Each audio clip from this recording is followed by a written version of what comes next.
yesterday after the news broke and shared a long post thanking the city and team. In it, he said, quote, "Whether the times were good or bad, I'm proud of the time that I was able to spend here. Detroit and being a Lion has had a huge impact on making me into the man that I am today, and because of that, it will always hold a special place in my heart," unquote. A week ago, the Lions were $11 million plus over the cap. With the recent moves of trading David Montgomery and releasing Glasgow, the team is now about $3.7 million over the cap, according to Spotrac.com. And yesterday, we also learned the official pitching plan for Tigers ace Tarik Skubal and Team USA in the World Baseball Classic this weekend.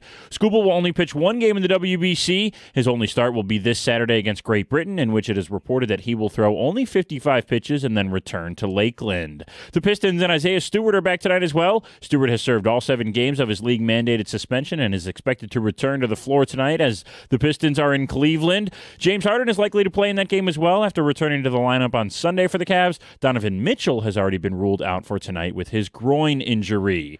At the Corwell Health Sports Desk, I'm Brendan Shabath. For more, go to 97.1 The Ticket or Odyssey.com.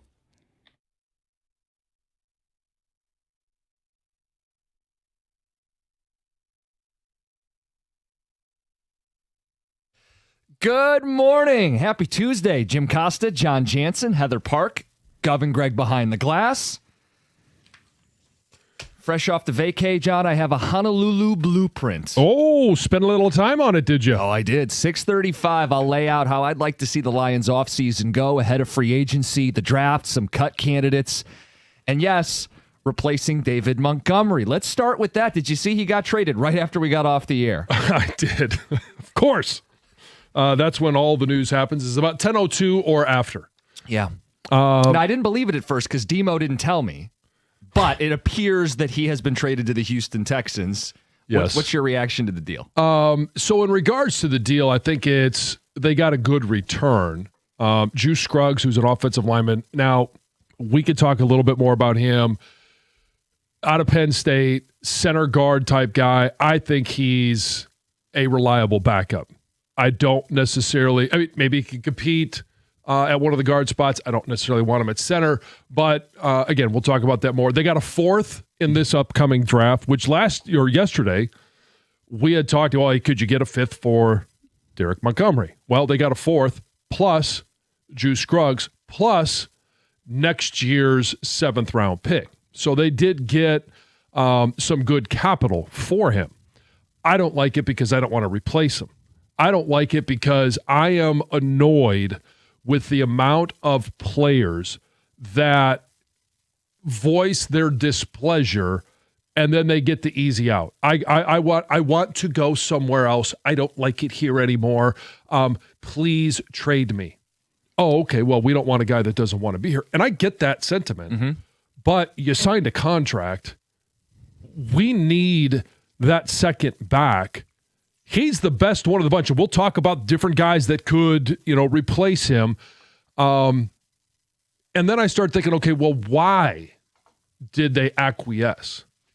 And they may have simply because, is this a contract that when they did it, it felt like it was the right thing to do for both parties, Lions and for David Montgomery. But now that Jahmyr Gibbs is the player that he is, they're looking at the contract going, boy, I wish we could get out of this one.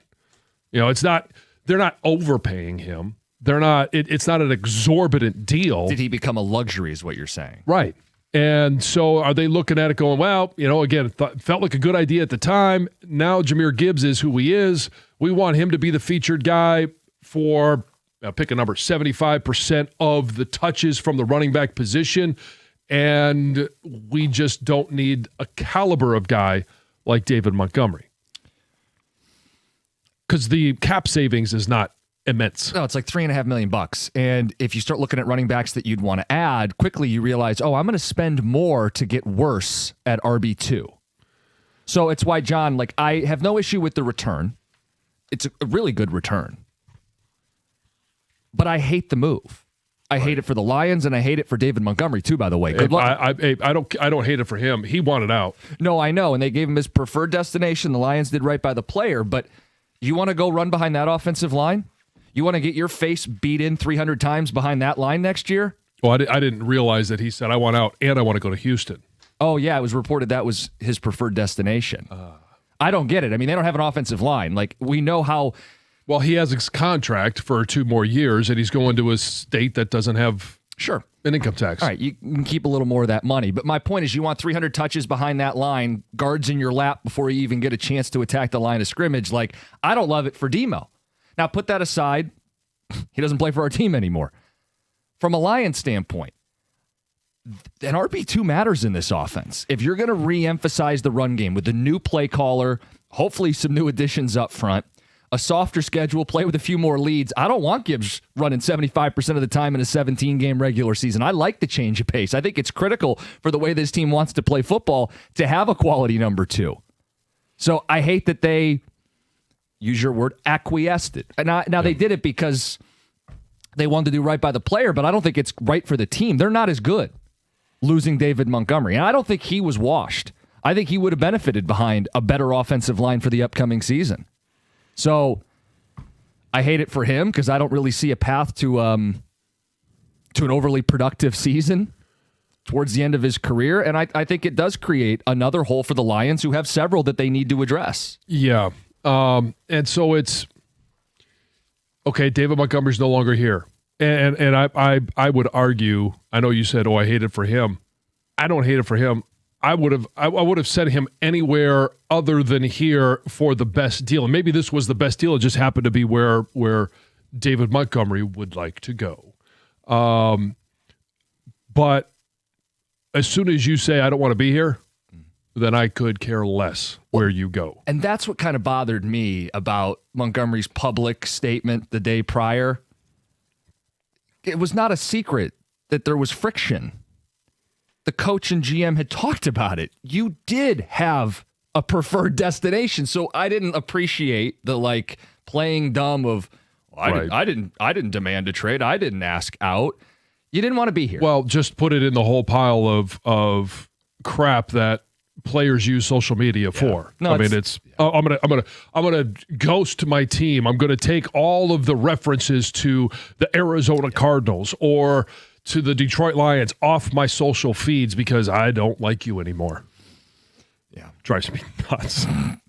So you got open lines to react to this move. 248-539-9797. We can get into some replacement options. Some of this, too, is emotional. This is a fan favorite.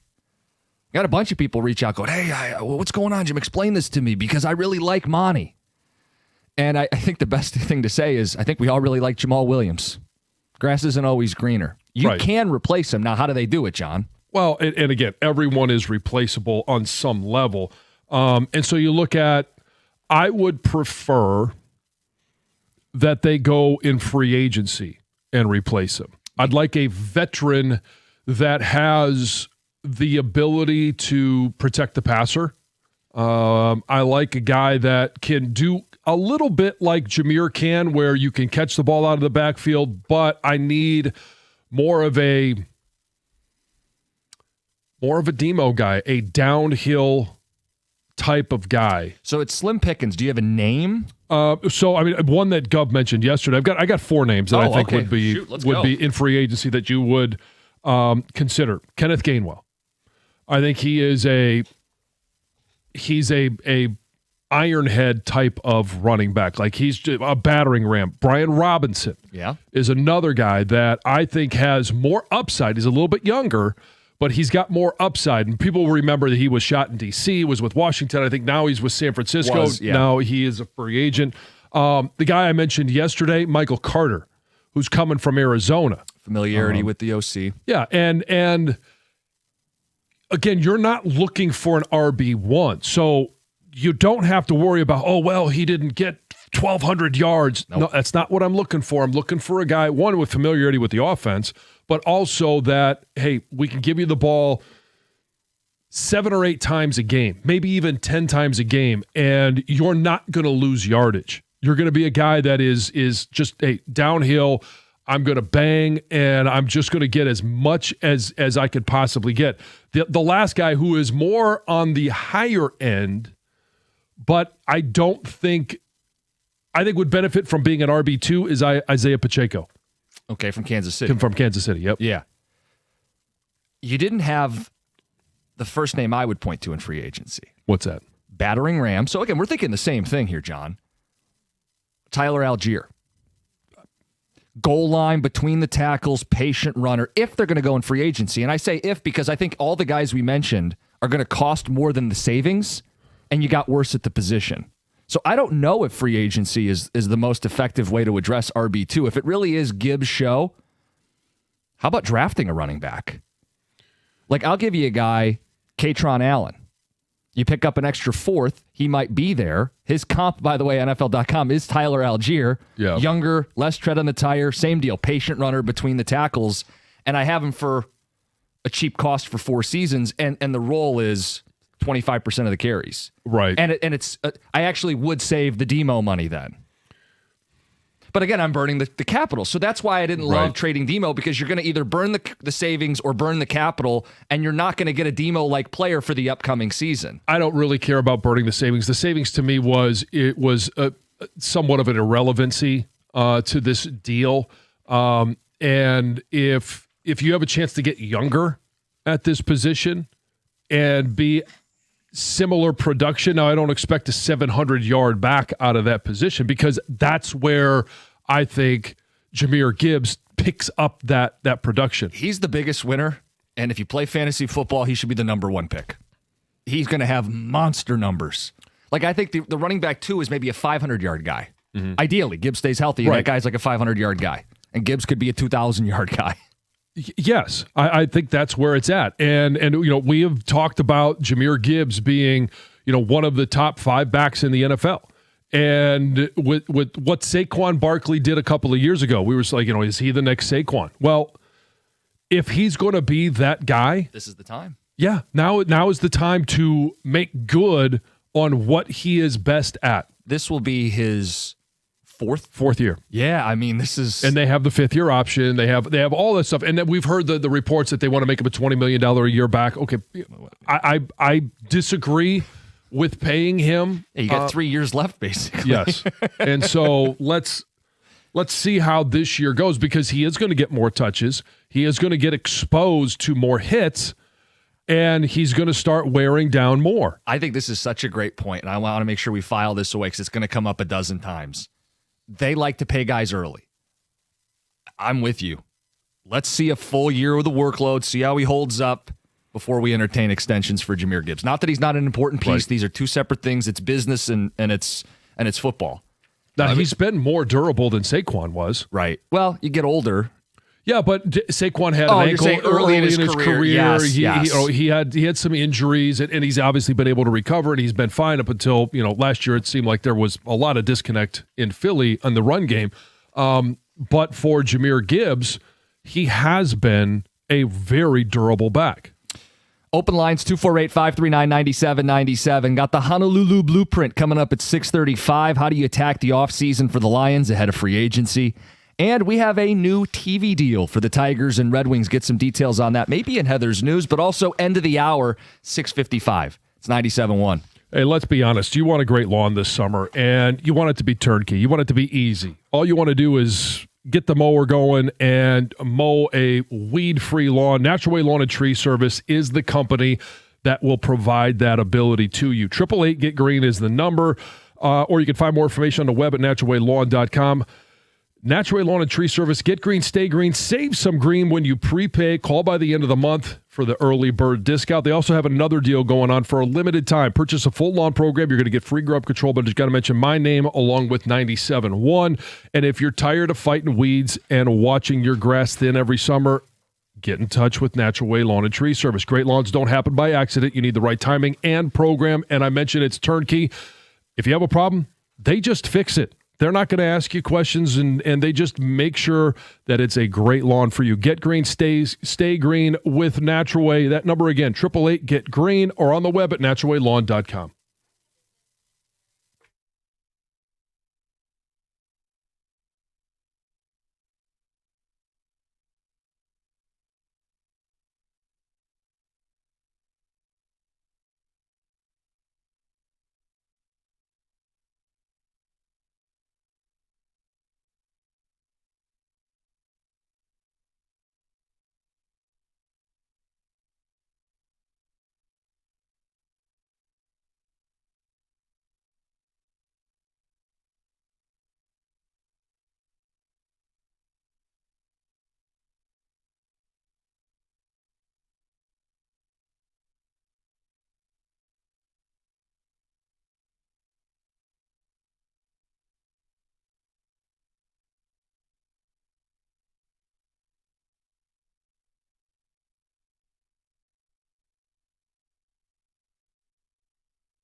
Turned out to be the game-winning goal, shorthanded for the Red Wings. We'll get to your Demo calls and texts in just a second. It's a weirdly big game for the Wings yesterday, right? Your coach calls you out. You're playing at an unconventional time, 2 o'clock on a weekday. Your goalie gets injured at the end of the first period. You're trailing 2-1 middle of the hockey game, and they find a way to win to start the month of March, John. I knew you'd be all over it. When they're winning, it's March. When Gibson got hurt, I'm thinking MA, RCH. But they found a way to win the hockey game, and I don't want to downplay it. That's a big win to start the month. It is. Now they got 2 at home, and it's... I'm not going to sit there and say it was a statement game, but it was kind of a sneaky big moment for this team where we talked about going into the Olympic break, all right? They didn't go in flying high. Nope. They kind of went in skidding, and they come out, and now all of a sudden, hey, they're 2-1, first game in March. It's a response. That's why I keep going back to Todd McClellan and the fact that he's got his finger on the pulse of this team, and he's right now apparently, or it seems from afar, like he's pulling all the right strings. Well, and I thought that message was not only to the players, but I'm going to say it again. I think that was also a message to Steve Yzerman. They're not going back-to-back without picking up a point. They've got this streak that stretches quite a bit now. The guys he called out, not by name, but I mean, we can kind of infer. Sure. Well, we know who it's not. Well, right. So Finney and Casper end up on the same line, and I thought they brought great energy. Mm-hmm. Responding. That's what you want to see from some young guys who, hey, we need you. Let's go. Let's get going here. It just felt like they had a little more jump. They took a couple penalties, but I didn't mind because I felt like they were trying to carry the message. Like, we want to be active. We don't want to just be, hey, I didn't pick up a shot or a block shot or a face-off. Like, what was I doing out there? Go do something. Be a part of the game. Yeah. Yep. So I liked seeing that from the Wings to get things going here in the month of March. And one day closer to the trade deadline. Friday, right? The other thing I would say, Gibson. Scary. Sounds like just a stinger. Right. You know what? I'll have the sigh of relief when we see him back out there. Right. Is he playing Wednesday against Vegas? We'll be on a back-to-back. Just keep one foot in front of the other. Some reaction to Demo. Let's start on the phones. Mike and Troy, you're on 97.1. Hey, morning, gentlemen. Great win by the Red Wings yesterday. But I was telling the call screener, Jameer Gibbs is Alvin Kamara. He's a good back, but if they overwork him, he's going to die in the second half, especially with the offensive line struggling. John, I want your comment on that one. No, I agree. I mean, the best usage of Jameer Gibbs, we would all love, because he can take it to the house every time he touches it. We'd love to see him to touch the ball every single time that a running back is. But there is the wear and tear. He's going to get more touches. What does that mean when you get to week 12, week 13? Certainly when you're trying to make a run in the playoffs, and they need to be smart about that. They need to use them to win games.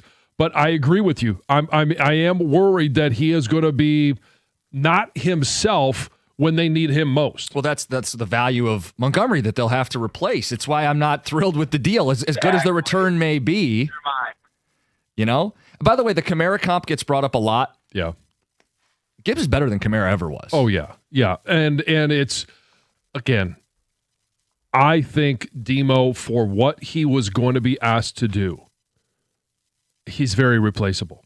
Now it's just a matter of let's wait and see who it is. We gave you some options. Mm-hmm. And I like Brian Robinson coming out of San Francisco. I like Michael Carter, who's very familiar with Drew Petzing from Arizona. And so there are going to be options that will fill that role just fine. Speaking of Arizona, text flying in. Cardinals are set to cut James Conner. Would seem like a perfect fit, right? That's from Nico. As long as the medicals come back A+. So at this point in his career, B+. Yeah.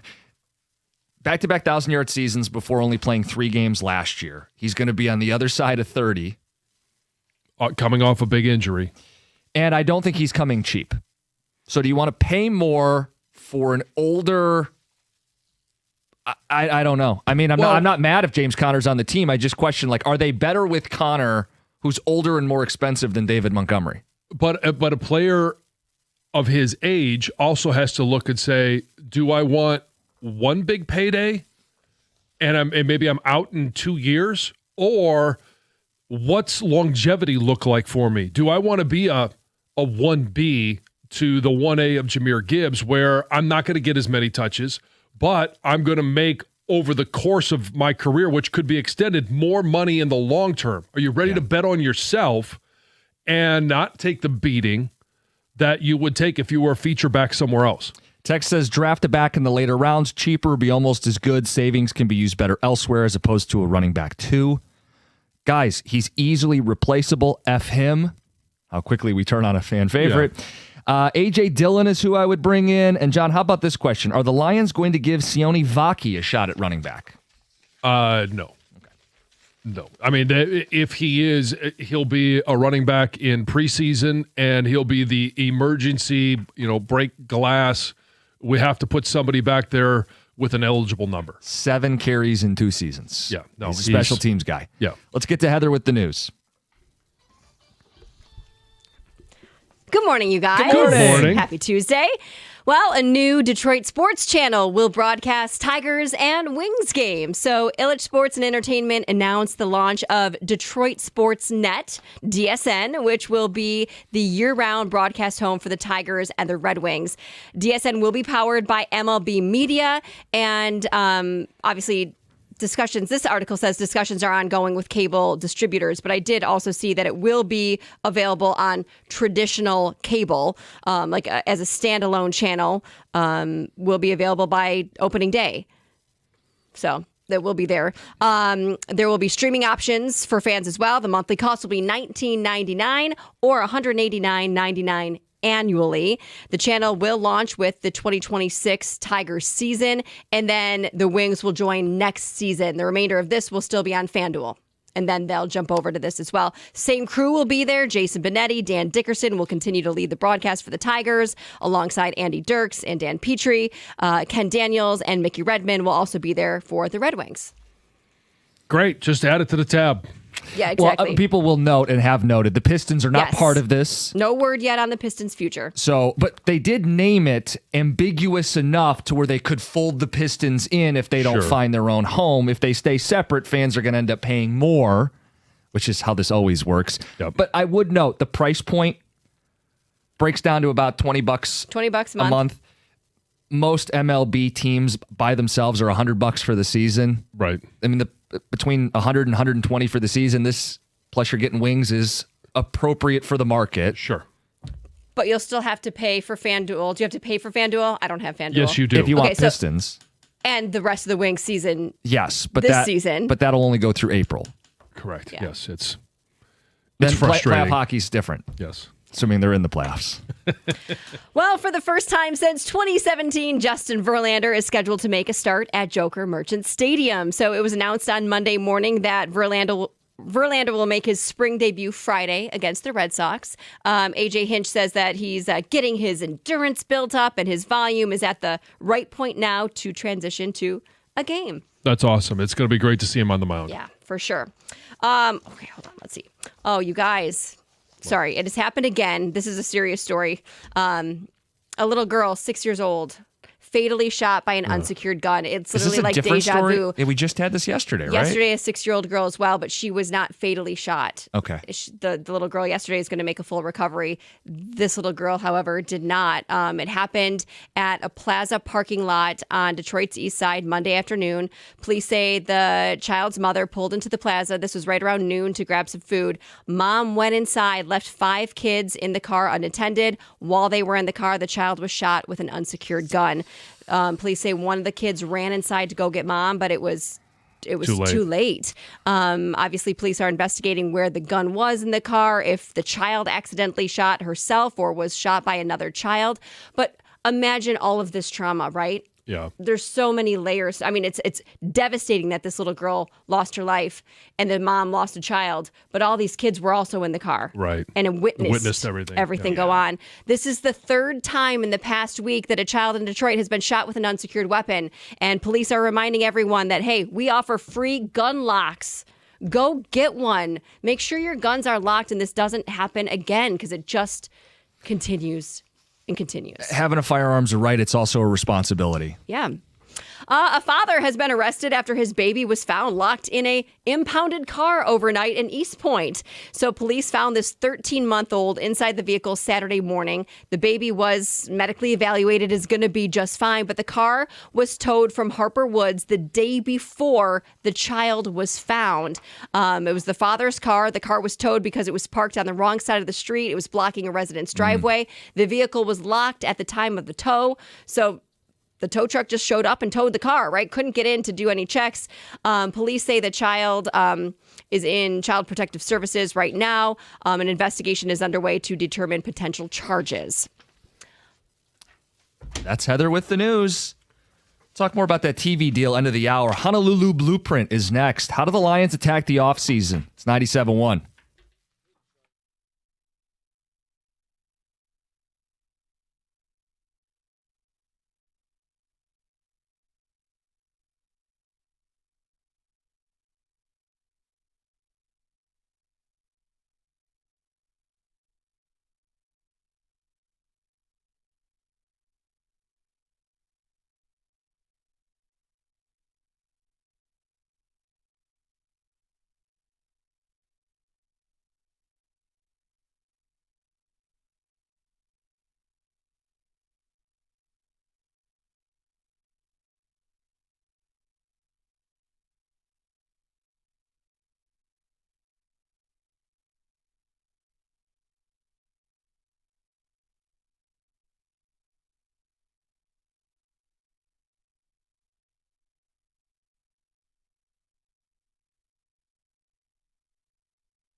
It's time for the Honolulu Blueprint. My outline for attacking the offseason for the Detroit Lions. John, I have a series of moves from restructures to cuts, free agents, and the draft. Let's do it. Okay. The first step, and this is how the offseason has to start for the Lions, a restructuring of Jared Goff's contract. It is an untenable $69 million cap hit for the upcoming season. The Lions have cap space, but just a little bit. This is how you create the breathing room to make some moves. Mahomes freed up 40. I think you could free up $35 million pretty easy with a nice, tidy restructure of Jared Goff's deal. All right. I mean, yeah, we all believe that's going to have to happen, and it really needs to happen in the next 7 days because you got to have it freed up before the start of the new league year, when free agency, the legal tampering, all that stuff gets rocking and rolling. You need to know how much you have to spend, and as much as you also have to earmark for the draft. Second, cutting Graham Glasgow. They did it yesterday. They're one step ahead of me. This saves them $5.5 million. He is not a starting caliber offensive lineman. It's a no-brainer. You waive Graham, and you're going to need to address center. Yeah, and I don't think Juice Scruggs is your starting center. I think he is. Depth. Yeah, he's a depth piece for the interior three. The next one's spicy. I'm cutting Taylor Decker. Post June 1 cut, frees up $18 million. Here's my thought. He wants to come back. Cool. Team's got to make their own decision. They've said they have to address the position regardless. If I'm taking a tackle in the first or second round, I want to play him, and I need the cap space, so I'm cutting Decker. Tough decisions. You got to make them. It just depends on what they want to do with all the other pieces that they have to address. They still got to address starting center. They still need to address what's going on in the secondary. What do they believe for Brian Branch? What do they believe for Kirby Joseph? What are they going to do at linebacker? What are they going to do opposite of Aiden Hutchinson? What are they going to do for the depth of the tight end position? There's a lot going on, and I'm not sure that cutting Taylor Decker and then creating another hole. They already traded Montgomery, created another hole. Yep. Do they want to keep doing that? I'm trying to be reasonable, though. I don't want to do this like it's Madden and I have $1 million. I have to make those decisions to free up money, and I have, and now I'm going to do something with it. Okay. My number one free agent target, Connor McGovern.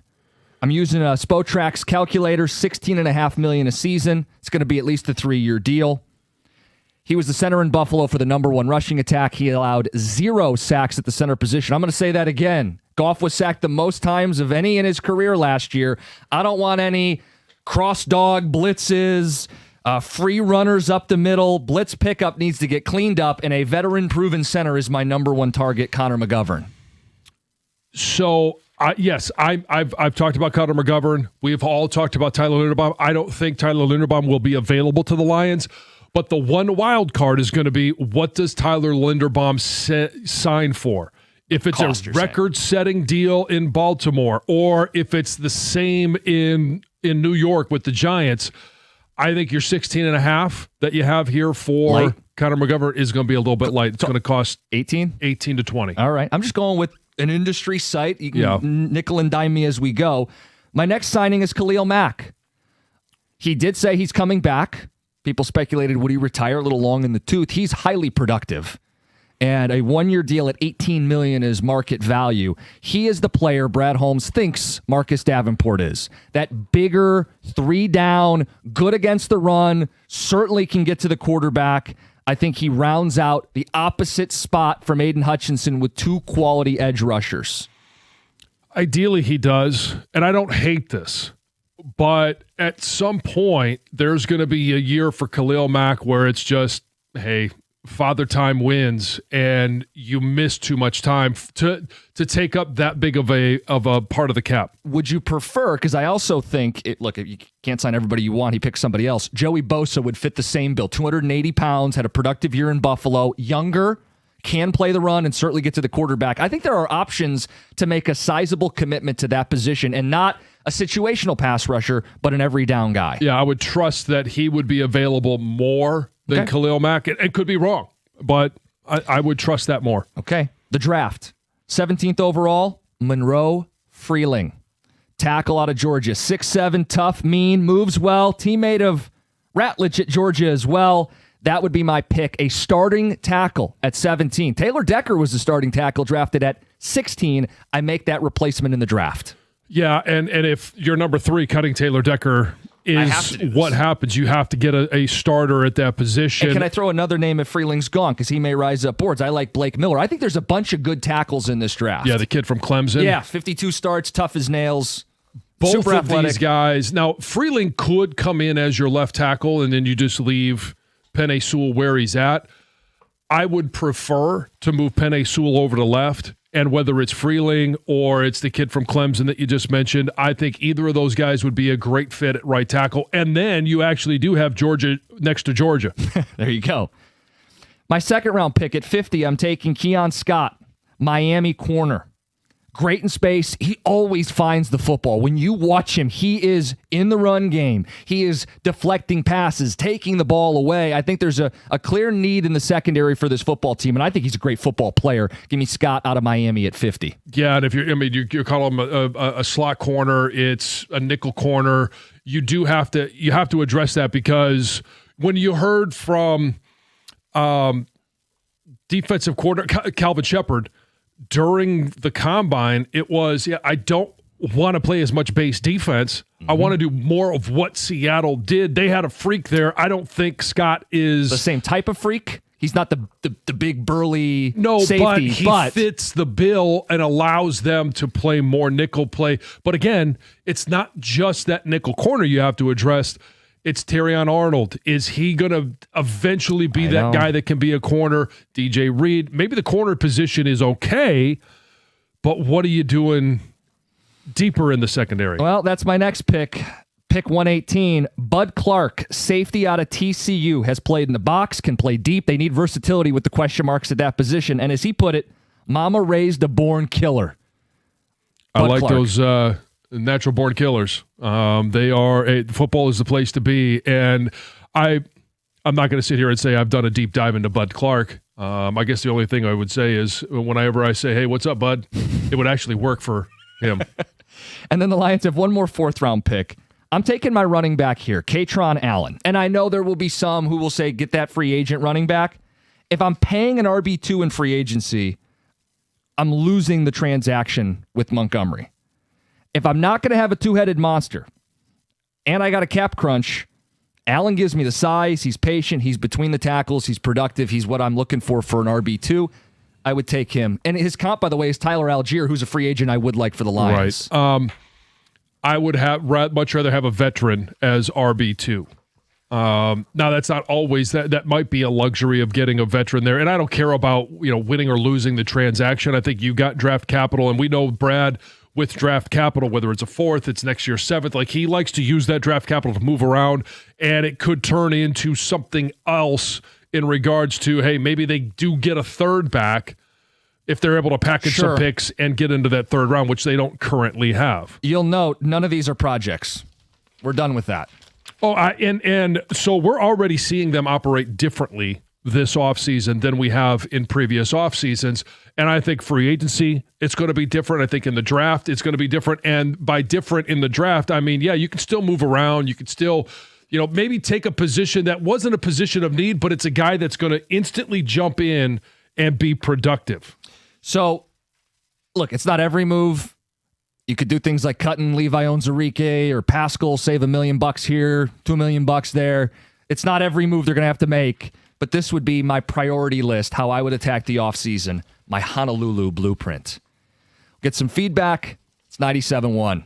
Hey, when you're injured, you need more than just a great lawyer. You need a great team. That's why only Femininio Law has the accident response team. They don't wait, they act. Crisis counselors are going to help you manage the trauma. Medical pros talk to the doctors. Forensic experts preserve the evidence before it disappears.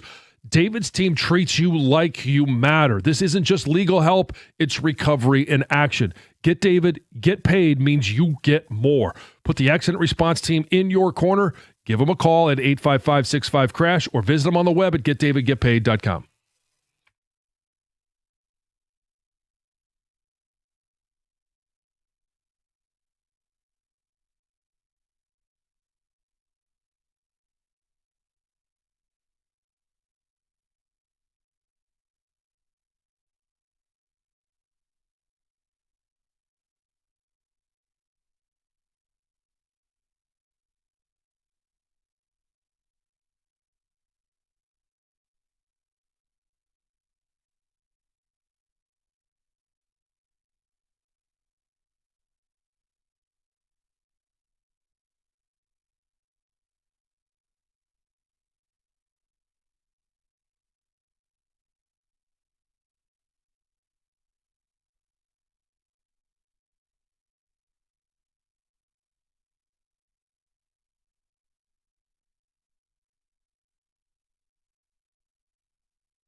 All right, John, let me have it.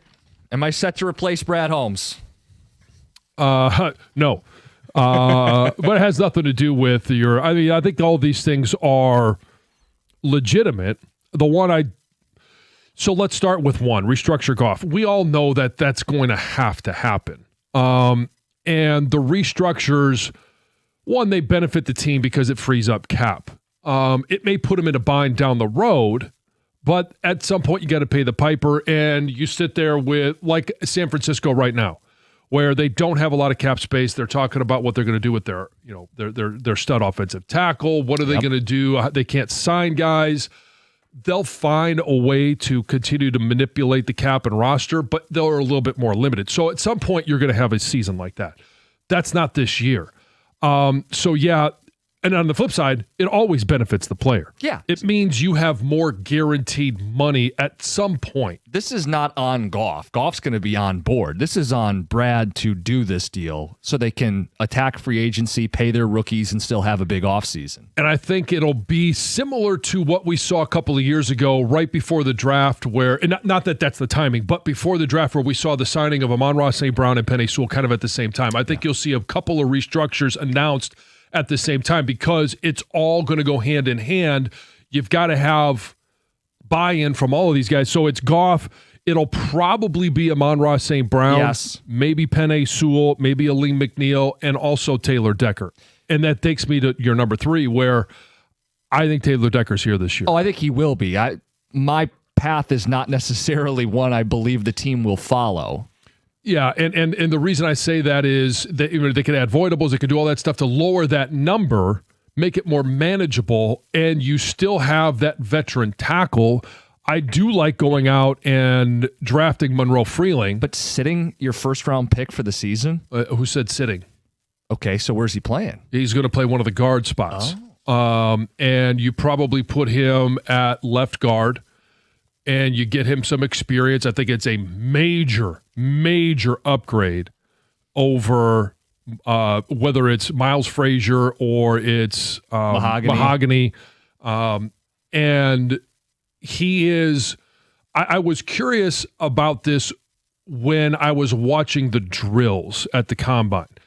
And last week I told Stoney I did a little bit more of a deeper dive on Monroe Freeling. We talked about him a little bit last week. I think he is a tremendous athlete out in space. And we see it with Penei Sewell, right? Yes. He's out leading blockers. He's out in screens. He's out, wide receiver screens, running back screens, all of those things. He finds a way to get out there and be impactful downfield. I see Monroe Freeling as being a poor man's Penei Sewell in that regard. Being able to be an athlete in space, get blocks, be able to put on the brakes and hit a linebacker that's trying to cut underneath. And so what else are you going to do at that tackle or at that guard position? You're going to pull. And I think he has the athletic ability to get across the line of scrimmage and, again, get his shoulders square, get downhill, and make blocks on linebackers. Doesn't mean he is a guard long term. No, I mean, he projects to be a hell of a tackle. To your point, you see the athleticism when you watch his tape or you watch some of the drills. To put it in perspective, you're familiar with the RAS score, the relative athletic score? Yes. He scored the second best of any tackle since 1987. Second out of 1,500 tackles athletically at the Combine. And that's exciting stuff. So you could look at it, if we're going to use him at guard, is that a luxury pick? It probably falls into that category, but it's transition and he's ready. If Decker can't go for 5 out of the 17 games, boom, you put Freeling out there. He's doing multiple duties. He is right next to him, so he is hearing the same terminology. He's having those conversations throughout the course of the game of what the tackle is doing. So it's not a big stretch to say, hey, I'm going to go from that left-handed stance at left guard to left-handed stance and left tackle responsibilities. He can handle that, and now all of a sudden you've got, and this is also with going out in free agency. Now you've got yourself a hell of an offensive line. My top 2 free agents were O-line and D-line. You might not like the particular players. Maybe you do. How does this team attack defense? We've done a lot on the offensive line. I went Khalil Mack or Joey Bosa. How would you attack the defense in free agency? I would go with that second round pick and get myself another edge. Okay. This is a very deep draft in quality players, not the high end. Those guys are going to be gone before the Lions even draft at 17. Mm-hmm. But it's a very deep draft in getting a quality player at that position. Now, are you going to get double-digit sacks from them? Most likely not, depending on how much attention Aiden Hutchin is going to continue to get. If he's going to get doubled and triple teamed and you're going to be singled up, then I do expect that you're going to have some production and overproduce in that position than you would normally get anywhere else as a rookie. Got text coming in. We'll take some phone calls. We're going to talk about the new Tigers and Wings TV deal, kick off the 7 o'clock hour. Let's get to Kevin in Macomb. You're on 97.1. Hey, guys. Yeah, so look, I love David Montgomery. He definitely was a great signing, and he contributed well, but this is a business at the end of the day. He definitely was on the decline of his career. Something that I don't get is I don't understand the fans or the logic of it's a big hole to fill or whatnot. I mean, the running back position, in my opinion, I feel like every year between the rounds of like 5 through 7, I'd be drafting a running back. I mean, you got guys like Kyron Williams, Aaron Jones, that Kyle Monaghanai, who they all have been drafted between the 5th and 7th round. The text who said James Conner, that's just a disaster waiting to happen. I feel he's played probably less games than Davenport has in the past 2 years. I'll never understand the Algier idea. I really like that you mentioned, Jim. Mm-hmm. But honestly, in my opinion, this whole off season, it's all about the offensive line because that'll unlock. Yes. Well, I just don't. We want to pay Jahmyr Gibbs. I personally don't. But it's like people are saying, well, we don't want to wear him out, this and that. Well, if he's going to be the highest paid running back, then we need to treat him like Christian McCaffrey and Saquon Barkley. And he never leaves the field, or hardly. Otherwise, we've got to give that money to a tackle, a guard, or a defensive lineman because we saw it this last year. If we have all our skill positions were healthy, basically, besides Laporta, that didn't get us to the playoffs, did it? No, I think to your point, if the offensive line is properly addressed and they upgrade that group up front, whoever the RB2 is will benefit a lot. I mean, Montgomery would have benefited, which is part of why I wanted to keep him. But in the absence of Montgomery, you can find someone to fill that role, and they will have more success if the offensive line is reworked. I 100% agree. And I do think that he is going to be replaceable. We have become accustomed over the last couple of years to having a luxury that not many teams have, and that's a 1A, 1B. Now it became more of 1 and 2 last year. And I don't think that you have to overpay for that 2 in the running back position to still get really good production there. I mean, I don't have the number in front of me, but it wasn't just a really good duo. It was historic. Remember all the games where they each scored a touchdown? Right. I mean, they didn't have a league best running back tandem. They had historically one of the greatest running back tandems in the history of the NFL. Right, and we got a little bit spoiled in watching that. But at the same time, like that is something they will no longer have. That superpower will be gone moving forward. David Montgomery will no longer be there, but it can still be a superpower. It depends who you fill that spot with and how productive they're allowed to be. 248-539-9797. Text says, plenty of veteran free agent running backs available. Kareem Hunt interests me. 1-year deal. What's Craig Reynolds doing these days? Keith in Frazier. This one says, guys, I just hope Gibbs doesn't get hurt. Well, there's a lot of, hope those guys don't get hurt. We'll talk TV deal next. It's 97.1.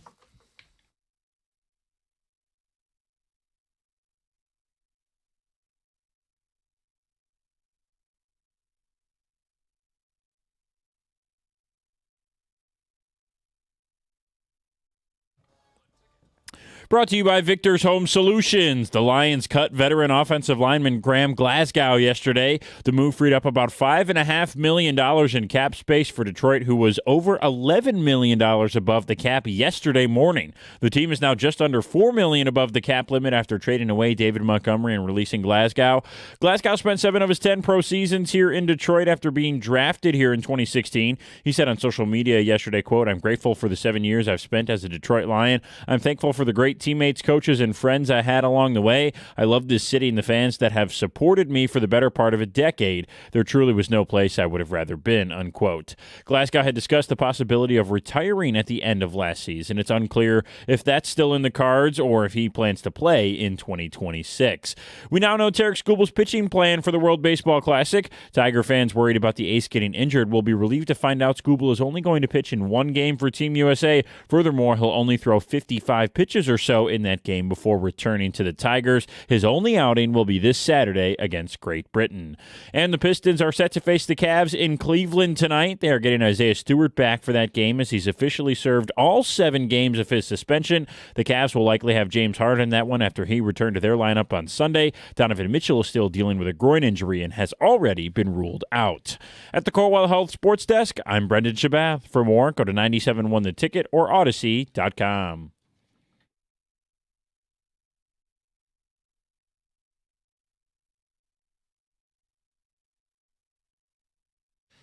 Your chance to win $2,000 with the Tuesday 2 Grand Slam coming up at 7:25. We'll get into the David Montgomery trade, reactions, and where the team goes from here at 7:35. Got a new TV deal announcement for the Tigers and Red Wings and want to know what people think of this. Is this something that you're going to buy into literally? So the announcement yesterday, the Detroit Sports Network will carry both Tigers and Red Wings games, and it's going to cost $20 a month or $190 for the calendar year. Now, you will not, as of today, have the Pistons as part of that. So you're going to pay what you were paying for FanDuel without getting the Pistons. Nobody's going to be happy with that. At the same time, I want to be fair. If you price this out, this is what teams are charging to stream their Major League Baseball in other markets. So most teams are saying it's $100 for the season. The Tigers be $120 for the 6-month season, but you get the Wings for a month. So it's competitively priced. The issue that I have is not with the new Detroit Sports Network. I think that's great to be able to watch both of those teams for one price. What are we doing with the Pistons? Right. Will they eventually be a part of that? Well, it's named ambiguously enough where it could get folded in. I would hope they would, because it's. I don't want to have to pay for a separate service just to watch the Pistons. That's the issue, is if they're going to be on a separate service, does NBA TV take over the local broadcasts for these teams that are eventually going to leave, or do they leave FanDuel Sportsnet because they're just going belly up? Yeah. The issue I have is more with FanDuel, because I did the yearly package to try and save a few bucks. Sure. And I did the yearly package because you basically have something live all year long previously with the Wings, the Pistons, and the Tigers. Yeah.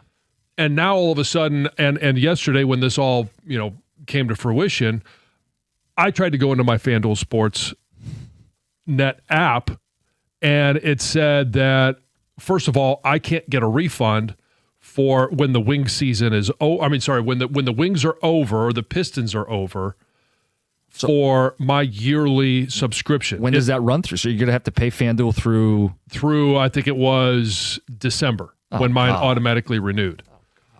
And not only that, but you have to go into where you actually bought it from. You can't do it on the web. You can't do it on your phone because I bought it through my TV. So you got to find that one TV in the house and do it through the... I have to do it. Well, I have to do it through the Google Store or whatever, Google Play.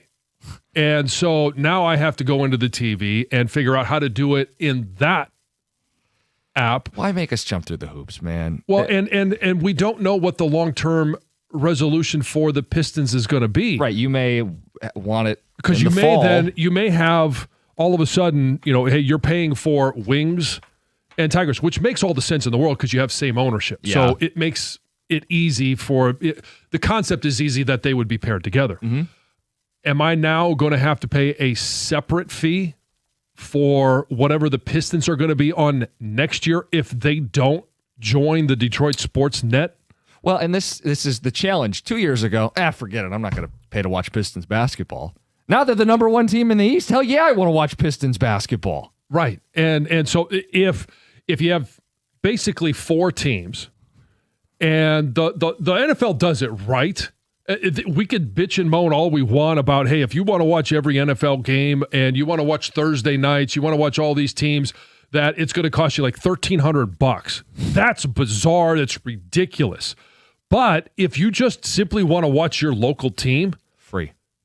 Every single game is available on network television, even if it's a Thursday night game or if it's supposed to be on ESPN on Monday night. It is available locally to the local fans. It's apples to oranges. The inventory's a lot smaller. The audience is a lot bigger. I get that, but the point is, there's actually a way where you can watch it just over network television if all you want to be able to do is watch the Detroit Lions, and it's not going to cost you a penny other than what you're paying to watch TV. So you're going to buy into this. And there's still some details that need to get sorted out, like long-term, what's going to happen with the Pistons and how are you going to divvy up what you're going to do. Here's the other thing. If you don't like hockey, everybody knows I like hockey. Yeah. But if you don't like hockey, you're going, I'm not going to do the year. I'm just going to buy the Tigers, so I'll do the per month. Yeah. Right? So you'd pay April through September. 6 months, 20 a pop, 120 for the season. Does it feel like it's more sustainable now that it's going to be run by MLB? In what way? Well, because how many times have we seen, whether it's FanDuel or it's Bally's or it's whatever it was always changing because it was, and we spent a month 2 years ago with no Tiger baseball on TV because they couldn't sort things out and figure things out. But does it feel like it's finally a little bit more stable because it's being run by one of the major leagues? Like, it's not going to disappear. Right, yeah. Fair. I don't know the financial model, though. Like, if those networks were bleeding money, I don't know their balance sheet. Like, right, but so because they're does now it go from $20 then next year it's going to be $30 or they're going to adjust the price as we go? Like that may be the case, but you at least know there's a home for it. Yeah, now. it's not. That's fair. Stability is a fair point. Price point, I have no idea. Everything gets more expensive every year. But again, if you're just tuning in, the broadcasts themselves are going to be the same. Once you tune in, you're going to get Benetti and Dirks and the cast that they have there. If you watch Red Wing hockey, it's still going to be the iconic duo, Ken Daniels, Mickey Redmond. And that's wherever it falls on your channel list, like once you figure it out, if it's channel 353, I don't care if it's 2, 4, or 7. Doesn't matter. Once you figure it out, okay, that's where it is. That's where I could program it into my favorites, so I'm not searching around for it. Guys, if I'm not a hockey fan, why should I have to pay full price to have hockey included? Why can't I pay $10 to $15 a month and just get baseball? Well, it'd be the cheapest baseball deal in the league. You're not getting baseball for $15 a month anywhere. So, you could be mad at the price, but you pay $20 a month for Marlins, Padres, Reds, Guardians. It's basically $20 a month for the Tigers, and we'll throw in the Wings. Yeah, and you get the Wings for the crossover months, and you can be done when the Tiger season's done if you go monthly. Like, I don't know what people expected. Like, this is kind of what I expected. This is what everybody else is doing, and you don't have to like it, I suppose, but it's not a surprise. Well, yeah, and it's shame on me for trying to save a few bucks and getting the year subscription. Yep. I'll never do that again. I'll pay the little bit extra and go month by month and then decide as we go how I want to proceed and have the freedom on a monthly basis to either step away or continue the package. Yeah, because what do? You save, it's like $4 to $5 a month if you buy the year or so, but you lose the flexibility. I mean, get some of the response. 248-539-9797. Let's go to Bill in Canton. Bill, good morning. Hey, guys. How you doing? John, real quick before I give my 2 cents worth. Any word on John Henry Daly, if he's going to be ready for the regular season for the Wolverines? It sounds like he is. I know he had that lower leg injury, and it sounds like he's obviously not going to be ready for spring ball, but I think what I've heard is the projection is that he's going to be good to go sometime June, July. Yeah, because he didn't tear his Achilles. He just ruptured it, so that's a little bit better than tearing it. That's a whole year. So, okay, so my 2 cents on this whole thing, first of all, the Montgomery trade, I don't like it, but I know they got a lot back, so it's okay since they got 2 picks and a player, so it's okay, and they freed up cash. I'm not happy with it, but I understand it, and I'll go with it going forward. Think about the Tiger thing. I was talking to my brother about this yesterday. We both had to download it. Do we like to do it? No, because I already paid for cable and streaming. Why do I got to pay again? So it's crap. But, you got to do it. So I'm going to watch the Tigers, and when I'm finished watching, watch the Wings next year. But now I can't watch the Wings or the Pistons. Like John was saying, you lose money. So I don't know why a local station doesn't bring this up or buy it unless it's just too expensive for them to handle because you got the broadcasters and the whole rights. I don't know, but I don't know. Yeah, I don't know if the business model. It's not fair. You're not the first person to bring up, hey, why does it, like Fox 2 will carry a few games or Channel 7 has carried some games. Yeah. I think it's an inventory thing. Like they have to carry Fox network, they have to air the floor. Like it's not an option. They have to air that network programming. They can't go Monday, Tuesday, Wednesday, Thursday, every single night. We're going to clear Tiger baseball. Right. And they could put it on a B channel. Like there's My TV 20 with Channel 7, but again, it's a cost thing too. Right. You got to be able to monetize all of it. I don't know enough, but I think there are some barriers that have made that model a lot harder to pull off. Some texts. Put them all on Channel 50 like it used to be in the 90s. We are a long way from that. Yes. Can they price it to $30 a month and we keep Scooble? Everybody chipping an extra $10 a month? Guys, I have a feeling 97.1 is going to have more listeners with this change. That's from Rob. Hey, all good with that. It's free.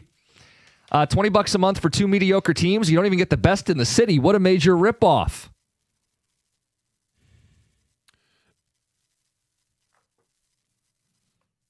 So, look, at the end of the day, you're probably going to pay more to DoorDash a lunch today than an entire month of Tiger baseball. I mean, I'm not trying to spend people's money, but it's not like this is out of line with what things cost today. Yeah, it's the frustrating part is kind of the unknown. Like if this is part of your cable package, does it raise the cost of your cable package? I would think. Or is it eventually, part of if not the immediately, sports package? Right. Because again, that's the belief is this will be a channel on cable packages. Right. Once you get those deals ironed But if out. you've pulled the plug, all right, hey, you've already done that. You got the internet, you're streaming. Yeah, I don't have cable. Yeah, I don't either. And so it's just a matter of how much is this going to increase your monthly costs? Yeah, I mean, to give you a sense, so I use Hulu for cable TV to watch anything live on regular channels. And then you can pay direct for FanDuel or you can do it through Amazon. So I actually watch, it's the same price. I watch the Wings and the Pistons and previously the Tigers through Prime. Yeah. But it's the same thing as the FanDuel price. So I'm very familiar with and used to, hey, I'm going to pay $20 a month to watch my local teams. I just hate the double dip right now that you're paying to watch the Pistons, which obviously we want to watch. Yeah. And I'm locked in until December anyway.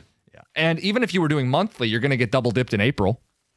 Right. Because you're going to have to pay for the Tiger deal while you're still paying for Wings and Pistons on the current FanDuel arrangement, as they have really important Aprils to gear up for the postseason. I know. And I mean, maybe the other question is if you had to pick and choose which team you're going to pay to watch, which one you watching? That's an interesting question. I feel like it's the Tigers. You get the most games, and they're also expected. I mean, everybody's excited for this season. Yeah. But the Pistons are the best team in the East. They are. It's and so that's you don't want to be forced to pick and choose. Put yourself in the shoes of someone on a tight budget going, Jesus, come on, another expense. This is where the fatigue sets in. It's whack-a-mole. Yeah. You go, I have Hulu, I have Prime, I have Peacock, I have Netflix, I have Apple TV to watch the Friday games, and I want to have ESPN cable. Whack-a-mole. You have to have everything to keep up with all these games. So. You don't want to miss the WNBA on Sunday nights. There you go. Come on. Let's get Heather's news in the 2 Grand Slam next. 97.1.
Hey, we all know colder temps are here for a little bit longer, and whether they come back or they're just here to stay, don't risk a furnace failure. Take a time out and call Mastercraft Heating, Cooling, Plumbing, and Electrical. They're going to do a complete furnace checkup and make sure it's running properly and safely. Right now, it's only $79 per unit. That's $30 off the regular price. Don't forget, Mastercraft does plumbing, electrical, and installs generators as well, all at discounted prices, so do it now. Same-day service and financing are available. Find more information on the web at mastercraftheating.com. That's mastercraftheating.com.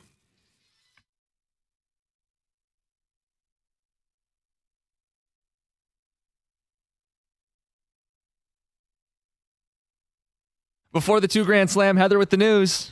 This news is brought to you by Gardner White. So about 2 weeks ago, Jeff Daniels was on The Late Show with Stephen Colbert, and he revealed the details of his favorite sandwich. And the sandwich was so odd that it kind of went viral, right? Like content creators were recreating it on TikTok. The Today Show was talking about it. Chefs were recreating the sandwich. John, did you see it? I did not see what the contents were. He says that he is stunned by the country's reaction. So here's what it is. So you take a piece of pita bread. You're not going to like cut it in half and use the pocket. You're going to take a whole pita bread, and on half of it, you're going to put a ton of peanut butter. Right? Okay, right there. Normal. Sounds good. And then what you do is you're going to take a handful of Ruffles, cheddar, and sour cream chips, and you're going to crunch them up in your hand. And you're going to put those on top of the peanut butter. And then you're going to go and you're going to find your favorite barbecue sauce. For him, it's the Sweet Baby Ray's. And you're going to drizzle it then on top of those chips. And then you're going to fold the pita bread over. Voila, you have a sandwich. He says he's not a foodie, but he is a connoisseur of things that taste good. I am a connoisseur of things that taste good, but barbecue sauce on my peanut butter, no thanks. And I'm not a big fan of chips either, so it's not for me. When he was describing this, because it's like late night TV, I'm waiting for the punchline. I'm like, this got to be a joke. This isn't. This is really what he eats? This is real. He said at the time when he created the sandwich, like he's always been a fan of peanut butter. Is he pregnant? No. Yeah, that does kind of feel like a weird pregnancy craving kind of sandwich. I don't think it necessarily was a craving. He like stumbled on it. So he said he went to the refrigerator to go find some jelly or jam that like couldn't find that, but found barbecue sauce, and he had chips he was eating, and at the very bottom of the bag, it was like crumbled up handful. So he thought, I think it was just kind of what he had at the time, and thought, let's try this. And lo and behold, he ended up really liking it. So I wonder, now I'm trying to think, like peanut butter and jelly, peanut butter and barbecue sauce. No, I can't picture it working. It doesn't work for me, but I've never tried it. I don't love barbecue sauce. I do like chips. I like peanut butter and pita. Would those be the chips you would pick, though? That also seems like an odd flavor choice. Does that really pair up with? Apparently so. Okay. You'll have to try it. That's why it has gone viral. Everyone wants to see crunch. Yes. Along with the soft peanut butter. But at that point, just go crunchy peanut butter. Oh, no, I guess not. He needed that little barbecue flavor. There's an Oakland County car dealership that's accused of costing a couple and quite possibly many others thousands of dollars in repairs and even forging their signatures. Nathaniel and Kimberly Johnson say that they bought a vehicle from Wixom Motors in 2024. The dealership is now closed in November due to bankruptcy. But they say at the time they thought it was going to be an easy, smooth process, but things quickly went sideways. After multiple bank credit pulls, unexpected loan terms, repeated repair trips, the couple discovered that the title that they were given wasn't the original and that Kimberly's signature had been forged on key documents.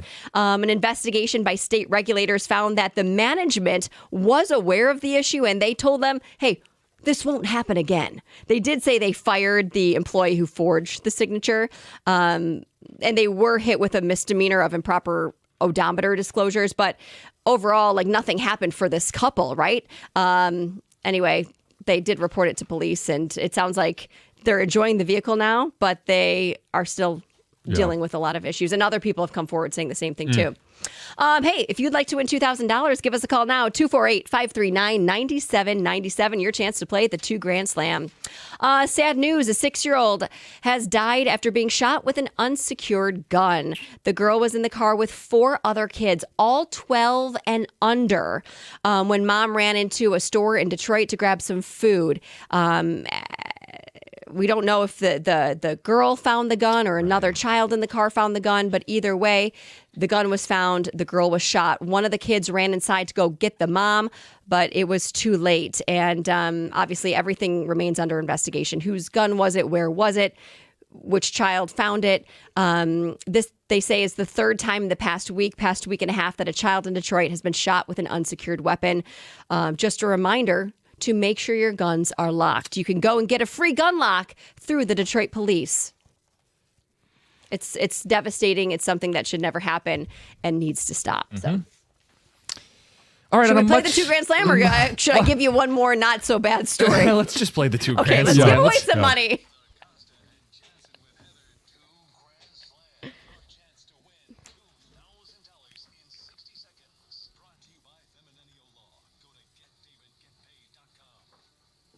All right, we all know the rules. 60 seconds, 10 questions, your chance to win $2,000. If you don't get them all right, you're going to get $25 for each question answered correctly.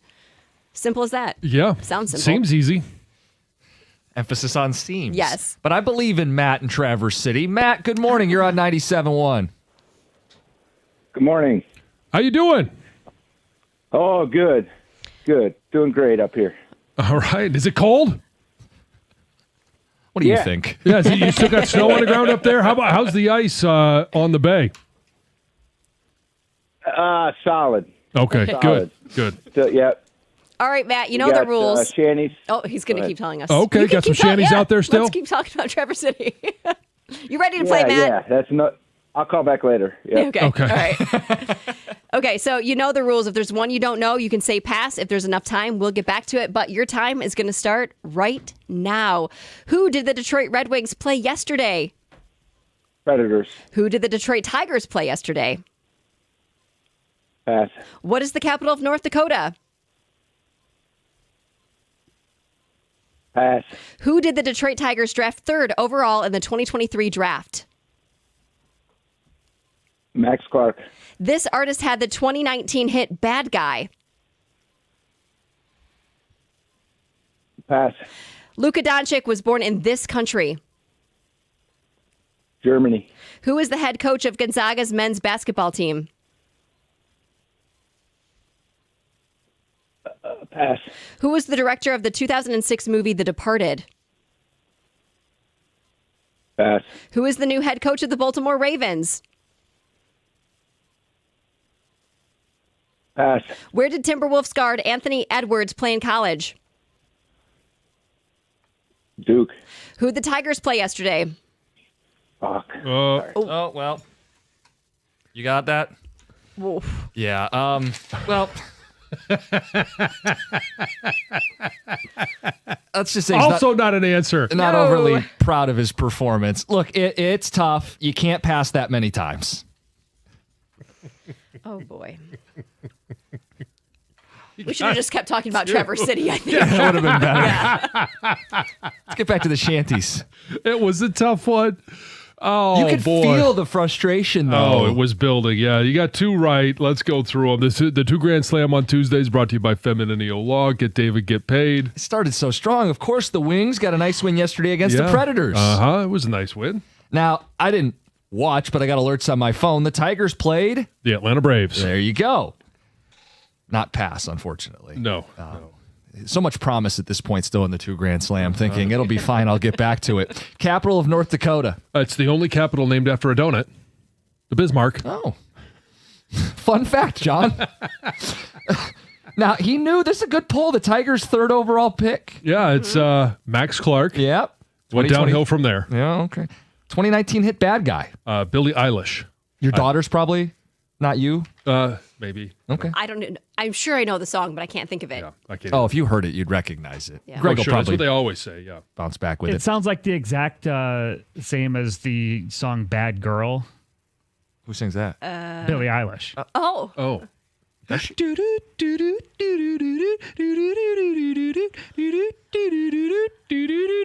still not don't recognize ringing a bell. this. No. All right. Luka was not born in Germany, No, John. but I'm glad that he actually guessed because he Yes. probably wasn't going to get it. Slovenia. Of course. Head coach of Gonzaga men's basketball. He's been there forever. Yeah, Mark Few. Guy you like to hate. Director of the 06 movie The Departed. That would be Martin Scorsese. Yep. Head coach of the Baltimore Ravens. New head coach. Jesse Minter. And this last one, did you know this one? Tom asked me off air yesterday, and it took me a second. Ant Edwards, where did he play in college? Georgia. I did know that one. But yeah, this is a tougher one, No doubt about it. as you heard from Matt at the end there, or didn't hear because he dumped it. You're streaming, you may have heard it. Edwards was drafted in the NBA draft in November. That was the COVID draft. Post-COVID, yeah. I don't remember that. Famous basketball players from Georgia. KCP on that list. And that's where the list yes. ends for me. Yeah. I don't know if there's another. Greg, of course. Here we go. Nickname Gata. Who? Dominique Wilkins. Oh, yeah, of Went course. to the Final Four. All right, there's your 2 Grand Slam. Your next chance is Thursday, 7:25, same time. Coming up next, David Montgomery traded. We've got thoughts. It's 97.1. Hey, if you're thinking about a new truck this month, a Ram truck should be at the top of your list. And when you put the Ram side by side with the competition, I'm going to talk about it here in a little bit. It's not even close. The Ram Truck Month deals at your Metro Detroit Ram dealer this month are exceptional. For power, there's no competition. You can choose from a Rams award-winning Pentastar V6 or Rams legendary 5.7 Hemi V8. And why would you trust from the competition any full-size pickup at any price with a 4-cylinder engine? It's useless, I'll tell you that. And the full-size Ram 1500, it's built right here in Sterling Heights, Michigan. For comfort and easy-to-use technology, nothing beats a Ram. Ram also has a 5-link coil suspension. All it's going to take is one test drive to feel how much smoother the ride for a Ram is. Right now, Ram's truck month lease payments are phenomenal. So are their financing offers for well-qualified buyers. Pull into your Metro Detroit Ram dealer today. It's just that easy, and all you got to do is tell them that I sent you.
Nothing, John?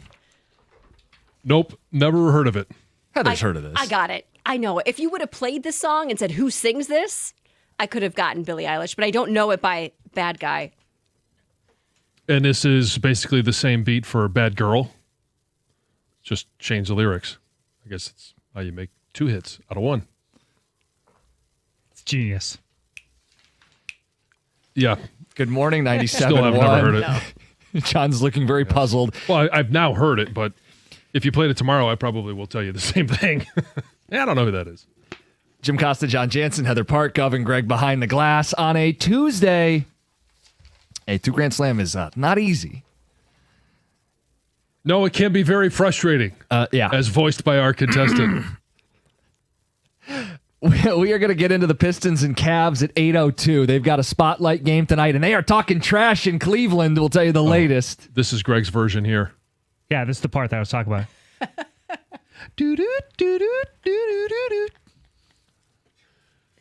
Yeah, it was close. Now I hear it. Anyway, we'll do a little Pistons in the 8 o'clock hour, get some Honolulu Blueprint fun with the Lions offseason. Let's just talk David Montgomery because it was the talk of the show yesterday, and then he gets traded when we get off the air. John, your reaction? Not surprised. I was a little surprised it happened when it did. We've seen more trades prior to legal tampering, free agency, and the draft than I think I ever remember. Like player for player trades. Now, obviously, they threw in some draft comp as well with the 4th round pick. You get Juice Scruggs, great name by the way, Juice, and a 7th rounder. The 7th rounder is in next year's draft, but we know Brad Holmes likes as much draft capital as possible because he likes to move around. Still don't have a 3rd round pick. That doesn't mean that they won't eventually pick in the 3rd round. But in regards to the return, I think it's a good return. We had talked yesterday about it being a 5th. I said maybe a 4th. Now they get a 4th, a 7th, and a player. I think the player is depth on the interior 3. He can play all 3 interior spots. He's played more guard than he has center, but he was a center at Penn State. And I think maybe that's just where he was able to fit into the lineup. They had an established center, so he wasn't going to bump in there. Yeah, you're not overstating it. He was trending towards bust. He started 1 game last year, former 2nd round pick. Maybe Hank Fraley sees a piece as a backup. Yes. For the Lions this season. By the way, the name Juice, is that his given name? I don't know the answer to that question. I know that's anytime if you Google Juice Scruggs, it comes up as him. His first name is Frederick. Oh, Freddie! Frederick Henry Juice Scruggs. So he's got 2 middle names? Henry and Juice? Juice is the nickname. Yes, his parents did the hyphenated Henry Juice. And so if the issue that I have is in the day and age of where we are right now, where a player says, I don't like it here anymore. Everyone seems to acquiesce to, well, let's move on from that player. He liked it just fine when he signed his extension, which was actually going to kick in this year. It hadn't even kicked in, John. So that's okay. That's probably me, Old head. Get off my lawn, shouting at the moon, sort of take. It drives me nuts that's a part of where we are right now. Versus, hey, you signed a contract. We expect you to go out there and give us your best. I hate this. I don't hate the return. Like, I'm not an idiot. This is a good return for a player, but I hate this. I hate this for the Lions. I hate this for David Montgomery. For the Lions, he was... Kind of annoys me that you say you hate it for David Montgomery. I don't care what happens to him because he didn't want to be here. Okay, but people here liked him. I know we turn on guys when they leave. I know. I still like him. I think he's a good player. Yeah. I think he's a solid dude. I just don't like it that he wanted out. Right, but in terms of where he went, John, they don't have an offensive line. Not our problem. No, I know, but like he wanted to go to Houston. Bizarre to me because, yeah, you can get 300 touches, get your face caved in, guards in your lap before you get to the line of scrimmage. Like, hey, man, go get your volume, I guess. I don't think this is maybe a good... he just, I don't know. I don't know why he wanted to go to Houston. But he wants touches, and maybe he thinks that's a path to getting one more payday, but... You're right. He didn't even play on the extension the team gave him early, a multi-year extension. No, I don't like this for David. And let's just, who cares? Fine. our team. I don't like it for the Lions because he was a valuable component on this team. I don't think he's washed. I think with an improved offensive line, he would continue to be a valuable piece on this team. They're going to have a commitment to the run game, and I don't want to put it all on Gibbs. He can handle it, but it's a long season plus the postseason. I think with a team that emphasizes the run game as much as the Lions have, as much as it's been their identity, I like having a quality number 2 running back. And John, to get a quality number 2 running back, they're either going to have to use draft capital or spend more than they saved trading him. So it's kind of chasing your tail here. You'll get worse and spend more for your RB2 now. Yeah, but in regards to a cap that's over $300 million, you're talking about pennies in what it's going to cost to replace David Montgomery. And it may also be a case where, okay, David Montgomery didn't want to be here anymore, and because they're using Jahmyr Gibbs more, and maybe Jahmyr Gibbs went to him and said, hey, give me the ball as many times as possible. I can handle it. I can handle it. I want to have that Saquon Barkley year. He certainly could. I agree. And then they're looking at it going, as a franchise, well, maybe this wasn't the greatest of extensions. How do we get out from under this? Oh, David Montgomery doesn't like it here anymore. We can now move on. And it's not going, they're not going to take the hit from the fan base of moving on from what was a fan favorite. And you don't have to stop liking him. I think his contributions here were great. Certainly. But like Jamal Williams, yeah, there you go. I'm not going to go down the road of, well, he was the heartbeat of the team. The culture will never be the same. David Montgomery is a replaceable entity. Oh, he is. I don't get this twisted. I'm not saying that he's an irreplaceable fixture, but I think his role mattered on a team that wanted to run the football, that's going to recommit to running the football. I would have preferred to keep him. And you know who agrees with me? Brad Holmes, Dan Campbell, and Drew Petzing. All have said, we want to keep the guy, but he has to want to be here. And that's the thing that kind of irked me about yesterday is he played well, I don't know. I mean, I didn't say that. It was pretty clear that there was friction. The only reason he was traded, and by the way, reportedly to his preferred destination, is because he wanted out. So just call a spade a spade. Don't play dumb on social media. You wanted to trade. You can appreciate your time here and want to trade. That's what this was.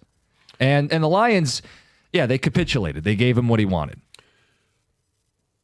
There's going to be a number of options that they can go to and a number of different ways that they can replace David Montgomery. They could do it in free agency. We've got some names that we'll share with you here in a minute. Yeah. They could also go into the draft. They got 2 4s, 2 5s, 2 6s. So James Conner is already getting brought up because he's potentially going to be cut. Reportedly going to be cut by the Cardinals. Familiarity with Drew Petzing, couple 1,000-yard seasons, but only played 3 games last year and is in his 30s. Mm-hmm. Coming off a major injury. Yeah, I don't know his price tag, but I'd imagine it's going to cost you more than Montgomery for an older player who's maybe not as good. So again, like replacing him, yeah, you're not going to get Breece Hall or Kenneth Walker or ETN. We'll find out today. I think Breece Hall's probably going to be tagged anyway. 248-539-9797. I guess what I'm saying is if you're committing to Gibbs being not a 1A, 1B, but the bell cow back, you're not going to spend a significant portion of money on RB2. You're going to get like a scrap heaper, right? And that's not a David Montgomery level of productive player. You're a worse football team. I would argue that a little bit in regards to is that player going to be as talented as Montgomery? No. So by that regard, yeah, you're not as good on the roster. But if he's standing on the sidelines, why do you need David Montgomery? Because it's a 17-game season and hopefully much more. And so if you're looking for a guy that's going to get 7 or 8 carries a game to spell Jahmyr Gibbs, again, you don't need David Montgomery for that. It's a luxury is what you're saying. You don't need him sitting on the sideline. So there's some options in free agency. We'll get to those when we come back. And I know that you've got some options in the draft. Tom also had a fun question. Does Gibbs need a new nickname? Sonic and Knuckles, but now there's no Knuckles. Well, you can chew on that one. Okay. Yeah, nicknames. It's your specialty. Yeah, it's right at the top of my list. Perfect. All of that coming up next. It's 97.1. Hey, at the top of your list of concerns, maybe it's your physical fitness and you need to find a great place to work out. Planet Fitness is the place to go. It's a judgment-free zone. And here's the thing about it. They have convenient hours. A lot of them are open, 24/5. It means during the work week, you can go at any time. So if you got a weird schedule like we do, maybe you want to work out at 3:30 in the morning. I like doing it. It's not for everybody. Maybe you're a late night workout. They have hours that fit your lifestyle. You can get a full workout out in there, from strength training to cardio to stretching. And here's the thing. The Black Card membership is really where it's at. You can get in there for $1 down, $15 a month for the Black Card. It's $1 down, first month free, and then it's $24.99 after that. And the Black Card will allow you to have access to every single location. So not only are they open, but they've got places where you can go work out, unlimited guest privileges, so you can always take somebody with you. Find your nearest club and join today, in club, online, or on the free Planet Fitness app. We're all strong on this planet. Planet Fitness.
Early verdict, he doesn't need a new nickname. 248-539-9797. Talking about the Lions post David Montgomery. Get your feedback. Thoughts on the trade and where they go from here. John, you had some names you wanted to bring up. Yeah, and I thought Gov brought up a really good one yesterday, Kenneth Gainwell. Experience. And all of these guys are going to have some experience, and they're going to be in the classification of they're not number one running backs. Mm-hmm. Brian Robinson, who was originally with Washington, now with San Francisco, will be a free agent. I think he would be a very David Montgomery-like running back. Michael Carter, who's very familiar with Drew Petzing. And when James Conner went down, he was the feature back, but he's not a feature back. He is a number 2 type of back. And if you want to get somebody that you think has maybe a little bit higher upside that you would want to use a little bit more than these other 3, Isaiah Pacheco, who was coming from Kansas City. Had some injury issues, but has flashed. You brought up Brian Robinson Jr., and just to give people the comparison, like he would operate like he did in San Francisco, where Christian McCaffrey gets 300 carries. Correct. And he gets 90 to 100. Mm-hmm. Spell, 400-yard back. That appears to be the shift, because I don't think maybe they're headed that way regardless, but they're not going to get a David Montgomery back of quality to be their number 2. That's kind of why I said I didn't like the deal. They're not going to replace. It's going to be a downgrade whoever RB2 is. I don't necessarily want to say it because they're downgrading the position. Yeah. The position, not the individual playing the position, but they're downgrading the position of RB2. They're not going to be using it as much as they will be using Jahmyr Gibbs. 248-539-9797. So it's a couple names. If they're going to go free agency, I like Tyler Algier. Still a younger back, mid-20s, between the tackles, patient runner, physical. Can run between the guards. I mean, he could be a goal line guy. That's maybe the power element you lose with Montgomery that you don't have with Gibbs. Algier would make sense. He's not one of the top 3 or 4 free agent backs, but it wouldn't be dirt cheap, so you'd have to make a commitment there. If you don't want to make that financial commitment, you have 2/4, 2/5, and 2/6. John, that would make more sense to me. If you're already devaluing RB2 in the offense, then don't spend any of your precious free agent dollars. Take a day 3 pick, plug a guy in, and go, can you give me 400 yards? Yeah, but again, you're when the cap is $300 million, and I know that they're up against the cap. Mm-hmm. It's pennies spending it on RB2 versus anything else you're going to do in free agency. Kareem Hunt from the text, gritty playoff experience. How much is left in the tank would be the question. Yeah. He's, what is he, like 31, Ish. give or take? Yeah. Guys, Sonic was solo in other video games. He'll be just fine. Keep the nickname. Hey, real quick on Algier. There was a report yesterday, or at least a report from Athletic, that he wants 3 years at $22 million. Okay, probably not going to happen then. That's what I'm saying, though. That's if you want to keep a Montgomery-like player, you're probably not getting them for $2 million. Right, but I don't think that's what they're after. They're not after a Montgomery type player. Then just draft a guy then, who may have some upside. You might have that. Go that route. Can we address the Vaki thing? This one says Vaki better be ready. If break glass emergency case, that's where you would use Vaki. I think he's probably got a better shot of playing in the secondary than he does RB 2, 3, or 4. People forget he was a dual threat at Utah. Yeah. And I think he's a special teams guy, as evidenced by he's been in the league 2 years and he has 7 carries. Yeah. Do I wish the running back they took in the 4th round 2 years ago could slide in and play that role? Sure do. But I don't think that's his role on this team. 248-539-9797. Now there is no Knuckles, but we could pick up a Tails. Dustin and Burton. Yeah, I mean, that's on another one of his sidekicks. Mm-hmm. Tails is the one that flies around with his tail. Yes, John. Well, I'm just making sure. I mean, I've watched it with Teddy a bunch of times. Really? Yes. Is he into... Sonic and Knuckles, he goes in phases, but Okay. Yeah. Yeah, I don't think they have to change his nickname. He can still be Sonic. Sonic is a main character. Plus, it's a fun callback to like when they had Sonic and Knuckles. Running back is by far the easiest position to replace in all of sports. Curious if you agree with that. He says, there's no way I'm losing any sort of sleep or angry at all about losing Montgomery. Replace him with a day 3 pick. It's not hard. He's not special. I think because the position is being devalued because of the value of Jahmyr Gibbs, it's an easier replacement than, and maybe it is the easiest replacement. I'd have to think about that a little bit more, the easiest replacement in sports. Like, how deep do we want to go? Like, long reliever on a Major League Baseball team is probably the and hitting seater. Yeah, just a dude. Hey, our starter bombed. It's the 3rd. Can you get us to the 6th? Yeah. That's probably the easiest position in all of sports to replace. Yeah, I mean, you can find yourself a Kenta Maeda anytime you want. I don't even think that Can't drop find works the drop. anymore. Yeah. No, it doesn't work. There we go. There we go. 248-539-9797. How they choose to address the position, we'll find out. Is it irreplaceable? No, it's not an irreplaceable player in David Montgomery. And it's not going to be an expensive one. Shouldn't be. It's not going to be a guy they draft in the 1st or 2nd, and it's not going to be one of their 2 or 3 highest free agent acquisitions. No, but it could be an acquisition. Like, once the first wave of free agency is over, that's when you're going to see them probably add RB2. Mm-hmm.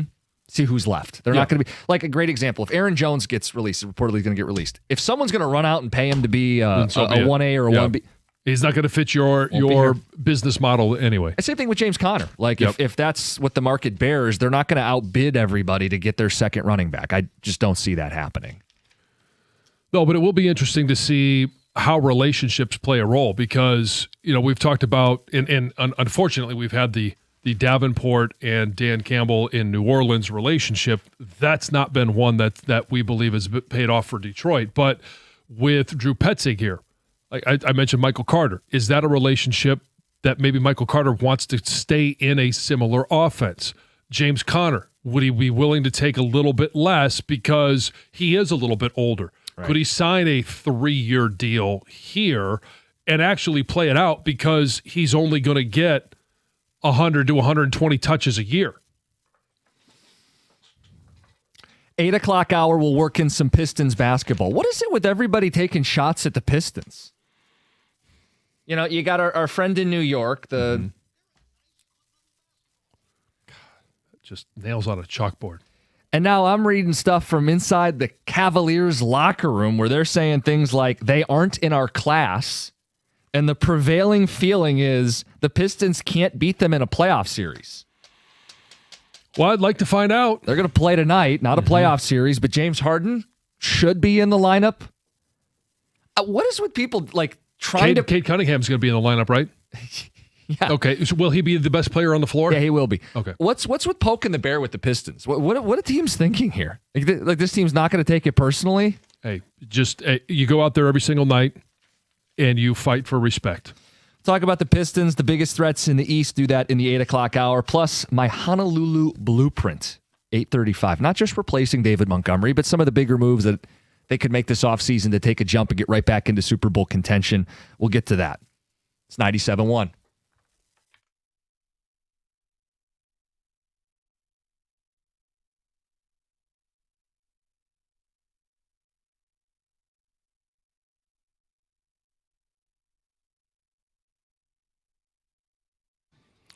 Brought to you by Michigan Lottery. Graham Glasgow is no longer a Lion after being released by the team yesterday. The move frees up about $5.5 million in cap space for Detroit, who was more than $11 million over the limit as recently as this time yesterday. Trading Demo and releasing Glasgow cleared up nearly $9 million in the cap, but Detroit still remains about $3.7 million over the limit ahead of the new league year, which starts next Wednesday. NFL free agency will begin at 4 p.m. that same day. In case you missed it yesterday, the Red Wings beat the Predators 4-2 in Nashville. The major news for Detroit was an injury to goaltender John Gibson, who left the game after the first period, but Todd McClellan said after the game it was just a stinger. Wings are back home tomorrow against Vegas. Pistons are back tonight, but they're on the road in Cleveland in a rematch of Friday's overtime thriller. Tonight's game will have a few new faces that didn't play in the last meeting, though. The Pistons get back Isaiah Stewart, who will return from his suspension tonight. The Cavs already got back James Harden, and he's expected to play tonight. Still no Donovan Mitchell, though, with that groin injury. That's a 7 o'clock game from the mistake on the lake. Cleveland. In other NBA news, Trae Young got ejected from a game last night before playing a game with the Wizards. Shams Charania said Young will make his debut this week for Washington, but he was ejected last night after running onto the floor to berate an official. Young is supposed to debut in Washington with the Wizards this Thursday. At the Coldwell Health Sports Desk, I'm Brendan Shabbat. For more, go to 97.1 The Ticket or Odyssey.com.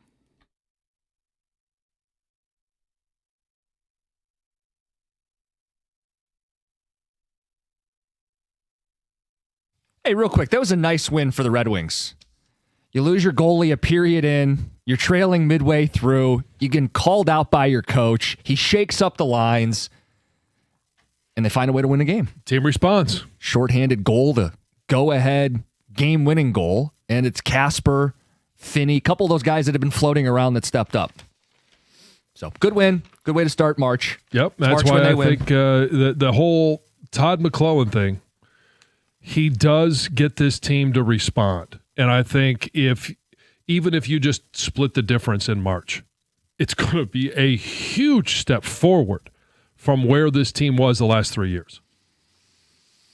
I hope Sweden and Italy and Denmark enjoyed their primetime game yesterday at 2 o'clock. It was kind of nice to be able to turn the radio on in the afternoon and hear. Well, for you and Red me, Wing like hockey. we're not at work at 2 o'clock.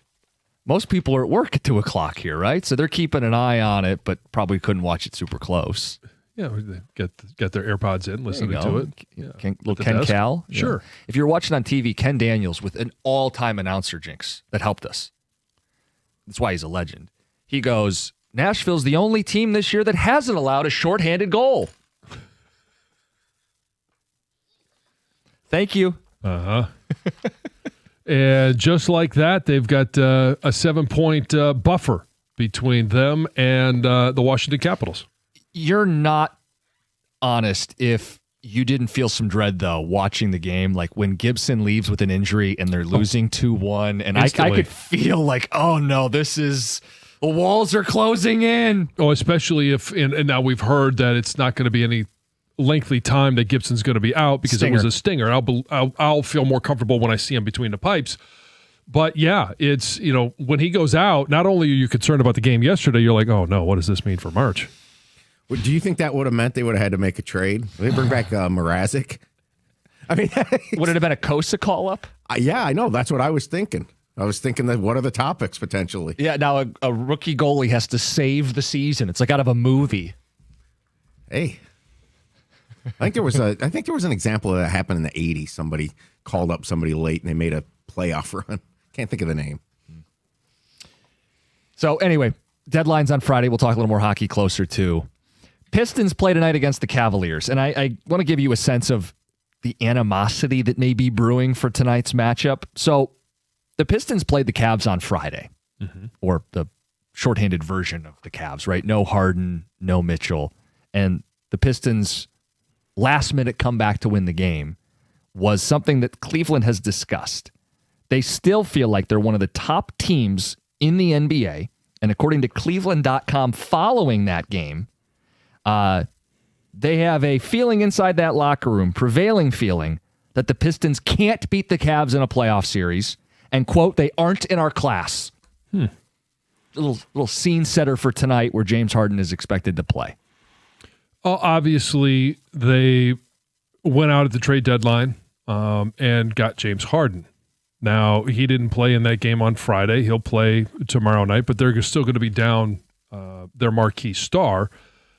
And we do know, unless dramatics happen between now and the end of the season, Pistons are going to have home court advantage. Yep. And so I think that will play into it. Plus, is Harden just going to harden again in the postseason? Right. It's also a lot of talk from a team. Like, we can point out the Pistons haven't won a playoff series, right? The Cavs haven't been out of the second round. It's not like there's some juggernaut that the prevailing feeling is they can't take us. They couldn't handle us in a 7-game series. You'd likely face the Pistons in the second or the third round. You know? And don't think JB won't be highly motivated to make Sure. make it further in the postseason than Cleveland, because they moved on from him because you can only take him so far. Like, I go a step further. They're not the biggest threat for the Pistons. You know, it's like, what do they think of us? Well, what do we think? I don't think of them. I think of the Celtics as the biggest threat. Yeah, I mean, Celtics, it's just in terms of standings. Yeah. And if they get Tatum back, we don't know what that looks like. Mm-hmm. But even without Tatum, I still think Boston is the bigger threat because of the way that they shoot. They got Jaylen Brown. They're going to be the bigger threat. Championship pedigree. We know it's not the Knicks. I mean, No. they've dispatched of the Knicks. Cleveland is interesting because of what does that duo look like in Cleveland when they're both healthy, they're both on the floor, and it is a 7-game series. I'm curious. Oh, I'm not going to disrespect them and say, like, Pistons will sweep them, but I would expect the Pistons to win that series. I would expect them to as well. I expect the Pistons to be playing in the NBA Finals. I expect that they win the East. Who is the biggest threat in the East for the Pistons? 248-539-9797. Cleveland would have you believe it's them. And you'll get a taste tonight. By the way, beef stew back. Mm-hmm. Hopefully he stays back. Yeah, would be nice. Could have used him against the Spurs. Yeah, we'll get a chance to see them in San Antonio. But I think that if you're ranking the biggest threats, it's Boston 1, and I would put Cleveland 2. Sure. And then Are the Knicks by default 3? Yeah. Yeah. Just by default. I mean, I think at that point you could throw a whole bunch of people into the same bucket. Because who's in that next tier? Like the Raptors? Yeah, the Sixers. Yeah. I mean, does Orlando make a push? I don't expect much from the Hawks. We saw Charlotte. Well, highlight this just so people understand. It's a regular season. Here's why it matters. If the Pistons are the 1 seed, which they are with a nice cushion, they would face a bad team in round 1 and likely win. Right, it'd be their first taste of postseason success. So now they got the engines revved up. They've won a round. Who are they most likely to play in the second round? Could be the Raptors, could be the Knicks, especially if Cleveland keeps winning. Yeah. Suddenly you only have to face one of Cleveland or Boston.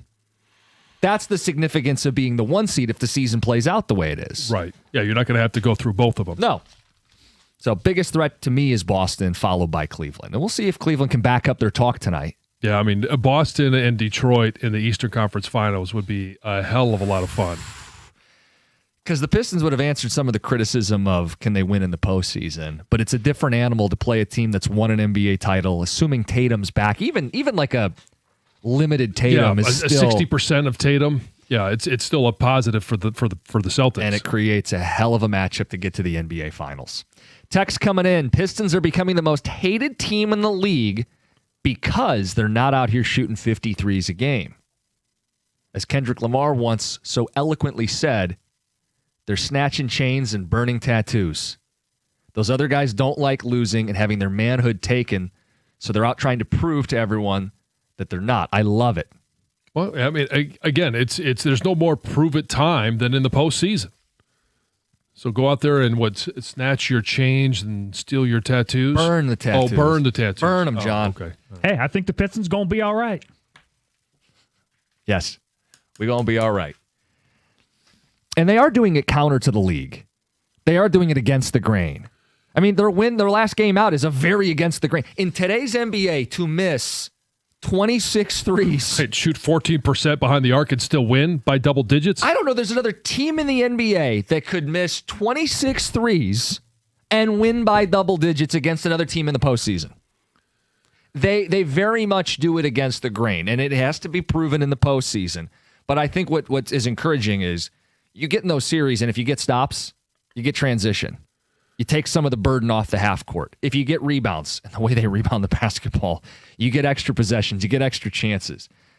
In the back of your mind, you're always a little concerned if Cade gets blitzed, if he has to get rid of the ball, if those other players are fumbling around or can't make shots, those games end up being tenser or closer than you want them to be. But if Cade's the closer, the best player in the East, you should win those games. You should. But it comes down to if you have a 2-game stretch or 2 games out of a 7-game series where you're only shooting 14% behind the arc, against a Boston. Hell, you even do that against Cleveland. Now all of a sudden things get a little bit more nerve-wracking, and I think it's near impossible to win a game like that in the postseason against the teams in the East. Guys, I think Boston and Cleveland will have better rosters than the Pistons. If we draw either of them and they're healthy, we will lose that series, no doubt. Guys, you have to remember Mitchell has come through at all in the playoffs since he's been in the league either. I think he means can't or hasn't. Hasn't. Yeah. So they have failures with both their stars. I don't understand the Cleveland bravado. I hope Detroit beats the snot out of them. Well, I hope they do too, but just because they haven't to this point doesn't mean that Donovan Mitchell won't. Or I know it's a longer track record for James Harden. Guys, I love the us versus everybody world out to get us perpetual underdog bit. Honestly, it's tired. We can move on. So some sarcasm there. Okay. Yeah. Yes, got that. Ken Dryden came up late and led the Canadians to a cup. Signed Mike in West Bloomfield. During the playoffs, will Jansen still watch the Tigers baseball over Pistons playoffs? Depends which round. Oh, come on. There's 162 of these regular season games. If it's the opening round against, let's just say, Charlotte or Orlando, I may be flipping back and forth, but I might be more intrigued by if it's a Verlander start or it's a Skubal start. Let's wait till we get there and see what the context is. There's more on the line with the playoffs. There's no question, but at this year, it should be more of a sure thing that they're going to beat a bad team. 248-539-9797. Little talk on the Pistons with the Cavs tonight and a little bit of bad blood brewing between the teams. The Pistons, they can't hang with the Cavs in a 7-game series. They're not in the Cavs class. Okay. Good little basketball team. All that stuff. It's 97-1. Hey, if you want to watch basketball at the end of the season, you want to watch hockey as we travel through March, the best place to do it is at Stadium Swim, located at Circa Resort and Casino. Catch all the biggest games at a viewing experience built for sports fans. Chill in one of the 6 pools on 3 different levels for a perfect view of their massive 40-foot tall high-definition screen located at Circa Resort and Casino in downtown Las Vegas, and it's right there on Fremont Street. Stadium Swim. Book your spot today at circalasvegas.com.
Greg Hargrave on the mix. Good morning, 97.1. Yeah, a little bit of that. Yep. Pistons and Cavs tonight. Yeah, Pistons aren't in our class. They can't beat us in a 7-game series. You know what? Until the Pistons do, there's going to be a lot of this sentiment. And they've got to first win a series. Mm-hmm. They've got to win a home playoff game. All the things that we heard from Trajan Langdon, we've heard them from Cade, we've heard them from other players. And until they win a 7-game series, like what does anybody have to anything go on? Now, eventually they will. And eventually, I think this team will eventually, whether it's this year, in the coming years, going to be playing for an NBA championship. Yeah, our question was, who's the biggest threat in the East? To which I would say it's not Cleveland. As much as they want to puff up their chest, it's Boston. It's a team that's gone to Eastern Conference Finals, NBA Finals, won the NBA Finals, will get Tatum back in some form, we think. Mm-hmm. I'm more concerned about them than I am James Harden in big playoff series, right? A Cavs team that, look, we can say the Pistons haven't done it. Cavs have flamed out in the second round the last couple years. I mean, it's not like there's some proven postseason juggernaut that should be flapping their gums. You know who's not talking about we can beat so-and-so in a 7-game series? The Pistons. They're not saying any of this. I think they know, hey, they got to prove it. And they play with that edge. And they'll play with that edge tonight. I have no doubt about it. It's the same edge that they've taken against New York. Yep. I expect that we'll see that tonight against Cleveland. Asar's going to lock down Harden with Holland finishing the job off the bench. Defense wins on the road. Going to be a fun game to watch tonight. That's Mailman Mike. Another reason the Pistons are becoming hated around the league, jealousy. The Pistons are getting so much national media attention because everyone loves them nationally, effort and toughness. All the old heads that criticize the players are now praising the Pistons for bringing real basketball back. Jealousy is why people are upset. Guys, when the Cavs are at or near full strength, they've beaten the Pistons by 20. When the Cavs play without Mitchell or Allen, we win by 4. Jarrett Allen dominates the Pistons. Harden has made them better. Watch out. Oh, I don't think we're saying don't respect them, but I think we respect Boston more, as we should. I mean, I respect the Cavs more than the Knicks. If we're going to do a hierarchy in the East, it's John, the Pistons are the bad guys. Do, do, do, do. Sung by Greg Hargrave. Yeah, dancing behind the glass. Boston is our biggest... Does that make the Cleveland Cavaliers the bad girls? Boston's our biggest threat, however. Cleveland gives me more concern. The unknown with the addition of James Harden. Kevin, Harden expected to play tonight. Yeah, I mean, there is an unknown. We haven't seen him at full strength with both of those guys. What did you make when they made that move? The Harden move? Oh, I saw it as a move. Like they were trying to find ways to be better than the Pistons.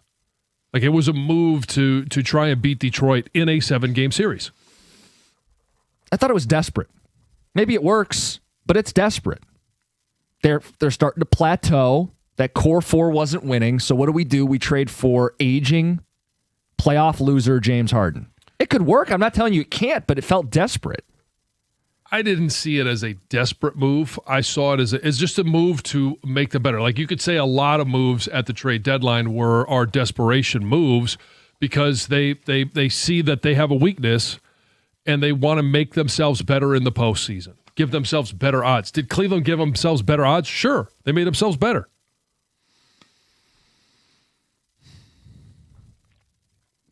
If you want to classify it as desperation, then you do you. I will do me, John.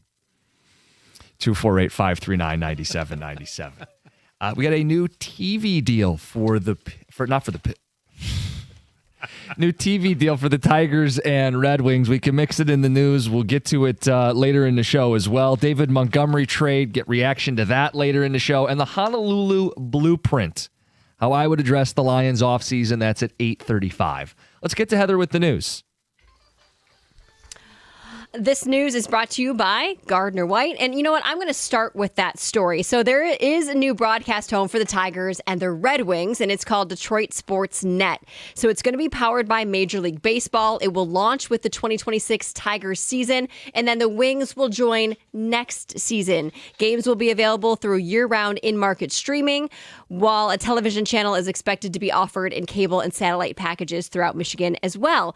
So subscriptions for DSN will have a monthly cost of $19.99 per month, and then you could also do a $189.99 for the year if you'd like as well. No word yet on the future of the Pistons. They will remain, or so far, on FanDuel Sports Network. So we'll see in the future if they join. Well, they named it ambiguously, so you could. Sure. They didn't call it the Illich Network.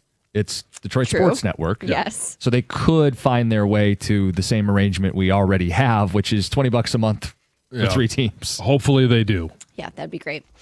Faster Horses, the annual country music festival, will not be returning to Michigan International Speedway this year. So the festival has typically been hosted at MIS in the summer, but it was canceled in 2025. And at the time, organizers said that they were taking a year to make plans for a bigger and better, faster version. horses. Yeah.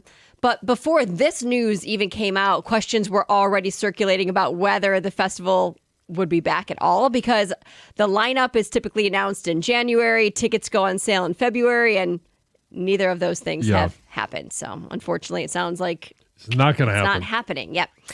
Jeff Daniels says he is stunned by the viral reaction his favorite sandwich is getting. So about 2 weeks ago, he was on The Late Show with Stephen Colbert, and he revealed the details of his favorite sandwich. And the sandwich is odd, which is why it has gotten national viral attention. It starts off pretty simple, right? You get some pita bread. You get some peanut butter, right? We all, the two go hand in hand. Sure. So you add half the pita. You're going to smother peanut butter, a decent amount of peanut butter, right? Like it's not just like a little schmear. It's like a decent amount of peanut butter. Then you're going to take a handful of Ruffles cheddar and sour cream chips, and you're going to smash them up. You're going to put them on top of the peanut butter. Then you're going to go and get your favorite brand of barbecue sauce. His is the Sweet Baby Ray's. And you're going to drizzle that barbecue sauce across the top of those chips. And then you fold over the remaining pita, and voila. So sandwich. you lose me at the barbecue sauce. Yeah. And we talked about this earlier. I'll ask you guys a question.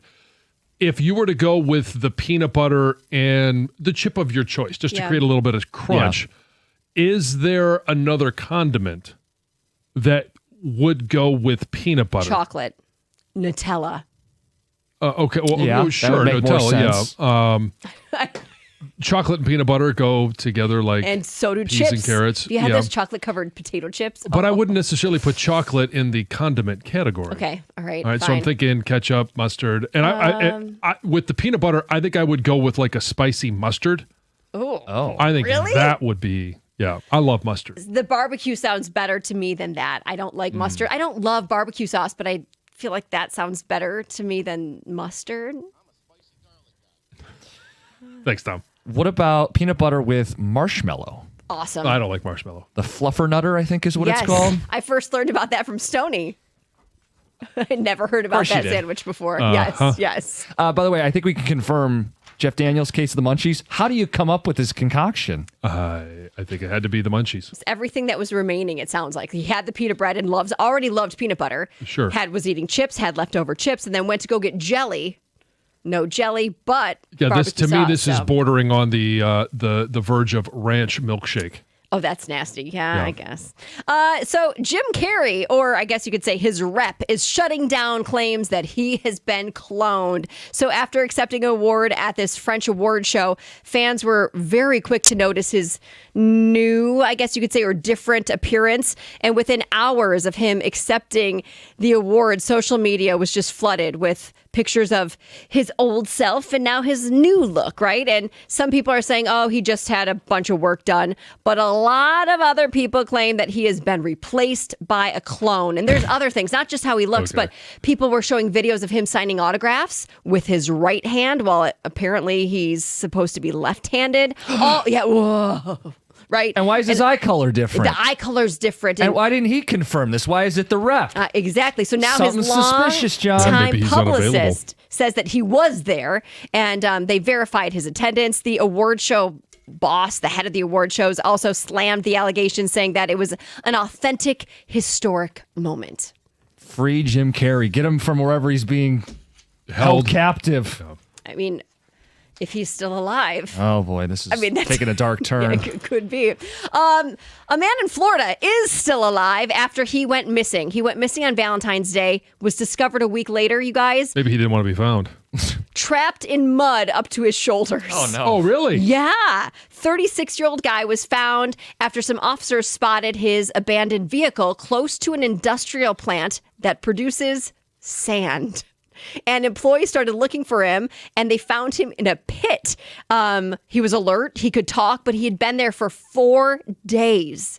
Hadn't had any food or any water. And it was so hard to reach him because he was surrounded by unstable ground, right? So it took about 3 hours for crews and the fire departments to get to him with, ladders and pallets and poles and ropes and all Was he sorts of still things. sinking? No, I know. He's 4 just- days. He Yeah, was just, yeah, but I mean, maybe, like, maybe the first day got to his knees. Yeah, The next day, yeah. Did you explain how he got himself in this situation? No, we don't know exactly Probably why walked in. he was there, but his family did say that he was distraught over a recent breakup. So he needed a mud bath. A little They something for don't- his skin. So it's unclear exactly if he knew what he was getting into Is or that not. not a nightmare though? Like the stuff of It nightmares. is. You can't It move. is. You're slowly sinking. Yeah. He was initially hospitalized in critical condition, but now he is expected to make a full recovery. They said one more day wouldn't have made it. Okay. It's wild. That's a unique one. Heather with the news coming up next. The Honolulu Blueprint. How should the Lions attack the offseason? It's 97.1. When it comes to an IRS collection or audit, Abraham and Rose has successfully specialized in resolving all types of tax problems for over 30 years. Their extensive experience means that when you're facing an IRS collection or audit, you can rely on their firm. Many law firms come and go, but for 30 years of experience, it's a true testament to their success. Their experienced team is ready to evaluate any underlying or federal state income taxes or payroll taxes. All you have to do is visit abrahamandrose.com or call 248-539-5040 so you never personally have to deal with the IRS.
Hey, in my career, I've learned that the best results come from having the right team in your corner. That's exactly why I love First Merchants Bank. They've been my bank for a few years now because they do something a lot of big banks have forgotten about. They take the time to actually get to know me. And whether I'm looking for long-term growth or I just need a sounding board for a big financial decision, they provide the kind of sound advice and tailored solutions that actually work for my life. With First Merchants, I never feel like I'm just another account number. I know I'm in control, and I love to be in control of my decisions. And they give me the tools and the confidence to know I'm making the right choices for myself and for my family's future. It's about peace of mind. Knowing your bank is as invested in your success as you are. If you want to feel that same confidence in your financial journey, all you have to do is visit firstmerchants.com to learn more about how they can help support you and your family as well. First Merchants Bank, helping you prosper. Member FDIC.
All right, did I do it? Did I successfully take over Brad Holmes' job?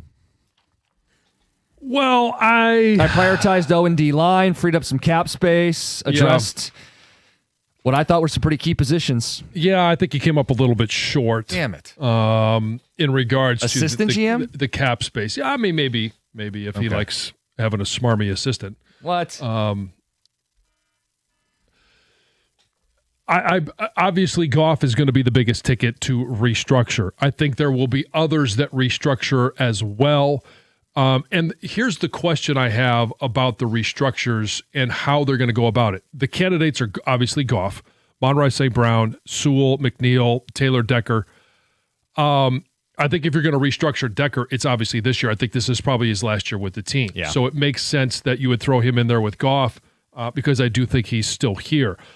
Now, when you look down the road, and general managers are always going to have what's it look like this year? What's it look like 2, 3, or 4 years down the road? Usually it's only about 3 years.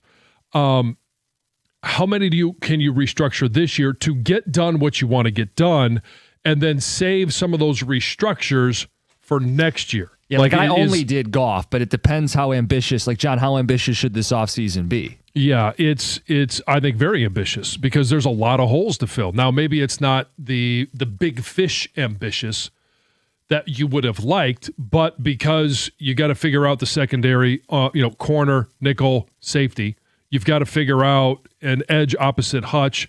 You've got to figure out depth. Are you going to re-sign Roy Lopez? What are you going to do with depth at defensive tackle? You also have to consider center depth. Now, depth they may have taken care of yesterday in the interior with Juice Scruggs. Right, as a backup. As a backup. I also didn't address Alex Anzalone, replacing the third linebacker. I mean, again, I could sit here for an hour. 9 picks. As it stands right now, you have 9 picks in the draft. Now, I don't think there's 9 rookies on this team next year. Right.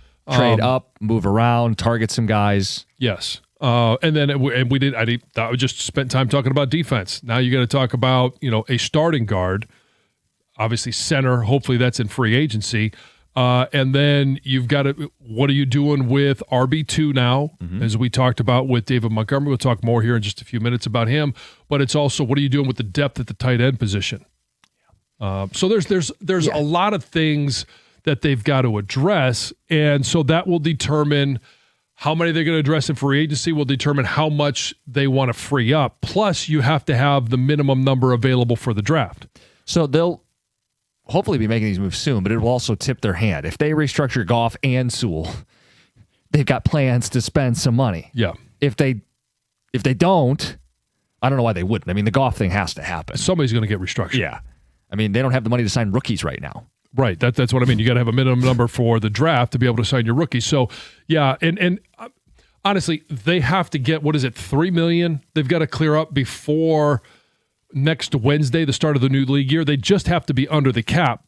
But then free agency starts at 4:00. So you know that they need to be much further under the cap than they would be at just getting under the cap. So I think maybe the most controversial part of my blueprint was cutting Taylor Decker. I don't think they're going to do it. But if you're going to take a tackle at 17, I want to play my first round pick this season. Well, you still can. You can play him at guard.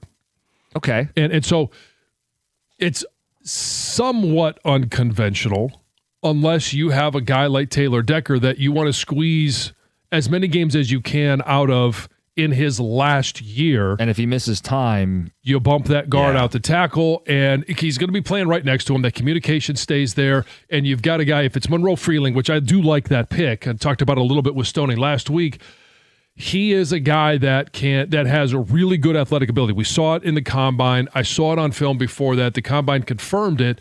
And if you're talking about a guy that you want to play at guard for part of the first year, you've got to be able to have a guy that can pull and is athletic enough to be able to get upfield. You're going to use him more in screens. And even we see Penei Sewell used. It's usually your interior 3. So he's a guy that can block and get on bodies in space. I like that. I like the fact that you could bump him to left, and depending on what their long-term plan is with Penei Sewell, is he's been there for 5 years now. He's going to stay at right tackle for his entire career. If that's the case, then you need a guy with the athletic ability like a Monroe Freeling to be able to, play guard, play tackle, and then eventually be your long-term solution at left tackle. So you're familiar with RAS score, the relative athletic. Yeah. Monroe Freeling, out of 1,500 players since 1987, was the second most athletic tackle they've ever tracked. Yeah. So, that athleticism will do you well at the tackle position, knowing the freak athletes you've got to play. He hasn't played as many snaps as maybe some of the other tackles in this draft, but the projectability, I think it's a no-doubter he'll be a first. He might not be there at 17. Well, he might not be, but it's also a position that if that's what you want to do in the first round, maybe you have to go up to 12 to get a guy. And you now have an extra fourth, an extra fifth, and an extra six as collateral. So I was curious. Do you know how you scored? I have no idea. Okay.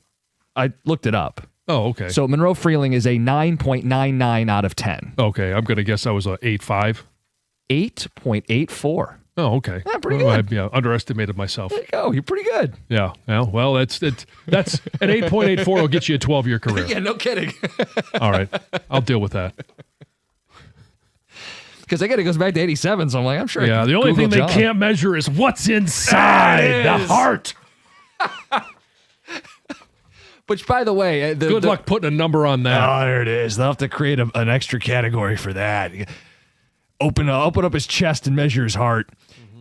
But he appears to have a mean streak, this Monroe Freeling out of Georgia. Yeah. So does the other guy I brought up, Miller, tackle for Clemson. You want a guy who's athletic, tough, ornery. I mean, these are things that check the boxes. Yeah, and so I'm glad you brought up, the aggressive nature, because you can really only see that on film. And the RAS score, all that stuff is really nice. And I know Brad Holmes, when we talk about, Jack Campbell, he had a really high RAS score. Like, they like guys that have that athletic ability, but it doesn't tell you the entire story. You've got to just simply turn on the film. That will tell you the best story of what did we see at the college level, and how does that translate to our offense, how we operate, and how we think it'll translate to success in the NFL. And with the Lions, I mean, they ask a lot of Penei Sewell because he can do it all, but they like the fact that their tackles can get out and move people. They need to. So that's why you look for those type of guys. I mean, sounds like we want to tackle at 17. You and me are on the same page right now. There's a lot of good tackles. And where we differ is I'm fine with that tackle playing guard for a year and then bumping him out. Yeah. And because he's going to play tackle at some point during the season. Right. I mean, I didn't consider that. I'm not opposed to it. I just know if you're trying to make all the moves you want to make, Decker's money would be valuable. And if I think I can get like Decker himself was 16 overall and started as a rookie tackle. If I can draft a guy I really like at 17 and start at rookie tackle, free up Decker's money, use it on the D-line, use it at corner, use it at safety, use it where, you know what I'm saying? And get by with a decent guard between a proven center and good tackles. Look, there's a bunch of ways they can skin the cat, but it starts with freeing up the cap space, which is what we're waiting on. Oh, well, you're going to get a call from PETA. Oh, boy. You're getting a call from PETA. You can't skin cats. I'm fine. Oh, so you're a cat guy, so you can say whatever you want. It's like Stoney talking to, his yes, religion. He's Jewish, so he can make the Jewish jokes.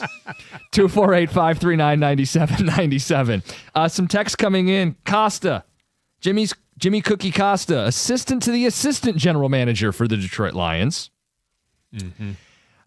Says, head of high school scouting. Guys, what do you make of the center released yesterday by the Commanders? Is that Biotic? Yes. Yeah. Good player, cheap option, David in Virginia. So I liked him coming out of, he was Wisconsin, right? Yes. Yeah, I liked him coming out of Wisconsin.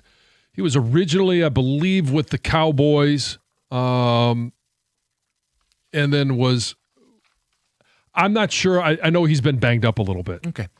9 o'clock hour, we're going to talk David Montgomery, reaction to the trade, plus the new TV deals for the Tigers and Wings, 97.1.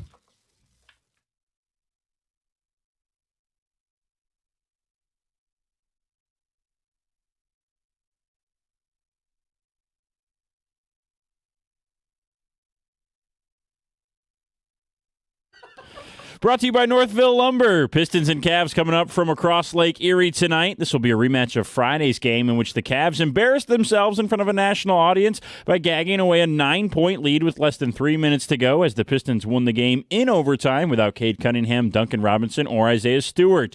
Since that game, the Cavs have hidden behind anonymity and played the role of sore loser while also nearly laying an egg against the last-place Brooklyn Nets with just a 4-point win on Sunday.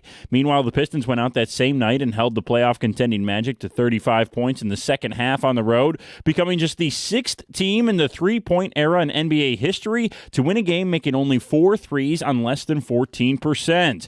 The Cavs can put their money where their mouth is tonight, but they'll have to do so in front of Isaiah Stewart, who makes his long-awaited return to the Detroit lineup after his suspension. That game starts at 7 o'clock tonight right here on 97.1. Chris Villar hosts pregame coverage beginning at 6:35. The big news of the day this morning is the Lions roster move from yesterday as the team cut veteran offensive lineman Graham Glasgow in order to free up cap space. Glasgow played 7 of his 10 pro seasons here in Detroit after being drafted from Michigan in 2016.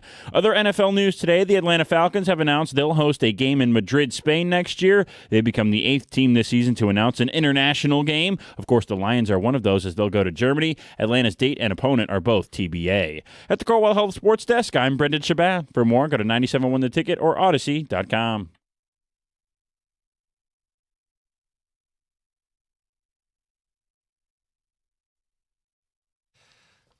Talking Demo trade real quick on Graham.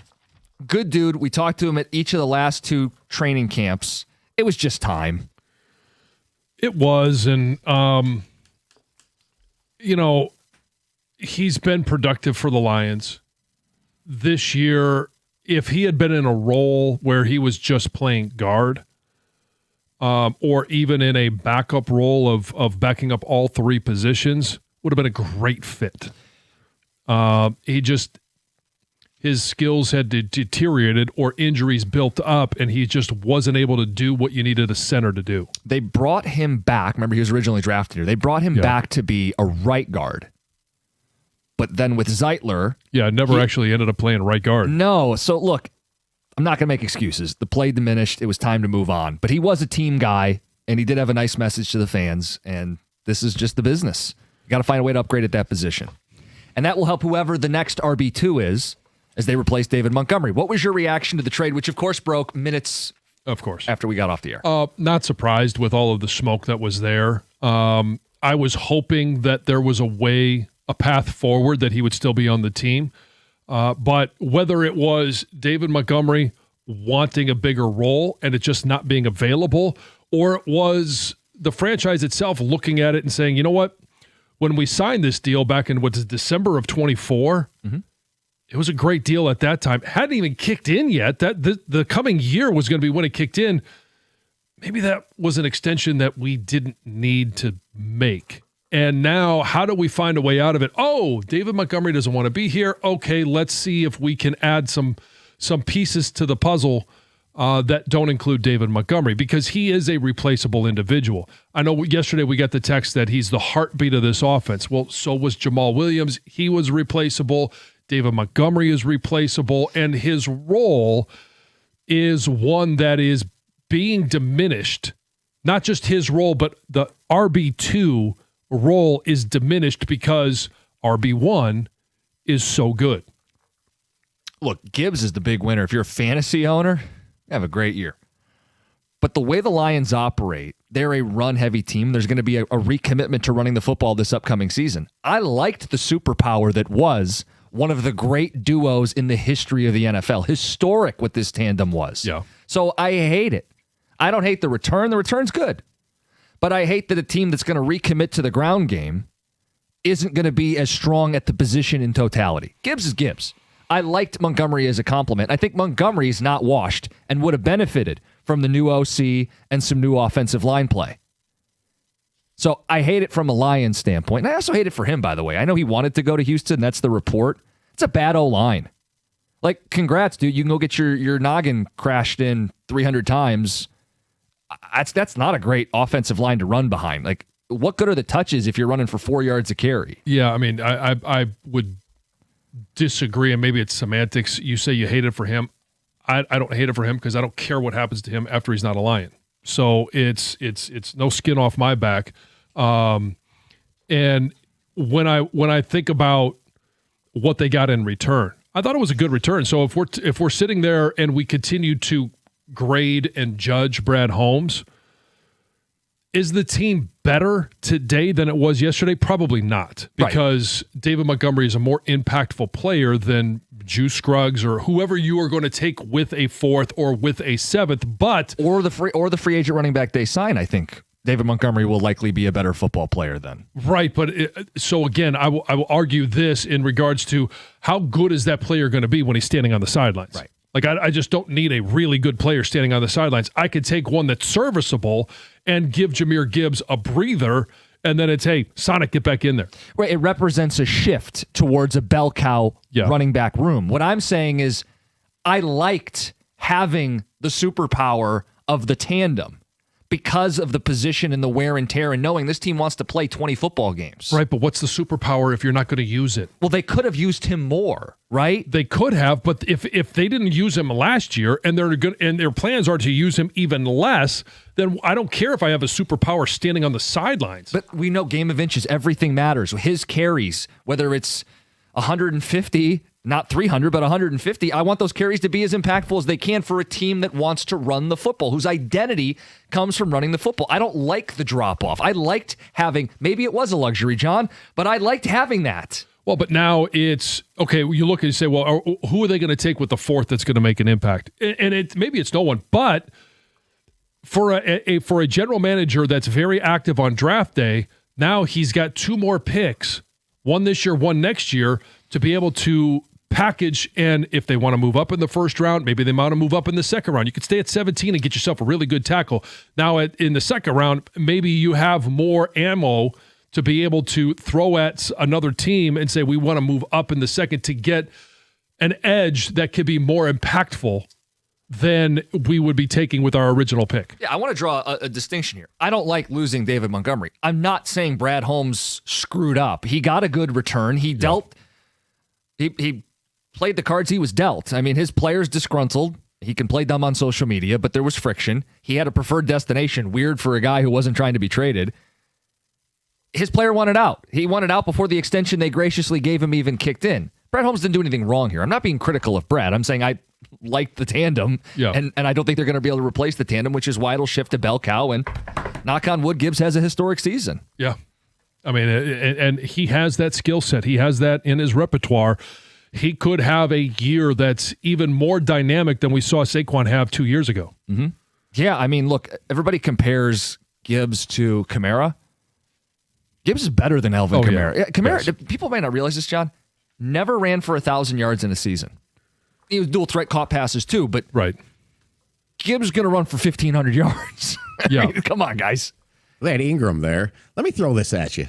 It's fascinating to see how you answer this. Yeah. Would you rather still have David Montgomery and have J-Mo entering the final year of his deal? I don't think they're connected. No, they don't give the extension. So you've not extended J-Mo. Right. What does that have to do with David Montgomery? Because of money. Or is it touches? I don't know. No. I think David Montgomery wants out either way. You don't understand what J-Mo, we haven't extended J-Mo, so you're going into limbo. Okay. With him, he's playing his last year of his contract. Mm-hmm. But you have David Montgomery. What I'm pointing out is if Brad Holmes had not extended J-Mo, maybe David Montgomery's still on the team. Why? I'm not trying to be combative. Because I don't understand. how you spend money. Jim, yeah, but David Montgomery's not a big ticket. Right. And right, J-Mo, but the whole point is the total cap space, guys.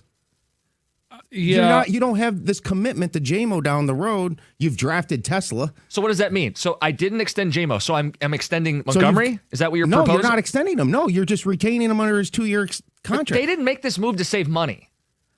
But what I'm saying is maybe if they don't do that with J-Mo, then Demo's here. I don't know. John, I guess I don't know what he's Maybe saying. I shouldn't have thrown this at you. No, I'm just like Jim said to begin with, like, I don't understand the connection. And I get it. Like, if they have more cap space because J-Mo's taking it up right now, maybe they can stick with the luxury of having Demo.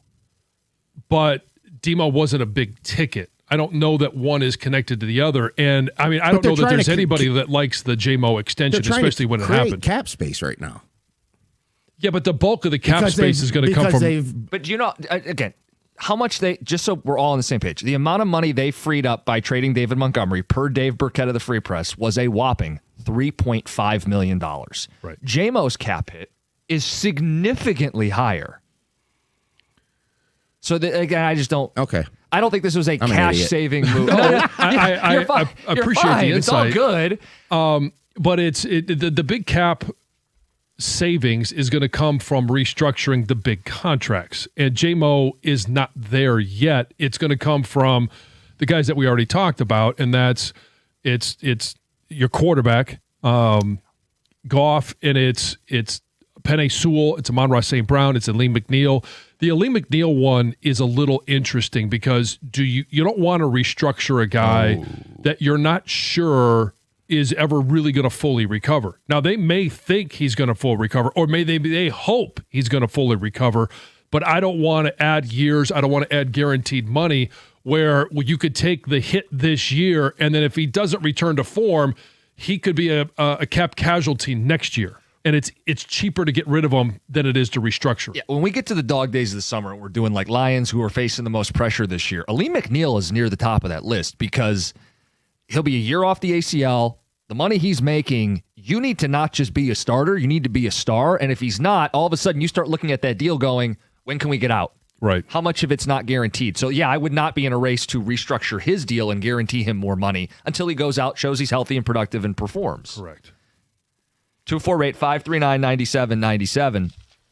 You know, I think the guys you've laid out, Goff's the obvious one, Sewell and St. Brown, if they're really trying to free up a ton of space to get active here. The Montgomery move is not about saving money. It's moving a guy who was reportedly disgruntled. Yeah. So we'll get more of your feedback on David Montgomery, your thoughts on the trade, how they replace him, and how it shifts what they do. Talk about a shift in watching our teams. Tigers and Red Wings have a TV deal. Get to the announcement, the details, and reaction at 9:35. It's 97.1. Whether it's a new roof, windows, or siding, these are big decisions for your home. You do not make these lightly. And when it's time, you want a company you can actually trust. For over 30 years, Michigan homeowners have counted on Shaner Roofing. Now they're bringing that same 5-star service to windows and siding. You know what sets them apart? They're local, they're family-owned, and they treat every customer like family. Every roof they install comes with a lifetime transferable warranty, and that matters because they've been in business for 30 years. You can count on them if you need to cash in that warranty. They've earned a 4.9-star Google rating. That's thousands of happy homeowners, and it's not bought, that's earned. Decades of doing the job right. If you're in the market for a roof, new windows, or siding, you owe it to yourself to get a quote from Shaner. Super simple. Go to mymichiganroof.com. That's mymichiganroof.com. Shaner Roofing, windows and siding. Michigan's name you can trust.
Ken Cal on the call, swinging.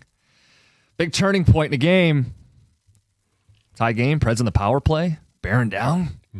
Wings on their backup goalie. Here's where it slips away. Nope, it's a shorthanded goal, the first allowed all season by the Nashville Predators. And the Wings pick up an important win. It was. Now, again, we'll say it's a regular season win, but in the month of March, to start it off with a win like that, it's a step in the right, and it's a response after not playing well, being called out by your coach. You go out in a matinee and play that way. It's a response on a number of levels. It's a response because of what McClellan said. It's a response because you lose your goalie after the first period. It's a response because you're down 2-1 in the second. To win that hockey game, I don't care that Nashville's out of the playoffs. Every single game in March is going to be cherished. It felt like the walls were closing in. Yeah. On a scale of 1 to 5, and don't use decimal points, the pucker factor when Gibson went down. 4 out of 5. I think everybody was there. I think there were a lot of people, if they wanted to admit it, it was a 5 out of 5. I would have come in the next day with a brown paper bag and just been breathing into it. Tell me he's going to be all right. Tell me it's not over before it started.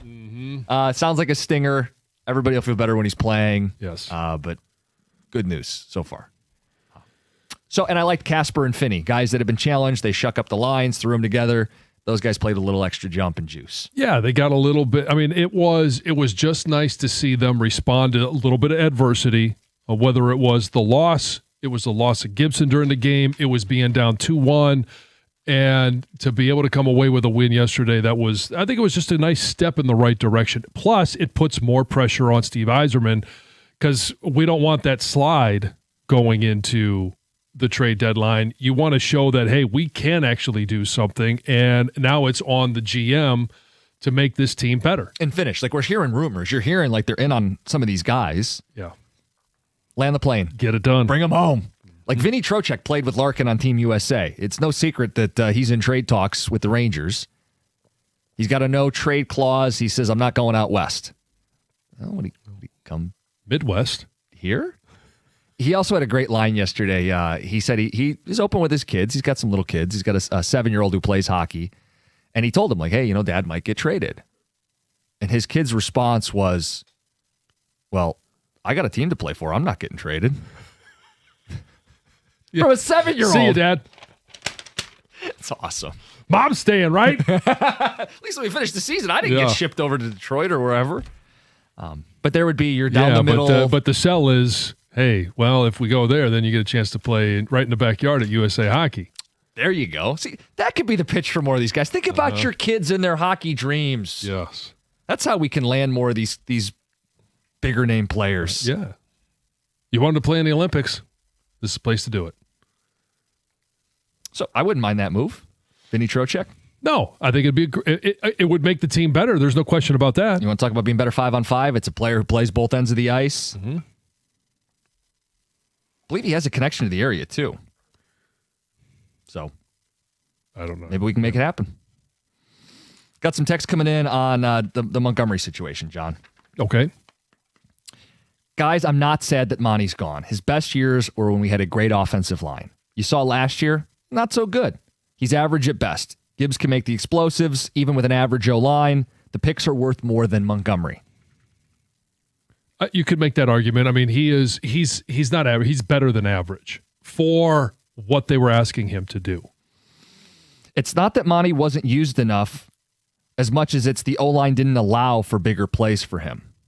From another text. Yeah, that's obvious. Yeah, it's pretty clear. But that's my thought, though. If they had, and when they do address the O-line, if he was still here, he would be more productive. Yeah, well, and RB2 will, again, be more productive with a better offensive line. Thanks, John, for reminding everyone why the trade is fine. We can find someone to carry the ball 7 to 10 times a game. I don't understand why anybody's against this deal. No, I mean, change is uncomfortable. Some people just simply don't like change. But this is one that's going to be, it's an easily replaceable piece. Guys, it is going to affect us in the season if we don't get a quality backup. That's Josh in Redford.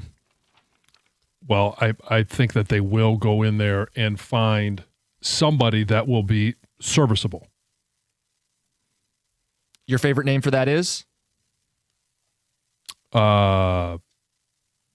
I'm not sure. The free agent running back, your favorite to be the number 2. I thought you were asking me for a word to associate with. No, just give me a player. Okay. Pick 1 or 2 guys. I know we've run through a bunch today as everybody's perusing, looking at free agents or draft targets. I think the 2 guys at the top of my list would be Brian Robinson, coming out of San Francisco, and Michael Carter, who is obviously very familiar with Drew Pretzing.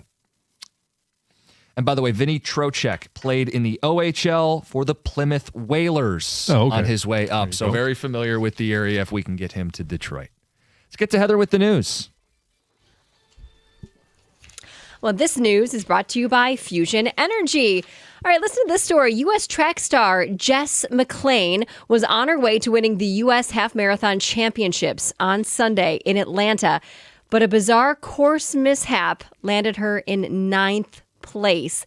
McLean had taken a sizable lead, right, with under 2 minutes remaining in the race when the unthinkable happened. The guide vehicle led her and 2 others off the course. So the 3 women You're going the wrong way. They had to scramble to get back on course. The error cost them big time. Like I said, the leader finished 9th. The other 2 finished in 12th and 13th place, respectively. The Atlanta Track Club CEO took blame for the mistake, but not only did it cost her the title, the national title, but she also missed out on the $20,000 prize that she was so close to winning. Yeah. Tough pill to swallow for sure. Yes. Illish Sports and Entertainment just announced the launch of Detroit Sports Net, which will be the new broadcast home for the Tigers and the Red Wings. So fans can subscribe for $20 a month or $190 for the year.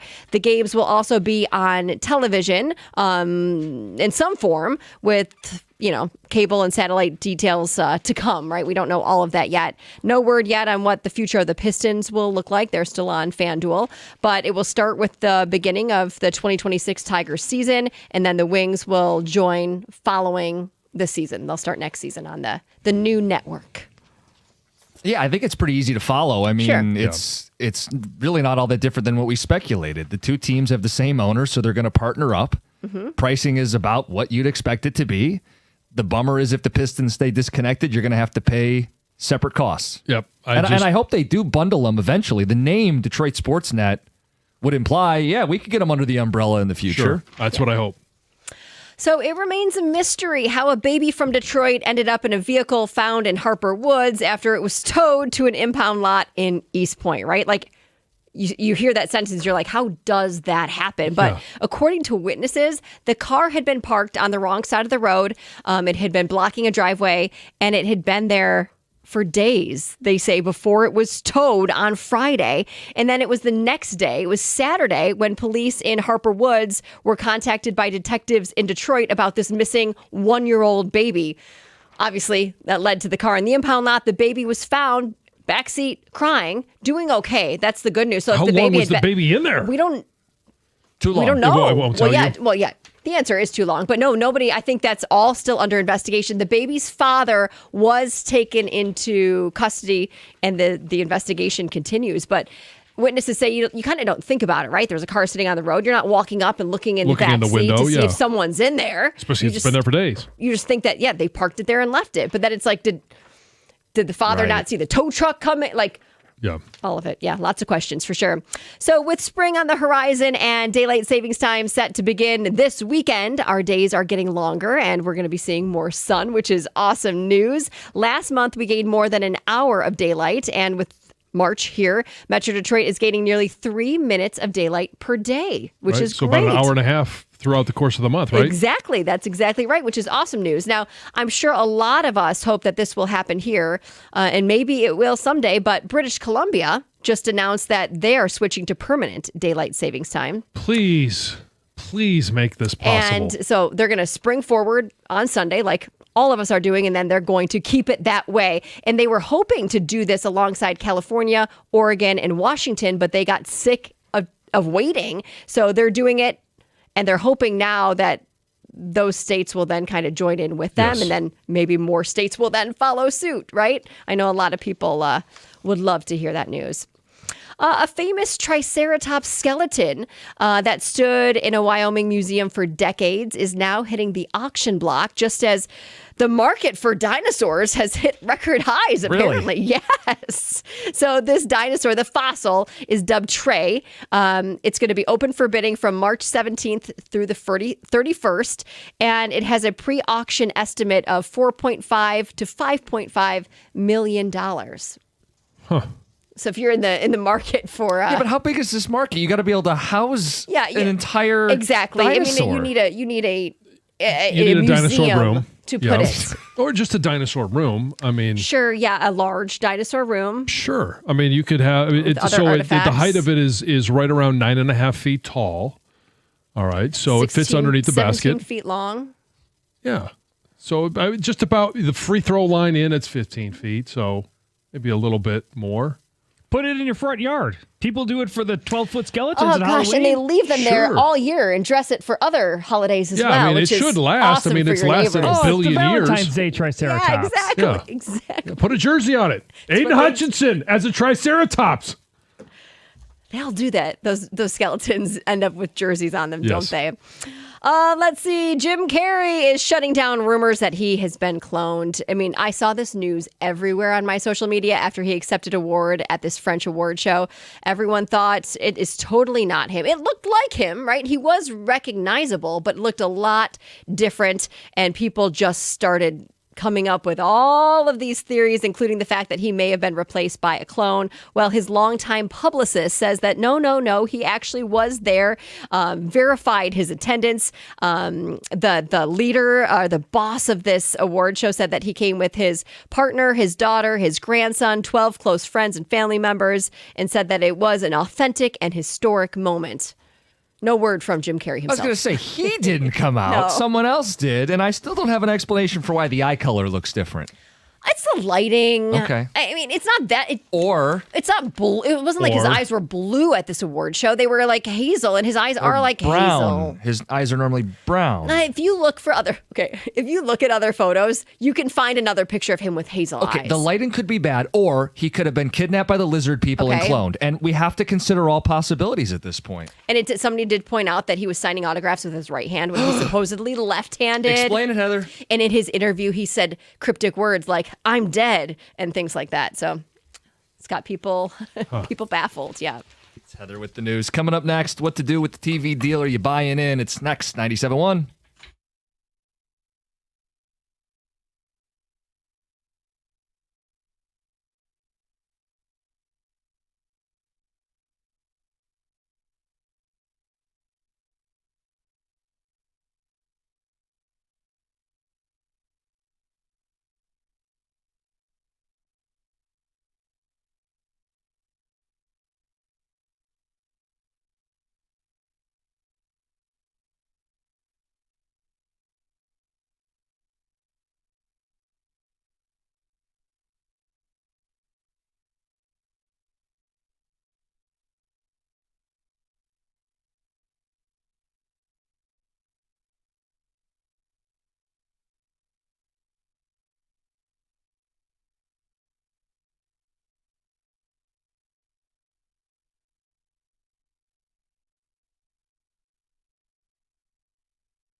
Talking TV deal, Tigers and Red Wings announcing what they're going to be doing. $20 a month or $190 for the year. You'll be able to get it on your cable package, or you can pay the streaming, the $20 or the $190. Mm-hmm. This is not earth-shattering. This isn't... Is this a new app? Is that what it's going to be? I assume it will be, yeah. But this isn't like landscape altering. This is kind of what everybody's doing. I mean, look around. I looked at Major League Baseball today, and a lot of the teams have been impacted. They're all charging about $100 for the season. Mm-hmm. So how do people receive that here? You buying it? I'm sure there's some people who are annoyed that the Pistons aren't part of this. Maybe later. Yeah, John, hopefully later. How do you think this impacts people? What's your reaction to it? Well, I mean, for those that were, numbskulls like me that did the year agreement to try and save a few bucks on FanDuel, now you're just simply waiting for the Pistons and Wings season this year to end. And I have to ride it out because there's not going to be any more Tigers on there. And I could cancel it just so it won't renew. But now there's not going to be anything on FanDuel Sportsnet when those two seasons are over that I care to watch. And hopefully in the long term, it does include the Pistons. And there's been no indication as to whether it will or not. I got to believe that's going to be part of the package and make it very streamlined so that you can watch any one of the three while they're all going on at the same time on the same app or at the same location on your streaming service, cable network, whatever it is. And here's where I think it's good. We've seen so many iterations of, Fox Sports Detroit, or it's been Bally's, and then it was FanDuel. Like, you knew at some point it was always going to turn over. What's going to be next? And we went for a month a couple of years ago with no Tiger baseball in the middle of summer. Now that it's being run through Major League Baseball, you feel like there's at least a backing for it. Like there can be some consistency now in this app that you won't have to continually try and reinvent how you're watching your local Detroit sports that aren't the Lions. Some stability. Yeah. Would be nice. Yeah. Look, the price, let's start there, $20 a month. If you buy just baseball season, that's April to September, that's 6 months, you'll pay $120. Most teams, I think, are at 100, but in this case, you're also getting the Red Wings in April too. So, I think the price is fair. Sure. You pay that to DoorDash lunch today. I mean, nobody likes paying extra, especially if they do stay separate. And this April's going to suck. You're going to pay for FanDuel to watch the Pistons and the Wings. And if that same month of April, you're going to need to buy this Detroit Sports Network to watch Tiger baseball. Right. So there's going to be a double dip in April, non-negotiable if you want to watch the teams. Right. The transition's never going to be easy. No. It's just going to be, it is what it is. Yeah. But hopefully moving forward, the Pistons are going to be a part of this, and then it's still just one app. So the question of the Pistons, I mean, there's no clarity, but Jeremy Otto, WWJ, talked with Ryan Gustafson, president of Illich Sports and Entertainment, and this was his response.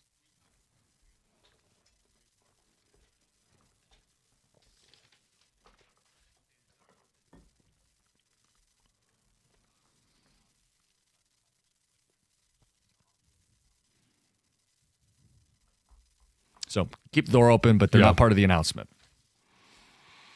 And the thing is, 2-3 years ago, you go, you know what, maybe I just won't pay to watch the Pistons. Right. But now they're the number one team in the East. What do you mean you're not going to? You don't want to watch the Pistons. And I don't know what happens to the FanDuel Sportsbook app or to the FanDuel Sportsbook network to begin with if they're losing all of these other revenue sources. Not like they were making bank on it to begin with, but if the Pistons stay on it, and now all of a sudden, because there's a lot of people that do extra during football season because they want to watch more than just the Lions. The NFL has to figure it out. You can watch all of the local teams for free in the NFL if you don't care about watching the rest of the NFL. But if there's only two teams on the Detroit Sports Network, which are the Wings and the Tigers, but you then have to pay for another app or service to watch the Pistons, at some point, are you actually going to have to pick which team you want to pay to watch and then just listen to the other on the radio? Or watch the highlights? Well, because the NBA has said before, like the NBA game is best served in highlights. Maybe they don't even care. Maybe, yeah. And can you charge $20 if it's just the Pistons? I don't know. And if I had to pick, I'm gonna pick the one where I get 2 for 1. And I hate saying it because the Pistons are great. Right. I won't have to pick. I'll get both, but maybe it's a consideration. One other thing, I know we got texts coming in, phone calls to take. They do need to clean this up a little bit with this Detroit Sports Network from the standpoint of if I want to buy MLB TV, like I'm looking at the Padres, for example. Padres TV is $100 for the season. MLB TV is $150 for the season. You can bundle them for $200. So there's a savings. Sure. The Tigers currently don't offer a bundle with both. Now, maybe that's going to hopefully that is comes to come. out too, because if you go to the Tigers page, MLB.com, I'm looking at it right now. Detroit Sportsnet annual is $190. MLB TV is $150. They don't have a third option to bundle. Now, it would make sense that they would eventually add that. It seems silly that they would be one of or the only teams that doesn't offer a chance to bundle them. Yeah, but maybe they're the only team that offers 2 sports with hockey, with one package. Maybe. So, I mean, there's still a lot to be worked out, but at least we know that when the Tigers do start, you'll be able to watch all of their games. Right. And mechanically, it's going to work the way it was working. So it's nothing, crazy or different. Bob and Howell, you're on 97.1. Good morning, man. What's up? Good morning. I think you actually just hit on what I was going to suggest. I have a main streaming app right now, YouTube plus live TV. What I really like to do is be able to just purchase another channel to add to the YouTube lineup so that I can go to the Tiger game when I want to, or Red Wings or whatever. Last year I had to stream FanDuel by accessing my Amazon Prime account. I do the same thing. And I mean, that was particularly poor service anyway. But it was a pain to leave that and go back to regular TV during a break in the action or when the game was not going the way you want. Because it's like 2 or 3 extra loading screens. Yeah, I'm with you. It would seem like an easy fix. Now, they'd have to get deals with, I have Hulu, you use YouTube Live TV. It's the same principle. You need to get deals with them. But yeah, I mean, I'll pay Hulu or you'll pay YouTube the $20. And now I don't have to exit the app or hit a different button on the remote and go through 2 or 3 screens in between. You would think, like, that wouldn't be hard to do. Well, I'm sure John knows that you can access or add the outdoor channel onto his streaming package for just a couple bucks more per month or whatever it is. Oh, yeah. And I think it would be that same technology. You would hope that would be the case. Because like you, I have YouTube TV, and I don't like to have to leave that to go to another app, especially if you want to flip in between other things that are going on that you might be watching on YouTube TV. Yep. Thanks, Bob. Thanks, appreciate it. Some of the response coming in on the text, it says, at what point do you just cut the cord on streaming and just pay for cable all over again? The more different apps you got to add at $20 here, $10 here, $15 there, would you just rather put the cable back in? I don't know. I mean, I have to go through the whole cost analysis of it as well. But the reality is, even if you do it, you still need Peacock, you still need Apple TV. Right, yeah. Not everything's going to be accessible. You're still going to watch TV that way? Right. Well, yeah, you'd watch cable TV. Yeah, but part of the reason I like YouTube TV is because I can watch it anywhere. Yeah. And I know sometimes you can with some of the other ones, but then you run into more geofencing. Guys, it's great news for Tiger fans. This should allow us to compete financially with larger market teams for years to come. That's direct. They'll just get the money. Right. As opposed to... Yeah. So insert the text we got earlier. Well, why not just pay $30 and keep Scooble? As a Tigers fan, if I had to commit $20 a month for the Tigers to be top 10 of payroll consistently, I would do it all day. Guys, I'm not paying to watch the Tigers and Pistons. I'm out. This is how you kill sports. Well, where have you been? You've always paid. I mean, not always, but like in the last 20 years, you've paid to watch the Tigers. Yes? Well, when I had cable, you were paying for that. Yes, I was, but it was a part of my cable package. I didn't have to actually add another service. Right, but the idea that sports have not been free over-the-air television for a while, decades. Yes. So I don't know what year this text was right. Yeah, sent you're in not from. getting it on NBC, ABC, Fox, whatever. I'll agree with the last part, though. It is a barrier to entry. So from that standpoint, it makes it harder for fans. Guys, back when the Tigers signed Valdez and Verlander, I thought this is what the Ilitches would cook up, their own TV network similar to the Yes Network in New York. Guys, no thanks. I'll stick to radio if I bother at all.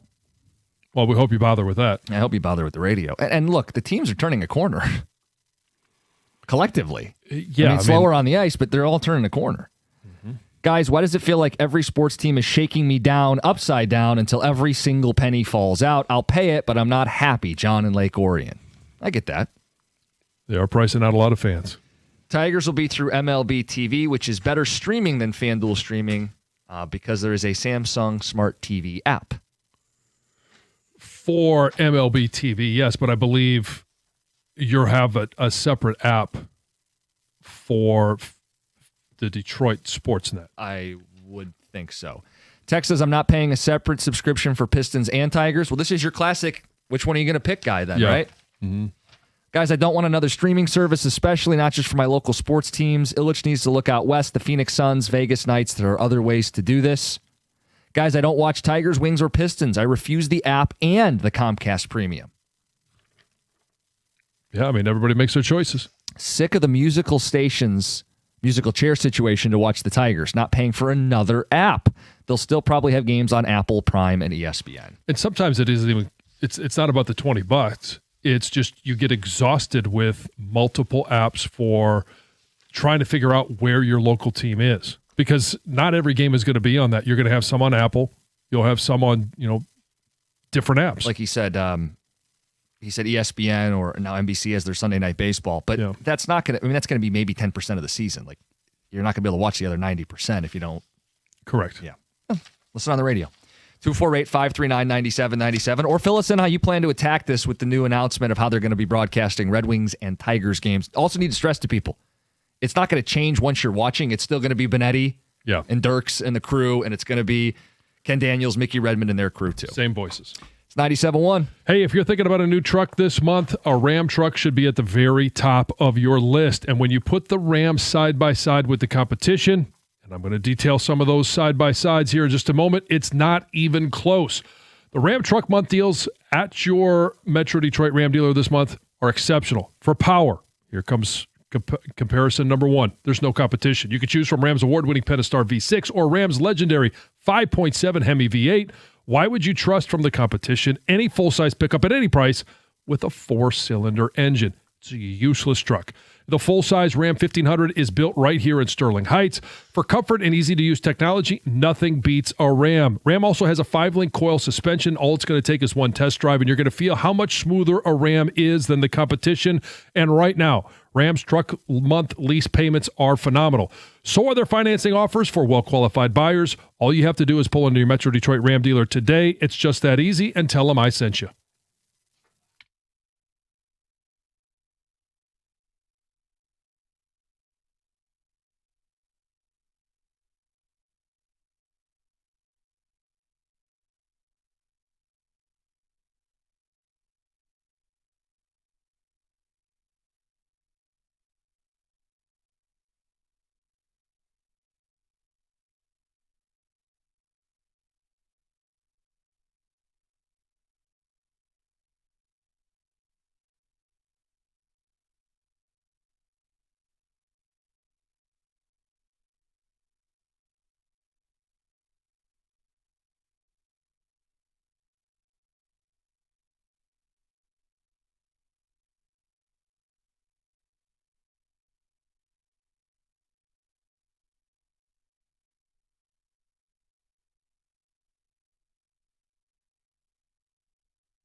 March started off.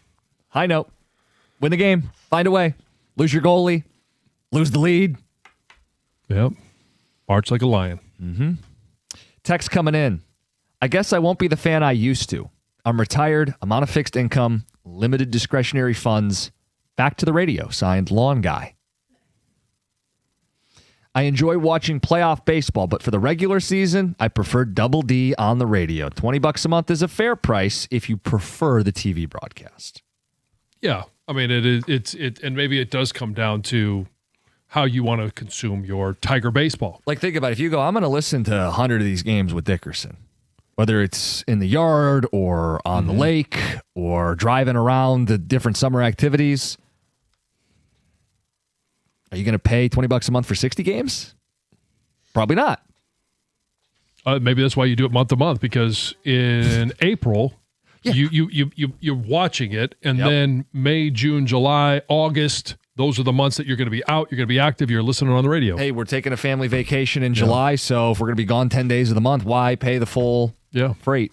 September, all of a sudden, hey, maybe you're back in. Watching it because kids are back in school. And October baseball is going to be nationally televised anyway. Playoffs.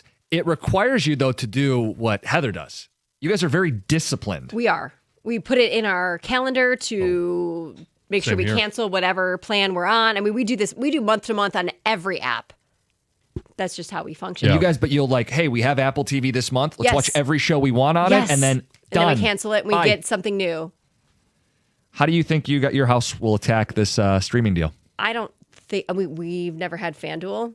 I mean, we haven't watched a Tigers game at home. Yeah, and but JV's back. I know, and Colin's excited, and we'll see. I don't think last year a scoop. We'll do it We'll do it like we'll get it for a month. Look at you on the marketing team over here. I don't know. I don't handle the TV like. Yeah, that's kind of Colin's domain. Uh-huh. I don't feel like he'll get it, but I do also think he's going to say like, "Hey, I want to watch the Tigers." Who controls the remote? It's 50-50. Oh, depends what show's on. Yeah. Just asking. We compromise on the weekend when we actually have time to sit. But we watch shows together, so we typically want to watch the same thing. I don't know what we'll do. I'm sure we'll have it for a couple months. Tech says, guys, this is why people stream sports illegally. Sick of the apps. Want to watch all my teams for free, and it's easy. John in Shelby. The Pirates are jailbreak. It's not illegal. I still think of that call. Just jailbreak it. Sure. I don't even know I still don't know how you do that. And trust me, we're going to be off in a couple minutes. You could save it for Gator and Karsh. It's easy, John. Just jailbreak it. Just jailbreak. Yeah, right. Yeah. So I guess Google it. It's a young man's game. No, there's all kinds of these sites that until they get shut down and then a new one pops up and. Oh, so you still go to a site? Some of them, yeah. Okay. Well, I don't know. The one guy who called in said he had it on like a Fire Stick, right? It's over my head. I have no idea. Jailbroke his Fire Stick. Got to be careful with that. Don't want it to spread. No. But just to put a bow on it, none of this is earth-shattering. None of this is surprising. The price is what the price has been. No, and I just hope that the Pistons jump on the same train as the Wings and the Tigers are on. That way we could at least have it all in one spot. Tex says, with the new network, can I get TV visuals with the radio audio? Because didn't MLB TV do some of that? They give you like options. So it's basically like a sync my game sort of thing. I know you could do that in college football. Yeah. See, I didn't have MLB TV. Did they I guess this is. So MLB TV, now I do get a choice of which broadcast I want, but it's the TV broadcast. So if I'm watching I don't know, say the Padres play the Mets. Okay. When I click on that game, I can choose between the Padres broadcast or the Mets broadcast, but it's not versus the radio. Okay. Yeah, you can't, as we know, sync it right now. Yeah. Okay. So if it's the Tigers, anybody else, you could choose, if you are out of market and you're watching the game, you could choose between Benetti and whoever else is doing the game from whoever else they're playing. Or you just wait till Benetti has a national game and then it's Dickerson on TV. Yes. What about you guys behind the glass? How does this impact you, if at all? I will pay the $20 a month for the Tigers. Yeah. Because I'll watch the Tigers if they're good. My wife will watch the Tigers are good. We're not going to pay for any 90-game losers if they are out of it, by the time September rolls around. So not you're month to expecting month. that. Yeah. We'll do month to month. And then you're we'll not get out. hooked to paying for the wings in the baseball offseason. Correct. Yeah. Yeah, month to month, I think is the way to go. I just can't wait for the fury that comes the first week of the season. It'll actually be the second Sunday. The home game is on Sunday night on Peacock, which could be Verlander's first start in Detroit. So imagine the month of April, you're paying FanDuel TV for Wings and Pistons. You're paying the new Detroit Sports Network, and you still can't watch the Tigers on that Sunday night game. You'd have to have Peacock. You'd have to have Peacock as well. I'm sure people will be calm, cool, and collected and measured. If you've canceled your Peacock subscription, you'll have to resurrect it on Easter Sunday. Ba-bum. Gator, what's going on? Hi, everybody. Hey. Yeah, this thing give me a little bit of a mess, isn't it? Yes. Yeah. I really hope it's not. I hope it's going to be smoother than what we're all thinking it could be. It may work out. I think the month of April will be bumpy. If eventually the Pistons get folded in, it'll all be clean and easy. It seems like, well, I guess if this is 10 years ago, it's like no issue because most people would just have cable and whatever. But Right. because so many people will cut the cord, I don't know what. I'd be curious to know what the percentages are of people that have cable versus people that are totally reliant on streaming services. Well, let's just do an unofficial survey. Yeah. Who has cable here? Wait, I do. You do? One, two. I do. Sorry. His radio might help if we actually said. And now, what's interesting is our place up north, we stream. Yeah. And I will not choose to stream if I have a choice of cable. Okay. Up there, because of how infrequently you're there, it's more cost effective. Yeah. Okay. And John and I are streamers. Streamers. Yep. Heather? Same here, yeah. Streamers. I'm not opposed to it. I just don't find it to be as good as cable at this point. In terms of like the quality, it's like a little behind. In terms of what I pay and what I want to watch. Okay. I keep having to add subscriptions with the streaming, and then I'm not saving anything, and cable's still easier to navigate. So. You're basically building cable in the aggregate if you exactly. If you stream, and I mean, look, at some point, $1 million idea, some kid out there is going to invent an app where it basically you stream and it operates like cable or easier. And that kid, I hope, is mine. Carson Anderson next, 97.1.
Well, hello and good morning. Welcome to the Carson Anderson program on this Tuesday. What's up, Scott? Hi, Doug. What's going on? Not too much. Yeah. Just I'm relieved today because it seems like the Gibson injury from yesterday's hockey game is not serious. That was a momentary struck fear into the Red Wing fans that were paying attention. What? Huh? What? Why is Talbot in? What happened? We'll get to the Red Wings coming up, but yep, nice win for them, and certainly that was good news. Anything else? Anything exciting last night in the Gator household? No, nothing terribly exciting. I watched a movie that this is me compared to you, right? Mm-hmm. I'll realize some movie is 20 minutes in. It's something I haven't seen before. It's something that I really wanted to see, but I'm like, I'm curious. Okay, fine. I'll start watching. Wait. Well, nothing you want to see. Well, because it wasn't like it was something that was hyped up when it came into the theaters. So it was like, oh, I wanted to see that when it came. I think it wasn't anything like that. You know, it's just a movie you've heard of, but just you had at no previous time had any interest in watching. Right. But it's on. Well, I mean, I'd like stopped before and looked at the description, like, all right, maybe some other time, but not today. So it was like 20 minutes into it. I'm like, you know what? All right, let me stop by and check this movie out.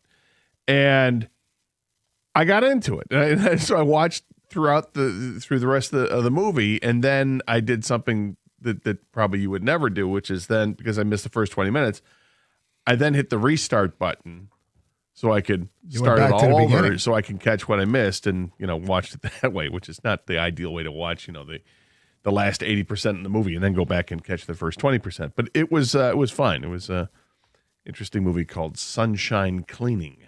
Yeah. Yes. Which is about what?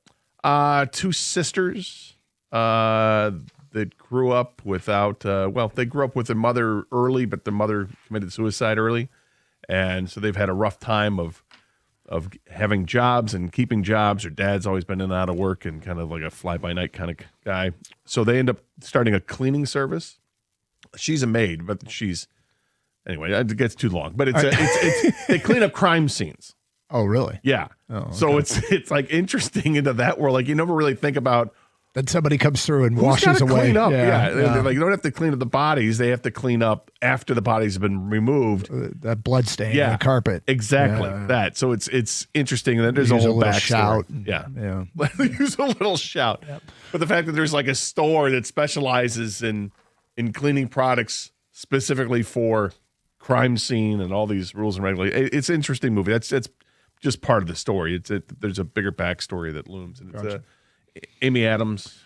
Well, it was probably more entertaining than what I watched, which was Duke annihilate NC State and Arizona take apart Iowa State. And those teams are legit in college basketball. And we'll get to some college. Yesterday, college basketball was on the agenda with Michigan and Michigan State both playing very well. And we have indeed entered March. So it's time to roll with college basketball. And then David Montgomery got traded.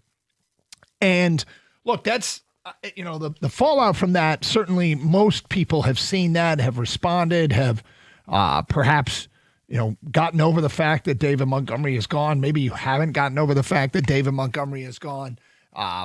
It was as time went on yesterday, I realized the Lions have reached a point as an organization where some of the things that they had that were perhaps luxuries they could no longer afford because price tags go up. I'm not sure that the running back position is going to be worse next year for the Lions. What I mean by that is it probably just means more Jahmyr Gibbs, which is a good thing. It won't be as deep, and RB2 won't be as good, but the running backs actually may produce more because of much of their maneuvering, which is expected to be some war chesting going on to improve the offensive line. So overall, the margin for error is down a little bit in that more eggs are in the Jahmyr Gibbs basket. He will take more wear and tear. They can't afford an injury to him as much as they could in the past. But now what looms is what's next. What's next? And many people are praising Brad Holmes for the job he did to get the return he could for David Montgomery. I give him partial credit. I don't, because the truth is it depends what that return ends up being. He got good assets back. As far as on paper, this was a very good return for David Montgomery. But, he still has work to do. On paper, it made sense to bring in Allen Iverson because he had an expiring contract, freed up a ton of money. And but then what you do with it. They took the money and they didn't use it in an effective way. They chose poorly. Pistons years ago. So, yes, they got a potentially valuable resource in a 4th-round pick. They got a potentially valuable resource in Juice Scruggs, who I think has some real upside. And then they got sort of this throw-in 7th-rounder, which you feel like is a chip that gets played in a trade that gets you a 6th-rounder that go get you that player you really like. But, ultimately, I give Brad Holmes partial credit. And now what they do next, with the cap space that was created, they're still a little bit over the cap. I think it's $3.8 million over the cap. We still have major restructures that need to get done. You still have players that need to get re-signed. You still have a center position that needs to get addressed, and hopefully with a established good veteran. I'm uncomfortable with the thought if plan A right now is Juice Scruggs, and yet I'm not sure that wouldn't work, but I don't know that that's anywhere close to a sure thing. He feels like he's better cast as a backup and maybe a part-time starter if somebody gets hurt or something. But it feels like there's 4 plans, and they all have question marks because you don't know if how they're lettered or how they're numbered at this point. But you've got Juice Scruggs center, Tate Ratledge center, free agency pickup at center, or draft pick at center. I think my preference is free agent center, and then maybe Ragnow, and then I guess Scruggs and draft pick. But we'll see what they decide to do. This is interesting because you're giving Holmes partial credit. I'm going to give him full credit, give him full marks on this, because it seems, based on reporting, that David Montgomery didn't want to be here, because he knew what his role was and he wanted more. And I don't blame him. If you want more and you think you deserve it, and try to get it. And I appreciate that the Lions accommodated him because they knew that they've got their number one running back. This isn't 1A and 1B anymore. This is number one with a bullet is Jahmyr Gibbs. And this is, if we trade Montgomery, it's going to save us money and we get draft capital out of it. And they did all that. And now they need to fix up the offensive line so whomever is going to be RB2 on this team has a chance to not make us forget about Montgomery, but to make us feel a lot better about the transition. Yeah, I mean, it's fine. On paper right now, it's a great trade, but got to see what he does with the assets. Now, the funny thing is, Houston made this trade like they think with their defense, David Montgomery is the finishing touch. Like they had the top total defense in the NFL last year. They had the number 2 scoring defense. Their offense was middle of the pack, and their rushing attack was bottom 10. And, I'm sure they're thinking they see a guy that can be RB1 for them, and they think they're going to be able to run the football more effectively now. I'll say this about Brad Holmes. The last time he did this, the last time he let a popular and productive running back in Detroit go, that back was Jamal Williams, who signed with New Orleans, got a 3-year, $12 million deal in New Orleans back in March of 2023.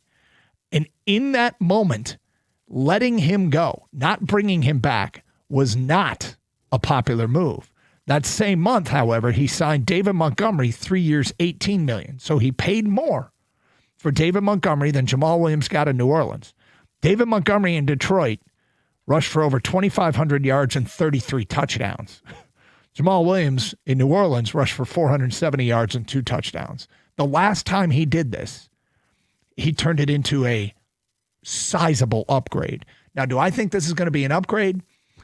I kind of doubt that RB2 is going to be anywhere close to David Montgomery, but I'm not worried about the running back position. I think it might be more effective because I think they'll have a better line, at least personnel up front, and we just get more Jahmyr Gibbs, who, with all respect due, is a better running back. Yeah, I think it's no longer going to be about the production from RB2 and compare that to Montgomery. That's not it. It's going to be about the production from the running back position as a whole, and you compare that to the last 2-3 years when David Montgomery was here with Jahmyr Gibbs, because Gibbs is going to get the ball probably a little bit more and maybe find different ways to get him that ball. And Montgomery had started to fall off a little bit with how much that they were giving him opportunities. And then you see who gets released later in the day yesterday, and you go, oh, do they have the ready-made replacement right there? Well, I don't think that came as any surprise either, that Glasgow was going to get released. But no, I'm talking about the running back elsewhere that got released.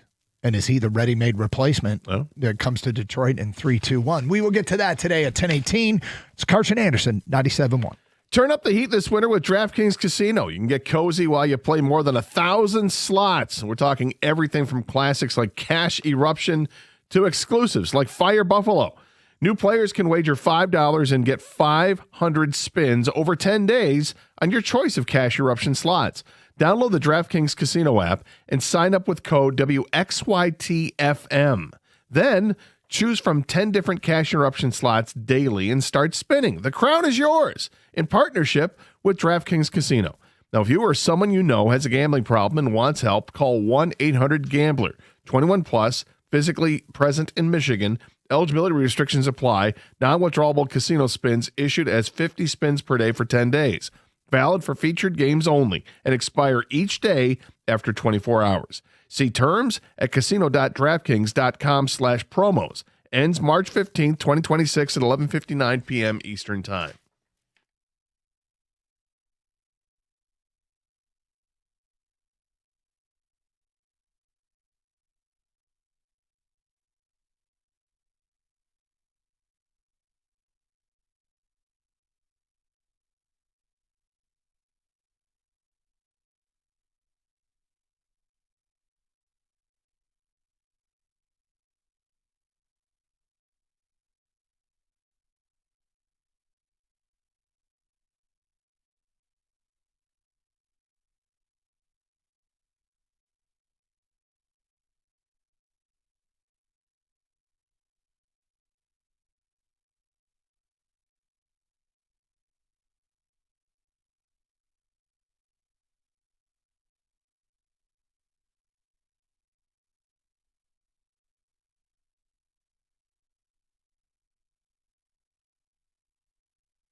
All right, so what happens next at running back becomes a key question.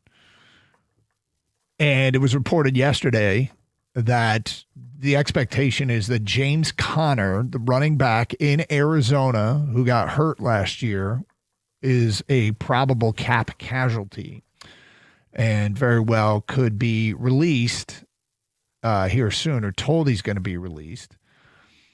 James Conner's best years came with Drew Petzing. And Drew Petzing is now in Detroit.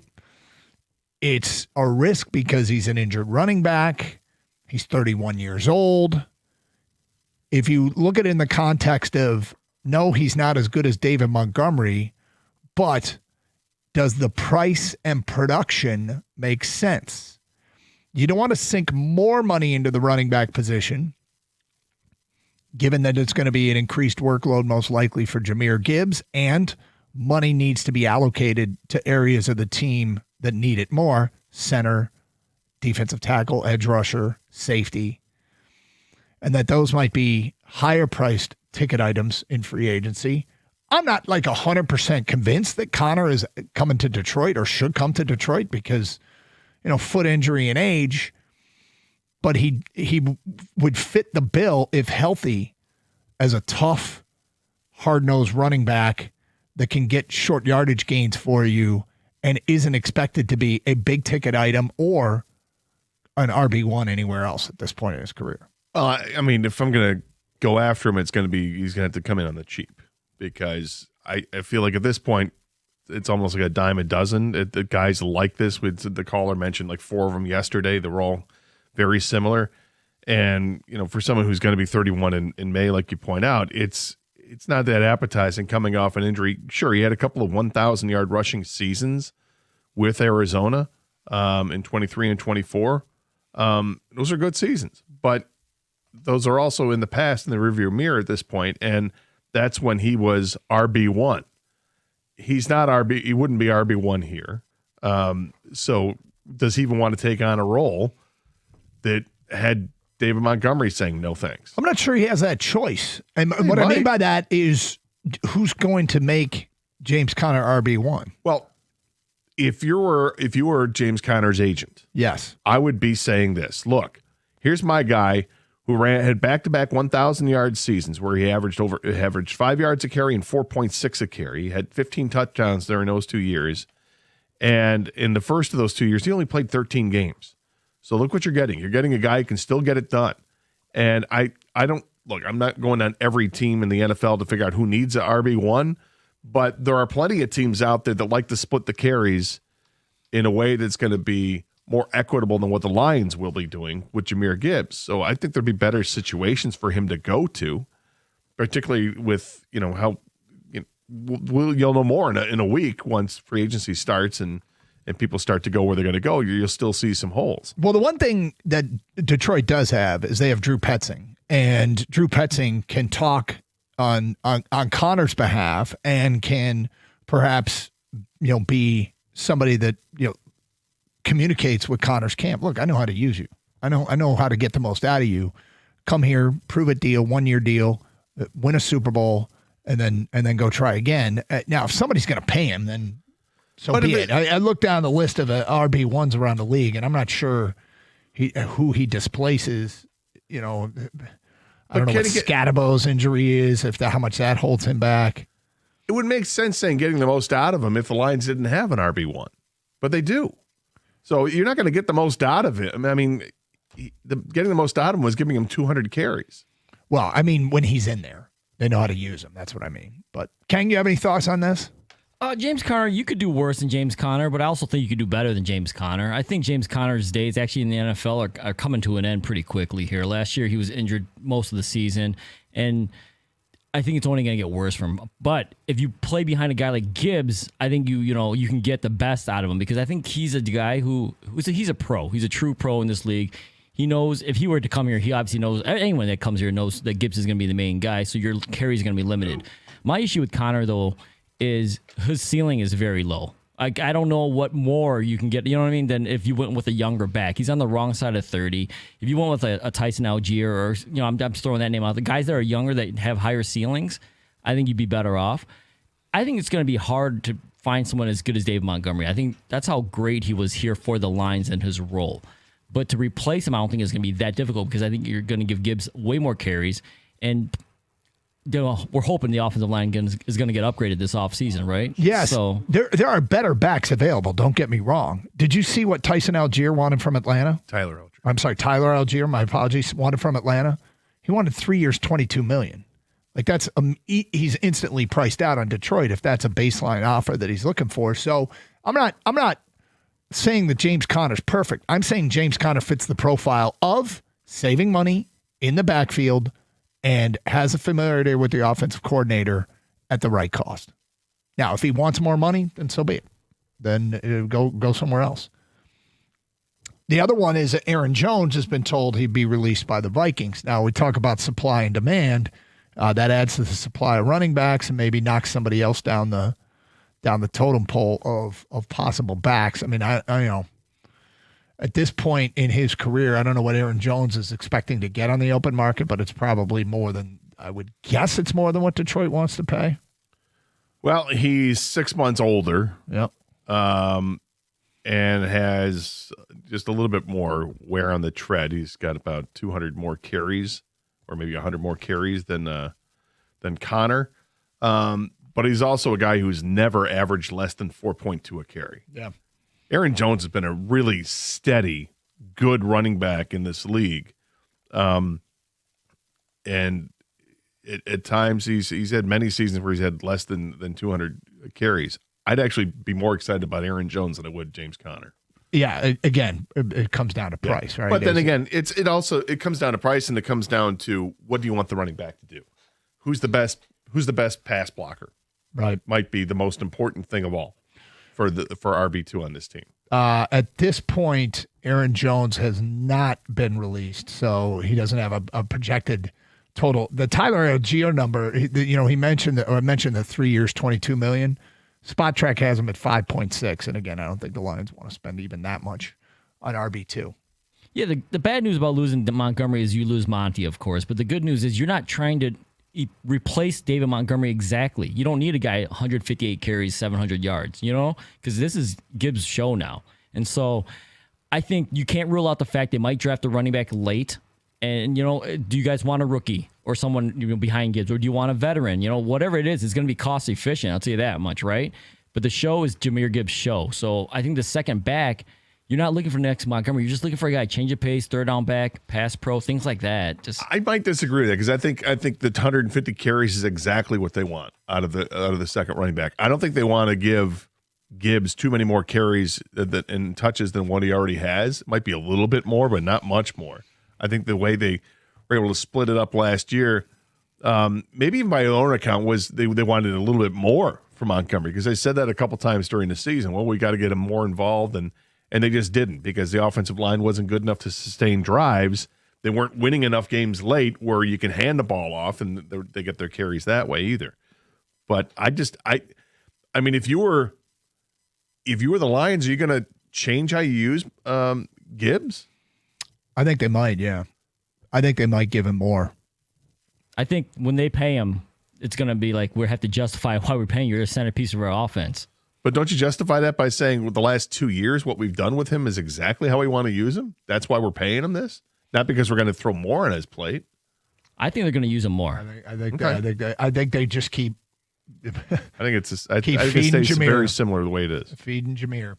248-539-9797. Okay. Straight ahead, look, last year, the Red Wings, maybe it was 2 years ago, was when they really took the gas pipe right before the trade deadline, and Yzerman didn't make a move and basically said as much that, the team's play didn't justify it. Then last year, they didn't play well in March.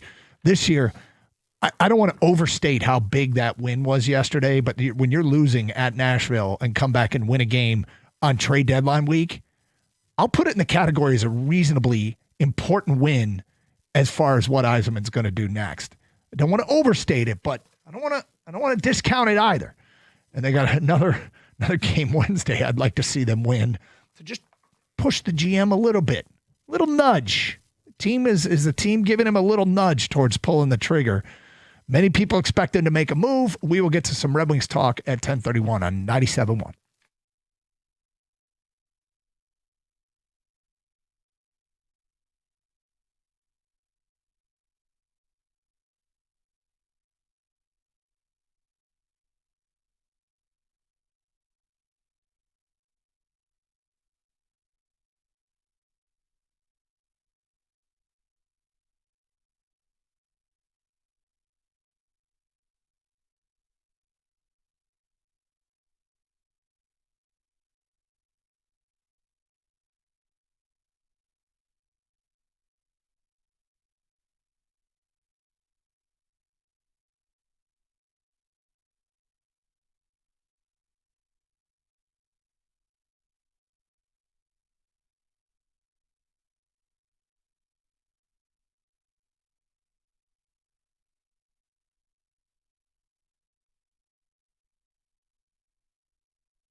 All right, so yesterday we had the unusual 2 p.m. puck drop on a weekday. Red Wings playing in Nashville.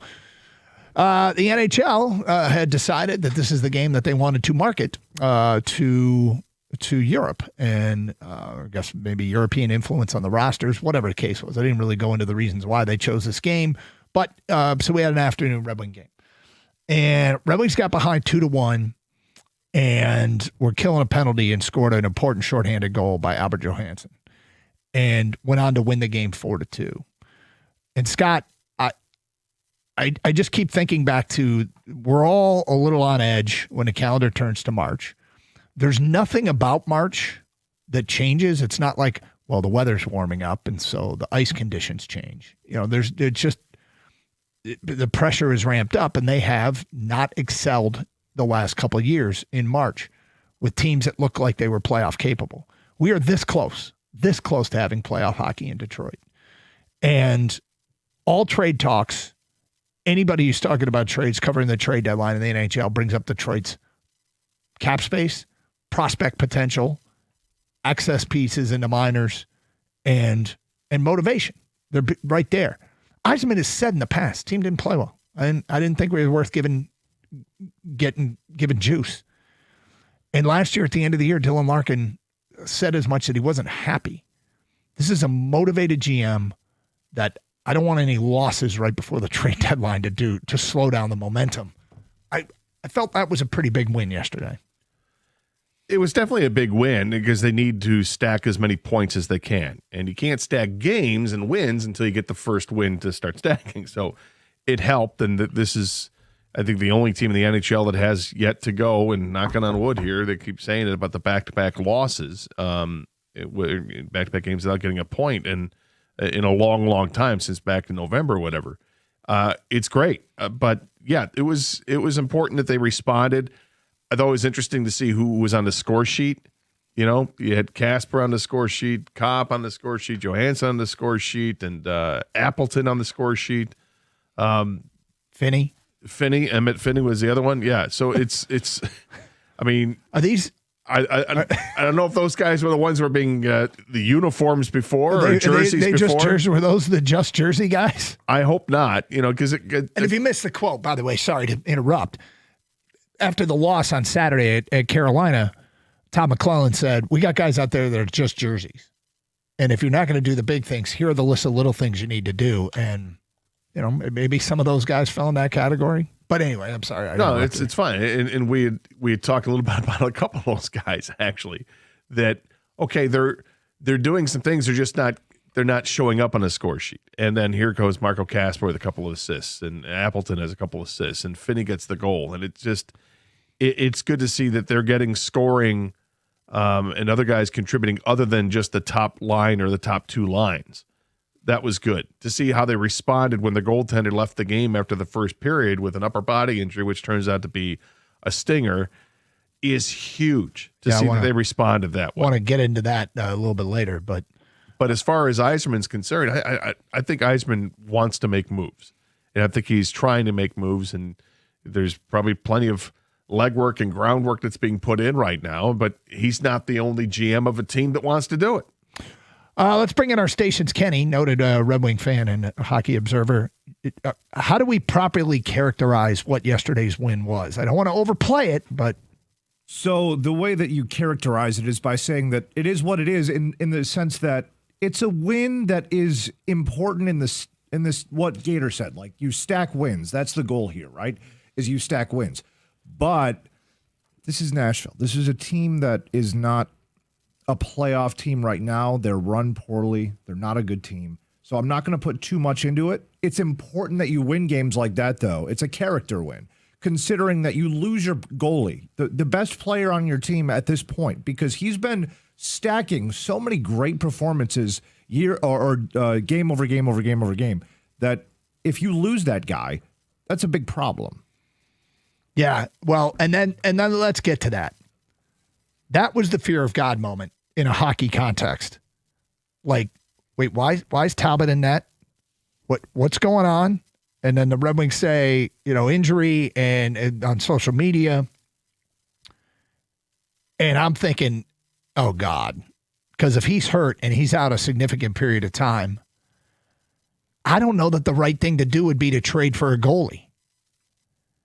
My guess is it would have been Kosa time, which would have been somewhat exciting, but done only as an emergency break glass situation, A, and B, it's major damage into playoff hopes. But it looks like it's nothing serious. Well, Kenny and I were talking yesterday while the game was going on about Kosa. Sure, it'd be nice to know at this point what Kosa's like, but we've seen him make one appearance. Was this after the injury? No. Oh, it was before the injury. Yeah. And he's made one appearance for 2.5 periods in the last year and a half. Yep. And that was it. And I think it's a shame that we haven't seen more of him, just even getting a spot start here or two. Well, he didn't make the playoffs last year. How about giving him an opportunity? So you're right. It's a little bit of a problem of the way they've handled this is if you've given him more run over the last year or two, you'd have more answers if you do have an emergency break glass situation. But so you guys had that conversation before Gibson gets hurt. Then he gets hurt, and the question's even more so. Sure would be nice. Sure would be nice to know. Yep. Yeah, and even with recovering from his stinger. I mean, it doesn't take a ton of time to recover from his stinger. In fact, he's probably ready to go now. But you'd wonder, do you want to give him because the playoffs are? It's so imperative they make the playoffs. It's like, can he even afford to say, let's bring Kosa up right now? I mean, for Talbot, maybe, but Talbot played well yesterday. And he's been up and down all season long as the backup goaltender. But I don't know. It's interesting. Fortunately, they don't have to worry about trading for a goaltender. They've got tons of depth in the organization, but we just haven't seen any of that come up to the big club yet, which is kind of strange. I'll say this as a reason why Yzerman should be more motivated than ever, and damn it, go do something significant.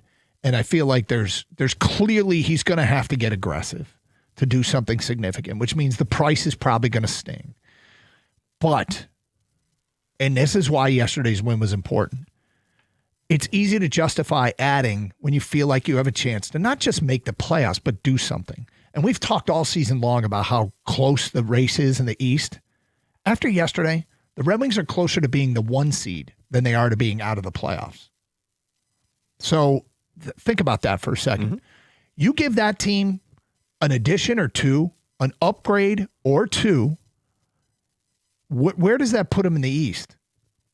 I mean, in a wide open conference with a guy who's apparently healthy, knock on wood, the goalie, it feels like you're not just throwing money at a team that is going to be first round fodder.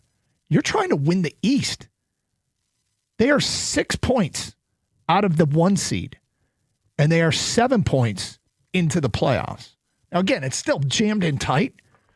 That's a tight race, but start looking up and who you can reel in more than, hey, let's put a buffer between those teams behind us.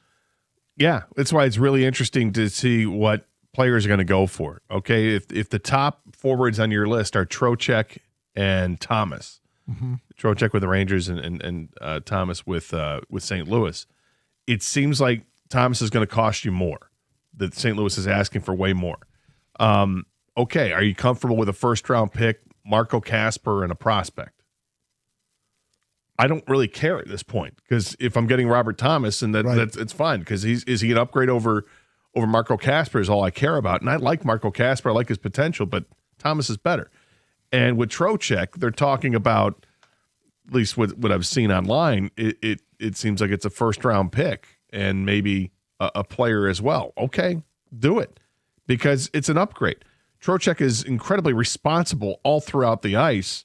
I think fits in brilliantly with this team. I think both players have fit in really nicely with this team, and that's just the forward aspect of it.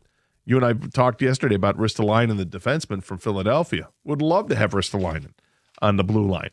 I don't know what it costs, but at this point in time, it seems like the Red Wings have a lot of prospects, guys that kind of knock on the door. Do draft picks matter as much?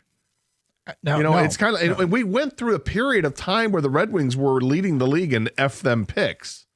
While they were competing for Stanley Cup after Stanley Cup, that they would compete for that without having first round picks because that's what they would use. Okay, are we getting to the point now where, of course, they're not established as a team that's been in the playoffs for the last 15 years in a row, but can you afford to say, I don't need a first round pick this year, or I don't need one in the future? Let's just go get the guys, make this team a true Stanley Cup contending team. Because your point is very interesting, that they're closer to the top spot in the East than they are from being out of the playoffs. I like the way that's phrased because that puts kind of in perspective. Nobody's running away with it. They're good teams. Carolina is a really good hockey team. Tampa Bay is a really good hockey team. How much better would the Red Wings be if they added Ristolainen to the blue line and Trocheck to the forward position? Let's go to Ron in Ann Arbor. You're on 97.1. Hi, Ron. Hi, guys. How are you? What's up? After watching the game last night, I think no matter what St. Louis has said that they want to haul for Robert Thomas. But Robert Thomas is 26, and when he got drafted and was a rookie and they won that cup, that kid's really good. He's had 80-point seasons, and Patrick Kane kind of looked 37 the last couple games. And if he's not going to be back next year, you free up $3 million. But they're going to need, and they're short on goals now. They need somebody to put the puck in the net. And then if Kane get what they can out of Kane, but then, Robert Thomas at 26, he fits right into the age wheelhouse here. And then, but they do have to get somebody on the blue line too. But he's got $12 million under the cap, roughly. Yep. Yeah, they got the money. They have the cap space to make really anything happen because it's prorated at this point for the rest of the season. So yeah, they can make moves happen. I'd love the idea of Robert Thomas, but he's going to cost you a lot. Well, yeah, that's the thing. Is are you going to pick the right prospect to give up? Is Danielson? Nygaard's having a good week. Yeah, had a good week.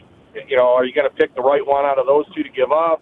Who else do you have to give up? But, I think if they put another, 30-goal scorer on that team, that'd be pretty good.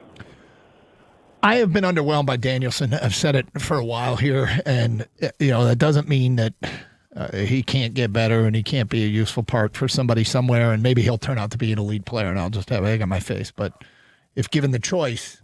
If we had any choice on this one, I'd give up Danielson. But agree, disagree. I think he's been slower to get it going. But he's only played 18 games with Grand Rapids this year, and he's got 15 points, but only 3 goals. But he's billed as a defensive first kind of forward that has offensive abilities. Remember, he was the guy that Connor Bedard said, "Yeah, that's the best defensive player I've gone against." Yep. So there's that in the back of my mind. But, Brandzeck Nygaard I think he had 5 goals in his last 7 games with Grand Rapids. He's gotten better, but his overall stats on the season are nothing overly impressive with 34 points in 48 games. But it's what he's done lately, picking it up. And now that he's getting comfortable in there, is this the player that you're expecting? Okay, this Detroit athlete took some heat. He speaks out. Hear what he had to say today at 11:05 here on Karsch and Anderson on 97.1.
My bad. Michael Brantig-Nygaard has actually had 5 goals in his last 3 games. Okay. Sorry. So Get it right. I want to make sure I press about how impressive it's been. 5 in his last 3 and 7 in his last 6. Feedback coming into the Carson Anderson inbox. What do we got here? A lot of Red Wings and Lions discussion.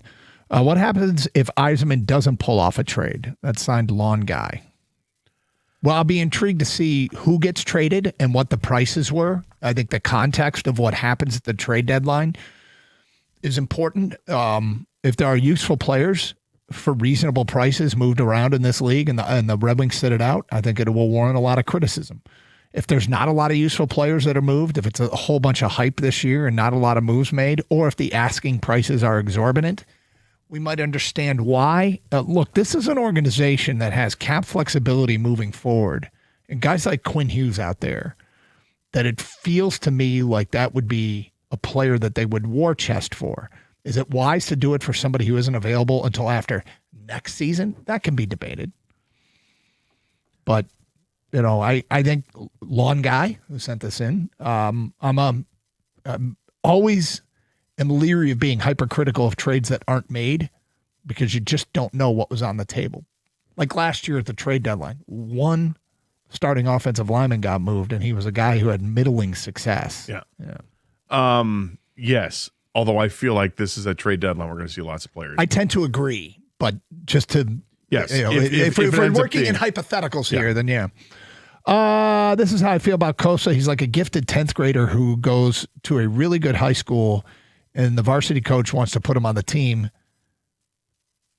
And he said the same thing twice. But leaves him on JV. Okay, yeah. I mean, he's getting reps. If he comes to Detroit, does it stunt his growth?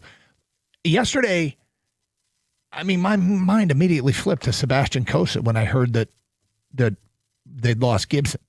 Now, again, doesn't appear to be serious, but I'm thinking if that is serious, don't trade for a goalie. Bring Kosa up, because you're not going to get another Gibson. First of all, the cost of that would be exorbitant, and it doesn't make sense with the resources you have in house. It just would have sucked. But Logan in Southfield, is Kosa even a real person? Did he pull a Jim Carrey and have a body double for the one game he played? I heard about this dude as a goalie savior for years now, and no payoff. It gets frustrating. Well, he's a first-round pick. I don't know if he's a savior, but he was a first-round pick that they used 4 years ago or whatever it was, and he just keeps marinating in at different lower levels, and now he's at the highest of the lowest levels with the Grand Rapids affiliate. I do kind of understand what he's saying, though. Yeah. And look, someone in the game once said to me, and it's a quote that I've leaned on a lot, goalies have long runways. And the same thing happened with Jimmy Howard way back in the day. Are we ever going to see Jimmy Howard? Then we saw Jimmy Howard. Yeah. I mean, Kosa's numbers are great, but so is every other goaltender that wore the uniform at Grand Rapids this year. Kosa's played the most games at 31 by far. Postava is the other goaltender who's played 16 games. And Seabass has a .927 save percentage and a .199 goals against average. He has 5 shutouts this year. For comparison, Postava has a .935 save percentage and a 1.8 goals against average and has 2 shutouts in those 16 games. They've got another goaltender there that has a .943 save percentage and a .157 goals against average. I mean, they've got guys down there, but the lion's share of the starts goes to Kosa. He's their number one guy there. It's just I keep waiting for him to come up because they're running out of time to bring him up before they end up having to make a decision that they're going to lose him for nothing without even playing him. So hopefully he gets an opportunity at some point, but not at the expense of Gibson. Let's make that clear. Yep. Because Gibson's been unbelievable. Best goaltender in hockey for a couple months now. Next text. Running back is a position you can find later in the draft that can play right away and be much cheaper. I don't want Connor.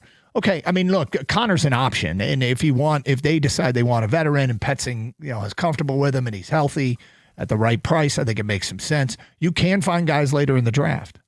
There's no question you can find guys later in the draft, and Ja'Cory Crosby Merritt being one of them.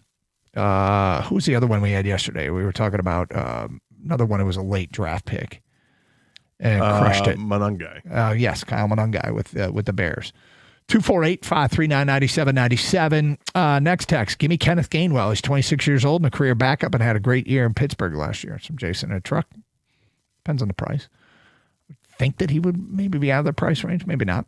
Do not waste any of our free agent dollars on a running back. Just draft one later in a later round. You get very similar, if not better, production at a fraction of the price. So I'm gonna bring something up here that might sound somewhat anti Brad Holmes, which I'm the totality of his work I love, yeah, and I'm a total Brad Bob, but I would trust Brad Holmes finding a mid-round receiver. Brad Holmes' late running back selections, mid to late running back selections, have been Jamar Jefferson and Sione Vaki, right? Mm-hmm. That's a fourth rounder and a seventh rounder. Not much there. He did great with Jahmyr Gibbs, first round pick. His free agent acquisition was David Montgomery. So if I'm looking at perhaps Brad Holmes, is there a pattern there? Should we be expecting that Brad Holmes to do a better job finding a guy who's already in the league than a guy in the draft with a mid to late round pick? I don't think there's any pattern. Okay. There's no pattern there. It's because he's done it both ways. You're dismissive of the pattern. I'm very dismissive of the Well, pattern. what has he done with a mid to late round running back success? Well, he hasn't. He didn't need to. He's got Jahmyr Gibbs. I know, but I'm saying when he has identified mid to late round running backs, he hasn't scored. He hasn't done well. Well, how fair is that to say? Because he drafts Vaki and he's already got Gibbs. So now you're going to, not you, but yeah. So Vaki gets penalized because the two guys in front of him are really good running backs. Do you think Vaki's ready to be RB2? I don't know if he is or isn't. I wouldn't rely on him to be RB2. I'm pretty skeptical. I think he was drafted to be a special teams guy. Well, you can be dismissive of it. I think it's something to consider is whether or not Brad Holmes is finding mid to late round running backs his strength or not. I like him with wide receivers. I got to go back and look what the Rams did because he built the draft boards for the Rams and Les Snead. But 248-539-9797. More on the Red Wings. Robert Thomas has 12 goals this season. Thomas hasn't had a 30-goal season in his career. That's from Will. No, he's been mid-20s before, and he's a plus player on a last-place team. He's also been hurt a little bit this year, too. If the Wings play like they did yesterday with Gibby in net, they will win more than they lose. Still need a superstar. It's from an unnamed texter. Well, I don't know if they're getting a superstar. No. But they can upgrade. Not this year. But, I mean, if they get a superstar, it'll either be because they've developed Lucas Raymond to be that, or it'll be because of free agency 248 a year and a half from now. 248-539-9797. All right, some criticism coming in, and a Detroiter has responded now. We'll get to that today at 11:05. Also, a little bit later on, got some Tiger stuff to get to. More Lions talk integrated into the show. Free agency is right around the corner. Today's the last day players can be franchise tagged. College basketball, Michigan and Michigan State did well in the champ voting yesterday, as they should. And they're both getting set for what they hope is long March runs. We'll get into that because we are indeed in the month of March. So all that coming up today here on Carson Anderson. 248-539-9797. Phone calls and feedback. Also follow us on Twitter at DougAndGator971. Streaming on Twitch and YouTube if you want to watch the video and participate in the streaming chat. 97.1.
Brought to you by Leo's Coney Island. The Pistons are getting ready to hit the road and face the Cavs in Cleveland tonight. This will be a rematch of Friday's game here in Detroit, in which the Pistons came back from down 9 points with less than 3 minutes to go to force overtime and eventually win 122-119, despite being without Isaiah Stewart for the full game and Cade Cunningham and Duncan Robinson for OT. For some reason, the Cavs thought the close result meant they are close to or even better than the Pistons, as an anonymous player was quoted as saying in the locker room after the game that the Pistons are, quote, aren't in our class. Detroit gets Isaiah Stewart back for tonight's contest after he missed the last 7 games with his league-mandated suspension.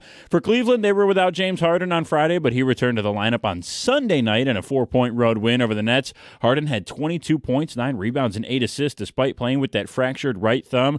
The Cavs are 7-3 since trading for Harden at the deadline. The Pistons managed to go 6-1 without Isaiah Stewart. They're favored by 2 points tonight despite being on the road in Cleveland. That game tips off at 7 o'clock Eastern Time. Chris Villar hosts the pregame show, which starts right here on 97.1 at 6:35. And the NFL announced this morning that the Falcons will join the contingent of teams going international next year. Atlanta will host a game in Spain next season, joining the Lions, Chiefs, Jaguars, Commanders, Rams, Niners, Saints, and Cowboys, as all having scheduled international games in 2026. At the Corwell Health Sports Desk, I'm Brendan Shabath. For more, go to 97.1 The Ticket or Odyssey.com.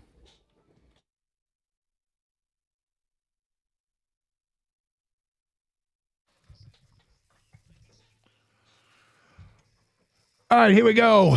Hour 2 of the program. Let's go to Brad in Brighton. You're on 97.1. What's up, Brad?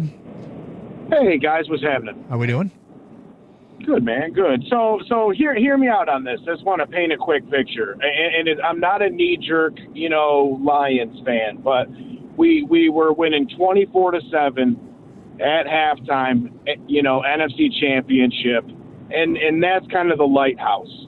And then since then, I just feel like we're getting farther away from that light than closer to it. Losing Montgomery, I think what kind of people might be glossing over, that dude got a lot of really tough yardage and really grinded out important first downs. And I'm not saying that we should have kept him, but it's just as far as the guy on the team to do that now can't always be Jahmyr Gibbs, especially in third down situations when he might need a breather. And with all the other holes that we got to fill on this team, it's like the offensive line is a big, question mark for me. Our defensive backs are a big question mark for me, and those are just fundamental to having a good team. Yeah, and all those holes you mentioned are far more important than the backup running back. So yeah. I think what Brad Holmes was able to get for David Montgomery is good for the Lions. Does Juice Scruggs add some needed depth to the offensive line? I think he does. It gives them some flexibility with what they want to do and what they may have to do as the season progresses. If they go out and sign a free agent center and that guy ends up being the starter and he gets hurt, it's nice to know that you'll have somebody that has center experience as a potential backup there. But they've got a lot to fill. I don't know if they're further away from that light in the lighthouse. I kind of like the analogy, but it's just, that's the NFL. You got to constantly change your roster and adjust and find ways to plug holes and make it better. If you look at what the Lions currently have on their roster, it's considered way better than what New England had or Seattle had going into the same time a year ago. So they don't have as far to go as those teams, but there's work to be done here. There's work to be done. You got to have a good offseason. And, the idea that, well, I don't know if you were implying, you didn't really draw a conclusion. You just told us all the things that worried you. Those worries can be addressed. The big thing is the roster's getting, or the contract's getting restructured. Yes. Well, we need to hear that it's done. Yes, we see do. How much space it frees up, and then find out next week who it is that they've talked to in the tampering period to go out and help to fill some of these holes, because the list gets longer. And I think that was his point, is that, okay, if we look at that 12-5, get the NFC Championship season as the lighthouse, how much further are we away from where that team was? And I think you can make an argument that they are further away and they continue to drift a little bit because the amount of holes they have to fill are increasing. They are in need of a good offseason. This is a critical crossroads for the direction of this organization right here, right now. Thank you. Coupled with good news on the injury front, like that Brian Branch is going to be able to come back and not miss a beat, or that the news on Kirby Joseph isn't as dire as first thought, or that Terrion Arnold is cleared of any wrongdoing in this off-field issue that he has. Right. I mean, these are things that I'm not sure I'm we need some stuff to go our way, don't we? That's three starters. That would be helpful. All right. So I heard the morning show bring this up yesterday, and it was interesting because they wanted to talk a little Tigers. We are 23 days away from opening day. And yesterday we had a national TV game, and Kerry Carpenter was mic'd up, and it was I just love that stuff when they're talking to the play-by-play crew during the game. And Carpenter was interesting, and they had the orange jerseys on, and I'm starting to get amped up for Tiger baseball. And one of the things Carpenter said when he was done, he's like, guys, everything's changed around here. We're so fired up. We can't wait for this season to start. And they had a national TV game. I think it was a national TV game last week. Well, hold on. Let me stop. Let me go back to Sunday. Sunday, they put together a lineup that looked like an opening day lineup. It did. And the morning show talked about it. And Scuba was the starter. Rogers behind the plate. Torque at first. Torres at second. McGonigal at short. And Cole Keith at third. Outfield as expected. Baez in center with Riley Green and Kerry Carpenter. And I'm like, well, everybody says this is an opening day lineup. And then they use the bullpen like they might use it during the regular season. And the morning show talked about it, and they got very little traction. And then they brought up, and by that I mean there wasn't a lot of interaction. The callers aren't ready for it yet. They're in a different place in their sports mind. And we get accustomed to that. We know that not everybody's, what's on the top of mind with them and what's exciting them about sports. Might be a little early for the Tigers. And then they brought up Max Clark. And they got a bunch of texts about Max Clark. Last week in a game, he was playing left field, and he's a highly regarded prospect. Let's just say, as my kids would have it, he also has excess drip. He's got the chains, he's got the war paint, eye black, he's got the massive sunglasses, It's excess drip. And, it led to criticism right away. CJ Nikowski was on the Braves TV broadcast and said, quote, there's no chance that there was a kid who had never been to the big leagues coming into camp like that during my old man heyday. No chance. That's wild. And then after that, he had a rough game. He dropped a couple of fly balls. Now, he was playing left field, which he doesn't play. He plays center field. And spring training's a great time to try and expand, what he is capable of doing. Yeah, put him in left field. But, he lost track of a count at one point, it looked like, and he fell over on a swing and a miss. And it led to a bunch of criticism because of all the bling. And the morning show got a lot of traction on that. And there's a lot of people out there outspoken that they don't like it. And Evan Petzold, reporter for the Detroit Free Press, went and talked to him. But first, I got to find a tweet he put out. Sorry, I got to hear somewhere. He put a tweet out basically saying, look, I'm comfortable in my own skin. And, here it is. Sorry. Not organized. My apologies. Comfortable in my own skin and always will be. Opinions from those scared to chase their dreams. World needs more love. Imperfect. That was his tweet. Here's his quote from Evan Petzold. Listen to this. I don't care what they have to say. To be completely honest with you, people don't know me. There's a lot of people out there that will do anything for some monetary clicks. I've been dealing with this since I was 15. It's part of this game. It's part of this process. And it's only going to get worse, obviously. People love to talk about things that they don't have a clue about. They don't know how I was raised. My mom was a special ed teacher. My dad drove semis. I grew up in a 2-story house, loving God and serving him. And just for people to go out there and say stuff like that, I'm sleeping just fine at night. I can promise you that. One day they're going to have to look in a mirror and answer a question themselves.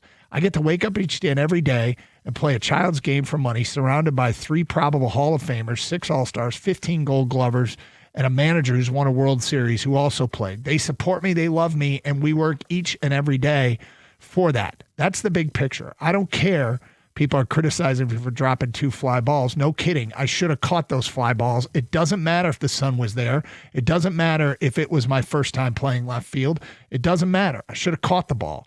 But it had nothing to do with the fly ball, right? It was just, they're just looking to paint an image to paint. People talk about humility and humbleness, but that's not even a question. Each and every one of these guys know what I'm going to go out and do for them every day. That's part of it. It's much longer than that. Is all this criticism of Max Clark warranted? And do we care? Should we care? I don't think it's warranted, but people are going to form an opinion because they feel like they need to speak on anything. And that, whatever, you do you. I like his response to it. He's comfortable with who he is, and it doesn't matter. And that is what matters, is how does he feel? Is he wearing all the chains because he's trying to project something? Who cares? If he's cool with it, then he's cool with it. That's not what affects him out in the field or affects him at the plate. So the fact that he's got he feels that he has the support of his teammates and his manager for right now. I mean, I don't think he's going to make the team out of spring training. See what he does in the minors. That he's been brought up from humble beginnings, and he's just enjoying life. He seems to me like a guy who is living every day to the fullest. He's got a little money to spend. He spent it. I think he's married now, where he was engaged anyway. He's a very young man, only 21 years old. But what you see from him, and maybe people just look at that and they think he's projecting something without listening to the substance of the man himself. When you hear him talk, he seems mature. What he has to say is mature. What he has to say is always a positive message. And I think that will go a long way for him and his career. In the meantime, haters are going to hate, and you just deal with it how you do. And I think he's going to be fine. I don't know the kid at all, right? I've never met him, seen interviews, whatever. I don't know much about his background other than what he said here. Don't know the first thing about him. So I always put this in the context of who the hell do I think I am to tell him what to do? But I also, to be fair, would say, what if that were my kid? Okay. What if my kid was all blinged up like that? Here's what I'd say to them. I would say, that's fine. As long as you're comfortable with the criticism that's going to come with. You cannot care what anybody else has to say. Because when you do anything to draw attention to yourself, whether that's why you're doing it or not, if you're going to stand out in that way, you're going to receive criticism. The criticism doesn't matter. What matters is what you do on the field. But if the criticism is going to bother you, I would recommend you don't do that. But if the criticism doesn't bother you, and in fact, if it motivates you, go for it. And, and he doesn't seem to care about the criticism. And so if wearing all the chains and the war paint and the big sunglasses and the pink arm sleeve or whatever it is that is going to make people think that you are just trying to draw attention to yourself and you don't care, then you do you. But if it's going to bother you, the one way you can avoid it is take some of that stuff off. Yeah. Now, you know me. I'm not a guy who likes to look at me guy. Nope. And there is part of that to Max Clark, but if you listen to what he says and how he says it, I'm fine with it at this point. Well, there was more that he said that is also interesting. But 248-539-9797, Max Clark has responded to the critics in a story with Evan Petzold in the Free Press. Carson Anderson, 97.1.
Okay, so we're talking about the Max Clark statement for all the criticism that comes in.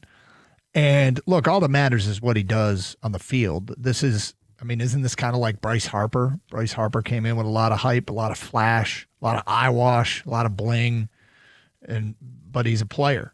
And if you don't care about the criticism, when you walk into somebody else's stadium with all the drip, you're going to get booed. You're going to get booed. They're going to root against you. They're going to think, that you're all about yourself. That's what people are going to conclude. Baseball's an aging sport. And so when you have a young guy come in like this, that might rattle some of those old cages, I don't know that it's bad for the sport. But the substance of Max Clark, okay? So, this is a response to a quote from Evan Petzold. The fly balls he dropped in that game, he mentioned in the second half of this, each and every day those guys know I'm going to go out and do for each of them every day. DeJesus, who was the pitcher, I got him 2 bottles of the best rum you can find because I felt like blank for messing up his incredible start. I'm aware of it, and that's the thing that people don't realize. That's the thing that people don't understand. Not inside the clubhouse, and there's a reason for that. Even the ex-big leaguers of the org, like Jeff Fry, who was also critical of him, there's a reason that he's doing what he's doing, and there's a reason that we're doing what we're doing. And there's a reason that we're all still in baseball. There's a reason why AJ is still in baseball. It's because they carry a heavy responsibility to make us mature men, which we are. It's a strong clubhouse. Parker and I were messing around, and he snapped a picture of it that should tell you the story itself. He's the man. Everybody's had my back. Everybody's lost the ball in the sun. I read something from Austin Jackson the other day on it. It was like, as long as he's out there trying to figure out how to catch in the sun, that's all that matters, and that's right. The same day I texted George Lombard that I wanted to work extra in left field. I wanted extra work to figure it out. Those things come. You learn. They just come with the territory. Obviously, I'm going to get more flack because of the way I dress. But at the end of the day, I know I'm a baller. I know I'm a gamer, and that's what everybody else here knows. That's why I was drafted where I was. So there you go. Now, I really like his response. I mean, it shows that, look, beyond the flash, there's a lot of substance there. This guy is trying his damnedest to be a ball player. And if he's going to put in extra time or ask for extra time, you love it. Because it's not a coach just saying, all right, we need to get you more fly balls in left field. Let's get you on the backfield. No. He went up to them and said, let's get some extra work here. Mm-hmm. His Instagram accounts, which I follow him on Instagram, I feel like 80% of his Instagram feed is dedicated to him in the batting cage. Yeah, he's a lot of videos. He's constantly working at his craft. And I think that's important to understand that, okay, well, the guy may look like he's flamboyant and has a good time out there. He puts in the work, and he's going to continue to put in the work because he's a work in progress. 248-539-9797. Let's go to Alan. You're on 97.1. Hi, Alan. Hi. What's up? How are you? Good. Go ahead, Alan. Okay. I just wanted to comment about your take on Max. I went to spring training last year and this year, and I don't have a problem with his flashiness. I don't have a problem with the way he looks. Or what I'm disappointed in is just his lack of fan friendliness. We stand around for hours just to meet the players, just to chat with them, and he walks right by you like you are not there. Scooble, on the other hand, Scooble will stop and chat with you. I had 3 or 4 conversations with Scooble in the last 2 years. I haven't had one yet with Max Clark. It's just disappointing that it's, he was. I will tell you, Alan, he had a reputation for being one of the most active autograph signers when he was with the Whitecaps. Well, it's not extending to spring training. Well, it might just to be fair to him, it might not be extended to spring training on the day you were there. I was there every day. Okay. I was there every day from sun up till sundown. Okay. And the reputation that he has Are you there now? Is that I am not. Okay. I came back as for the last practice. I stayed for all the practices. Just to and keep then in mind, he actually may be going to work. He may have something on the agenda, and it might not have been his day to do that. Right. I understand what you're saying, but I am pretty in with everybody there. You know, where there's probably 20 kind of regular people there, and none of them got a Max Clark autograph or had a conversation with Max Clark this year. Okay. Well, keep trying, buddy. He's also. That's just my take. All right. It's your experience. I would hesitate a little bit of being too worried about it or critical of him because you don't know what his agenda was that day. Guys have different, like being down in spring training. Sometimes guys literally run out of ground ball to first, run straight to the clubhouse, out the back door, and drive away because their day is done.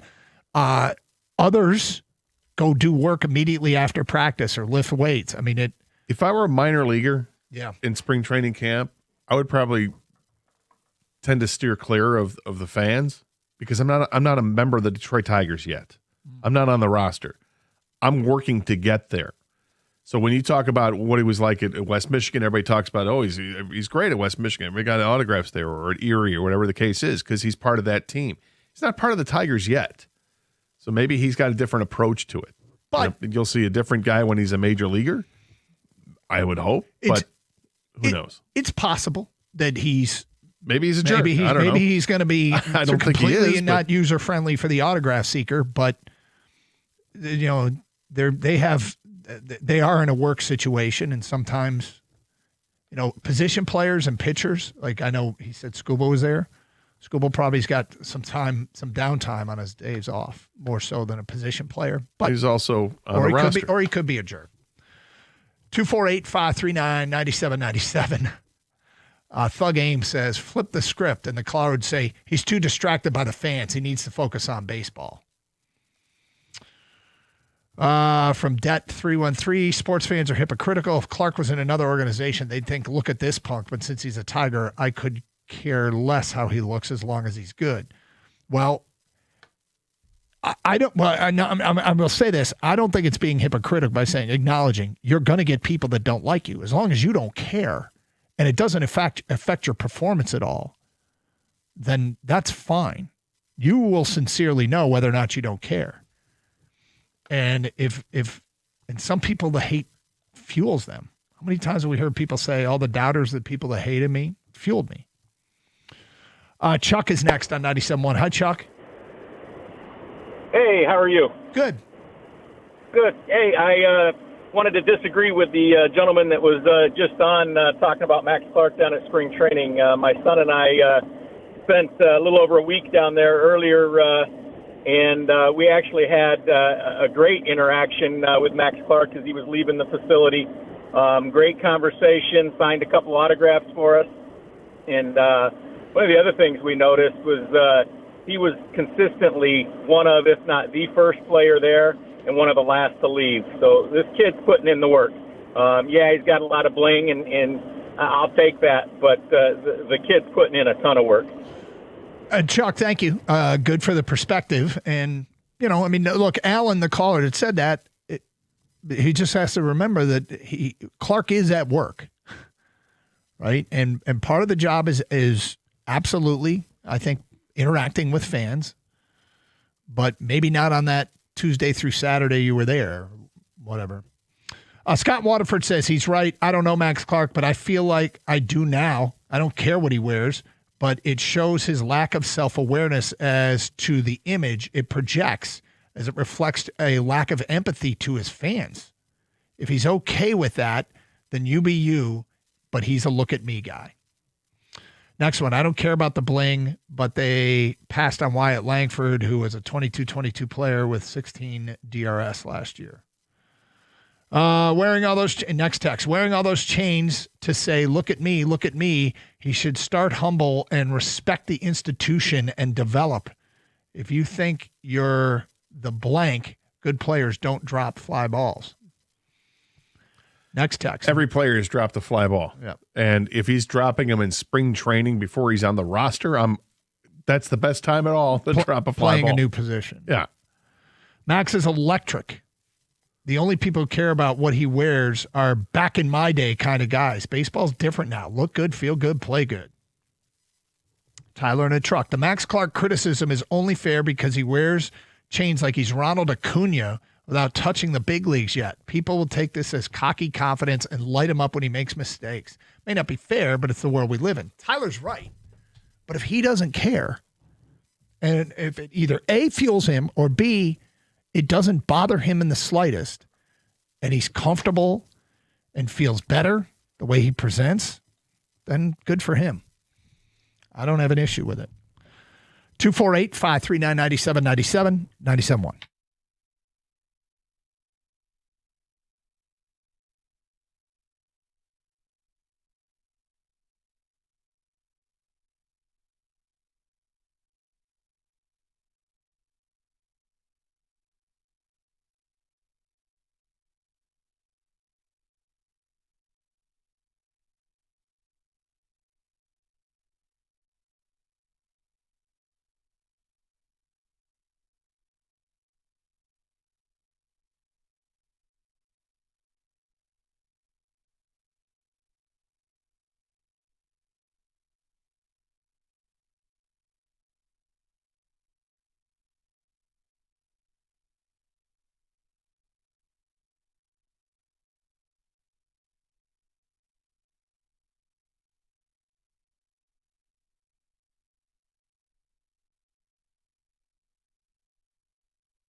You know, it's interesting, Gator, because I probably changed on things like Max Clark for a variety of reasons. One is when I had kids and realized that what I think is appropriate to, what I think is a good look on them, it's not appropriate. It's not like my kids are going around wearing inappropriate stuff, but I can't buy them a piece of article of clothing that they like. If my life depended on it, I would be dead. They don't like anything that I like. I mean, anything. And so that's one thing that made me realize, hey, my style from my generation is a little bit different. But the other thing is, I worry about the game.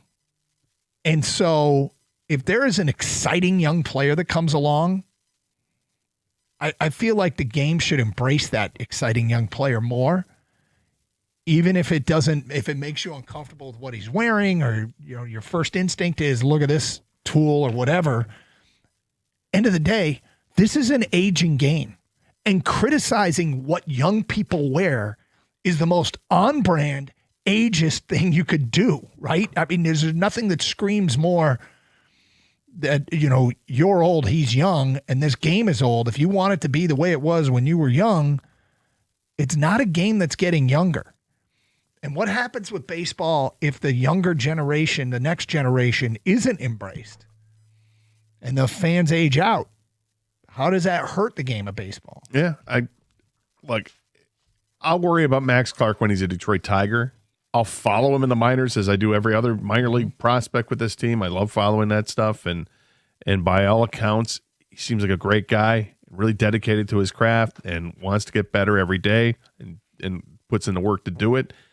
If he's wearing chains, I don't care. Here's the only way I care is if he's so involved with that it overtakes baseball, then okay, put it in low, right, and let's restart yourself here, because that's not right. It gets in the way. Yeah, but I can't see how it does at this point. So let him be him. Let him go out there and finish the spring before he gets assigned to Erie, to begin the season, or a AAA Toledo where he'll start the season.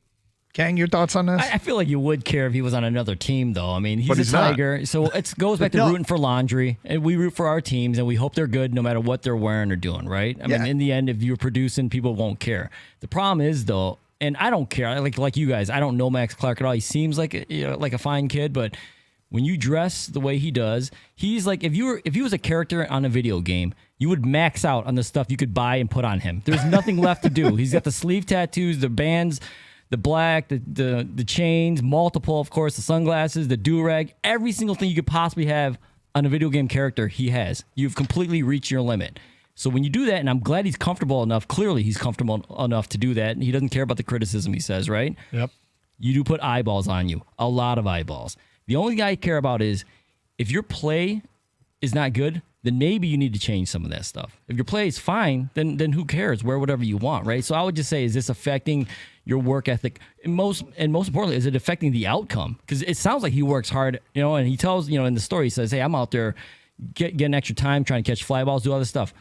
What are the results showing you? So if the results aren't as good, maybe you need to change something. Maybe it is less change or whatever. But in the end, it's the results. Yeah, it'll look a lot better for him if he starts doing better in spring training. I mean, right now he is 2 for 15 in spring training. So if he starts hitting the ball and making plays in the outfield, then everybody relaxes. But if you're slow to get going, when everybody's paying attention to McGonigal and what he's done, and it's McGonigal and Clark, the top two prospects, and all you're seeing from Max Clark is the reflection of the chains, and then you're going to be upset about it, then okay, then you're easily upset, I guess. Now McGonigal's killing it. He's done well. It's awesome. We all know, though, that accurate baseball conclusions or predictions, they're drawn over months, if not years, and not weeks. But this is really fun to watch this young kid hit the ground running, because whether he's ready for the major leagues or not, if he goes out and has an elite spring training and comes north with the club, that means he's played well enough to justify being in the lineup. And if he struggles, send him down. And that's fine, because it just means he needs more seasoning. This first decision what to do with Kevin McGonigal doesn't have to be the last decision of what to do with Kevin McGonigal. If he calls up and struggles, send him down. Keep it up, though, man. I'm not comfortable making any predictions yet about McGonigal, other than to say we're seeing what all the hype is about. And anybody saw him at Erie last year, and all those Erie games that we saw got streamed here in Detroit. You could see it. And now, being around the big league club, he certainly looks like he's close to, being ready. He's going to be just down the road in Toledo. So yeah, he's off to a great start. At minimum. And so is Corey Julks. But we're not talking about Corey Julks. Yeah. And he's having the best spring of any of them. Yep. 248-539-9797. Derek in Detroit. What's up, Derek? Hey, how are you guys doing? We're good, thank you. Thanks for having me on. I think a lot of the problem is these old guys need to get out of the way and let kids be kids. They complain about baseball not, it's shrinking. Maybe because, it's a lot of these old guys just not making it fun for kids. If the kids are having fun, do it. Let them have fun. Sit and listen instead of complain. And I think, it could help. I work in the parks. We have 300 parks in the city of Detroit. Do you know how many active baseball fields there are? How many? Not as many as there were when these guys were growing up. And everyone complains these kids need to be doing. Let them do it then. Quit getting in the way. Well, yeah, I mean, I love the sport, and I think it's good to have the younger generation, even if they're different. It's okay to be different. But this kid could be special. And my guess is the eye black isn't going to dramatically impact the outcome of his baseball career. Juan is next. Hello, Juan. What's up, fellas? Hey. Hey, I just wanted to say, man, about the Max Clark situation. I just wanted to say, I remember this from, I'm 50, but I remember this from Deion Sanders, 40 years ago or whatever. And it's just sad that it's 2026 and we still talking about petty things like clothing items and chains because of a certain culture. You know, let the young guy play. We haven't even made the majors yet, and we judging them already.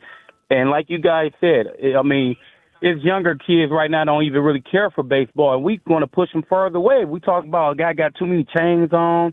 It's 2026, and it's sad to say, with all due respect, fellas, it seems like it's only a certain demographic of people that's really, you know, issuing out these opinions. And, you know, it's sad, man. It just, I can't believe if I wear 2 chains and an arm sleeve or whatever, a scarf on my head, I got to be, judge me on my play. Yes, I missed 2 balls, judge me on that. But we talking about clothing items and chains. And, come on, man. I heard this with Deion, who came one of the best players ever, and multiple other players. It's just sad to me. And you taking it from a person who's been discriminated against plenty of times. So, man, let the young man, you know, become who he is, no matter what happens. Juan, thank you for the phone call. Appreciate it. 248-539-9797. Meantime, let's I'm really, really stoked about McGonigal. Understanding that there's a long, long, long way to go. Yeah, I mean, it's a heck of a first, week and a half into spring training, and he's done well to this point. And there's a long way to go before you say he's definitely on the roster. And just like the same thing goes with the guys that are struggling right now. Parker Meadows is off to a bad start, you know, and he needs to get going. Parker Meadows is 1 for 17 in the spring. That's not going to help him out. No. You know, and when McGonigal is 6 for 15 in the spring, I jokingly mentioned Corey Julks, but Corey Julks is 6 for 12 with a couple of home runs. I mean, everybody looks at this and says, this is my opportunity. How do you handle the opportunity? And right now, through 10 games or through 10 days, different guys are handling it differently. You brought up Parker Meadows, and that might be, I don't know that Parker Meadows is in any danger yet. I don't know how long the leash is. But McGonigal, the more he makes a case for shortstop, the more Baez gets pushed to center field because they'd still have to create a spot for him. And Jahmai Jones, who's got one specific skill, but they love it in the Ibanez role, you know, could be an odd man out. Parker Meadows could be an odd man out. Yeah. I mean, chances are Jahmai Jones is 0 for 10. Yeah. You know, and the other one would be Wenzel Perez is the other guy who's going to be competing for that extra spot. It'd be easy to say, okay, Perez, Jones will drop you and then make room for McGonigal. But does that create the spot to play every day? I mean, then what are you doing? If you're doing the same thing, then you're having Parker Meadows ride the pine? Yeah, maybe. 248-539-9797. All right, it is March, which means college basketball is about to take center stage. And there are 2 really good teams in our state right now that have legitimate shots at Final Four runs. We'll get to that at 11:46 on Carson Anderson on 97.1. Sam Bernstein Law has been respecting Michigan clients for more than 50 years. To insurance companies, you're just a file, but to them, you're a person. They give your story the respect and dignity it deserves. Get the Bernstein Advantage, 1-800-CALL-SAM.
All right, it is March.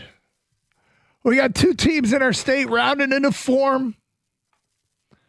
One of them, the Michigan Wolverines, just clinched the Big Ten championship. The other, Michigan State, just did a damaging tour of the state of Indiana, wiping out the Hoosiers and the Purdue Boilermakers. March means it's time to try and remember your login for CBSSports.com or ESPN.com. What's that login again? What's my username? I got to get this bracket contest done. Forgot password. Find out now. It's time to remember what channel True TV is. Is that 196? No, that's TBS. What's True TV? It's like 246, 247, might be. Might be 247. Good time to figure it out. You know what it's time to do? When you're looking for sleepers, it's time to scout the MAC and the other MAC. Watch all those small conference tournaments, the mid-majors, as they like to call themselves, and see who's got the guy with the wacky hair that's going to become a national hero. It's time to start planning your snacks for Animal Day. Whether it be Thursday or Friday, when you're going to hunker down, call in sick, leave work at noon, what are you going to put together for Animal Day? And Scott, talk about whether or not Michigan State can actually win this whole thing. Starting with Michigan. Look, they won the Big Ten. What they did at Illinois last Friday was amazing. You've been saying for a while you think they're the best team in the country. I think there's a pool of teams, and to me, there's 5. It's Michigan, UConn, Duke, Arizona, and Florida. Arizona just annihilated Iowa State last night, and they got a lot. They bring a lot to the table. Florida, what they did to Arkansas over the weekend, humiliated them. Houston, Michigan State, kind of that next crust, but Michigan State is moving its way up. But it's going to be interesting. It's going to be interesting. And I don't remember when Michigan and Michigan State were both this strong together at the same time going into the tournament. Yeah, it's weird because I don't think Spartan fans feel particularly good about this Michigan State team going into, we still have a couple games left, Rutgers and then Michigan on Sunday, and then the dumb tournament and then the big tournament. But I don't know if the Spartan fans feel that great about it. I think it's interesting. The game that they played against Indiana, they made 12 out of 24 from three-point range. 24 of their 51 shots overall, almost half, were from three-point range. That's not Michigan State basketball. And it certainly wasn't the way Michigan State's been playing most of the season. But, boy, they knocked them down. And you had Jackson Kohler scoring over 20 points again. And here Kurt Tang, who started the season great and then, fell off. And then he scores, I think he had 21 in the game or whatever he had, close to it. It's like Michigan State got back to being the team that they were at the beginning of the season when there was hope. And then it disappeared for a while because they couldn't hit shots. I don't know what they are. No, here's the thing. I just don't know what to expect out of the Spartans. Michigan State does that every year. Kinda. They will spend 2 weeks in the middle of the season making you think they're not going to make the tournament. It's every year. Yeah, I never thought they were in danger of not making a tournament. Wow. However, I'm exaggerating. I understand, yeah. But there was definitely like a 2 week period where I thought, are they just going to be opening round fodder? And, now they're back to being a team that can cause some damage because they can get elite guard play from their point guard who's, just waiting to dish out double-digit assists in any game that he plays. And don't look now, but he's developing the outside shot too. That could be troublesome. Mm-hmm. And if they've got the two big guys inside playing big and they've got him knocking down shots and then Kurt Tang springs up and look out for the human highlight reel, Cohen Carr coming from half court up in the air. They're a fun team to watch. I don't think they're a contending team for the national championship, but they're a team I think that can still make a run and get to like the Elite Eight. Well, I thought that win over Purdue last week was important for them because it showed that's a 2 seed, a 2-3 seed, a Sweet 16 kind of game, and they won it. And they won it on the road. They won't play any March Madness games on the road. And so if you can win a game like that at Purdue, you can win a Sweet 16 matchup, which puts you in, chance to get to the Final Four. Is there a team whose region you don't want to be in? I don't want to play in the same region as Duke. The latest Joe Lunardi bracketology, the number 1 overall seed is Duke. Yeah. They're the number 1 seed in the East. UConn is the 4 seed. They are the number 1 seed in the South. Michigan, the 2 seed, the number 1 seed in the Midwest. Arizona is the 3 seed, the number 1 seed out West. The 2 seeds, Arizona aligns with Illinois, Michigan aligns with Houston, UConn aligns with Florida, and Duke aligns with Michigan State. As a 2 seed. As a 2 seed. So that's the most recent Joe Lunardi. They are in Duke's region. That's just perfect. I will tell you there is one team that I think the 1 seed that draws Florida as the 2 seed is probably not going to be happy. The Michigan State's region, Duke is the 1, Gonzaga's the 4. Stop. Michigan State's the 2, Iowa State's the 3. Come on. What? It's March 3rd. We haven't even finished the regular season. No. It's March. Why would I even think about this being possibly? I've held off for weeks doing this. And when March came, I'm like, we're doing bracketology. We're doing bracketology. Why? Because most of the resumes are done. There's not as much movement. We do the same thing every year. We'll get to the Big Ten tournament and we'll go, God, I guess the Big Ten tournament didn't really matter. Which is usually the case. Michigan's region, Michigan's the 1, Houston's the 2, Nebraska the 3, Virginia the 4. So that seems tough. Houston's a really, really good team. And so is Nebraska. Nebraska's hot and cold. I haven't seen Virginia play well this year, so. But anyway, that's how it stands right now. Kang, any thoughts? March Madness? You ready to go? I love March Madness. It's one of the most exciting ways to determine maybe who the best team in the country is. But this year, I just feel like there are a lot of teams I could see winning it. You know what I mean? It's one of those, like, that team's good enough to win it. That team's good enough to win it. It's just, sometimes it's the luck of the draw, man. Who are you playing in the second and third rounds?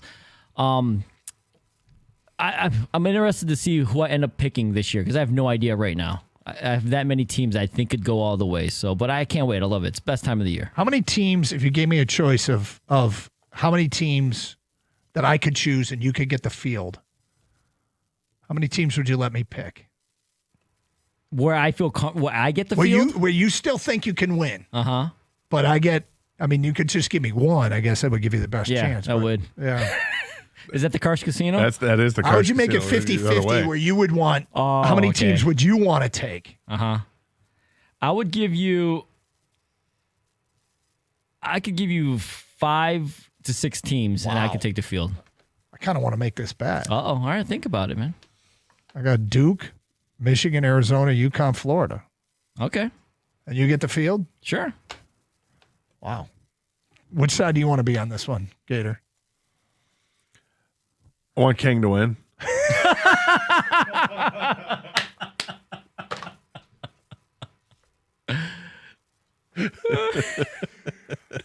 Is it as much you want Kang to win or you want me to lose?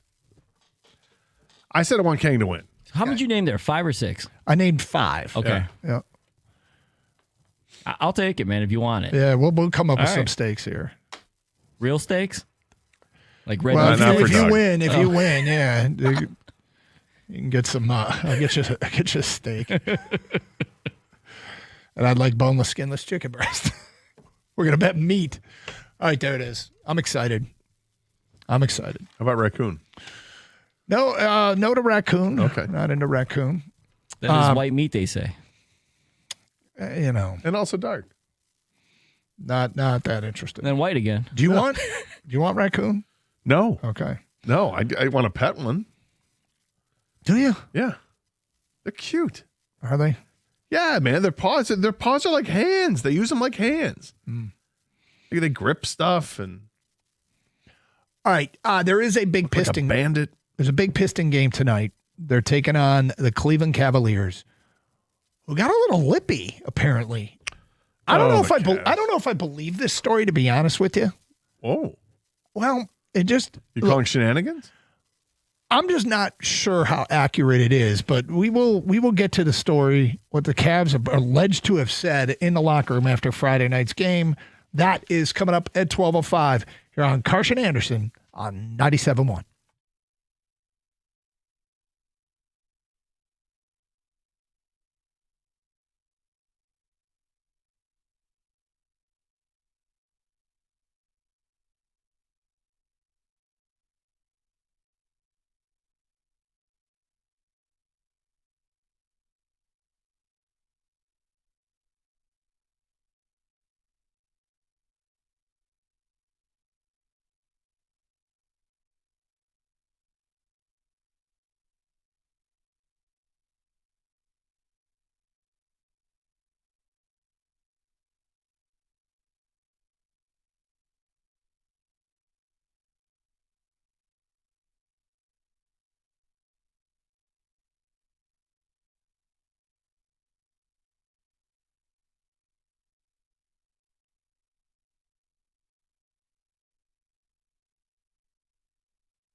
Brought to you by Mike Morse Law Firm. The Pistons are in Cleveland today as they're ready to face the Cavs tonight. Detroit is favored by 2 points despite being on the road. They'll get Isaiah Stewart back tonight in his first game with the team since being suspended by the league. The Pistons defeated the Cavs here in Detroit on Friday, but James Harden did not play in that game. He's set to go tonight after returning to the floor on Sunday for the Cavs. Cleveland's 7-3 since trading for Harden at the trade deadline. Tip-off tonight at 7 o'clock in Cleveland. Chris Villar hosts pregame coverage right here on 97.1 beginning at 6:35. The Tigers are in the Dominican Republic today for their two exhibition games against the DR national team ahead of the World Baseball Classic. Those two games will be broadcast on MLB Network. Tonight's game starts at 6:05 as the Tigers will start Ty Madden on the mound. He'll be followed by Brant Herter, Brian Sammons, Brendan Hanafy, Scott Effross, and Matt Seelinger, the team said today. We have some more NFL headlines today as well. Former Michigan kicker Jake Moody will not be re-signed by the Commanders, says Jordan Schultz.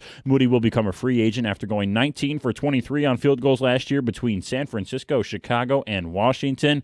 The Jets also placed a franchise tag on running back Breece Hall, meaning New York will pay the 24-year-old back $14.3 million next season. Also, the Falcons will host a regular season game in Spain next year, the league announced today.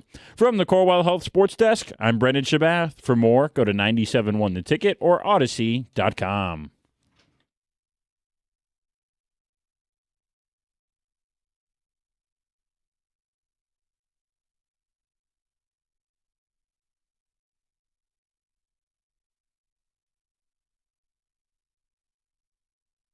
Okay. Pistons and Cavs tonight. I'm intrigued with the Cavs' conclusions based upon last Friday. Pistons did not play well. They did not have a great week last week. They lost to San Antonio on Monday.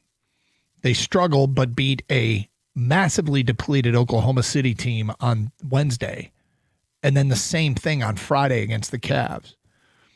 And then they were losing for much of the game against Orlando. Oh, the first half, yeah. And then came around in the second half and looked like a better version of themselves.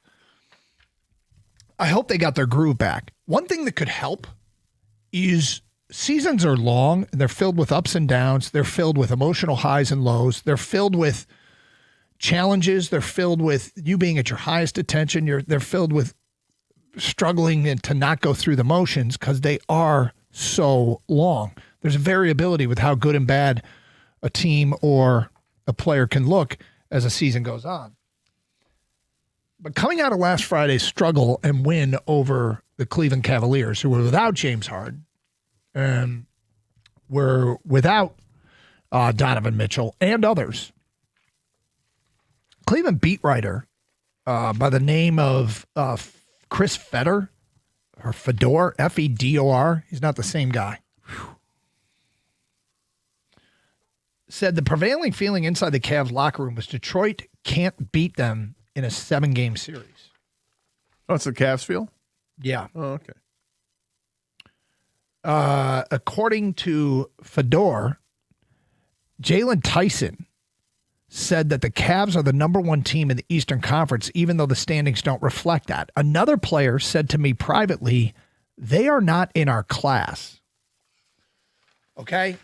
So all of this, the way the Pistons played last Friday against the Cavs was a real thing. Like, it did happen. And if I were the Cavs, I'd be thinking, okay, we're shorthanded and they struggled to beat us in, a game at Detroit where the Pistons should have run away and hid, and they didn't.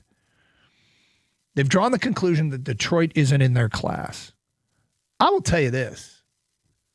Whether it was actually said or not, and, I'd never heard of Chris Fedor, and that doesn't mean he does a bad job. I went and looked it up, and he's a writer for the Plain Dealer and for, I think it's Cleveland.com or whatever it is that covers the team. So it's not, it's coming from a reasonably credible source based upon what appears to be, who he works for.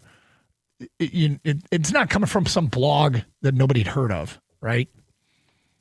It's one of their beat reporters for the Cavs. So I'm going to guess that it's probably all true. Feels a little weird that it all got out, but I'm going to guess that it's all true. I think they're going to have the Pistons' attention tonight.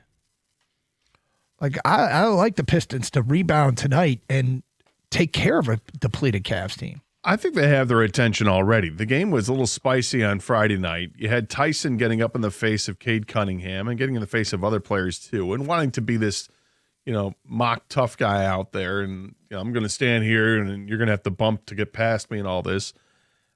Pistons struggled, but they won the game. That's all that matters. And I don't care who played or who didn't play. The last time they played in Cleveland, the Pistons won. Do you remember that Jalen Durden didn't play? No.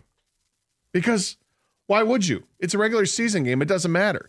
It just like it's going to be forgotten that Donovan Mitchell is not playing tonight, or that he didn't play last week. It doesn't matter. What matters is when you get to the playoffs, how do you handle your business?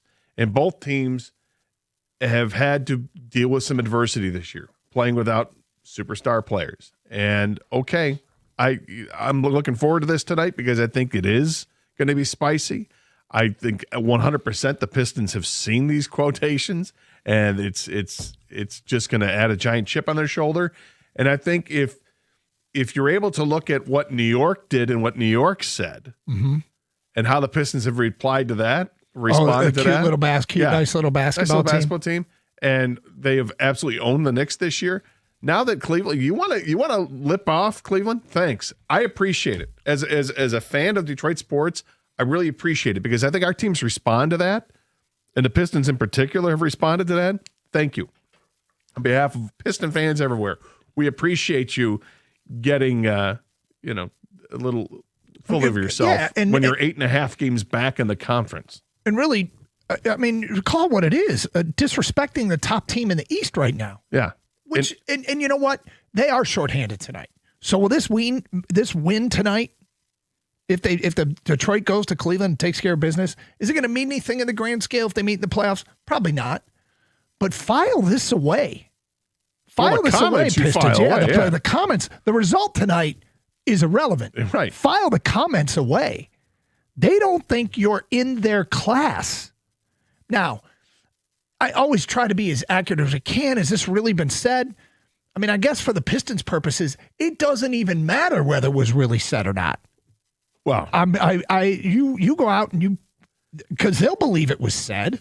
We work really hard to be accurate. Let me be clear here. We work really hard to be accurate and not find bogus stuff on the internet and take it to the air. And we get it right almost every time. But our guard is always up. None of these players are directly quoted. It's a reporter saying what he was told. I don't know how thrilled the Cavs might be for the reporter for letting that out there. Oh, I love that he let it out. And of course. And Doug and Kenny, remember Michael Jordan making stuff up just to get himself motivated. Yeah. Jordan would make it up, and he knew he was making it up. But somehow it still motivates him, even though he made up a story. I don't care if this is made up or not. It's out there in the ether. Let's enjoy it. Let's breathe it in deep and use it as motivation or whatever you need to go out and spank the Cavs tonight. Okay, I've seen mixed reports. Is Harden playing tonight? Do we know if Harden's playing tonight or not? He's supposed to. Well, he played the last game they played in. I know, but I just thought I saw something that said he's not on out. the injury report. Okay. Donovan Mitchell is on the injury report. Okay. Anyway, the Pistons obviously have Duran, Isaiah Stewart's back as well, so that helps. But I got to tell you, I couldn't think of anything I'd want to see more as a following this Piston team with high hopes for this Piston team. Now there's stuff going on. Like I don't think the Pistons, by any stretch of the imagination, are clearly going to walk to the NBA Finals because they've had this regular season. What the Knicks did to San Antonio over the weekend, ran away and hid from them. That's a San Antonio team that beat Detroit soundly-ish last Monday. That Giannis coming back, okay? Milwaukee right now has to battle to get in, but they've got to play in like a resume. They're going to end up in a play-in series, and if they win, they could be a Detroit first round.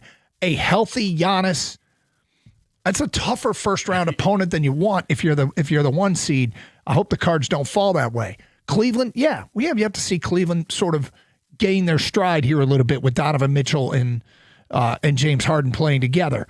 And Jason Tatum could come back for the Celtics. There's speculation he could be back this week. So there are challenges emerging with some unfinished products around in the Eastern Conference. But I file this away as good news for the Pistons that somebody is actually disrespecting them. Yeah, all I care about right now is that this team stays healthy. Stay healthy, stay together, and let's get ready for the playoffs. I mean, we've got another 23 games to go or whatever it is. It's a very good basketball team. I think it's the best team in the Eastern Conference. Yes, there will be challenges. And yeah, I do think Cleveland's a very good basketball team. They got a good roster. It's not going to be all out there tonight, though. But in the playoffs, you expect them to be healthy and ready to go. Boston, same thing. They'd be healthy and ready to go. I'm dismissive of the Knicks because the Pistons have handled them. And that San Antonio game didn't sway you. Well, in any no, way? I mean, look, I'd have to go look at the box score again and see, was San Antonio just not knocking down the shots? Like, they knocked down the shots against the Pistons. They really did. And keep this in mind, too. That San Antonio game, Pistons were down by 1, and then they took Asar Thompson out of the game for the rest of the game and said, you're just going to sit down. And that's their best defender. You're taking your best defender off the floor for the remainder of the game. That's going to play a role in what happened the rest of the way. So I'm not alarmed by what happened against San Antonio, but it's going to be a fun race to the finish to see how well Cleveland's playing and how well Boston's playing.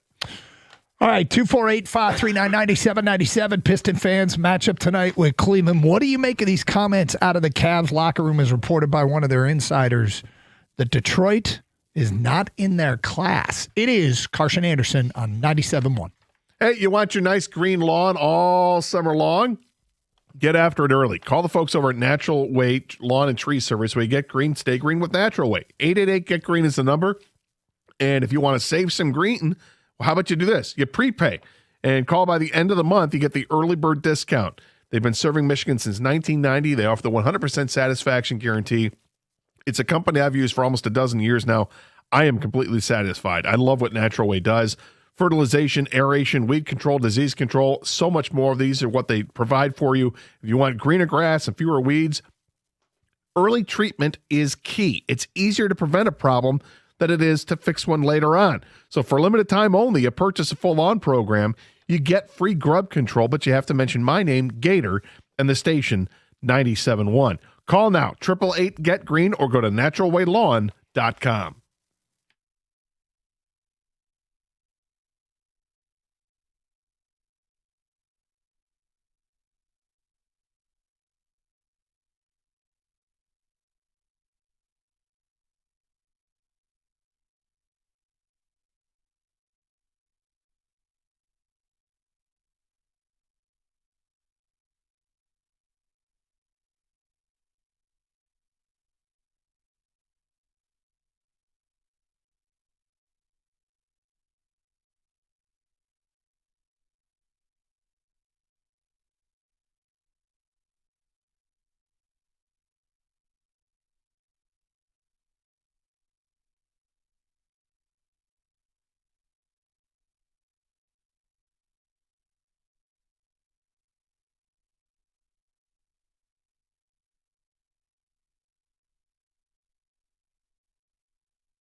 I don't think trash talk makes as much difference as a general rule. Bulletin board material is what I'm talking about. I don't think it makes as much difference as a general rule in the professional ranks as it does the college ranks. Colleges lean into emotions, and young people react more to that stuff.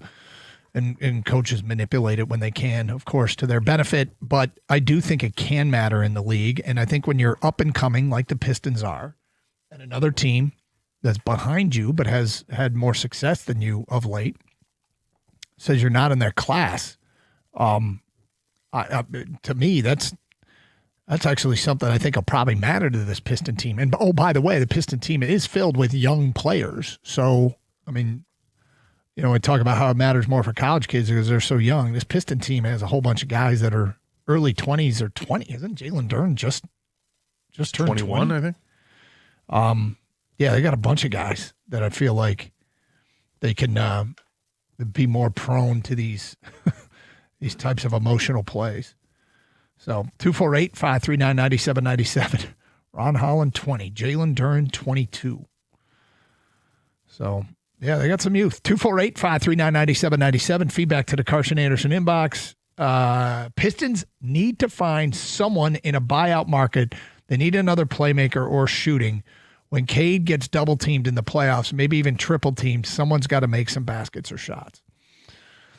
So, you know, technically there's the term score gets used a lot. Shooting is probably what they don't have as much that everybody else in the league does, and this is not the way they're built.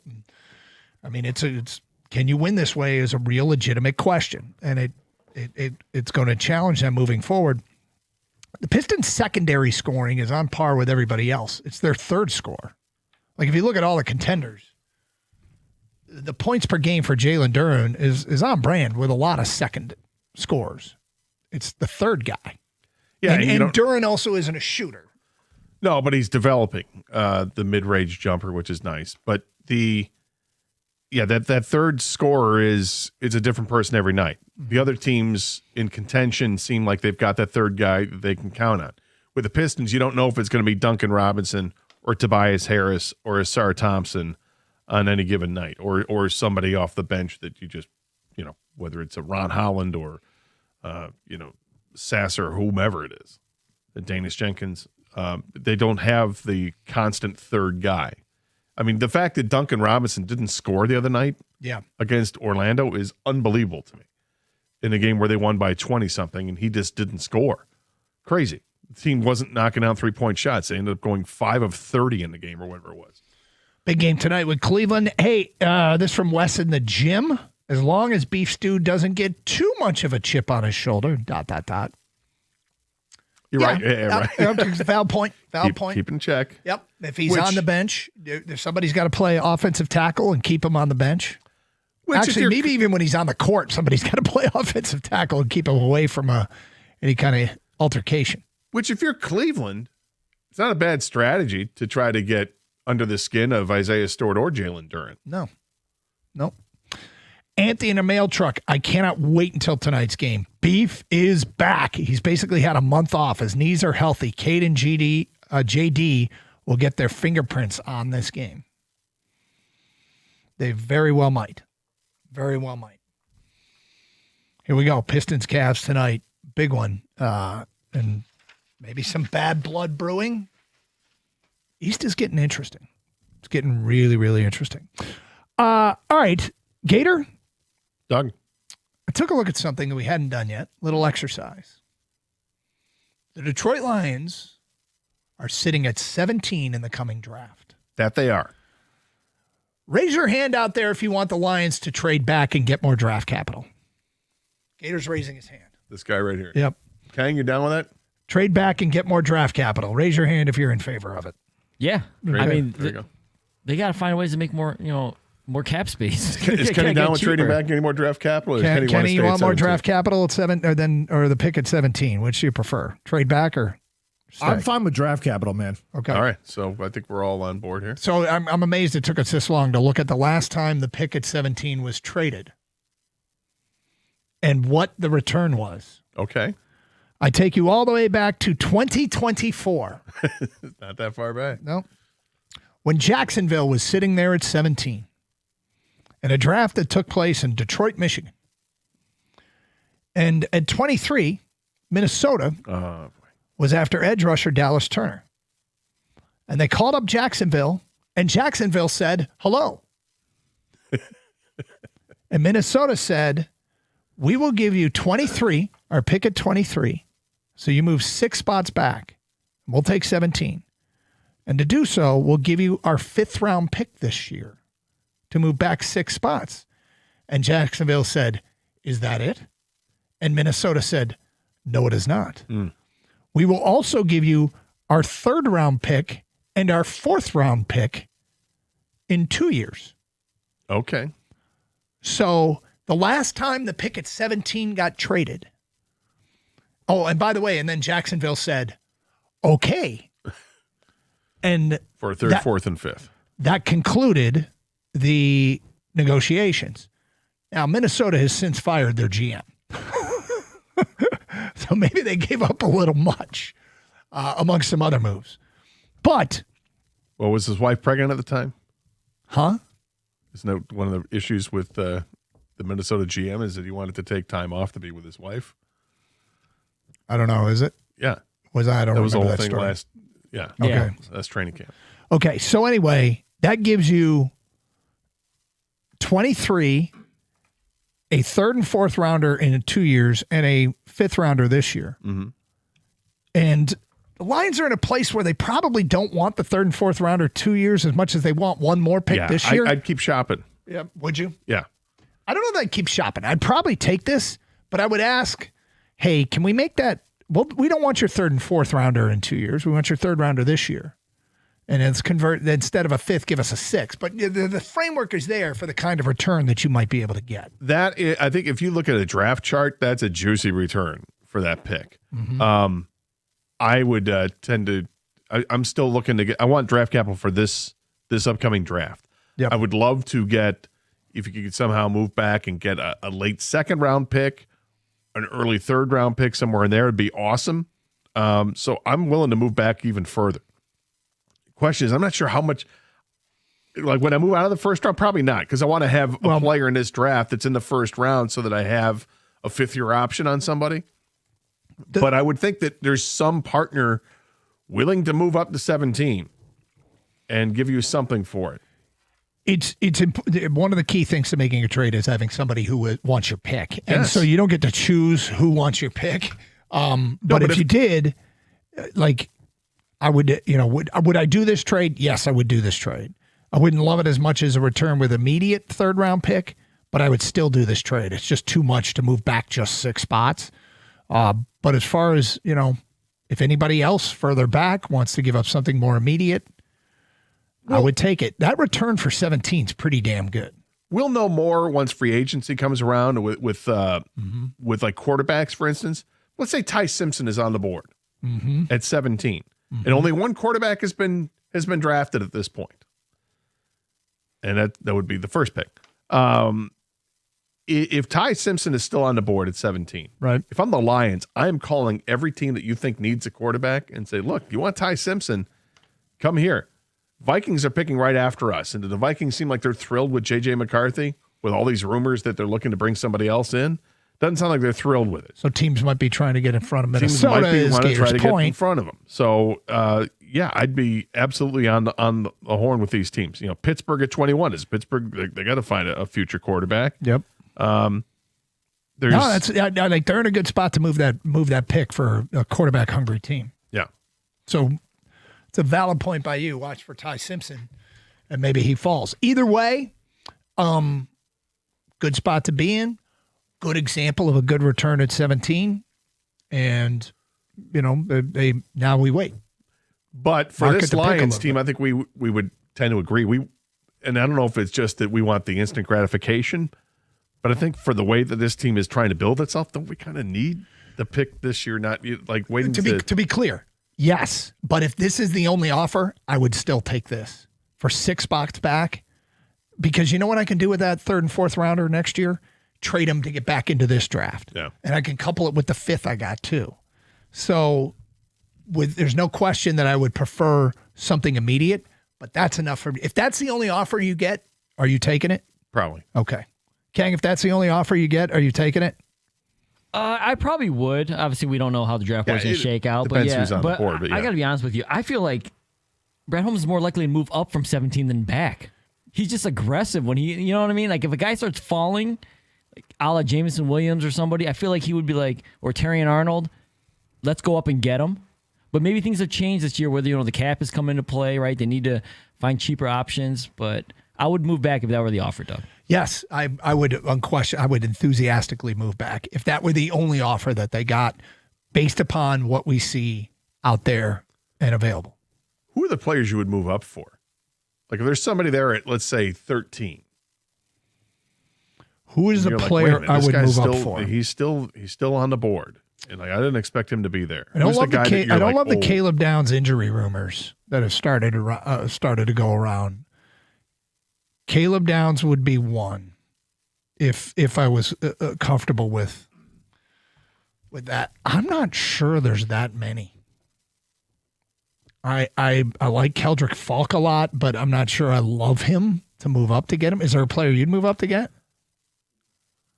I think Downs is the one. Do you see that stuff going around? No, I didn't see. So what's the rumor with him? Because I mean, he's a top 5 talented player. Yeah. I don't know who. Medical red flag. Meniscus injury. Yeah. Mm-hmm. Worried about some degenerative problems in the Wow, knee. don't like that word. No, but I'm also. I mean, the radar's up, right? Could it be BS pre-draft BS? You know who should be, shenanigans. I think the Lions are the ones spreading the rumor.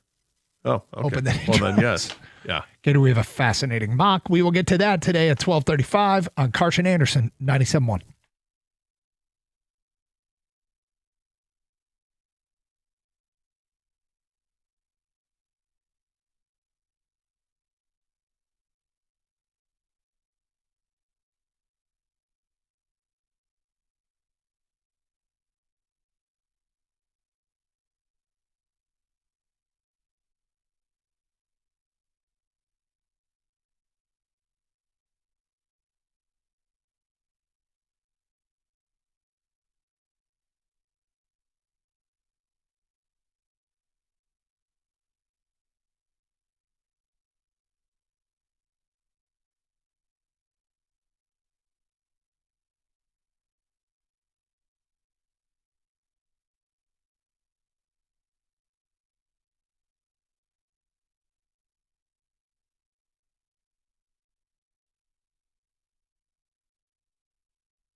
Yeah, let me be clear on something here. This Caleb Downs stuff that's going around on the internet has everybody scrambling. And by everybody, I mean anybody who's trying to confirm that it came from a credible source. But, who has access to Caleb Downs' medical records is the Detroit Lions. So if they had a clean bill of health on Caleb Downs and it's all internet BS, then he would be the one player I'd probably try and trade up for if we're inclined to do so.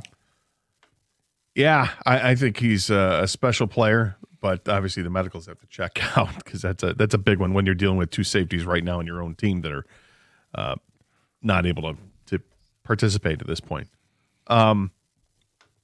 I would.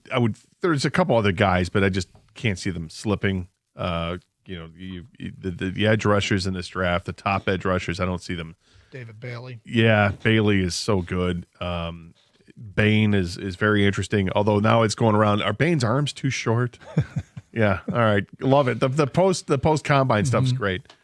He can't spell really well. Yeah. Does he drop? Does he drop? And he's got bad breath. See where it's at.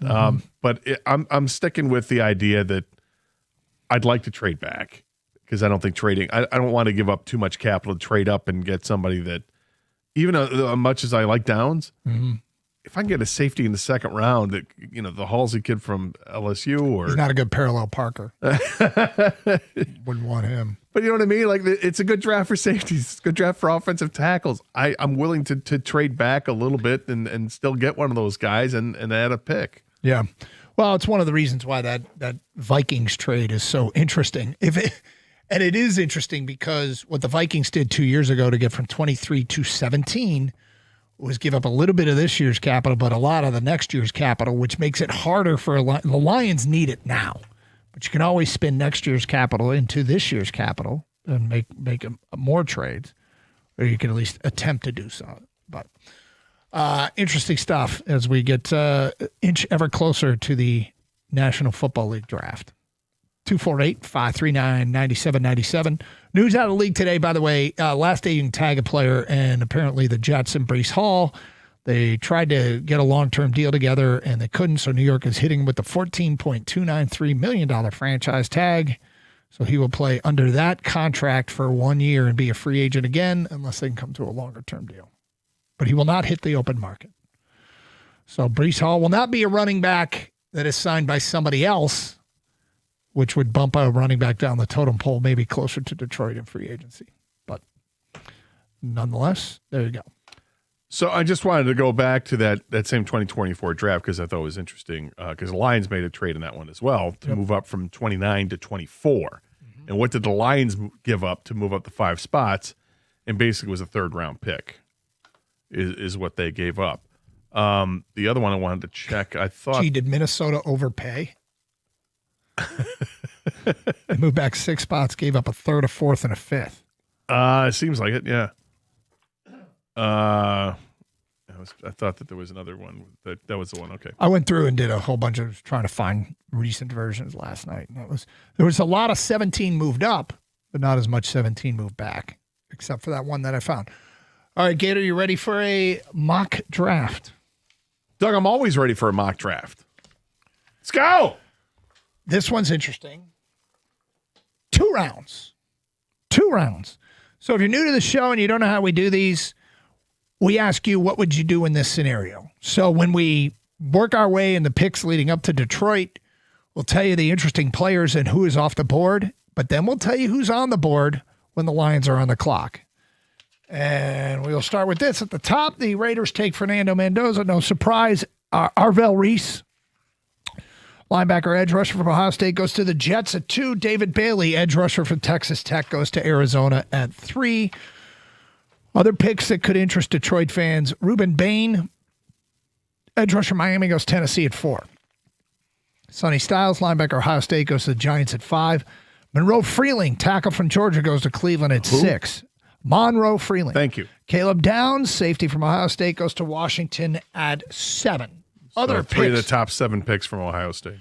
Other picks of interest: Mansour Delane, the corner from LSU, goes to Cincinnati at 10. Francis Muiaga, the tackle from Miami, goes to the Dolphins at 11. They actually have a trade here. The Jets move up 4 spots in a trade with Dallas to take Mekhi Lemon. Kenyon Sadiq, tight end from Oregon, goes to the Rams at 13.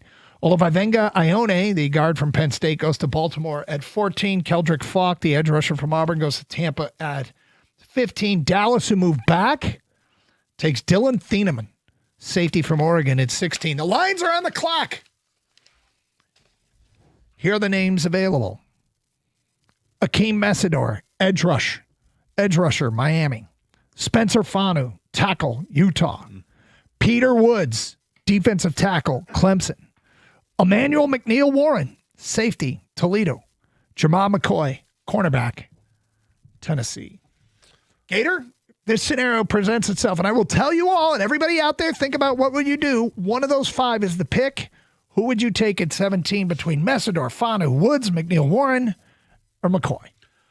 Well, I'm not going to take the corner or the defensive tackle. The safety, I've talked about the depth at safety. I'll push that later in the draft. So it comes down to Messidor or Fanu.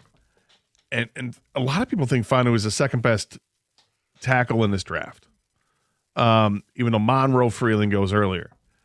The fact that Taylor Decker is coming back, I got a short window here right now. I'm going with the edge rusher. I'm taking Akeem Messidor, and I'll take my chances of trying to either add a tackle in the second round or the fourth round.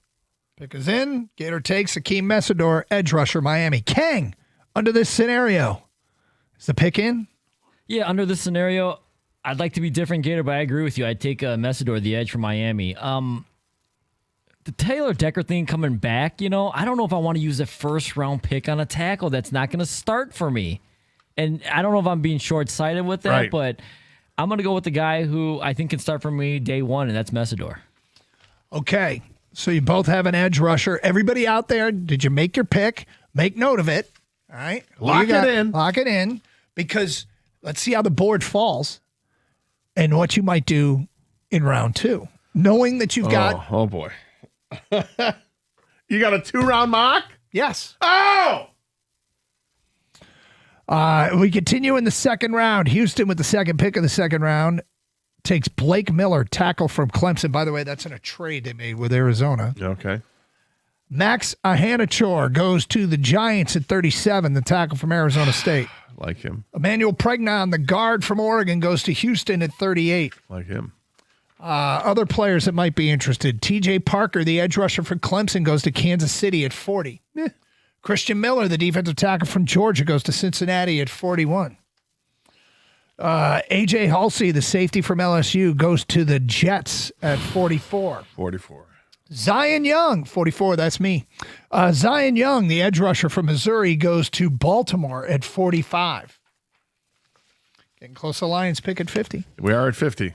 Gabe Yakis, the edge rusher from Illinois, goes to the Colts at 47. Yakis? Great name. Caden McDonald, the defensive tackle from Ohio State, goes to Atlanta at 48. Okay.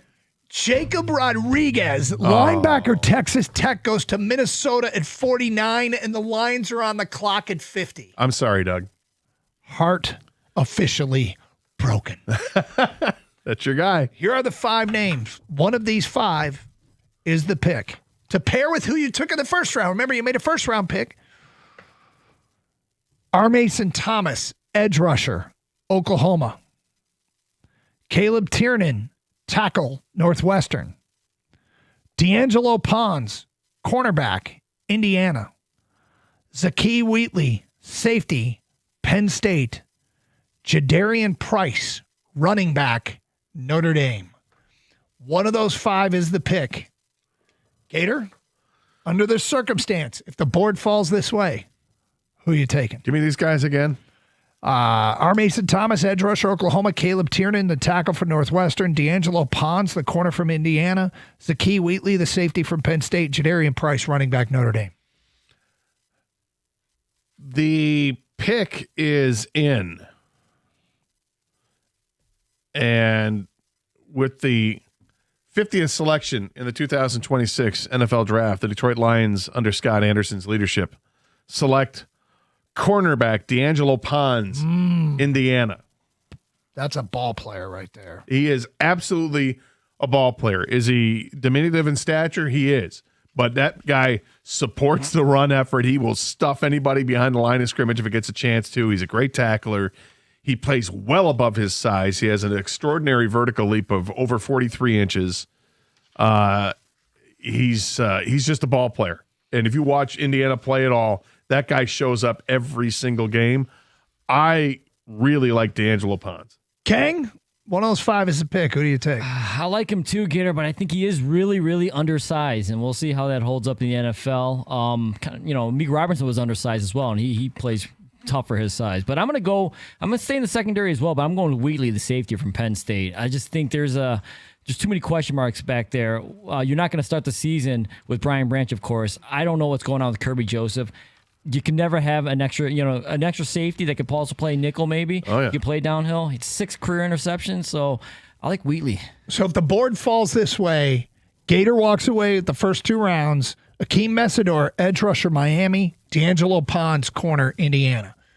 Kang takes Akeem Messidor, edge rusher, Miami. Zakee Wheatley, safety from Penn State.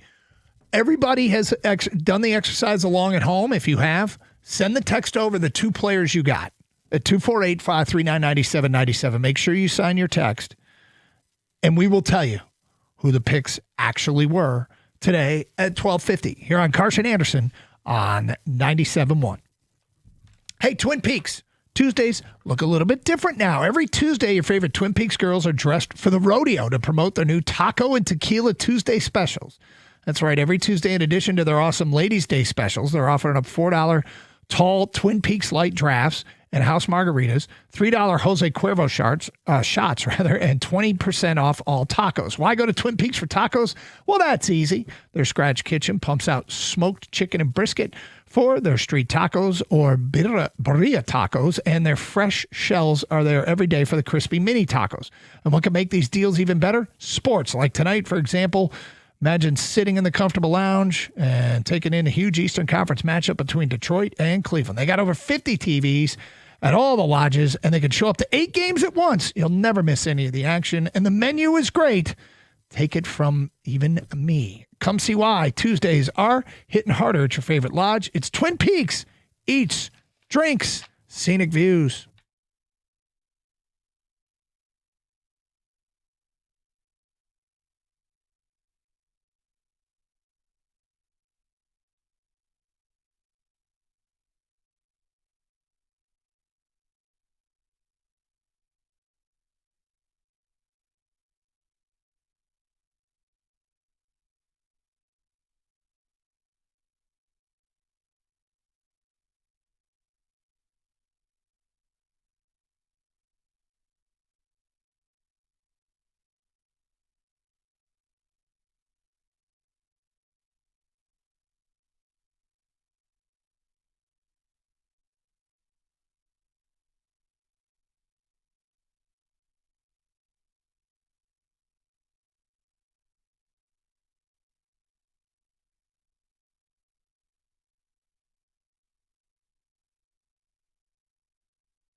All right, here's the feedback. As people sent us over the 2 players they walked away with. From an unnamed texter, take Akeem Messidor and Pons, and let's go win the whole blanking thing. That's what Gator did. LFG! Unnamed texter, my goodness, this looks really, really bleak with the options given, but I guess I would take the Miami pass rusher and the Northwestern tackle. The tackle was my second choice. Was it? Yeah. Fano and Wheatley. That's from John in Dearborn Heights, who goes offensive tackle and safety. Kip in a haul truck says, first round, I'd take Fano. Second round, I'd take Wheatley. Mike from SoCal says Messidor and Wheatley, but then he says need a safety bad. John in Bloomfield says round 1, Fano. Don't trust Decker to stay healthy, and I think he could play guard for a year before moving to their tackle spot, meaning Fano, not Decker. Round 2, Armace and Thomas got to get help on the edge because I don't see Brad spending the money on a major one in free agency. That's from John in Bloomfield. No, priority's probably center, but I would say this: Armace and Thomas had one of the great quotes of the combine when asked, about not having the size, and he said, "Force equals mass times acceleration," which I guess is his go-to line. Gator, the 2-round mock came from Jordan Reed of ESPN. Okay. And the pick is in at 17. With the 17th pick in Jordan Reed's mock draft, the Detroit Lions select edge rusher Akeem Messidor, Miami. There we go. You and Kang both took him, and many listeners did too. We win. He writes, the Lions tend to be unconventional early in the draft and has passed on edge rushers at this juncture the past couple of years, but Messidor checks every box of what they typically look for on defense. He's a heavy-handed rusher with nonstop effort, who wears down blockers. He finished last season with 12.5 sacks and 17.5 tackles for loss. For the Hurricanes, that would be the ideal edge pairing with Aiden Hutchinson. Messidor's age, he turns 25 in April, has been a talking point, but it doesn't seem to be an issue with scouts I've spoken to. I think it's a factor for the positive. He's more physically prepared to step in and play right away. He's a play now kind of guy. I certainly don't look at it as a negative. Everybody wants to get the young guy. If he's fully developed, ready to go, you get some freakish athletes like that. Like Penei Sewell was one. Was he 20 when the Lions drafted him or something like that? Ready to play in the NFL. If you're ready to go, you're ready to go. But I don't mind that he's 25 because he's a plug and play guy. I didn't see anybody take who Jordan Reed has a Lions taking in the second round. The pick is in. Oh boy. At 50. The Detroit Lions select Jadarian Price, running back, Notre Dame. Jordan Reed writes, after trading David Montgomery to Houston, the Lions need a bigger back to turn up with Jahmyr Gibbs. Team up with Jahmyr Gibbs. Sorry. Price is a strong runner who complimented Jeremiah Love at Notre Dame and can do the same with Gibbs. How do you think Detroit reacts if they go running back in round 2? Poorly. I think quite poorly. I'm just going to speak for myself at this point. I've already offered my opinion on what I think people will say, but it's majorly influenced by how I feel. I would be very upset with this because, as you know, I've been beating the drum saying for about a month now, there are plenty of running backs in this draft that you can get much later in the draft. The fact that they got back a fourth-round pick for David Montgomery, in addition to a player and then a seventh-round pick next year, if I wanted to look in the fourth round, use one of my 2 fourth-round picks or use one of my 2 fifth-round picks on a running back, that's where I would go and look for it because there are plenty of them. Now, is Price really good? He might be, but I don't care. I have other needs. I think there are other players that would rate higher on my draft board that I think are better players than what Price is. I don't need a Robin for Jahmyr Gibbs at this point. What I need is a healthy safety, a healthy corner, a healthy offensive lineman. Those are the areas where I'm looking at first before I'm looking at running back. I will look at running back, and tight end is a priority over running back as well if there's a tight end that I would have higher on the board than the running back. So my first thought is do not use a second-round pick on a running back unless you get a great center in free agency and you do something like bring back Al-Quadin Muhammad and add a starting caliber safety in free agency. After contract restructures, if you can add those pieces, and I think they would like to, then I think, running back could be on the board. Now, it's if they don't add a running back in free agency, obviously, but I would not MF this if they answered many of their questions in free agency. And quite frankly, I think it's more in line with what Brad Holmes would possibly do, which is try and get veterans to start now to give him what he always wants to do in the draft. He wants to take the best player available. He wants to do that in the draft. And you create flexibility to do that if you can answer all your questions in free agency. We're at a weird place here when trying to analyze this offseason because we don't know how much cap space they're going to have. And until that domino falls, and we can see what dominoes start to fall after that, can we really know what the free agency game plan might be? One of my reasons, going back to the first round pick of taking the edge rusher over the tackle and final maybe the second best tackle in the draft, or it could be Monroe, Freeling, either one of those guys, right? One of my reasons when I said that was because they're bringing Taylor Decker back, and I think there's a window. Do you guys feel like there's a window, that the window is closing for this Lions team as we see it now to stay ultra competitive? We're a couple years down the road, and it may only be out there for a couple years, and then you got to start taking some chances on things. Because the quarterback's been here for a number of years now. They're doing all the things they can to keep the window open as long as possible. And what I mean by that is signing all their draft picks and trying to keep them around. So in theory, no, I don't feel like the window is closing. But eventually, the cap hits you. So they're kind of this race to win before that happens is on. It's just a matter of, window is closing. I mean, I guess the window's always closing. Yeah. I feel like we've got an opportunity here. It's a really good team, and I'm not sure how much longer this opportunity is going to be here to throw some real resources at finding really good players, whether it's free agency or the draft, at positions that are positions of need as opposed to just taking BPA, which we know that's how Holmes operates. Is Holmes going to change at all with the draft as he's gotten some more tenure here with the team, and now that he's built the team up? And I think you have to adjust and recognize if the situation is different now than it was 2 years ago.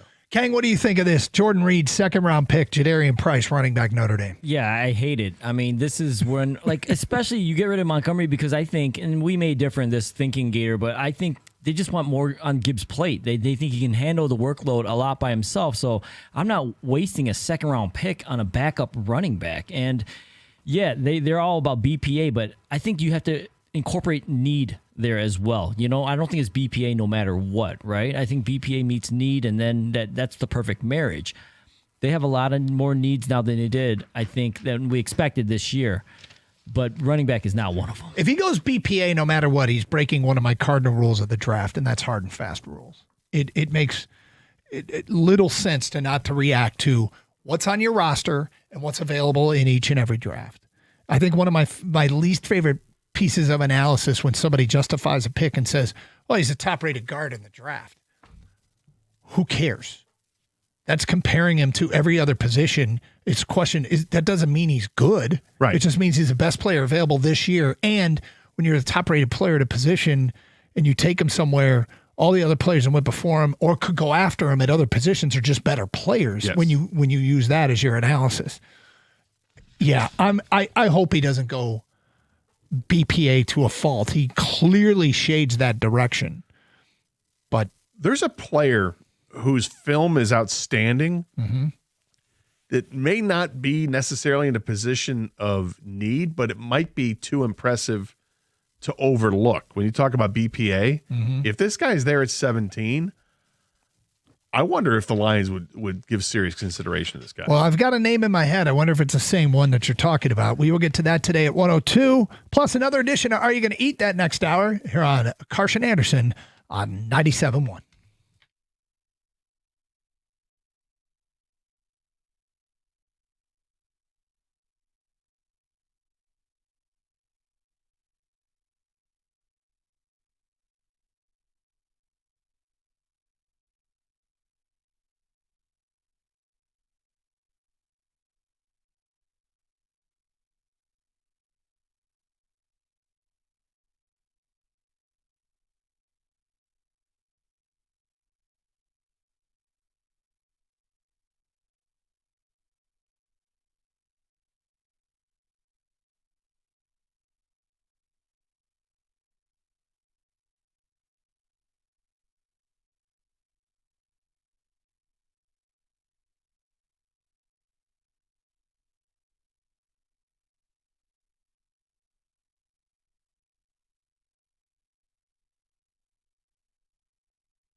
Brought to you by Twin Peaks. Breaking news this hour from the NFL. The Seattle Seahawks are not placing the franchise tag on former Michigan State running back Kenneth Walker. He will now hit free agency and likely become just the fourth Super Bowl MVP in NFL history to start the following season after winning MVP with a different team. Another local product is hitting NFL free agency today as former Michigan kicker Jake Moody is not re-signing with the Washington Commanders. Also, the Jets placed the franchise tag on running back Breece Hall this morning. In baseball, the Tigers have an exhibition game this evening against the Dominican Republic national team. That game starts at 6:05 on MLB Network. And we have some pretty startling MLB news today from Jeff Passan. He says that Braves outfielder Jurickson Profar has tested positive for performance-enhancing drugs for a second time in the last 2 years. Profar was suspended 80 games for PED use last season and has now been suspended for 162 games this year for his second offense. He will not be eligible for postseason or the World Baseball Classic and will forfeit all $15 million of his salary this year. That salary would have made him the fifth highest paid player in Atlanta this season, but they actually save $18 million now as they were over the luxury tax. Last year, Profar came back from his suspension in late July for the Braves and hit 14 home runs in 80 games with a 121 OPS+. Pistons on the road to face the Cavs tonight in Cleveland as well. Tip-off at 7 o'clock. Pre-game coverage right here on 97.1 at 6:35. At the Corewell Health Sports Desk, I'm Brendan Shabat. For more, go to 97.1 The Ticket or Odyssey.com.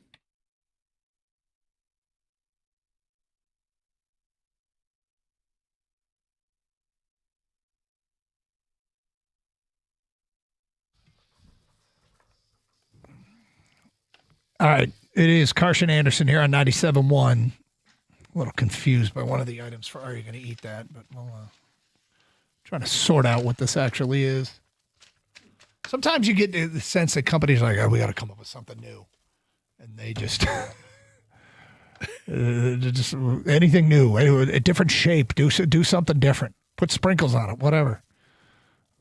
Ooh, sprinkles. Yeah, I know you like sprinkles. All right, so you said there's a player in this draft,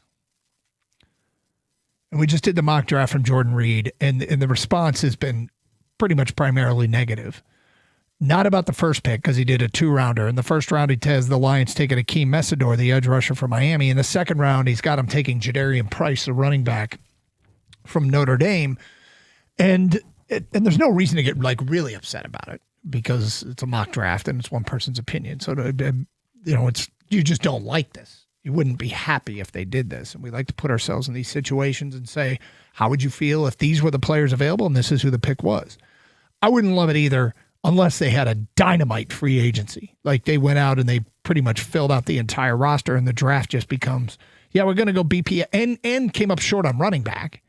We're just going to go BPA and we think he's going to be RB2. And I don't believe in hard and fast rules for the draft. That includes Brad Holmes always going best player available. But at the end of the day, I could see this as a scenario that I wouldn't hate if they could knock it out of the park with free agency the first round and get a bunch of good players to fill needs at center and edge rusher and defensive tackle and safety and maybe even corner. That's a lot of shopping with not a lot of money that we don't know that they don't have, if that makes sense. They might have some money.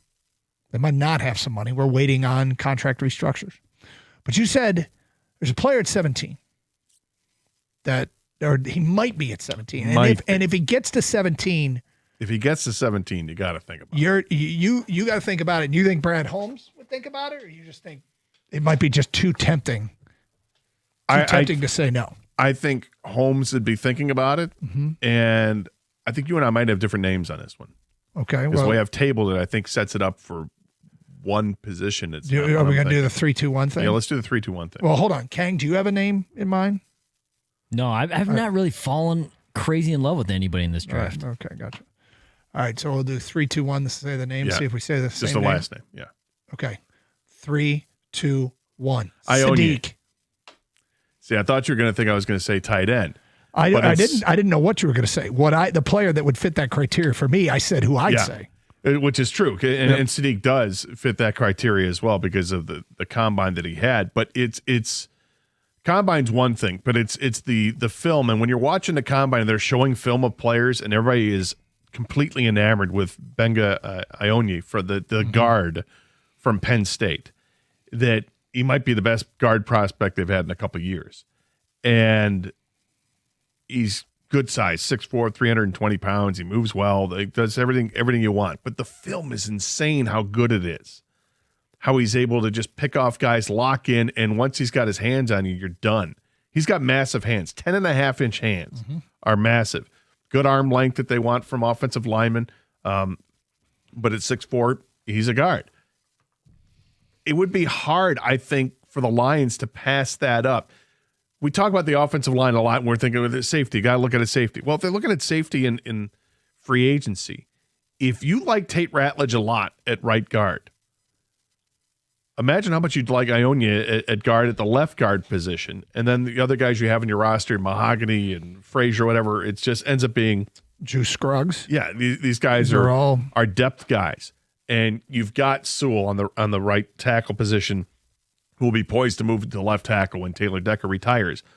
But the idea of an offensive line, and given, okay, he'd be a rookie, but if his film is representative of who he is, this guy is one of the best offensive linemen that you could draft. And be hard to pass up in my mind if he's there at 17. I don't think he'll be there at 17 because I would imagine there's plenty of smart teams out there that understand offensive line. You really got to build it up. And if you've got an opportunity to get a difference maker there, did you go get him? He could fall to them. Did you see the internet rumor about him that was going around on social media? No, love you in the internet rumors. Yeah, he doesn't shovel his sidewalks when it snows. So he very well could fall to 17. Is he the king of the Snowhawk? Is yes. He that he doesn't clean off his car either. So again, a strike against him. He could be on the board at 17. Look, maybe not if it's a Southern team that wants him. You're right. He does fit the profile of a kind of player. And shopping for the draft is so much fun, and playing these scenarios out. We all understand that it's all premature until you see what happens in free agency, which is next week. But Olavivenga Ione is a road grader and supposed to be all that. It's hard to pass that up when you have so much of your success and failure predicated in the offensive line. I feel like free agent center, if you go free agent center, draft Ione, and then every other resource goes towards defense, with the exception maybe a running back at some point, a cheap running back. Yeah. But you could put a really, really competitive team on the field next year. One that will be right back into Super Bowl discussion. 248-539-9797. Chris is on 97.1. Hello, Chris. Hello. Hey, What's Chris, up? go ahead. Hey, how you doing? I just wanted to call in about the Lions. I just wanted to make sure that we take a good pick at DN in the first round or tackle, but in the second round, I really want to see if Bud Clark is available at safety. Bud Clark would be a great addition to our secondary and will help out the secondary tremendously. So I will tell you the interesting thing about Bud Clark. I was going to say, where was he on this second round, the 2-round mock draft you had? Because that would be a name I was looking at in the second round. You didn't mention him. I did mention it, and Chris, keep your radio off. It is always better. He didn't get drafted. Not in the 2 rounds. He made it to the 3rd round. I'm almost sure, but let me double and triple check this. But I'm pretty sure Bud Clark made it to the 3rd round. I'm working my way through the 2nd round, page by page, pick by pick. Now, Lions don't have a 3rd rounder, but they got extra draft capital. They can move up. Bud Clark had like all the interceptions at TCU the last 4 years. Yeah, and he had an insane workout, I believe. Didn't he have a 4.40? Yeah, he makes it to round 3 in this mock. Then you start playing the game of how do you that's a player where, in my opinion, and I agree with the caller, Chris, it's a player worth falling in love with and moving around to try and get, especially if he's available in the 3rd round. He'd be a Kirby Joseph type. He's the guy that's more the ball hawk guy, leaner, 6'1", 188, but ran a 4.41 at the combine. Kitech has this, though. Do you hear why Bud Clark is falling? Here we go. Doesn't return his shopping carts. He's that guy? Yeah. Don't be that guy. No, Don't be that guy. That's why Don't be that guy. He's fallen. I mean, once you find that out, you can't, it hurts your draft style. Jim is next on 97.1. Hello, Jim. Hey, how are you guys? We're good. Good. Listen, I think you've got some great ideas. First of all, I think the Lions, if need be, should should trade back, see if they can get an extra pick or two. But there's 3 guys that I think are pretty solid that I've looked at. Zion Young of Missouri. I like Pons as a defensive back out of Indiana. And I can't think of his name, but boy, I like that linebacker for Texas Tech. And those are Rodriguez. 3 guys. I'll leave it. Yeah, that's the Jim, guy. You've hit on a few of our favorites. Jacob Rodriguez last year forced 7 fumbles. I think he had 4 interceptions, 5 pass breakups, forced 7 fumbles, led him in tackles, heart and soul of that defense, and is just one of those guys that I don't care what the measurables are. He hit on 2 players. I don't care what they ran. I don't care how much they benched. One was Jacob Rodriguez, and the other's D'Angelo Pons. I don't care how tall he is. This is where you don't let those things override the tape. He's a football player.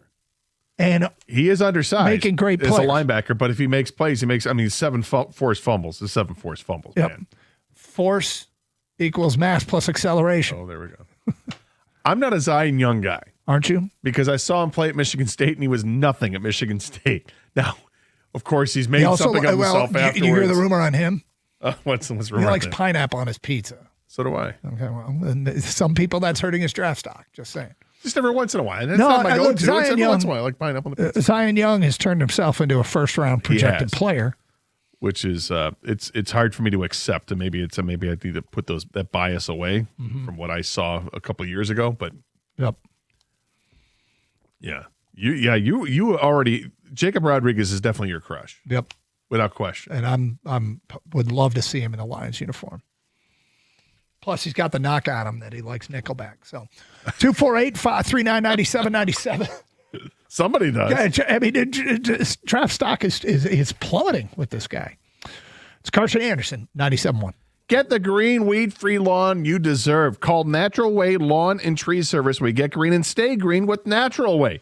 888-GET-GREEN is a telephone number, and you can get green and stay green and save green when you prepay. Call by the end of the month. You get that early bird discount. That's pretty great. So it's a 100% satisfaction guarantee. I can tell you, personally, I've had them over at my house for about a dozen years now. I love what they do. I think Natural Way is awesome. And if you're tired of fighting weeds and watching your grass thin every single summer, give them a call. Great lawns don't happen by accident. You need the right timing and the right program, and they offer a full menu of services to accomplish your dream lawn. It's so much easier to prevent a problem than it is to fix one. That's why early treatments, they set the tone for the entire season. Call right now. You get the limited time offer, which is purchase a full lawn program, and you'll get free grub control, but you have to mention my name, Gator, in the station 97.1. So call right now, 888-GET-GREEN, or go to naturalwaylawn.com.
So, Gator, I think you have a new favorite conference commissioner.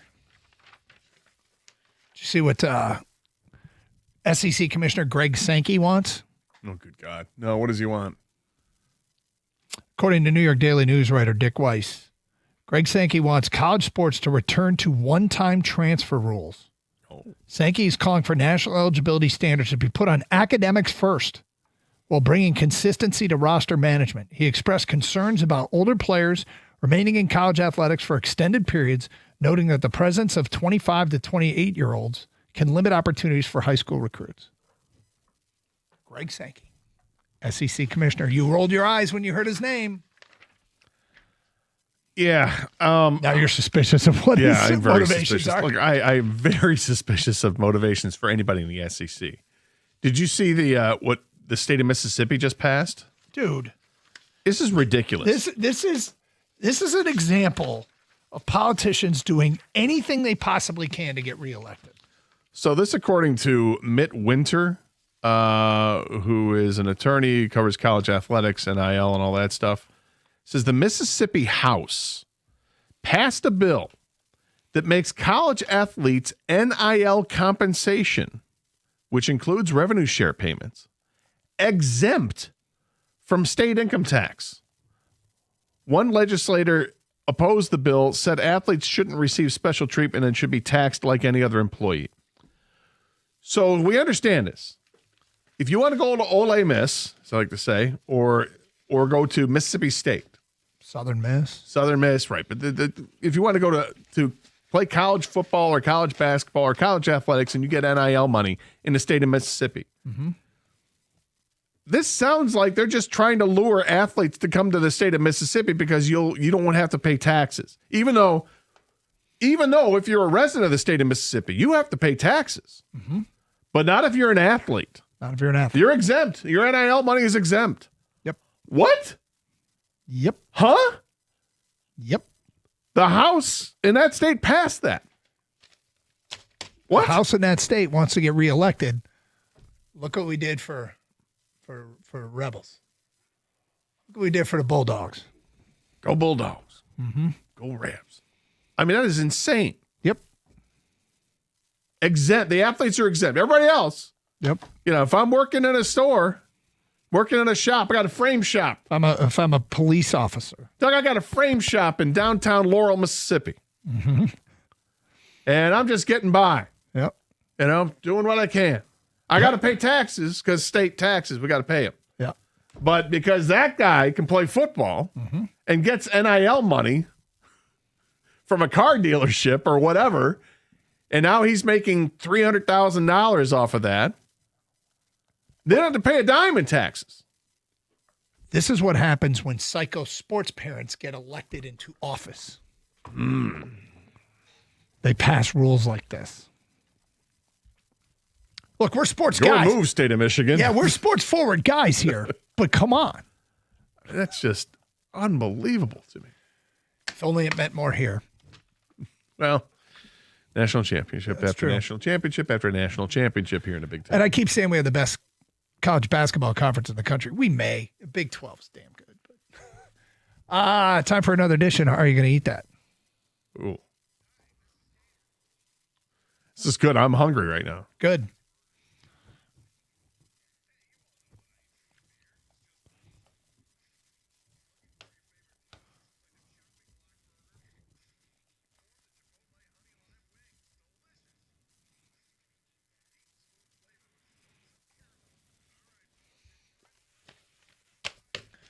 All right, Gator. Found some items here. A lot of snacks, a lot of sugar snacks. Drake's Cakes. Are you familiar with Drake's Cakes? I don't think so. Okay. Kang, do you know the Drake's Cakes?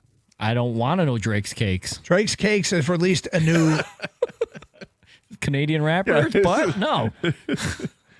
They've Not released gonna a eat new Mochaccino Devil Dog. These are Drake's Cakes, a limited time only flavor. Line up a celebration of 100 years of Devil Dogs. The new Mochaccino Devil Dog features Drake's signature Devil's Food Cake with a brand new smooth and creamy mocha-flavored cream sandwich in between. They're available for a limited time. Are you interested in the Drake's Cakes Mochaccino Devil Dog? Hell yes, I am. This sounds delicious. I mean, just think any Hostess cake and a chocolate cake type thing, like a cupcake, and fill that with like a mocha cream, something to taste a little coffee flavor to it, coffee chocolate flavor. Yeah, that sounds delicious. Okay, there's a yes. Kang, you? Dude, I'm so out based on the name alone. Like, you may not get this reference, but new meaning to the song started from the bottom for Drake. I'm out, man. I'm so out. Oh, no. Cannot. Well played. Yeah. I'm out. Yeah, I'm probably no on this. You were out anyways. Yeah, that's true. Thank God I don't listen to Drake. Next up, Smuckers and Jif releasing flavored sprinkles. While Smuckers and Jif are both known for peanut butter and jelly products, the two brands are venturing into the baking aisle with a new drop. Each brand is launching 2 flavors of sprinkles inspired by the most popular products. The Jif peanut butter have a mix of peanut butter flavored sprinkle pieces and tiny peanut butter chocolate chips. Meanwhile, the Jif peanut butter and chocolate flavor boasts chocolate with peanut butter sprinkles along with peanut butter and chocolate chips. For Smuckers, they are Smucker's strawberry sprinkles featuring red and white sprinkles that taste a little bit like a sweet berry flavored jam. They have the grape ones as well. Would you be interested in Smuckers and Jif sprinkles, Scott Anderson? So, I'm a big fan of peanut butter and jelly, right? Yep. I have long felt that and long thought that the sprinkle is the most superfluous and unnecessary accoutrement to any sort of dessert. I just never understood it. Like, you got these little tiny things. Okay, it looks great, but there's no real. Is there any flavor to it? Yeah, there's really right? no flavor to it. Now they're going to add flavor to it. I don't want the sprinkles. If I You're want not a sprinkle guy. No, if I wanted the peanut butter flavor, I'll add peanut butter to it. The peanut butter morsels, that sounds fine. You're starting to sound like me a little bit. Anti-sprinkle. Oh, that is right, you. Scott. All right. I don't like sprinkles. No, I agree with you. The sprinkle thing. I don't know if there's a flavor to it, but these have flavor, so I'm in on it, man. It's basically, it's a little chocolate peanut butter. That's flavor. And I'm sorry, Gator. You said you're in. He's out. No, Oh, I'm you're out. out. Okay, not bad. So here's the thing. I'm intrigued by these. I can't imagine a scenario where I'd actually buy these and use them for anything. I don't really bake like cakes or anything or cupcakes. Do you eat ice cream at home or anything? You have a quart of ice cream or I a do pint? occasionally. Wow. Well, you get wild sometimes, huh? Yeah, I do. Only when Doug's hating himself. Yeah, right. I missed that tease earlier. I'm going to eat this in front of a mirror. Look at yourself. You're a sad, sad sort. You don't smell fat like vanilla, so it's like. Right. It's like you look at the pack. Is that Haagen-Dazs? No. Put it on the frozen yogurt. Yeah, put it on the Greek yogurt. That's Froyo. interesting. On the Greek yogurt, I think I'll give this a shot on the Greek yogurt. Hell yeah. Next up, Twix. Oh, right or left? Well, this is neither right nor left. Twix is coming out with new Twix baskets. What are Twix baskets? What are Twix baskets? They are Twix just made like Twix are made, except in the shape of an Easter basket. Okay. So it looks like it's woven? It's like the familiar cookie, caramel, and milk chocolate trifecta that Twix is modeled after, and now they're just putting it into a basket shape. Okay. Take my money. Complete with 2 tiny eggs peeking out from the top, and yes, they're perfectly sized for filling. You guessed it, Easter baskets. Yeah. So Okay. you want Twix, but just in a different form, Yep. Gator. Yeah. Gator's a yes. I mean, look, the form Twix is in looks like a turd. And I'm just saying facts, straight facts, right? Straight facts. Does it stop anybody from eating a Twix, right or left? No. I don't care what form Twix takes. If it's Twix, you can deal with eating something that looks like a turd. Easter baskets. Yeah, an an Easter easy leap basket to sounds make. like it's better, so I'll take it. Can you? Yeah. I'll eat it. I guess. Yeah. Not that interested, just because I don't get. You don't like the Twix. Twix bar? I don't mind the Twix bar, but if I walk in and I'm in a mood for candy, I get the Reese's peanut butter cup or the pretzel M&Ms. Fair enough. Sorry. Lord knows around Eastern time, there's plenty of Reese's. Tons of Reese's, yeah. Stuff with that. Next up, Baskin Robbins introducing a new flavor, Bonafide Pie, a classic British dessert featuring bananas, toffee, and cream. An ice cream chain's new favorite. Decadence combo of banana custard and brown butter ice cream as its base. The new scoop features salty sweet toffee pieces and swirls of rich dulce de leche. Dulce de leche, yeah. Thank you for a bite that's both nostalgic and simply delicious. The Bonafide pie, Baskin Robbins. Gator, you going to eat that? Oh, yeah. This Baskin Robbins? Yep. Oh, hell yeah. This is, first of all, I love banana flavor. You had me there. And then toffee, I love toffee. Yeah, this sounds like something I may pick up this week. All right. If it's available. What about you, Kang? I mean, I'd try it for sure. I don't know. I'd definitely try it. I'm not in love with toffee. I don't hate toffee, but I'm not in love with it. But I'd try a slice. I think this sounds like something that I might not be able to say no to. But I go back to your move, Dairy Queen. How are you going to incorporate this into a blizzard? Because that's my go-to. Finally, McDonald's is rolling out their biggest burger in the United States, the McDonald's Big Arch Burger. Limited time burgers featuring 2 quarter-pound patties, 3 slices of white cheddar cheese, crispy onions, slivered raw onions, lettuce, pickles, and a Big Arch sauce. The namesake condiment is described as having a perfect balance of mustard, pickle, and sweet tomato flavors. That is the Big Arch sauce. Components of the sandwich being between a toasted sesame and poppy seed coated bun. The Big Arch Burger. Gator, are you going to eat that? Yes. Okay. Yeah. I mean, even though it's named after Archie Manning, I'm fine with it. This sounds delicious. It's like a Big Mac but it's bigger because now you're talking about a half pound. Is the Arch sauce the same as the Big Mac sauce? It sounds like it's similar, but maybe even better. Big Mac sauce is great. Kind of makes the Big Mac. So I would try this because it's not stacking too much on top. The double onion effect. Okay, that's where I want to break this down. Yeah. Okay. So you got crispy onions and you got sliced raw onion. This first of all sounds like a legit burger from McDonald's here, right? Size wise and everything. I don't think I've had the crispy onions on a burger unless it was a barbecue burger. Have you? Usually it's raw or grilled. No, right? I find this interesting. Yeah. So it makes it intriguing for me to try. I mean, my gut tells me I'd rather just have the raw onion and get a side onion, but McDonald's doesn't make onion rings. So, but yeah, I'll try this. It sounds good. I'm in too. Okay, that's 2 yeses. Doug, make it 3, right? What if it's impossible? Probably not. It's a bit much. It's a bit much. That'll do it for another edition of Are You Going to Eat That? It's Carson Anderson, 97.1.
All right, NHL trade deadline is this week.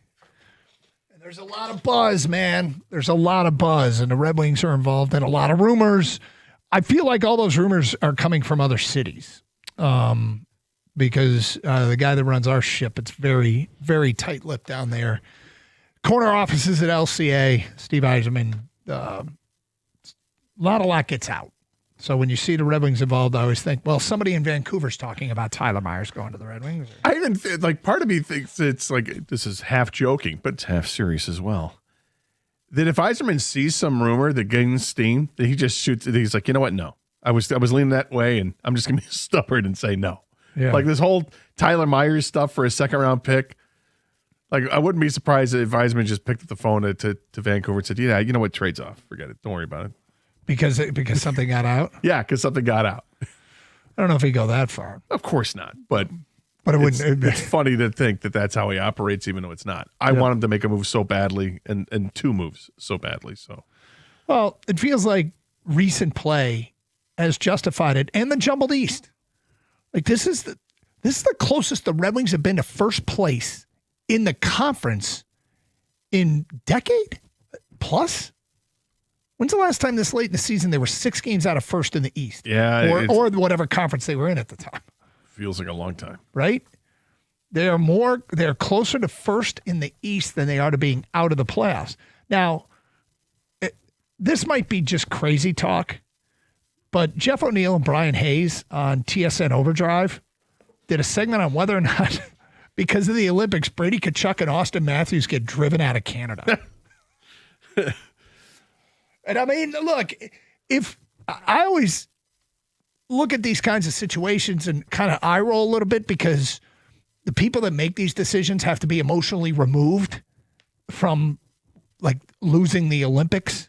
Mm-hmm. They have to be emotionally removed from it.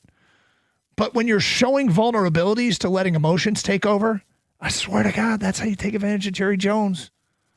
And when emotional decisions are made, you want to be the team there to take advantage of it. And, I mostly roll my eyes here, but then I go, but you know what? Toronto's crazy. Because Toronto's crazy. Mm-hmm.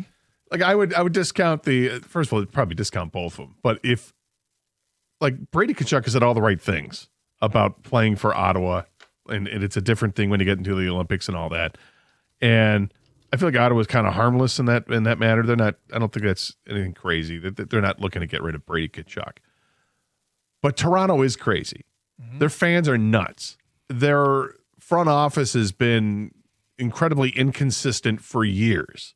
They keep bringing in new guy after new guy after new guy and new coaches after new coaches. They spend all this money. They have like several really high-end players, and they just can't break through. They can't win the playoff series. They can't advance, haven't played for a Stanley Cup in forever, haven't won a Stanley Cup in forever. And you've got one of the best players in the world in Austin Matthews, who happens to be American. Mm-hmm. And, yeah, I think that the people in that fan base, I don't know if it's a huge percentage, but I think there's a decent percentage before the Olympics that were tired of Austin Matthews because he hasn't won. And then when Austin Matthews wins with the Americans in the Olympics, then that may send them going over the edge. And I think it's hysterical. Remember when Mitch Marner went in a sign and trade from Toronto to Vegas? And one of the reasons cited was Marner said intense Toronto media, harsh social media scrutiny, and the need to protect his family after a frightening incident where his home address was posted online following a playoff exit. He got doxxed. So do I think this is potentially real talk? Tkachuk and Matthews driven out of Canada? Probably not. But then again, you never would have thought that Mitch Marner would have to deal with stuff like this, right? Right. And he did. So it's funny. And to take it a step further, if you think that, hey, does that mean that the Red Wings can get involved? What? I mean, which I know people like to kick that around. Sure. Look, Austin Matthews is awesome, but for Toronto to accept that, you feel like Toronto would want a Canadian player in return, and the Red Wings' best players are Swedish, American, German. You know, they're not the Canadian players. What about any of the prospects? Nate Danielson's Canadian, right? Yeah, Danielson is. Franzik Nygaard is not, and neither is. Not Carter Mazer. Yeah, Carter Bear is. Carter Bear is, right? So Carter Bear and Nate Danielson for Austin Matthews? Oh, I don't think I could get it done. Carter Bear and But Nate they're Canadian. We just discussed this. Right. Carter Bear, Nate Danielson, and 2 They first-round like maple picks. syrup, Labatt, Canada. Let's go. So do I. Let's get to your phone call. Stan in Shelby Township. Hi, Stan. Hey, how you doing, Doug? Hello, Gator. Hey, how are you, By the Stan? way, Doug, I went with Bobby's French dip down in Vero Beach. It was excellent. Very good. Very and, good. It was awesome. And talking about Max Clark, French dip. As you know, I'm an old guy. I'm just not a grumpy old guy. And seriously, I mean, what Peter says about Paul says more about Peter than it does Paul. This kid is great, and I think that he works hard. And I think that oftentimes I go out to the ball games and I will watch the pitchers warming up in the bullpen.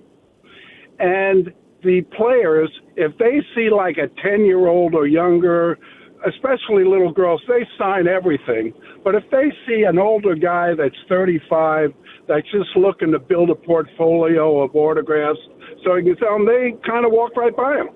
So I never get any autographs. So I'm good with that too. But one last comment I'd like to make about Scott Harris. As you know, I've always been a fan. He built this roster without giving up any prospects. I think it's great, and I think we're really going to have an exciting summer. What do you think? Well, I mean, look, what they've done in the last week and a half prior to spring training changed everybody's opinion about this organization and moved a lot of people going, well, maybe Scott Harris isn't, maybe the Tigers aren't as cheap or as stubborn as we thought they were. And so, Stan, yeah, there's a reason to be excited. Kerry Carpenter was wearing the mic yesterday in the ESPN broadcast, and when he was running off the field. I watched the game. How about when he said, everything's changed around here? Everything's changed. And they've had a competitive team the last 2 years. I'm sure they had playoff aspirations, but after they stunned the world and made the playoffs 2 years ago, I don't even think last year people went into the season particularly confident. And then they made the playoffs again. And they won another round again. I like his point. He's built this roster, and they have not given up prospects to do so. So they have ammunition if they ever wanted to, make a big splash at the trade deadline or an off-season trade, but they haven't done it yet. Instead, they went out and signed a couple of free agents, and to the rotation, that looks very exciting moving forward. I'm excited about this. We're getting ready to start the wave of seeing these prospects get a chance to compete for jobs with the major league club, and I'm really excited about that. I mean, the McGonigal situation is just. I look forward to seeing a box score every day with the Tigers. And is McGonigal in the lineup? Is he not in the lineup? How are they doing?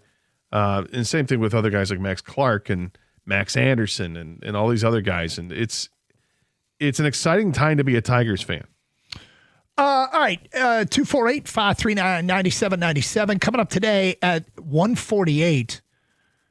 Could be an announcement this week. Something could be coming to the Detroit Lions that we haven't talked enough about, and it could be announced this week. We will get to that at 1:48.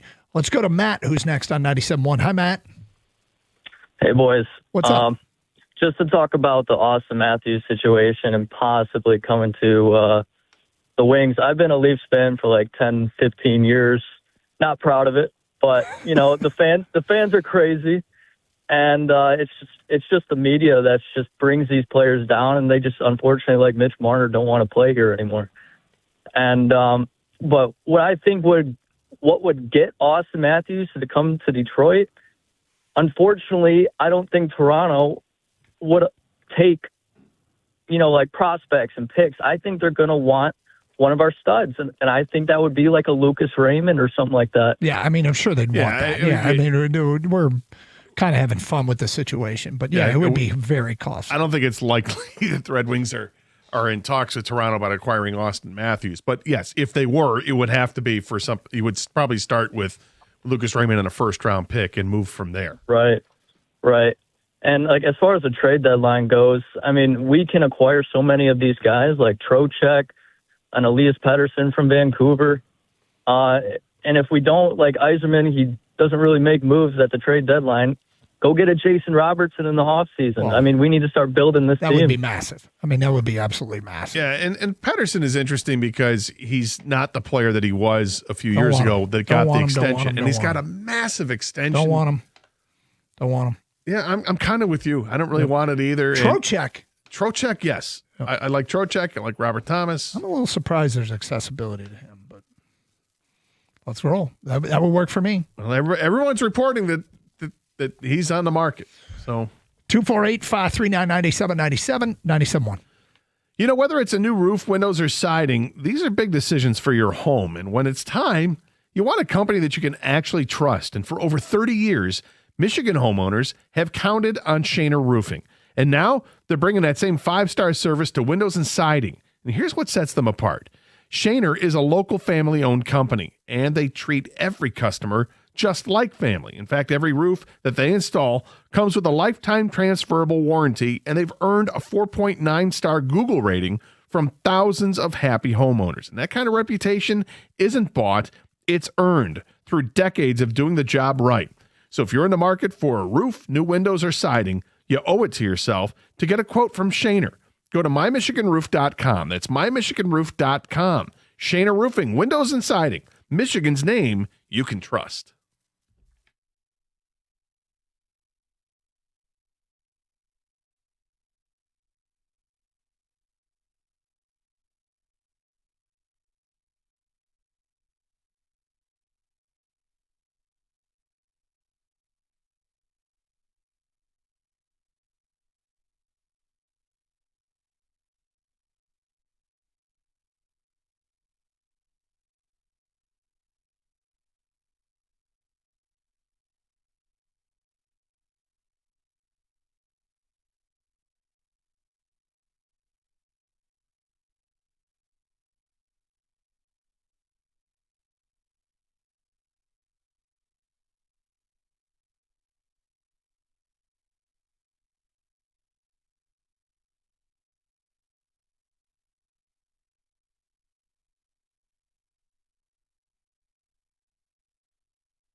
Doug, do you like non-committal statements? They're amongst my favorite statements, Scott. So Sean McVay, head coach of the Los Angeles Rams, when asked about Matthew Stafford's contract status entering the final year of his deal, said, quote, "We've had great dialogue. We'll work through all of those things." Yeah, that's pretty non-committal. This according to if I ever Adam had Grossbar. a position as an executive or coach, I would be so good at saying nothing. First of all, I would have a policy. Oh, I would set so many policies at the beginning that, like, I'm never going to talk publicly about contract extensions. It doesn't mean we're not interested in doing them. I'm just never, ever, ever going to talk. Don't even. You can ask, and I'll just revert back to my policy. I would come up with all kinds of stuff like that to keep myself from getting in any hot water. Or I would be so unuser friendly for the media. The media would hate me. They would just hate me. Oh, I think the media would love me. I'd have fun.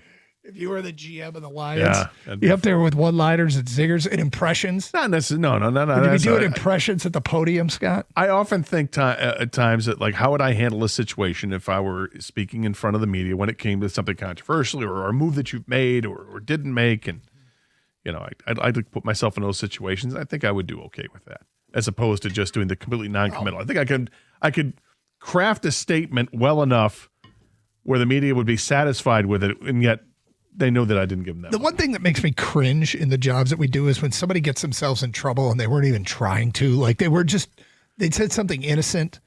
And I'll think back to Michigan had a receiver named Walter Smith years ago who was asked about John Cooper. And people were talking about Cooper fired, blah, blah, blah. And one of the media members asked him, "Do you guys want John Cooper to get fired?" "Yeah, we want to beat him and get him fired." And I'm just like, oh, God. It's like I knew at the moment that he was like just kind of echoing. Don't offer your opinion on him getting fired. He was just echoing what was being said to him. Yeah. But it was like stuff like that where I'm like, he didn't walk into this room going, "I'm going to really make a statement today." You know, that kind of thing. But So if you were GM of the Lions, yes, on draft day, yep, it's like 5 o'clock or so. And we haven't started the draft First yet. round. Haven't started the first round of draft. And I go on the practice network to do an interview. No, that's not my question. Oh. You going with, like, when they have the camera view of you on you before the draft and during the draft? Okay, so in the back of the room. Yep. Visible. Yep. Is there a deli tray? No. There's not a deli tray. There's no food involved? No, man. They're all business when you walk into that room, huh? What they see from me is going to show no personality, nothing. I would put it all that would be out in another room. Because it would be messy. It'd be wings. Oh. Be some Miller's Lights. GM Karsh just walked out of the room. He's coming back in, licking his fingers. What happened there? Yeah, I wouldn't have it. There'd be no personality. I'd be wearing the most bland thing ever. Yep. You wouldn't wear a hoodie that said villain?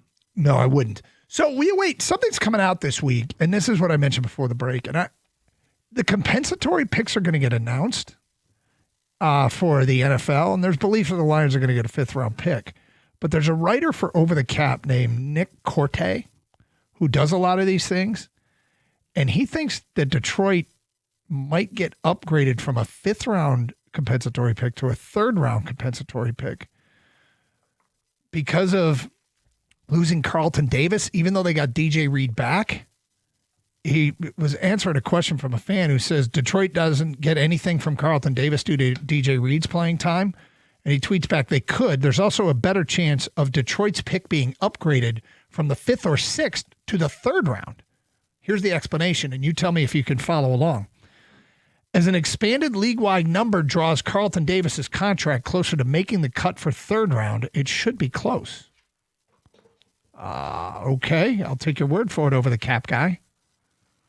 But this pick that most people have been saying is likely to be in the 5th round, it would be really helpful if it was actually a 3rd round compensatory. This is kind of crazy. And that's based on the contract that he signed? Yeah. Yep.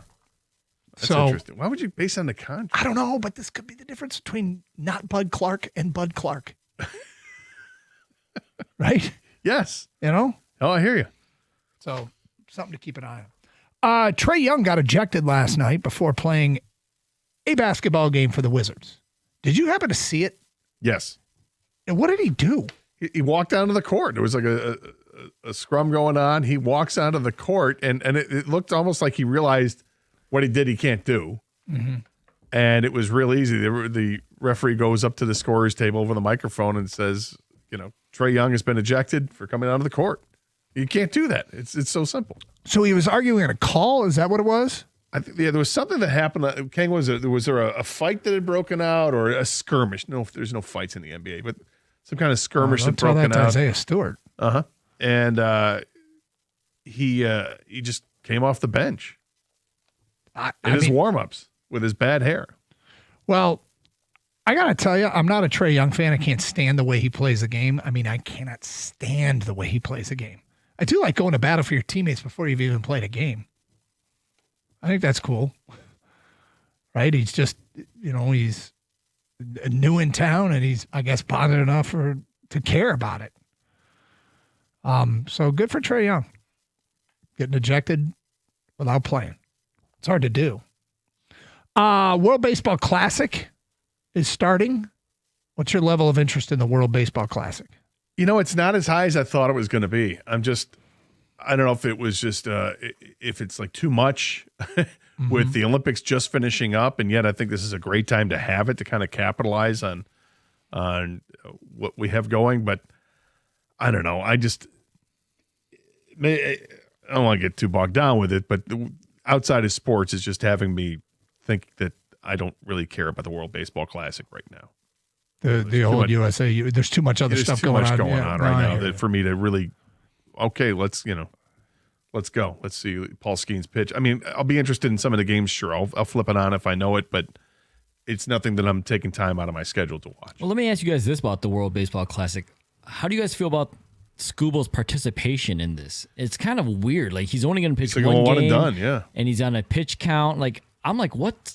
I feel like a jerk saying, but what's the point? Let's just... It's the whole thing. Because he just wants to be on the team for what? Yeah, well, I think it's spring training for everybody. Nobody's going to go. It's not like pitcher's going to go 6 or 7 innings. So it's such a dumb time to have this, and yet there really is no good time to have this for baseball unless you did it in the middle of the season instead of having the All-Star break or the All-Star game.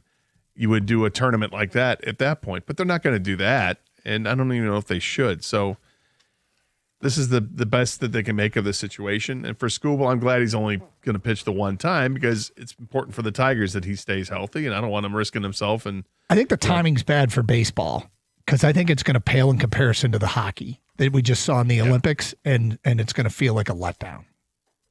I might be wrong on that, but I think it's going to be hard for them to reach that peak. And I'm wonder if that's what they're shooting for, hoping that they're going to get. Here's Rico Beard. What's up, man? I think they hit that peak. I think once it gets down to like the final 8 to 4 teams, I think that's when you're going to start to see that whole Olympic fever pitch. Like, okay. I hope you're right. I hope I'm more interested in this than I feel like I am right now. No, I don't think you're going to be the only one. I think, you're hoping it lines up that it's USA versus Japan, and there you have it. That's the championship game you're looking for. So yep. Well, we'll see. You're not on an island. As what I your feelings become authentic. Like you either sit down and watch it and you're authentically interested and fired up, or you're just going through the motions, going, "No, this isn't really hitting with me." So we shall find out. What's up with you? Not much, man. We had a little bit of a hockey game, so we didn't get a chance to really talk about the Montgomery trade for like 40 minutes. So it was like a Vegas soft opening. So we'll come back with the real opening today. Good. And talking about that, along with the Tiger TV deal as well. Well, have a great show. We look forward to it. Scott, great job. Kang and Kenny, thank you very much. Thank you, everybody, for listening to Carson Anderson. We'll do it all again tomorrow right here on 97.1.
Brought to you by Hamilton Chevrolet. Tigers owner Chris Ilitch spoke with The Athletic and Free Press today and was asked if he'd be willing to go over the luxury tax threshold this season. Quote, Scott and I talked about that. I think the most important thing to me and to him is to ensure that we give our organization, our team, and our players the best chance for success. So based on the team what we have, I leave it to Scott to decide if he wants to add. And if he does, that's really not an issue, end quote. The Tigers in the Dominican Republic today facing their World Baseball Classic roster managed by Albert Pujols.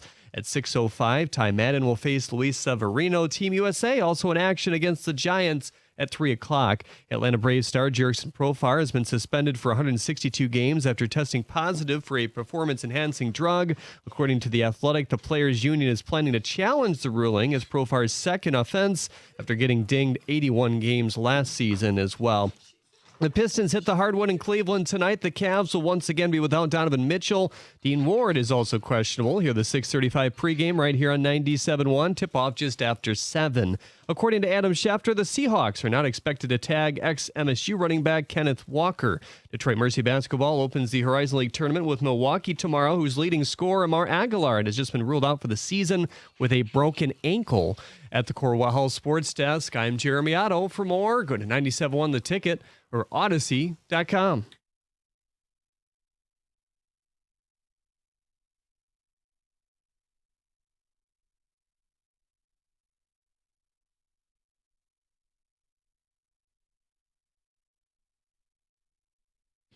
Thanks to Jeremy Otto for effectively killing every athlete in the universe in one update. He's out. He's been ruled out. My God.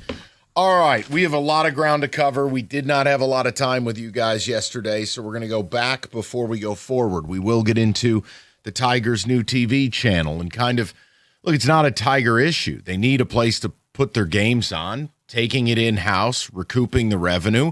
Your hope as a fan, they kick some of that towards the payroll. We'll get to it, though, because it's really a sports issue. And just, you're going to have to buy another network now. That's really the crux of the matter. So we're going to get into that at 3. I don't have a lot on this Max Clark stuff. Like, I'm not invested in it. I care if Max Clark can play. But Max Clark had about 3,000 words about how much he doesn't care what people think about him. So that's always kind of counterintuitive.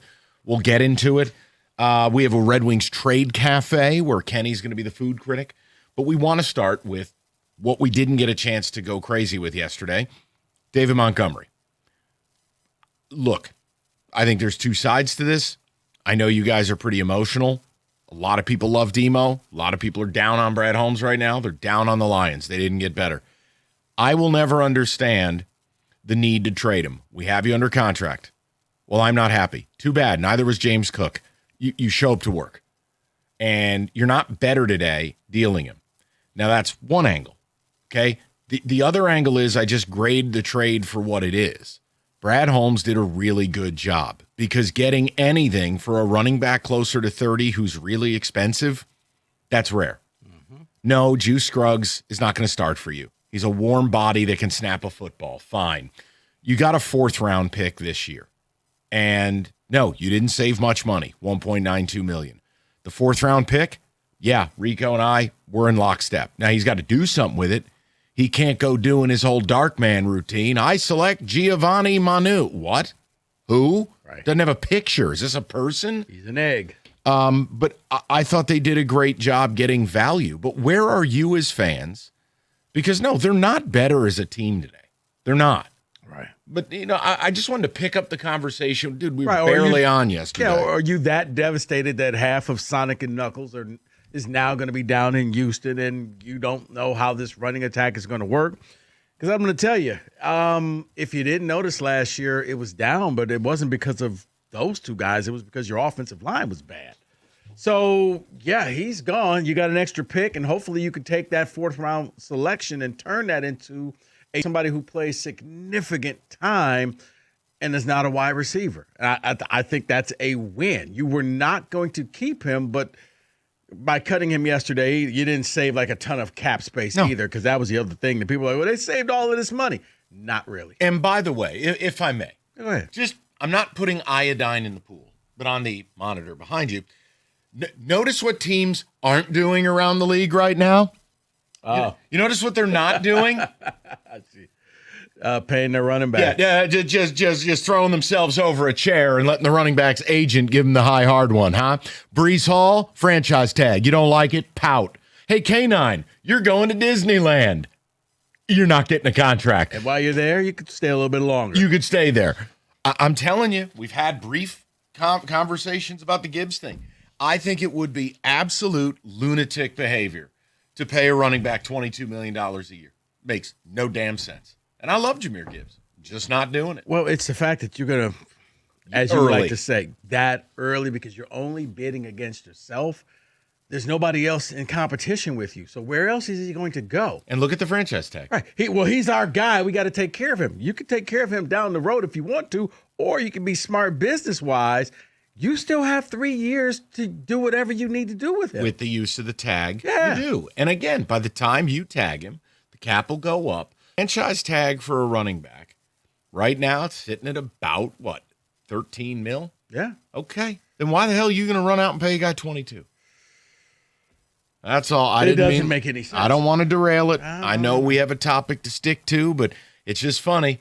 I sit here, and it almost feels like, seems like, sounds like teams agree with my approach. It has nothing to do with feelings. It has everything to do with, look, if you're not going to sign a contract that is palatable, look, James Cook was pissed. Is James Cook as good as Jahmyr Gibbs? No, but he's close. James Cook is really good. He's not Jahmyr Gibbs. Let me say it for the people in the back. I know your brain's function a little slower. Just not quite as good, but he's good. James Cook is damn good. James Cook ain't making $22 million a year. And the Bills made him wait.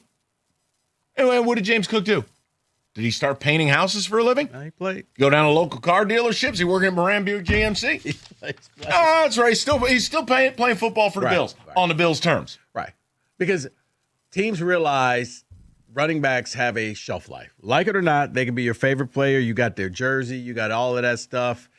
But eventually, they hit that shelf life. And which, to bring it back, is why with the Lions getting a fourth-round selection for David Montgomery, I thought it was, you know what? Okay, you just didn't let him, you didn't cut him, you didn't let him walk, you got something for him. Now you have to turn that fourth-round selection into something, and that you'll be okay. And I don't even think it has to be another running back in the fourth round. I think you can get a running back, whether it's free agency or later on in the draft, or heck, if you're really an undrafted, because a lot of running backs don't go high. Like Jeremiah Love, he'll go high, but that's about it. All the other backs will go when they go. But yeah, you got something for him. He was not happy here. I think he saw his time diminish, where it used to be, you know what? Gibbs gets a series, I get a series. Gibbs gets a quarter, I get a quarter. Okay, Gibbs is getting that series too. Okay, he's getting that one. That one too. Am I going in on the goal line? No. Okay, what am I doing here? Well, we're paying you a lot of money. Can I play? No. We like Gibbs over you. I think that he saw his role getting diminished. He wasn't happy here. And I don't think the Lions were willing to say, we're going to split this thing. Okay, yeah, but here, hold on. There's a bit of a misnomer here. I'm getting tired of this. Not you. I get tired of this. Acting like David Montgomery had 80 carries and Jahmyr had 300. Okay? Jahmyr had 240 carries. David had 160. Okay? Wah. No, I'm just saying. Mike, no, like I get tired of it because it's like everyone wants to do this whole martyr routine as if David simply didn't get to play football or wasn't given a team-issued helmet. No, it wasn't that. It was like, okay, he was the goal line back. He was the third down back. And then all of a sudden he wasn't. It was like, okay, fine. We get to the goal line. I'm the guy, right? No, we're going to keep Gibbs in the game. What about the third and fourth? Nah, we're going to keep Gibbs in the game. Well, once again, 13 touchdowns to 8. Rico, the numbers don't back up the take. Not you, the people. I'm tired of it. The guy was being a baby. Let's just be real, right? Like Detroit fancies itself as real. Well, then be real. Well, David Montgomery acted like a baby. Well, here's your other thing for David Montgomery. If you're not going in there getting all the carry, you're not getting enough carries, this is probably your last contract coming up that you'll be able to make some money. So if people are like, well, dude, you couldn't be the guy for Detroit, why should we pay you this exorbitant amount of money? Well, he's not going to get the money. No, I'm saying, but anywhere. Him and his agent see this as this is it. This is your last contract. After that, you're going to be making 1-year deals for basically league minimum. So hopefully somebody will see your value. Somebody will sign you for maybe a 2 or 3 year deal. But this is it because you're aging out as a running back. Yeah, once you hit age 28, you're largely done. So I just say it to you again, team didn't make playoffs. The offensive line sucked. The running game had faltered to the point of slipping outside of the top 10. Hey, if you were a better team who had more game control and had more carries available, David Montgomery ends up over 200 carries again. So that's where my angst comes from. The idea that David Montgomery forced his way out. Now, I don't have to love that the team traded him, but I'll tip my cap that they got damn good value for, as you've correctly stated, a guy aging out. What I'm not going to do is put David Montgomery up on the cross. So, I lost my job. What are we talking about? Yeah, so almost a 2-to-1. Gibbs had 320 touches to his 182. Bottom line, David Montgomery's, you are part of a timeshare where the other guy might be the best running back in football. Cool, good. Go to Houston. You don't think he's going to timeshare with Woody Marks? Oh, no, he will. There's no back in the league not named Saquon or, hell, even McCaffrey gets a breather once in a while. Now, McCaffrey is a unicorn. But outside of that, everyone's in a timeshare. Yeah.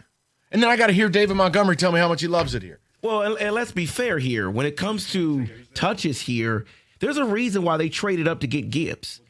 Yes. At some point, it was going to be he's going to get the most touches out of the two. Right, but I'm saying it is what it is. When it got to the point, it's a 2-to-1. Okay, well he's out there. He gets 66. I get 33. I think he wanted a fairer share of the touches, and he wasn't getting them. And I think a lot of them was those money ones where he would come in on the goal line. He would come in on the 3rd and 1, 4th and 1. He had 8 touchdowns. I understand. Well, I mean, I'm sorry. Like, what is he not happy unless he has 15 of them? I mean, good luck. This is again, it's part of what we talk about. This is where I can't take athletes seriously. So then then we gotta read his tearful goodbye yesterday. Well, if it meant so much to be here, why'd you force yourself out of here? That's the part I can't stand. This is a winning organization now. You opted out. You know why? No, I don't. Because he doesn't want to be seen as the bad guy. Well, then don't do bad stuff. He doesn't want to be the one that says, I wanted to leave Detroit. I had no choice, Detroit. I need you to still love me. So when I come back to Ford Field, I need you to cheer for me. If the Texans come back here. These are overgrown man babies then. I can't help you. Come on, man. He forced his way out. No, you know what you do? Log out. It's why every athlete takes out a page in the newspaper, or now you go on Instagram. The only thing worse than these are a Players Tribune piece explaining why you left. Thank you. Awful. Or a billboard. Thank you. Thank you for what? You wanted out of here. So I'm just not, my heart doesn't bleed for him. If people are upset he's gone, be upset at him. The team wanted him. He didn't want to be here. That's all I'm saying. And as far as this whole narrative, like he had 38 carries last year and had cobwebs on his face mask, it's not accurate. 248-539-9797. Your phone calls, we'll get some text communications. And we got a lot to do today, including a little bit of Tiger baseball.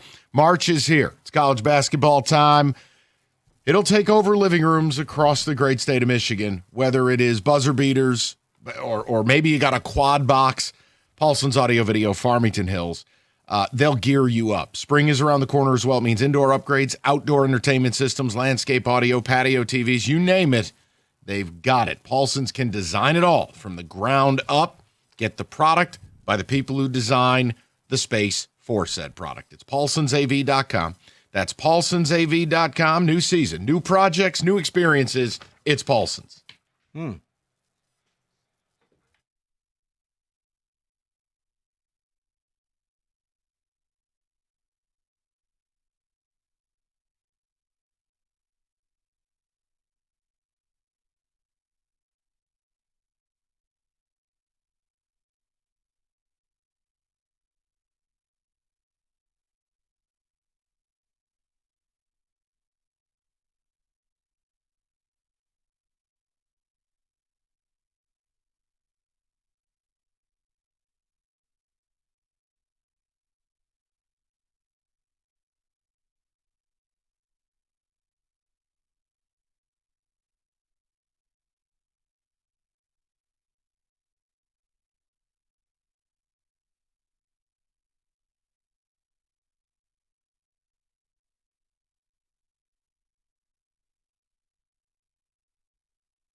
That was Holmes from the Combine. And again, I think it's clear who wanted out, and therefore, all right, I just approach it. Did the GM do a good job? He did.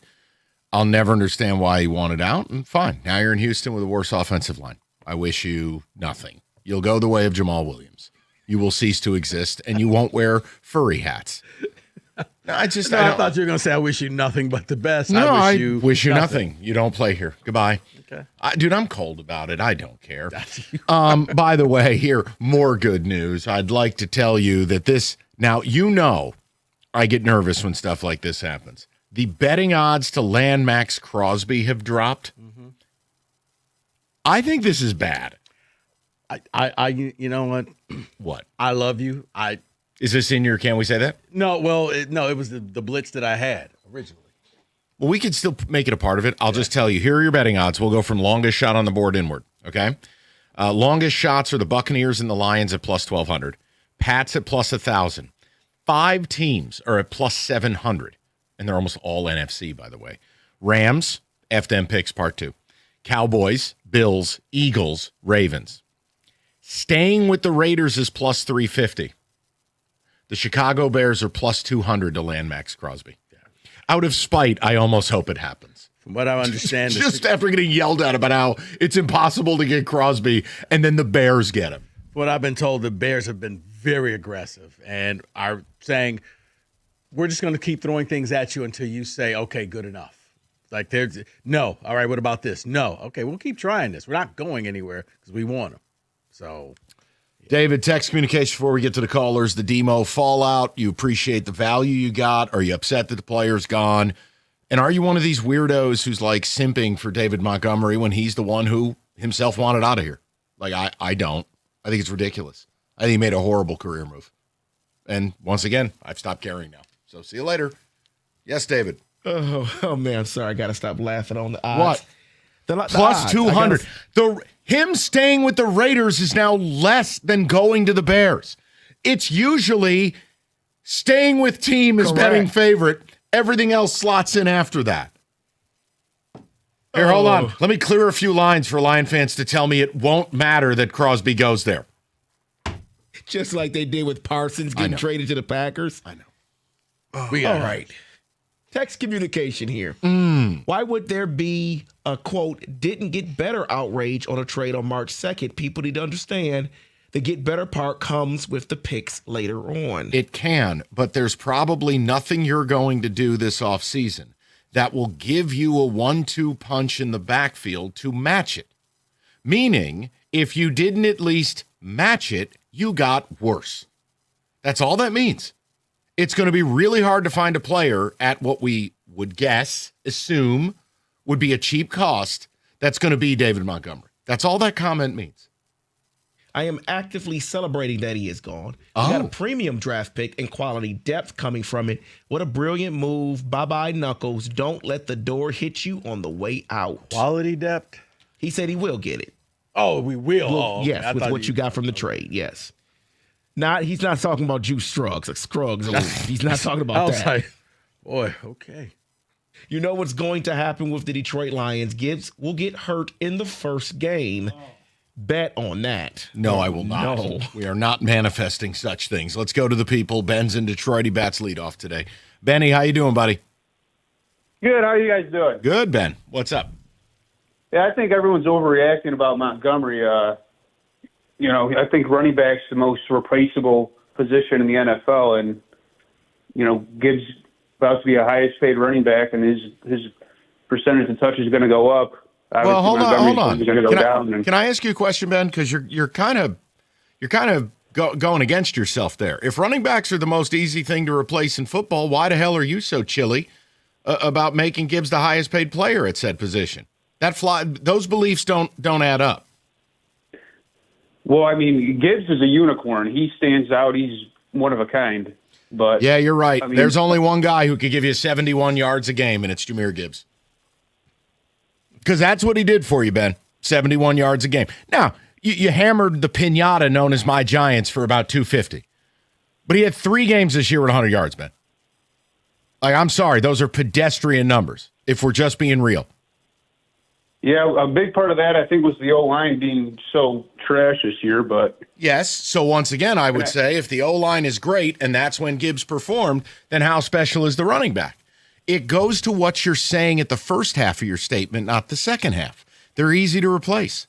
They are.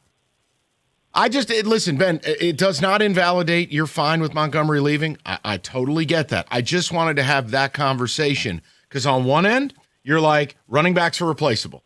On the next breath, you're like, yeah, and we're about to make Gibbs the highest paid guy in the league. And you're like, well, then why are you okay with that?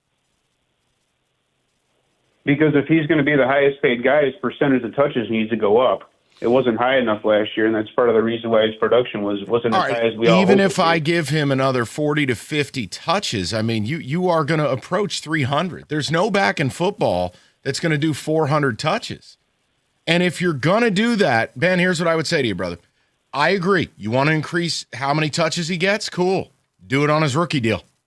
Do it on that fifth-year option. Do it on that franchise tag. And then when the toothpaste tube is almost done, throw it in the garbage. Yeah, I was about to say, if you increase it to that much, then you definitely want to franchise him for that final year because that's going to probably be the last year you're going to No, they'll use him up, and then the extension will kick in, and then he's crap. Yeah. There you go. That's a winning move. We'll go to Kevin, 97.1. Kev, how you doing, buddy? I'm good. How about you? Excellent. What's up? So, first of all, I like the trade. He wanted out. You got good compensation. Done.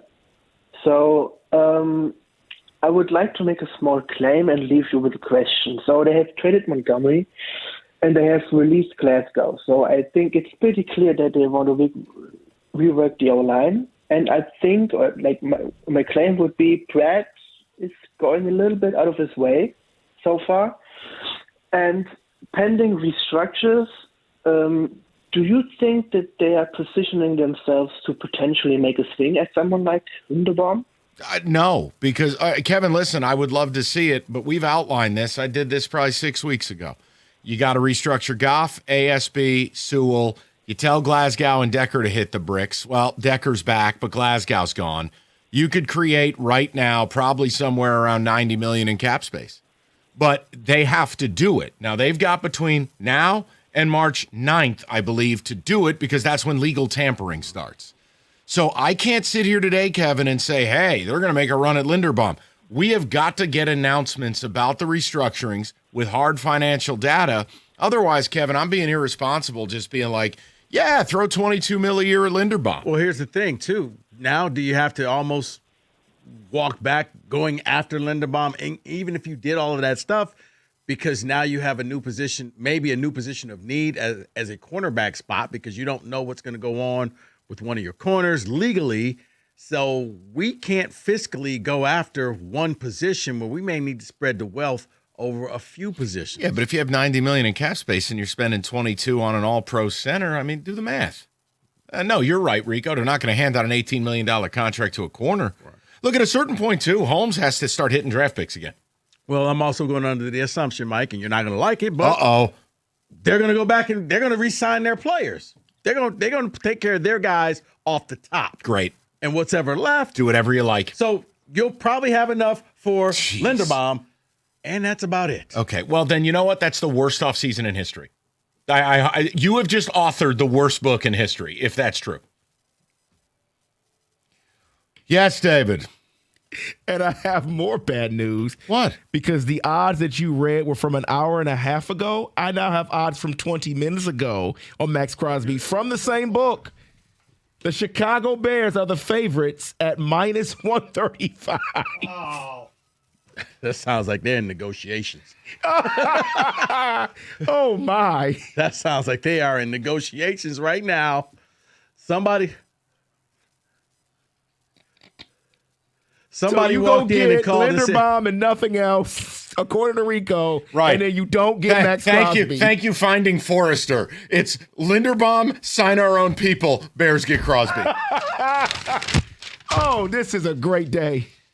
Okay, first of all, history says they love signing their own people. So why would this year be any different? Now, they may hold off on signing a few of the injured players, David, how is that deflating? Lions fans love their guy. It's equal part truth and deflating. Right, the right. truth is No, the it's deflation, not Rico Beard. It's the words you're saying are right, and it's deflating. It's different. Nobody loves Lions players more than Lions.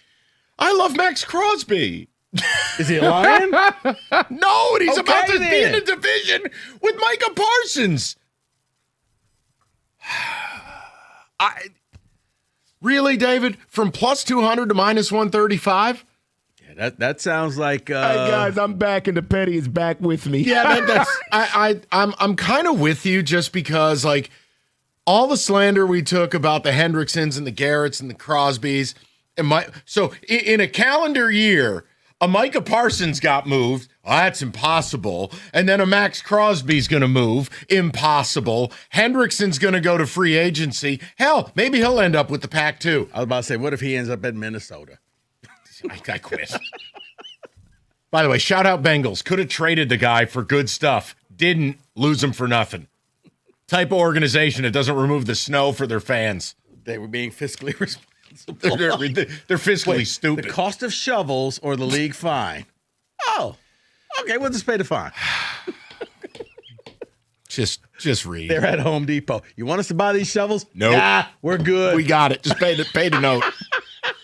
Read. Jeez. Okay. Imagine all that can happen in 5 years. Jobs may change, kids will grow, new memes will come out. But if you had reliable, intelligent Wi-Fi and a price that won't change for 5 years, well, you can have that thanks to Xfinity's 5-year price guarantee. You don't have to worry about that part of your future. You're guaranteed 5 years of Wi-Fi that boosts speeds to your devices that need them the most, that finds and fixes any issue before you even notice them. It's like a super intelligent Wi-Fi that keeps you protected from online threats. You'll get incredible gaming speeds on multiple devices and no one battling for bandwidth. For the next 5 years, all your devices will be working perfectly in harmony. You got our best equipment with no contract, no fees, no strings. So even though your kids will grow up and you still won't understand what that 6-7 thing means, your internet will stay sharp, reliable, and the most important thing, the price will stay put. Plus, get online in minutes with same-day Wi-Fi, all with Xfinity 5-year price guarantee, locking your price and unlock the possibilities. Xfinity, imagine that. Restrictions apply. Select plans only. To get started, call Xfinity, visit Xfinity.com, or just drop into an Xfinity store today.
Sorry about the small delay there. Had to get the caffeine rolling.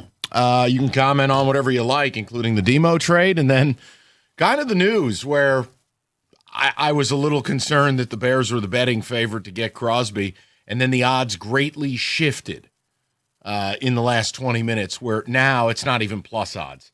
The Bears are minus 135, and him returning back to the Raiders is plus 350. And look, I'm not some prediction market specialist, okay? The show isn't brought to you by Kalshi. I'm just giving you what David gave me. And I admit it. I'm concerned in the same way I was concerned when Micah Parsons showed up in the division. It's a problem, especially when your left tackle is one arm.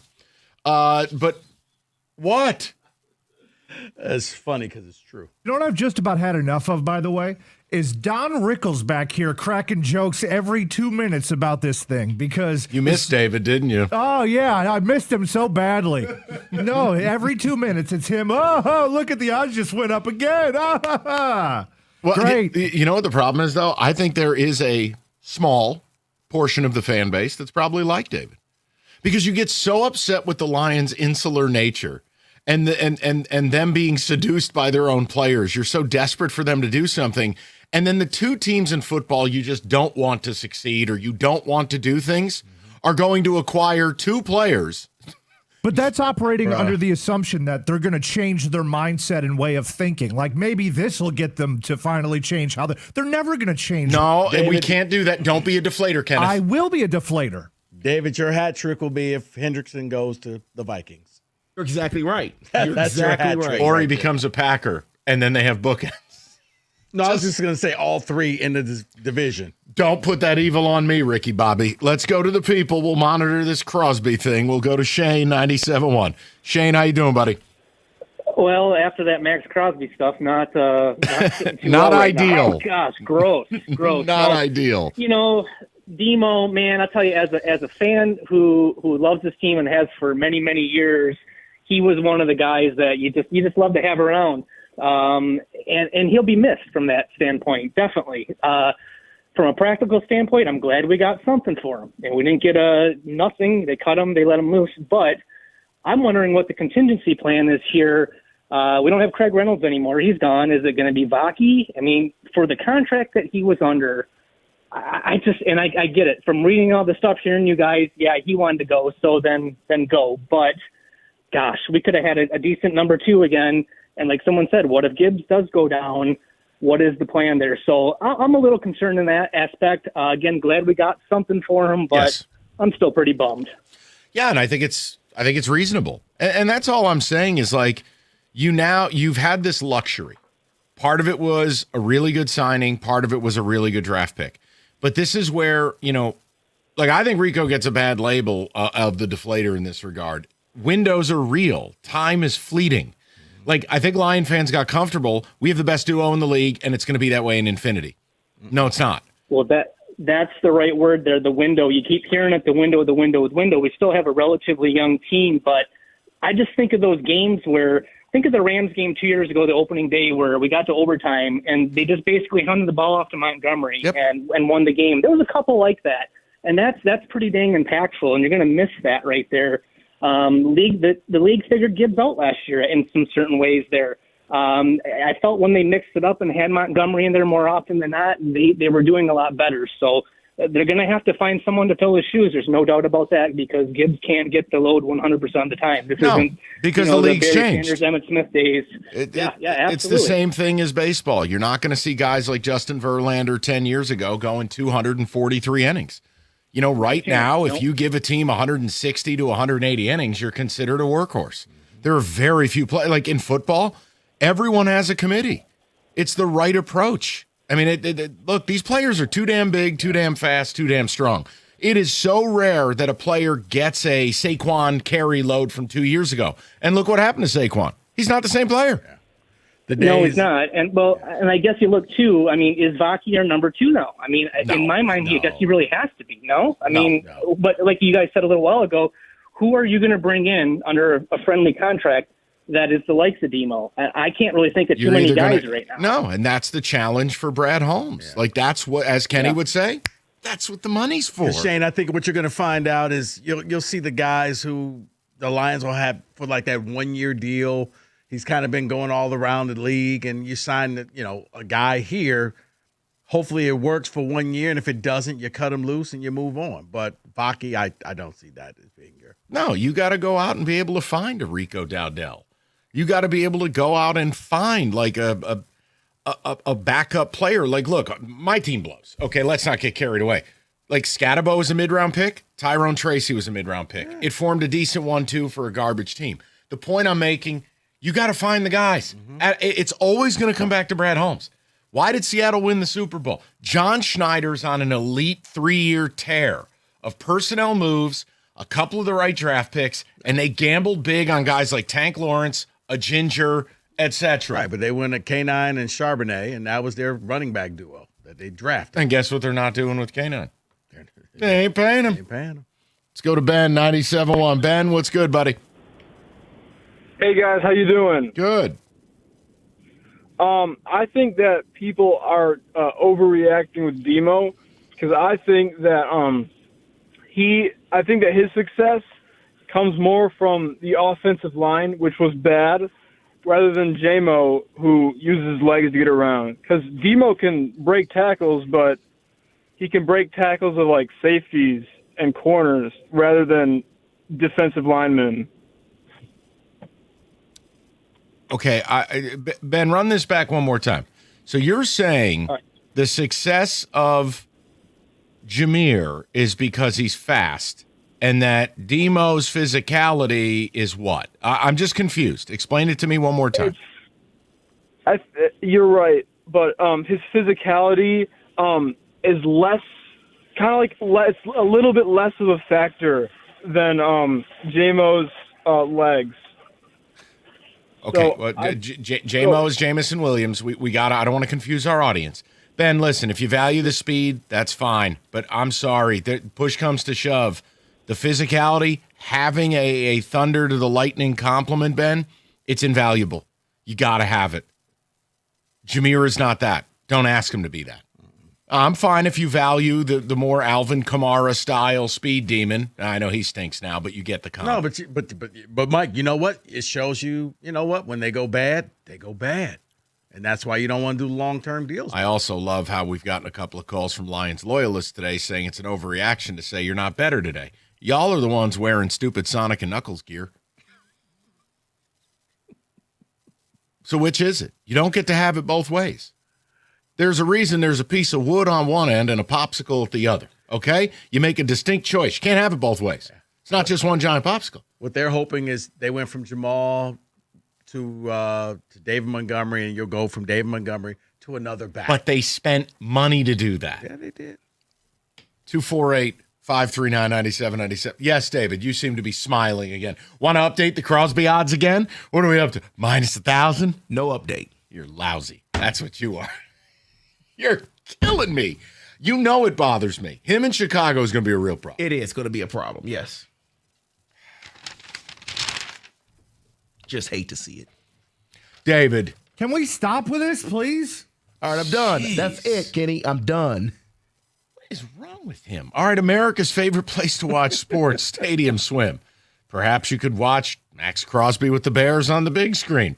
It's a viewing experience built for everybody. 6 pools, 3 levels, right in the heart of Las Vegas. Stadium Swim. Book your spot today at circalasvegas.com. That's circalasvegas.com.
Since Monday was vaporized by some Swedish promotion for the Red Wings and Preds, we give you, can we say that? David.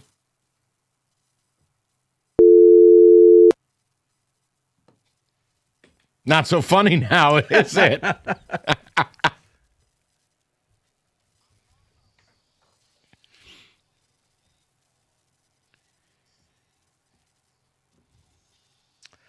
All right, guys, I'm going to mix this up. I got some football in here. And, Mike, I have your favorite sport, college hoops, in here as well. Oh, joy.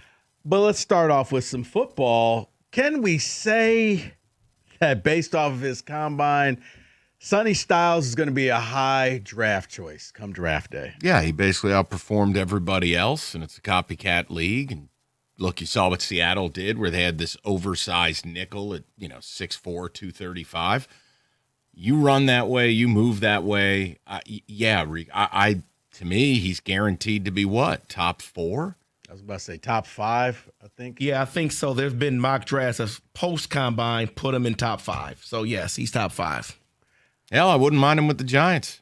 We are void of linebacker talent and big people who can do things. So, yeah he's by almost me. Positionalist, where you just put him out there and say, just go get Now, him. the danger, not to be a deflator, is the Isaiah Simmons comp. Remember him coming out of Clemson. Oh, my God, a guy that big moving that fast. He played safety. Cutscene, he couldn't play a lick. Yeah. Sorry. Carry on. Can we say that his brother, Lorenzo Styles Jr., who ran the 4.27, may have gotten himself drafted in this draft? Yes. Speed like that, somebody's going to bring you into camp. Somebody is going to want to have you in camp. Like fast corners that light the lamp, doesn't even matter if they can cover. It's like teams get seduced. I will say yes to he's got Raiders written all over him. Yeah. The Darius Hayward Bay or Kelvin Hayden, all these combine. Right here, Detroit. What? About Detroit yet? No. No, we need corners who can cover people. Well, late in the draft, when you start getting, priority free agents and all that stuff, a team will draft him just because they want to make sure they have that because of the speed and give him a chance. Okay. Guys, can we say that Marshawn Lattimore is done? Yes. Therefore, the Lions will sign him. But you and David. Somebody just dropped a note on Brad's desk. Got a hot tip on a corner who blew his ACL in week 9. Brad's already on the line. He's done. Guy's missed so many damn games. He's living off his name. It's over. Put him on the outside. Lattimore. He can cover Justin Jefferson. Baked. Kenny, what is in the water? Why are we doing this? Why is this the plan? Just saying. Listen, you're not going to believe this. We got a line on a small school kid who's only got one arm. Brad's already on the phone. Look, we'll work around it. Hold on. I'm on the phone with Lattimore's people. He was good at Ohio State. If we put this player with Lattimore, we get 4 complete limbs. We're good. He's missing both legs. Let's get him. We'll Michael? I'm sorry, but the Lions signing injured players who then, wait for it, get injured. It's just, it's rattled me. Looks like the rumors are, can we say the Lions are going to be playing your Giants in Munich? You happy with that? I'm happy for Lions because it's a free square and they can get home, get their 10, get some rest. I didn't want them going over there for a divisional game. I didn't want them going over there for an out-of-division showdown game. I'm glad that it's a rebuilding Giants team for your sake. The Giants, it doesn't matter. They've won 7 games in 2 years. They could play on the planet that Matt Damon grew potatoes on in that movie, and they'd find a way to lose. Mars. Sure. Man, I know you feel that way, but your team is entertaining when everybody is healthy. The Giants are fun to watch. Oh, good. Next. Whether it's your backup quarterback or your... All right, guten Tag. And the Lions almost lost to a team that wasn't fully healthy. Hey, man. When he all right, the hell with it. Giants are going to win by 40, okay? He scored his touchdown and did the whole Broadway dance routine. Come on, man. All right. Can we say the Jets did the right thing by franchising Breece Hall? Their running back. Yeah, I'm not paying him an extension because we don't pay running backs. He's clearly the best offensive player they have. And a trade? Like, what are you really getting? A second, a third-round pick? Tops? Yeah, it's the right thing. And if Brees wants to make money playing football, you're going to show up for camp. Period. Either that or go be a potato farmer. So, yeah, right move. But they're the Jets. There is no right move. You can make the right move, and it still goes wrong. Gotcha. It's the Jets. Smart move. Got a coach falling asleep at the comp. He was tired and then jet lagged, okay? I wish we could time sync Aaron Glenn falling asleep at the combine to that clip years ago of Mike Francesa on New York radio falling asleep on the air. Just time sync those two together. AG, come on, man. Clean it up, please. A little tired. Please. Jet lag from New Rico. York. From New York to Indy. What was he doing? Watching tape of his offense? Yeah. Yeah, he did the round trip like the B-2 bombers, the 37 hours from Missouri to Iran back to Missouri. Right, he had a lot of layover spots. It wasn't a direct flight. You're at the combine, dude. Pour a coffee. David. Nothing much I can say there, but that's the only weapon they really had, so they had to keep them. Yeah, or either that or just wear sunglasses indoors and nobody will know you're sleeping. All right, this isn't a can we say that, but more of a question. Where does Kenneth Walker, where does K9 end up? Because obviously Seattle is saying we're not going to give you a long-term. You know where all the smoke is right now, and you know I don't love it. Apparently the Giants, it's lasted more than 6 hours, and they need to seek medical attention because apparently they're all in on K9. Pretty much. That's live audio of John Harbaugh priming his pump to go pay $14 million a year for a running back. But you already got 2. No, we don't. Tyrone Tracy's just a plaything. Scatterbo, I mean, the guy rams his head into brick walls. He's not the smartest. I don't know if he'll be healthy by week 6. He also has Lieutenant Dan leg. So, yeah, man, like. And he likes to go to wrestling events. We'll do something stupid and spend money on a running back, but it sounds like the Giants. Well, the way college sports works, he'll be suiting up for Michigan State this fall. Yeah, can I do a Charles Bediaco lawsuit to get K9 back in East Lansing for just one game? I'm down with that. All right, little college hoops for you before we round this out, Mike. Super. Miami of Ohio. Can we say they do not deserve a top 4 seed in any bracket? Yes. They'll get in even as an at-large because Bruce Pearl is a sweating idiot. But they don't deserve to be a top 4 seed. Go look at the schedule.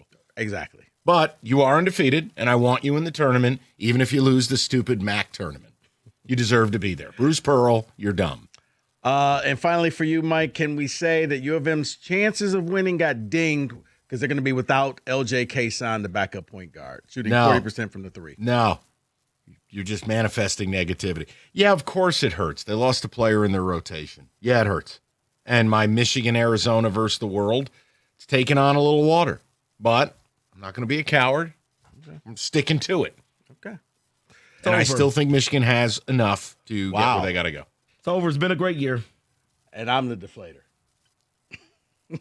He said this Just over. let David work through it. It's okay. You know what? 97. We'll do it later.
Tigers owner Chris Ilitch was asked whether he would be willing to go over the luxury tax if management decides to add more pieces this season. He said, quote, "I leave it to Scott to decide if he wants to add, and if he does, that's really not an issue," unquote. When asked if the team would be in position to resign Skubal, he deferred to Harris as well, and quote, "I think I'm going to do everything I can to continue to support our team and make sure we're a championship-type club, so let's see how it all plays out," end quote. MLB Pipeline released their new top 30 Tigers prospect list. Kevin McGonigal and Max Clark remain at 1 and 2, respectively. Bryce Rayner is up 1 spot to number 3. Brave star Jerickson Profar is expected to be suspended for an entire season as a second PED offender. The Athletic has a report that the Players Union is expected to challenge that, however. The Pistons hit the hardwood in Cleveland tonight, which marks Isaiah Stewart's return after that 7-game suspension. He's not played in a game for 21 days. The Cavs will once again be without Donovan Mitchell. You can hear the 6:35 pregame right here on 97.1. Tip-off just after 7. Detroit shooting just 22% from 3 the last 4 games, including a 13% mark against Orlando.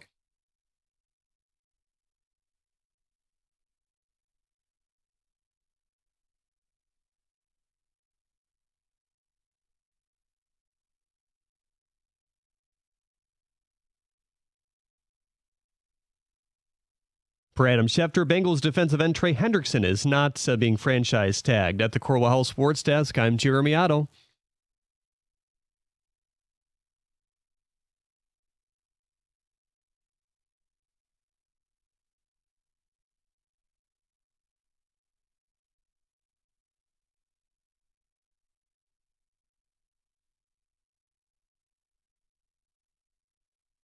Three o'clock. Nice to have you with us. Just got done talking about David Montgomery, hopefully for the last time. Just wanted to spend some time. We didn't get a chance to really spend time with you guys yesterday. We'll get back to the lines a little later. I want to pivot to the announcement regarding Tigers and Red Wings and presumably at some point the Pistons, their new TV network. And, like, this isn't really a Tiger-specific thing. Yes, in the fact that Ilitch Sports and Entertainment is now going to have their own TV channel. Why? Because their RSN fell apart. They have to have a place to put their games. It sounds like it's going to cost you about $20 a month. It sounds, look, I don't know what their deal with cable providers will or won't be. I don't have that yet. But let's just assume it's going to be about $20 a month. Mm-hmm. And it's another channel you'll have to own, buy, use to watch sports. Now, it's twofold, Rico. For me, we could just ask, like, are you going to buy this or have you had enough? I mean, look, the Tigers are a red-hot story locally. Their ratings were great last year, both television and radio. Yeah, I would imagine people would. But if I zoom out for a second and I'm like, you're already a fan of the NBA, you got 3 platforms there. You're a fan of the NFL, I got 7 platforms there. Hockey, forget about it. It's poverty league. But like with baseball now, you just were settling in, and it's like, okay, so wait, now they're not on FanDuel anymore. Right. They're going to be on Detroit Sports Net, but my subscription to MLB TV doesn't get me Detroit Sports Net. I need to go and buy almost in an a la carte format as it stands today. Yeah, you'll get a few games on MLB Network, but if you want to watch them for the entire season, you're going to have to stream their games for now. So where do you stand on it as fans? Is it an automatic take my money, I'm watching my Tigers? Or is it something where you're getting a little worn out? I mean, look, I'm not trying to sound like old man yelling at clouds, but I mean, Rico, in the last 5 years, think about, and again, this is not Tiger specific, leagues, teams, what they've asked or kind of demanded of fans. Think about what you have to do to watch all your sports. Yeah, it kind of pimps you. Like, if you want the sports, you're going to pay this price. And, I mean, you guys had the breakdown, like, for the NFL. If you wanted to watch all the games, it was going to cost you a lot. Sports leagues have been driving around with Wayne Brady. Yeah, they have. Got to hit the ATM. Right. Hold on. Mr. Franklin's lonely. I mean, that's every time you think you're just going to watch the games, the league or the teams are there with their hand out. Right. It used to be, hey, you come to our house, we're going to charge you to watch our product. Now, I mean, it is so many channels, so many platforms. And look, I understand what the Tigers are doing. And I'll be straight with you. As long as a few pennies of every dollar go into the payroll, we're good. Do the math on $200 a year. Just call it a flat $200 a year. And how many hundreds of thousands, or if they could ever creep into 1 million households, do the math. If that translates into this team having a top 10 payroll consistently, good. And that's without revenue. That's just the subscriptions. I think that this is a year, Mike, that the Tigers picked that I think fans will pay this. I think fans will pony up to $20 a month or the $100 or the $200 for the year to subscribe and watch this team. Why? Because coming off of back-to-back playoff runs, you got Schoolboy in maybe the final year. And like it or not, you're adding Justin Verlander to the mix. This is going to be a lot for Tigers fans to want to watch. So I do think that this is a year it'll work, and I think people will pony up, and I think people will pay the money because they actually like the product that they're hoping the Tigers put out on the field. But to part two of it, are you starting to get worn out as a fan? They keep reaching in your pocket, leagues. You got to have more TV channels, more streaming. I mean, just finding games is an annoyance. No, it's not. I'm helpless and I have to hit my life alert button. Right. But it's like if it's you're first looking, world problem. You're looking for something in your fridge that you know is there. It's just you can't find it. That's me currently with sports, where I'm just like, you know what, F it, I don't care.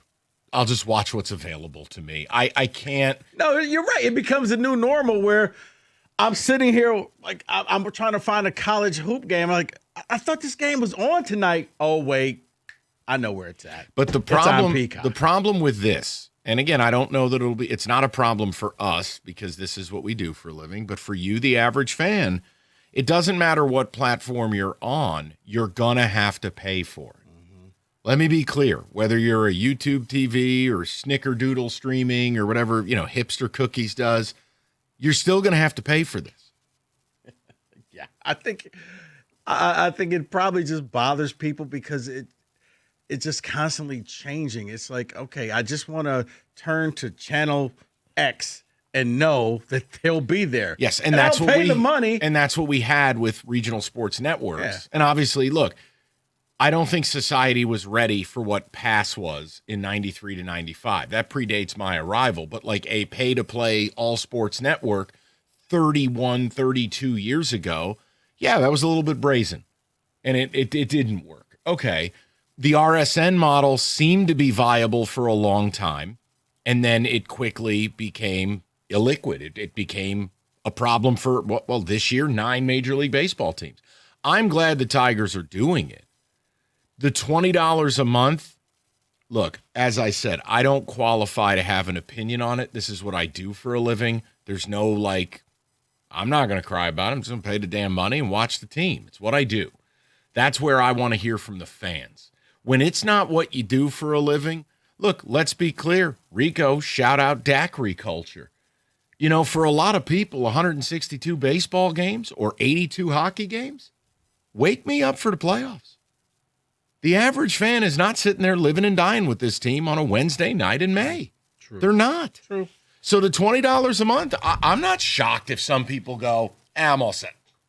I'm good.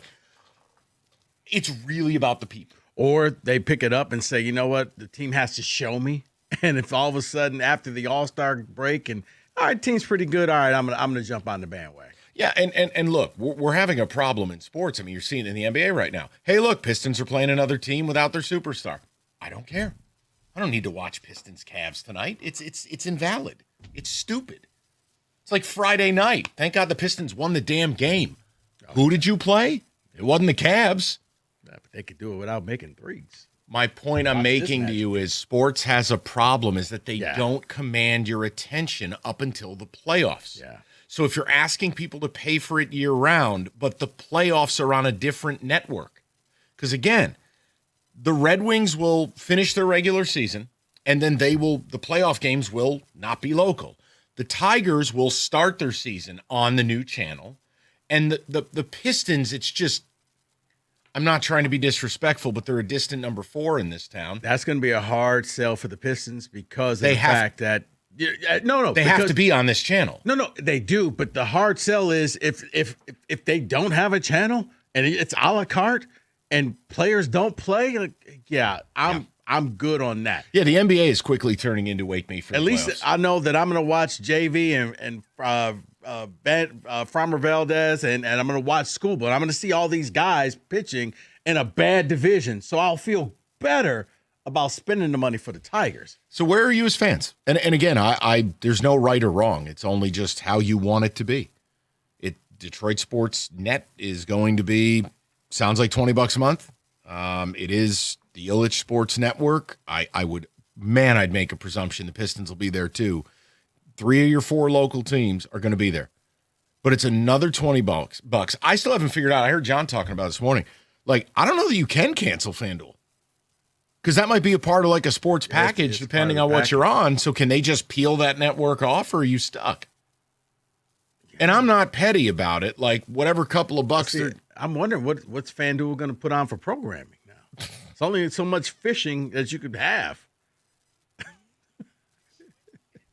I mean, seriously, this is one where they may get bumped out because, like, guys, okay, what are you going to give the people? Soccer? Nope. Yeah, I'll pass. 248-539-9797. Kenny, you are our resident streamer along with Hipster Cookies. I want to hear from you. David, look, guys, tell me what you want to do with it. Obviously, yeah, I'm going to pay the money because I want to watch Tigers. I love baseball. But I also, in the same breath, completely can view myself not doing this job. If I don't do this job, am I doing all of the streaming and the whiz bang pow and all the sports? No, absolutely not. I'm not. No. Nope. And for an average person, you would pick that favorite sport that you like and you would spend it for that. But well, no, you destroyed that. So I don't have that to go back to. Horse racing? No, that's true. What about the horse racing? I was going to like say, horses. I do have a funny story for you. Horse got kicked off of a plane. I'll tell you later. Seriously, I have something for you later. It's a gift. Bet you it's because he was a horse. They wouldn't treat a dog that way. By the way, when did we arrive at that? When did we get to the point where every effing goofball has a dog that's a service dog that's not a service dog? Like, I'm sorry, a Chihuahua's not a service dog. Because you can buy the little things that you no. You can buy them online. No. They're like $15. You know what I want to do? If people want to bring their pets on airplanes, they should be in the cargo area. You with your pet in the cargo area. I'm tired of it. I love dogs. I love dogs. I have 3 of them. I don't understand how the airport became the canine club. I'm okay with this. If you have I've been on a plane, Mike. Dog was so well behaved. Had no idea it was a dog right there until we got. Wait. That dog's been here for 4 hours. Yeah, just right there on the floor, quiet as a church mouse. Nothing. No yipping. Because that's right up there with the crying baby. Like, no. Your dog is cute to you, not to everybody else. You know my take on infants on flights. I'll leave it alone. Here's Rico. You're pro-infant. All right. No, definitely not. If the kid's not potty trained, it should be illegal to fly him. You hatched him. Stay home with him for a few years. But you don't expect me to drive 18 hours Yes, in I a do. car with Yeah, you? in fact, that's exactly what I think you should do. I did that, though, because I didn't want to be a bother. Oh, yeah. 12 hours because I just wanted to go somewhere. Why not? Sir, I feel triggered. Once a kid's 5 years old, go ahead, do whatever you want. Fly to Abu Dhabi. I don't care what the hell. Fly to Iceland. You don't know what it's like to spend all that time in a car with kids. You're the one who hatched it. Could have wore a Jimmy cap. You decided to roll the dice. Came up snake eyes. Not my fault. The J, the I, the M, the M, the Y, the J, the I. It's Jimmy. You went full Cromoni mode. No, you're not getting on a plane. Rico? Okay. All right. You know what? Spring is almost here. We're in the month of March, which means all of a sudden you're going to start looking at your lawn and you're going to say, oh, my goodness, how am I going to be the best neighborhood in town? Well, you're going to call Natural Way, 888-GET-GREEN. Natural Way Lawn and Tree Service will get you started. As a matter of fact, if you call them by the end of the month, you can stay green and save green with the prepay end of the month early bird discount. Now, look, they've been serving Michigan since 1990. And if you're tired of fighting weeds and thinning grass every summer, in order to stop that, you got to handle it at the very beginning. And the very beginning is right now. 888-GET-GREEN. Natural Way Lawn and Tree Service will come in to help you prevent the problem because it's easier to prevent it than fixing one. Early treatment sets the tone for the entire season. Call 888-GET-GREEN right now. Go to naturalwaylawn.com greenlight.com and save green when you prepay. Call by the end of the month for that early bird discount.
Rico's told me something very upsetting that I can't share with you. I can't believe he said that. We'll talk about it later. Okay, text communications and then straight to the people. Just a little bit of talk about the Tigers launching their new, and Red Wings launching the network. Sounds like about $20 a month. And from my understanding, you're going to need to pay for it. Like, even if you're a streamer, you're going to have to pay for it. Well, I'm on, Kenny Cott TV. Like, you're going to have to pay for it. Cable, pay for it. So I don't, look, it's up to you. I'm not offended by it because I understand the business. I'm just getting offended by the overall approach of leagues and teams because it's just getting annoying. It really is. It is. Go ahead, David, Kenny, and then I want to get text communications. I want to get the people. I mean, Kenny, you're a hipster. You've been stealing cable for 12 years. The whole point is, I'm not supposed to say that. Okay, you've found alternative methods to watch TV. I have not. But, I mean, what's your view? You shelling out the 20 beans, or what are we doing here? I'm fine with shelling out the money. It's not a big deal because, like you said, I understand the business angle of it. But my biggest problem, and I think a lot of the people agree with me on this, is that I'm tired of it moving from place to place to place to place. I just put it all in one spot, and then we can stop having to worry about what spot we have to go to watch our favorite teams play. I'm tired of it moving around. So if it's a new network, fine. I don't mind if it's a new network. I'm fine streaming. I'm not an anti-streaming person. I'm a YouTube TV guy. And that's fine. That's fine for a lot of people. You've gone legal. Good for you. All right. That's very funny. But no, I'm just tired of it moving, I guess. Just localize it, put it in one spot, and then we can all wash our hands of it. I'll pay the fee. It's funny. We had that. It was called cable. Right. And then bearded hipsters on those French bikes with 2 different wheel sizes decided they were going to try to change the world and stream and cut the cord. And it's come, full circle. I go a la carte, Mark. It's going to save me some money. And now it's more expensive than if you'd have just shut your hipster mouths and paid the cable bill. I remember I had the thought I was like, man, if there was a button on my remote where I could switch from service to service to service, and then I was like, I think I just reinvented cable. You just reinvented the cable box. Thank you. David, talk to me. Look, yes, I'm going to pay for it. Yes, I'm going to get it because I want to watch my teams. But it's just ridiculous. It's just ridiculous for the average fan, and it just brings me back to the days of past sports. When I'm a kid and, hardworking family, and my dad's like, no, I'm not paying extra to get cable just so you can watch the Pistons and the Wings. I'm not doing it. So for 2 years, I never saw a Tiger game. I never saw a Pistons game, never saw a Wings game. And I'm afraid that if stuff like this continues to happen, there will be a generation that will not see their teams for years. That's a problem because you can't grow the sport that way. 248-539-9797. Let's get with the people. I've missed my man. Mean Dean is back. Dino, where you been, buddy? Well, dude, work's killing my soul. Okay, noted. What's on your mind, buddy? Guys, we got the glasser right on it, man. I don't care what you do. Pick your damn place and stay there. Just stay there. This happened in December. I went through my Amazon. The only thing I have is Amazon. I don't have anything else for streaming or anything like that. I haven't had cable in 12 years. And I was going through my subscriptions. Dude, I had 10 subscriptions that I didn't even know that I had. They screwed me, totally effed me, because what had happened is I'm not the fan that everyone else is. I'm not a fan. In my life, if you don't make me money or make me happy, I don't care about you. So when you're like, oh, you got to cheer for them when they're down. No, it's entertainment. You're an idiot. Like, I'm not doing it. So when all the teams started having their periodic times of being good, and you got to have this to watch this game, that to watch this game, that's what made it to where I had all those subscriptions. Because I ended up going back and seeing when I started subscribing, and it was all during the seasons, and I went back and Googled what sport was on and what was going on. So that's what it was, dude. I ended up, because it's on auto pay through my Amazon, dude, I didn't know that I was forking out $230 a month. Wow. Right, and I got rid of cable because I was like, 160's retarded. Well, we can't use that word. Dean never ceases to amaze. But don't ever go changing, Dean. No, but that's the whole point, though. Cable was fine. People complained, and now guess what? The leagues and the networks all caught up to you, and now it's worse. Yeah, it got up to $100 a month. Well, I could just get this for $4 a month and this for $5. Well, that $4 and $5 a month turned into $20 and $25 a month, and No, the poster child for the people who did that was cat-owning losers like cookies. That's the poster child. I'm smarter than you, cable man. Look at me go. Why did cookies just take a strike? Because he thinks he's so effing smart that he's like, he's the frog from the WB commercials. He is going to out-connive the networks. No, you're not, Jim. No, you're not. You're going to pay just like the rest of us. Yeah, you are. There's death, taxes, and you're going to pay to watch sports. But I always laugh when I got all these different things. Like, have you added them all up? Well, no, it doesn't equal that much.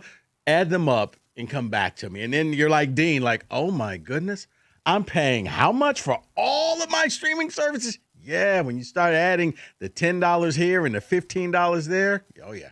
And you know what will happen is because the Tigers are going to be on their starting opening day.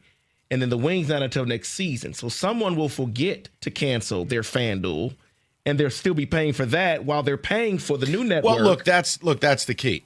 My whole point to you is, I'm not offended by the business model, right? And if the Tigers are going to reinvest into the payroll in this homeless division, that is a win for all of us. Fine.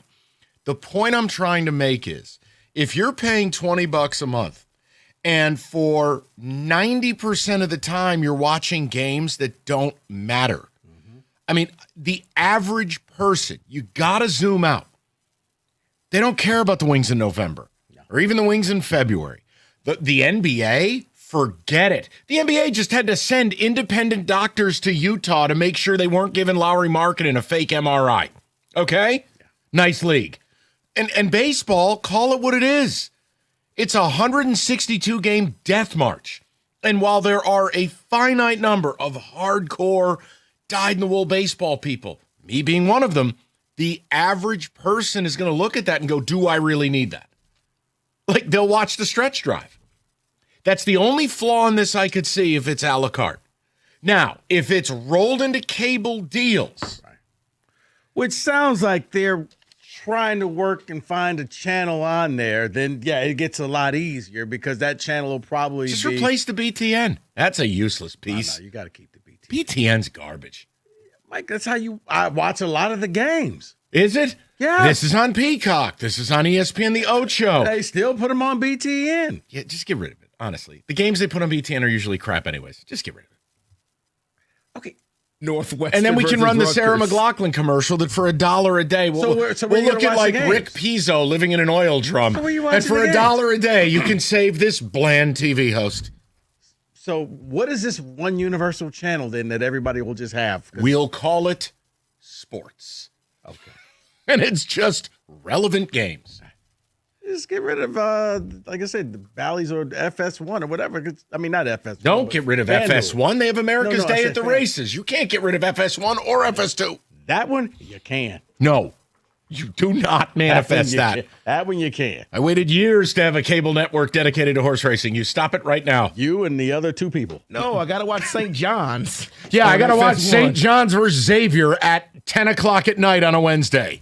And y'all have the gall to make fun of me for watching NHL Network. No, because you watch it every effing day. Kenny, it could be a Tigers off day in July, and we're in the office, and you are watching that poverty-stricken network, and it's, dude, the set's not even real. They hang laundry in the background. If you could be betting doubles every day, you'd be watching every day too. No, only at Premier Tracks. I'm just making a point. NHL Network is booty. That is from Aqueduct. Mike's betting another race. Thank God they're knocking it down. 248-539-9797. We will get your phone calls next. 97.1.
All right, David, text communications, then straight to the people. We got a lot left to do. And listen, we're going to bring up the Max Clark thing just because it seems like something we have to do.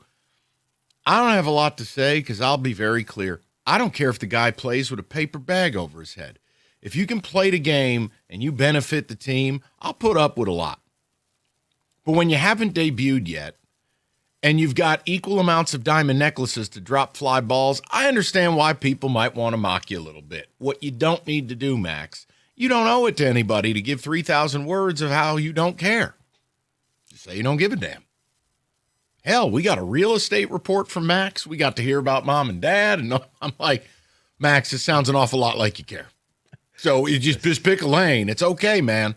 No. I don't care, but hear me out. Here's my manifesto. Yeah, I just play.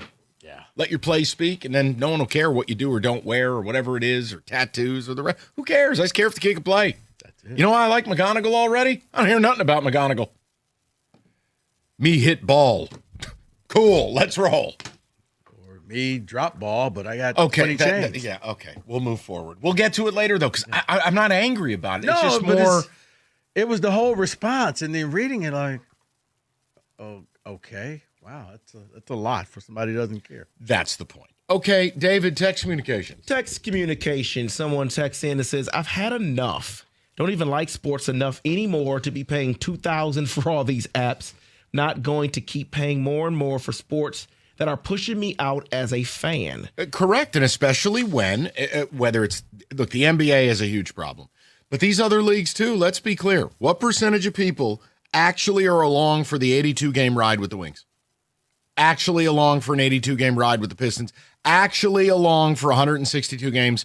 The only regular season that still matters on a day-in, day-out basis, the NFL. Why? There's 17 games. That's it. They've bastardized these regular seasons. So when you're asking fans to pay more and to search the games out more, you do hit a breaking point. That's why I want to cancel BTN. All right, let's keep it moving. I'm sorry. Guys, I've dropped cable and all apps streaming over a year ago. The Wow. radio is how I do sports, so no, I'm not buying this. That is Rick in Washington Township. Wow. Mike from Oak Park says, will Detroit Sports Net have its own app like FanDuel did, or will you have to get it through a provider? Because I have Hulu. I'm worried that I can't get it. No, my guess will be you will be able to get it through Hulu once you pay them $20 a month. I'm a veteran young guy, 44, that still has cable.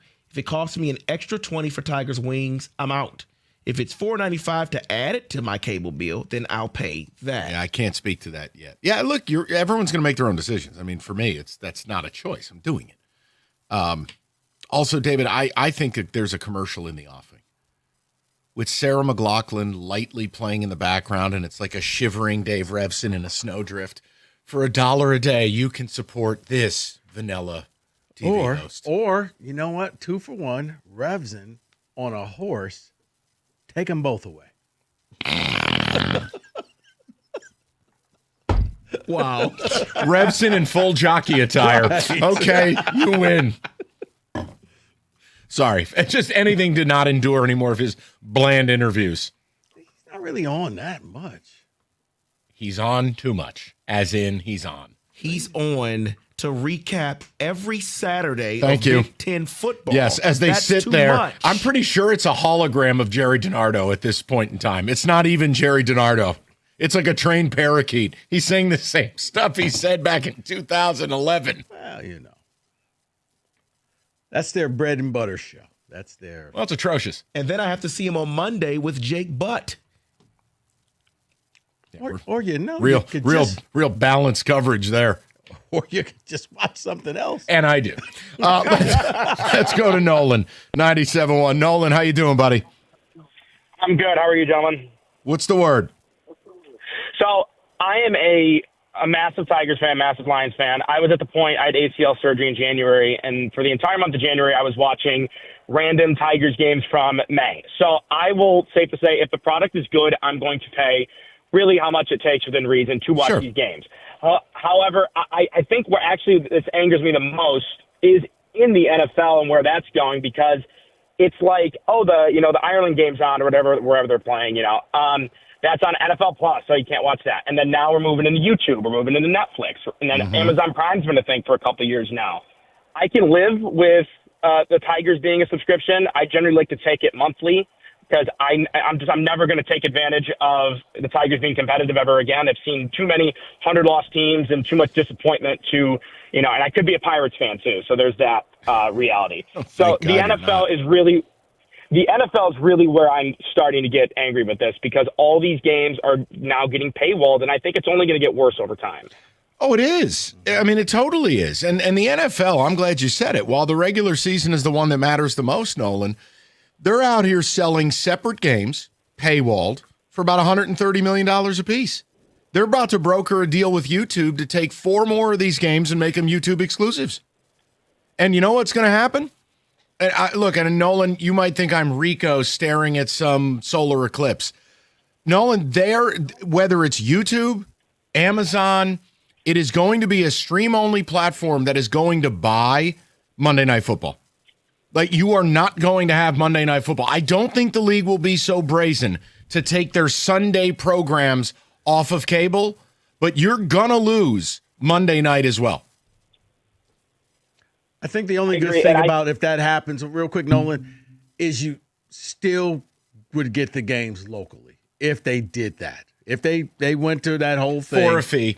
2485. No, it'd still be on Channel 7. Kenny shows up at your door pantsless asking for $1. Then you get to watch the Lions.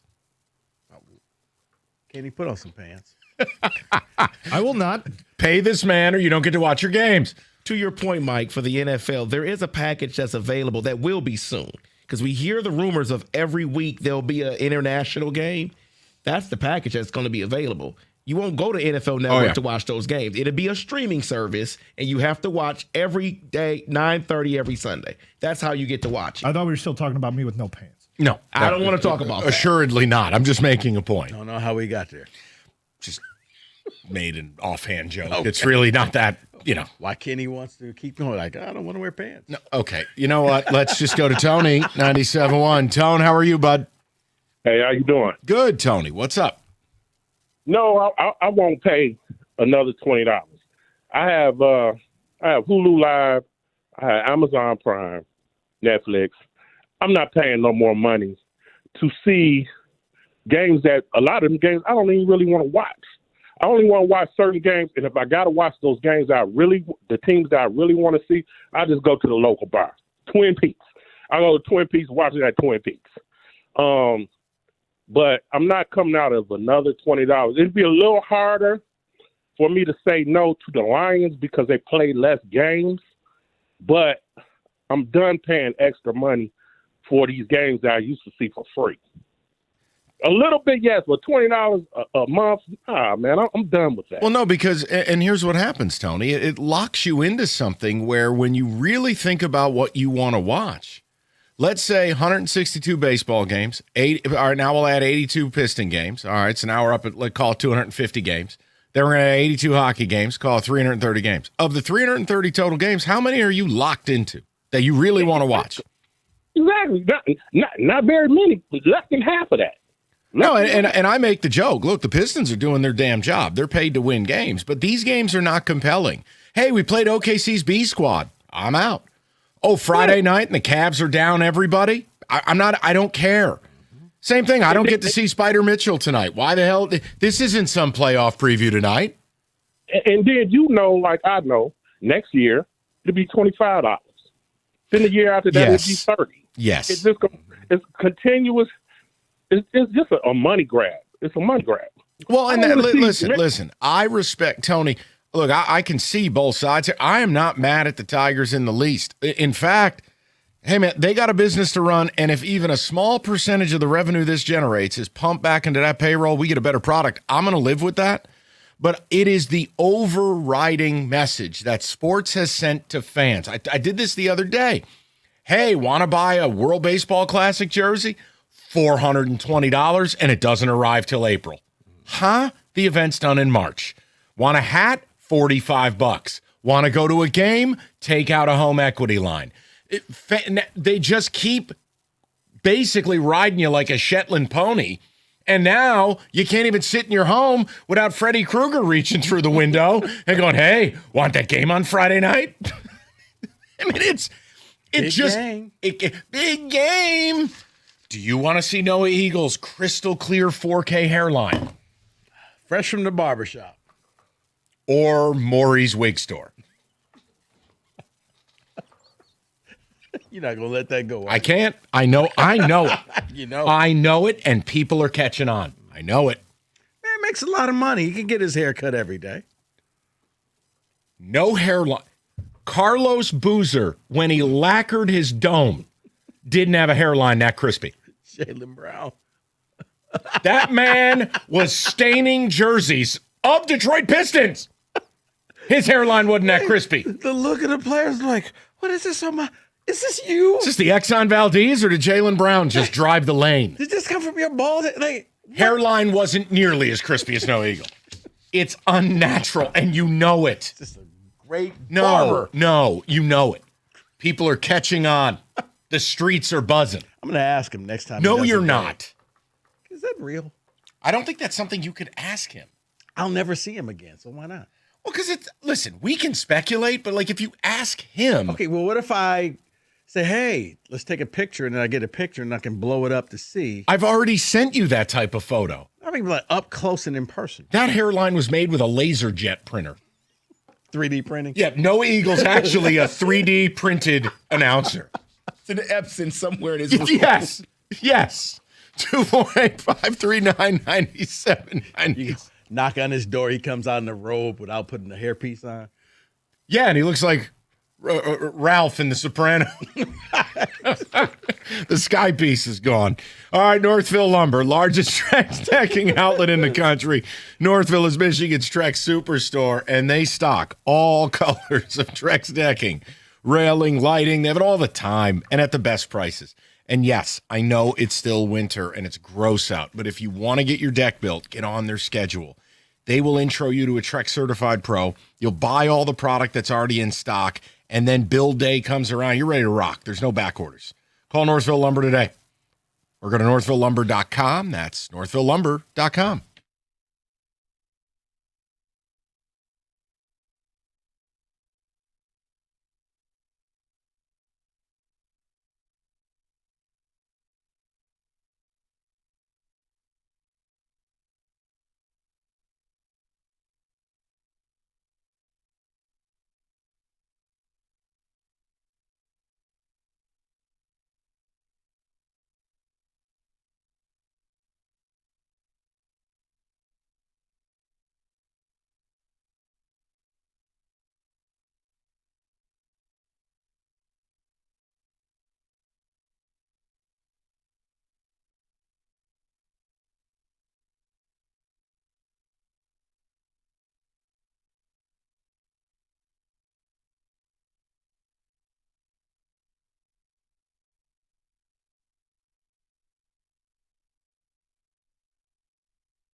All right, let's get to the last of the calls. Had a good conversation about the Tiger, Red Wing, and what I will presume to be Pistons network. And again, not all details are final. We got to see what the base cost is once it's rolled into cable. But right now, it sounds like if you want the network, it's going to cost you about 20 beans a month.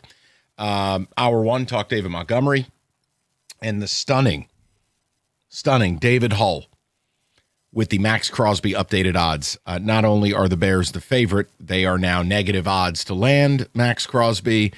The Raiders are plus 350 to keep him, and everyone else is plus 700 or worse. Bears are currently minus 140.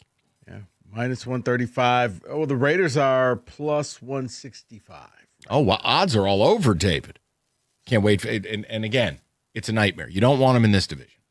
Yeah, things could be changed on the odds because Dahlman is now gone in Chicago. Yeah, I was going to say that. Drew Dahlman, their Pro Bowl center.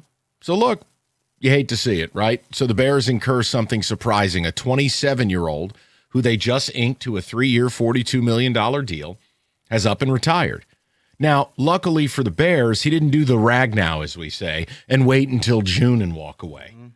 But that is something is going to be very hard for them to replace. Pro Bowl centers don't grow on trees.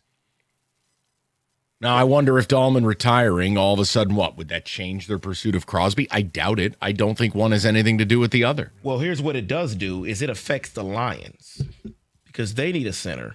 And Tyler Biadasz, however you pronounce his name, who is with the Commanders, is already in the building in Chicago. He can sign today. They didn't waste any time. Because he's a veteran and has played for so many years. He can when he was released last week, right. He can sign anywhere as of today. What is he, Abe Lincoln? How many years of service time do you need to get I have that? no idea, but they said last week he can sign immediately. I just read that. Yeah, I was about to tell you. He's in Chicago right now, so it looks like the Bears kind of knew this was coming. And, all right, well, he's not an all-pro center, but we won't be homeless either. Okay, look, I'm not going to overreact to it. I have to see the Lions restructure plans before we even know what kind of offseason they're going to have. But if they don't do multiple restructures that at a bare minimum are Jared Goff, no, they won't have the money to do anything of note, which I'll leave that to the people. I've said everything I need to say. We'll go to Randy, 97.1. Hi, Randy. Hi, guys. Hey, I don't watch you on TV. I watch you on good old-fashioned radio. So I'm 69. I'm speaking for the seniors. I'm not buying the package. The announcers are better on the radio. You can take those 3 dogs, Mike, curl them up on the couch and read a book. You can be out on the back porch having a hot toddy in the sun, listen to the radio, and I'll tell you, there's nothing like falling asleep to a Tiger game on the radio when they're playing out on the West Coast. Oh, so thank God. Randy, there's an element of nostalgia where baseball and radio kind of go together like peanut butter and jelly. I hear you. And look, ultimately, when you break it all down, Red Wings, Pistons, Tigers, and you look at the 300-plus games a year, how many are you really locked into? It's an interesting discussion to have. You're all right, good talk. All right. I was about to say, you're like you said before, you're not going to be watching all 300-some games between the Pistons and the Wings and the Tigers. So I guess it just boils down to, are you a creature of habit? Are you just buying this because you want to watch those certain games? Or I don't know. I think it's also a case study in what football has done to sports fans. Football is the only thing that feels authentic. I mean, baseball, I like baseball. I'm a dyed-in-the-wool baseball fan. Baseball is the most popular sport in New York. It's like you talk baseball all year long. I love baseball. I have to take myself out of this. All I'm saying is you don't freak out if the Tigers lose a Thursday afternoon game. And in football, like if you lose a game, it's pandemonium. The only thing that feels important and urgent is the NFL. Mike, I think that's because football is the only sport where there's still some anticipation of the sport. Like you miss it. Like it's not there every day. So because I miss baseball. No, but if you lose, you have to wait 7 days in order to or heaven forbid you lose on a bye week and now you got to wait 14 days for your team to play again. You miss it somewhere. As in the other sports, if they lose today, they're playing tomorrow. Oh, I'd make a case to you. Right now, you could end the NBA regular season and nothing would be different than if you played the last 25 games. We know who's good. We know who blows. All right, let's end it. I mean, I'm just waiting for the playoffs because I can't judge anything. I mean, the Pistons just do their job. The Pistons define going to work. They just show up. You're going to get their best effort. But it's not compelling television because every night I'm just checking, oh, great, that no one's playing for them. But I will say this. I do think that the NFL may be flying too close to the sun because I think when it got to week 18 last year, it was, okay, guys, can we just start the playoffs already? Yes, because what's happening, and you've seen it with college, no slander, the greed is, they're ruining the golden goose. The NFL had no reason to move from 16 games. They really didn't have a reason to move from 14. But now they're at 17, and you know what comes next. They're going to go to 18. They're going to add a second bye week. They're going to have the 2-week gap for the Super Bowl, and this game will be played on President's Day weekend. Bro, come on, let's be real. It's kind of like the college football playoffs. You know eventually they're going to hit 16 teams in there. They're going to go to 20 games. They're going to have a round number. Buddy, and I wish you good luck. I hope you and her have a great relationship, okay? College football? No. I'm talking the NFL. Oh, yeah, the NFL is going to go to 20 weeks. Yeah. Well, they're going to 20-game season. No, they're going to ruin it. They'll be playing a Super Bowl March 1st. I mean, I'm just like mentally preparing for it. Wait, this would be Super Bowl weekend. Probably. If you think about it. Super Bowl weekend rolling right into in the one of NCAA Roger tournament. Goodell's sensual dreams. Right. The Super Bowl is actually played on St. Patrick's Day. And then they can announce the teams for March Madness. Fantastic. Let's go to, with our corporate champions, let's go to Ben, 97.1. Ben, how you doing, buddy? Not bad. Good afternoon, fellas. Afternoon, sir. Hey, quick question. The owner, Matt Ashiba, the Suns, wasn't there chatter that he was starting a free platform for the Phoenix? I know. I had read something about that there was an RSN issue and that he was going to put the games on for free until they had a full-time thing. I haven't kept up on it in the last few months. He did. I mean, last year he just put all the games on free TV. Yeah. Yeah, you could do that. But look, ultimately, here's the thing. They all have businesses. Well, I get what you're – well, yeah, they're running a business. But wouldn't it be nice to see these owners, especially in Detroit, work with the city? We pay taxes for these stadiums, and they come up with a platform that we could watch all of them, and they could make tons of money off endorsements. Yes, it would also be nice if Jeff Bezos would fix world hunger, but he'd rather float around on his billion-dollar boat. I hear you, but like Ben, as human beings, when you hope people do the right thing, you're going to walk through life very disappointed very often. Hopeless. Yeah, they could easily do this. It's every reason they don't. 97.1.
Pistons star Cade Cunningham has been named Eastern Conference Player of the Month, the second out of the season, with the first dating back in November. The Pistons back in Cleveland tonight. The Cavs will once again be without Donovan Mitchell.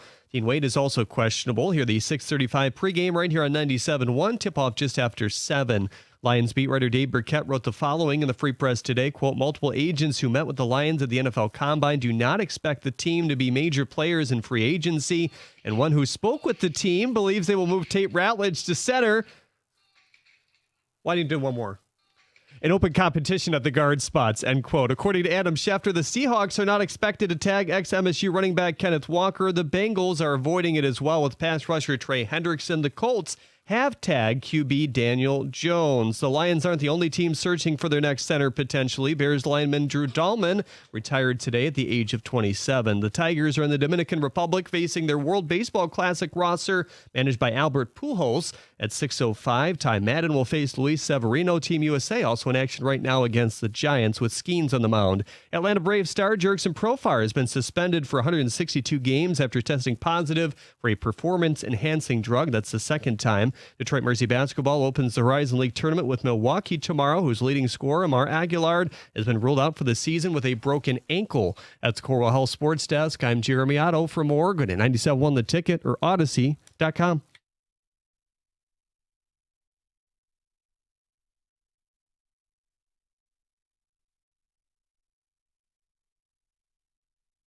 Okay, we limit it to once a week. I do it against my will. It is, and I try to make it entertaining. I have what I deem to be the 10 most interesting picks from the latest complete waste of time known as a mock draft, and we point the gun and fire at all the guys in the room here. And you try to guess the player, grade the pick. David, stupid music, please. Woo! All right. We know number one is we're not wasting time. Let's start out with the proverbial booger of the NFL, the New York Jets. Just a nasty deposit that comes out of your nose, the New York Jets. Rico, number two, who do you think they took after the Combine? Latest. Here's a hint, it's a Buckeye. I was about to say, I still got to think it's Arvell Reese, right? It is. Okay. Now, my question, between the performance of Sonny Styles, the performance of Arvell Reese, you still go Reese? I would go Styles over Reese. That would be me. Okay. More on that momentarily. 3, who cares what Arizona does? They're hopeless. Tennessee's interesting, though. Now, Tennessee is sitting there. David Bailey's not. If you're Tennessee, David, who do you take if you're Tennessee? You got a big investment in Cam Ward. You got nothing really around him. Who are you taking? Carnell Tate is what I would do. Well, they didn't. I want you to think Tyrannosaurus Rex. When Bane. Short arms. Bane at 4. Ruben Bane. With arguably the shortest arms. The mashed potatoes are ready. His arms are... It's unbelievable. But the kid... You know, he's back for Scary Movie 6. Thank God. The Giants at 5. Kenny Cott, you get the word on this. The Giants, their needs are everything. They've won 7 football games in 2 years. John Harbaugh, new sheriff in town. Here's your hint. The Ravens always used draft capital on this position on defense. So this is somewhere in the mid-level of the defense. I'll say probably Sonny Styles at that point. Nailed it. Kenny Cott, he doesn't look like much, but he's sharp as a tack. They're missing so much, it doesn't really matter. It doesn't. We actually could have 3 top 10 picks. We'd still suck. See, I don't mind that because I think he's going to be a player. So I think that worst-case scenario, you can trade bait and you can get more picks. But they went from Ray Lewis to C.J. Mosley to Georgia. Non-speeding ticket. Roquan Smith. Like they non-speeding ticket. All right, number 6, the Browns' highest rising big man following the Combine. Oh, that's the think speeding ticket. That's Georgia, right? Monroe Freeling, offensive tackle. Yeah. So it's interesting. Above Proctor, above the Utah duo, above Mylaga, whatever his name is from Miami. I guess he had a great RAS score. Wonderful. At 7, David, Commanders. I want you to think partially torn meniscus, reports of a degenerative ACL. See, other than that, things are going great. I do not believe those reports, but that is Caleb Downs. That's my favorite player in this draft. Somebody's trying to get him to fall. Well, it worked. He's at 7. Or he could be this year's Will Johnson. Because remember, we all kept And thinking he that about failed, Will and Johnson. they love that pick now. And then all of a sudden, the Cardinals were like, actually, all of that stuff was true. All right, at 8, I'm going right back to you because this, trust me, you're a Saints truther. You're excited about him for 27. Alvin Kamara's in a wheelchair.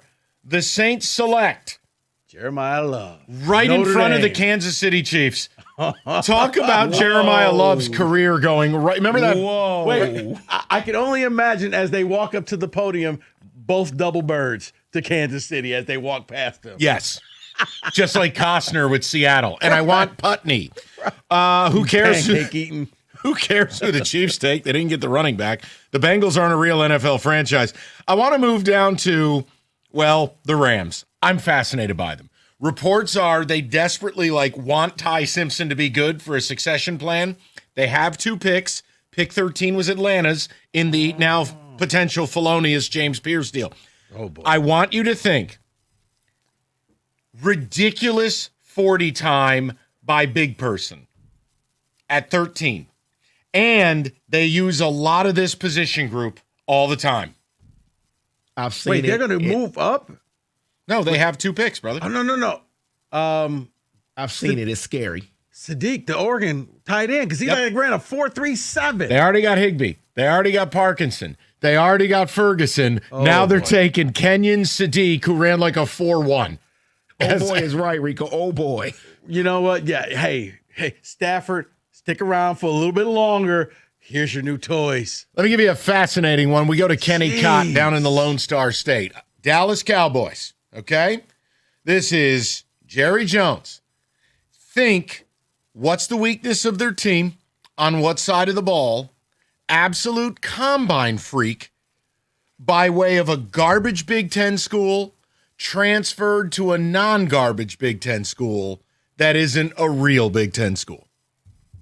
Okay, so let's one by one this. You gave me a lot to break down there. I'll forget the player for a second, and let's break down the hints. Let's do it. So, real Big Ten team, but not a real Big Ten team. Right.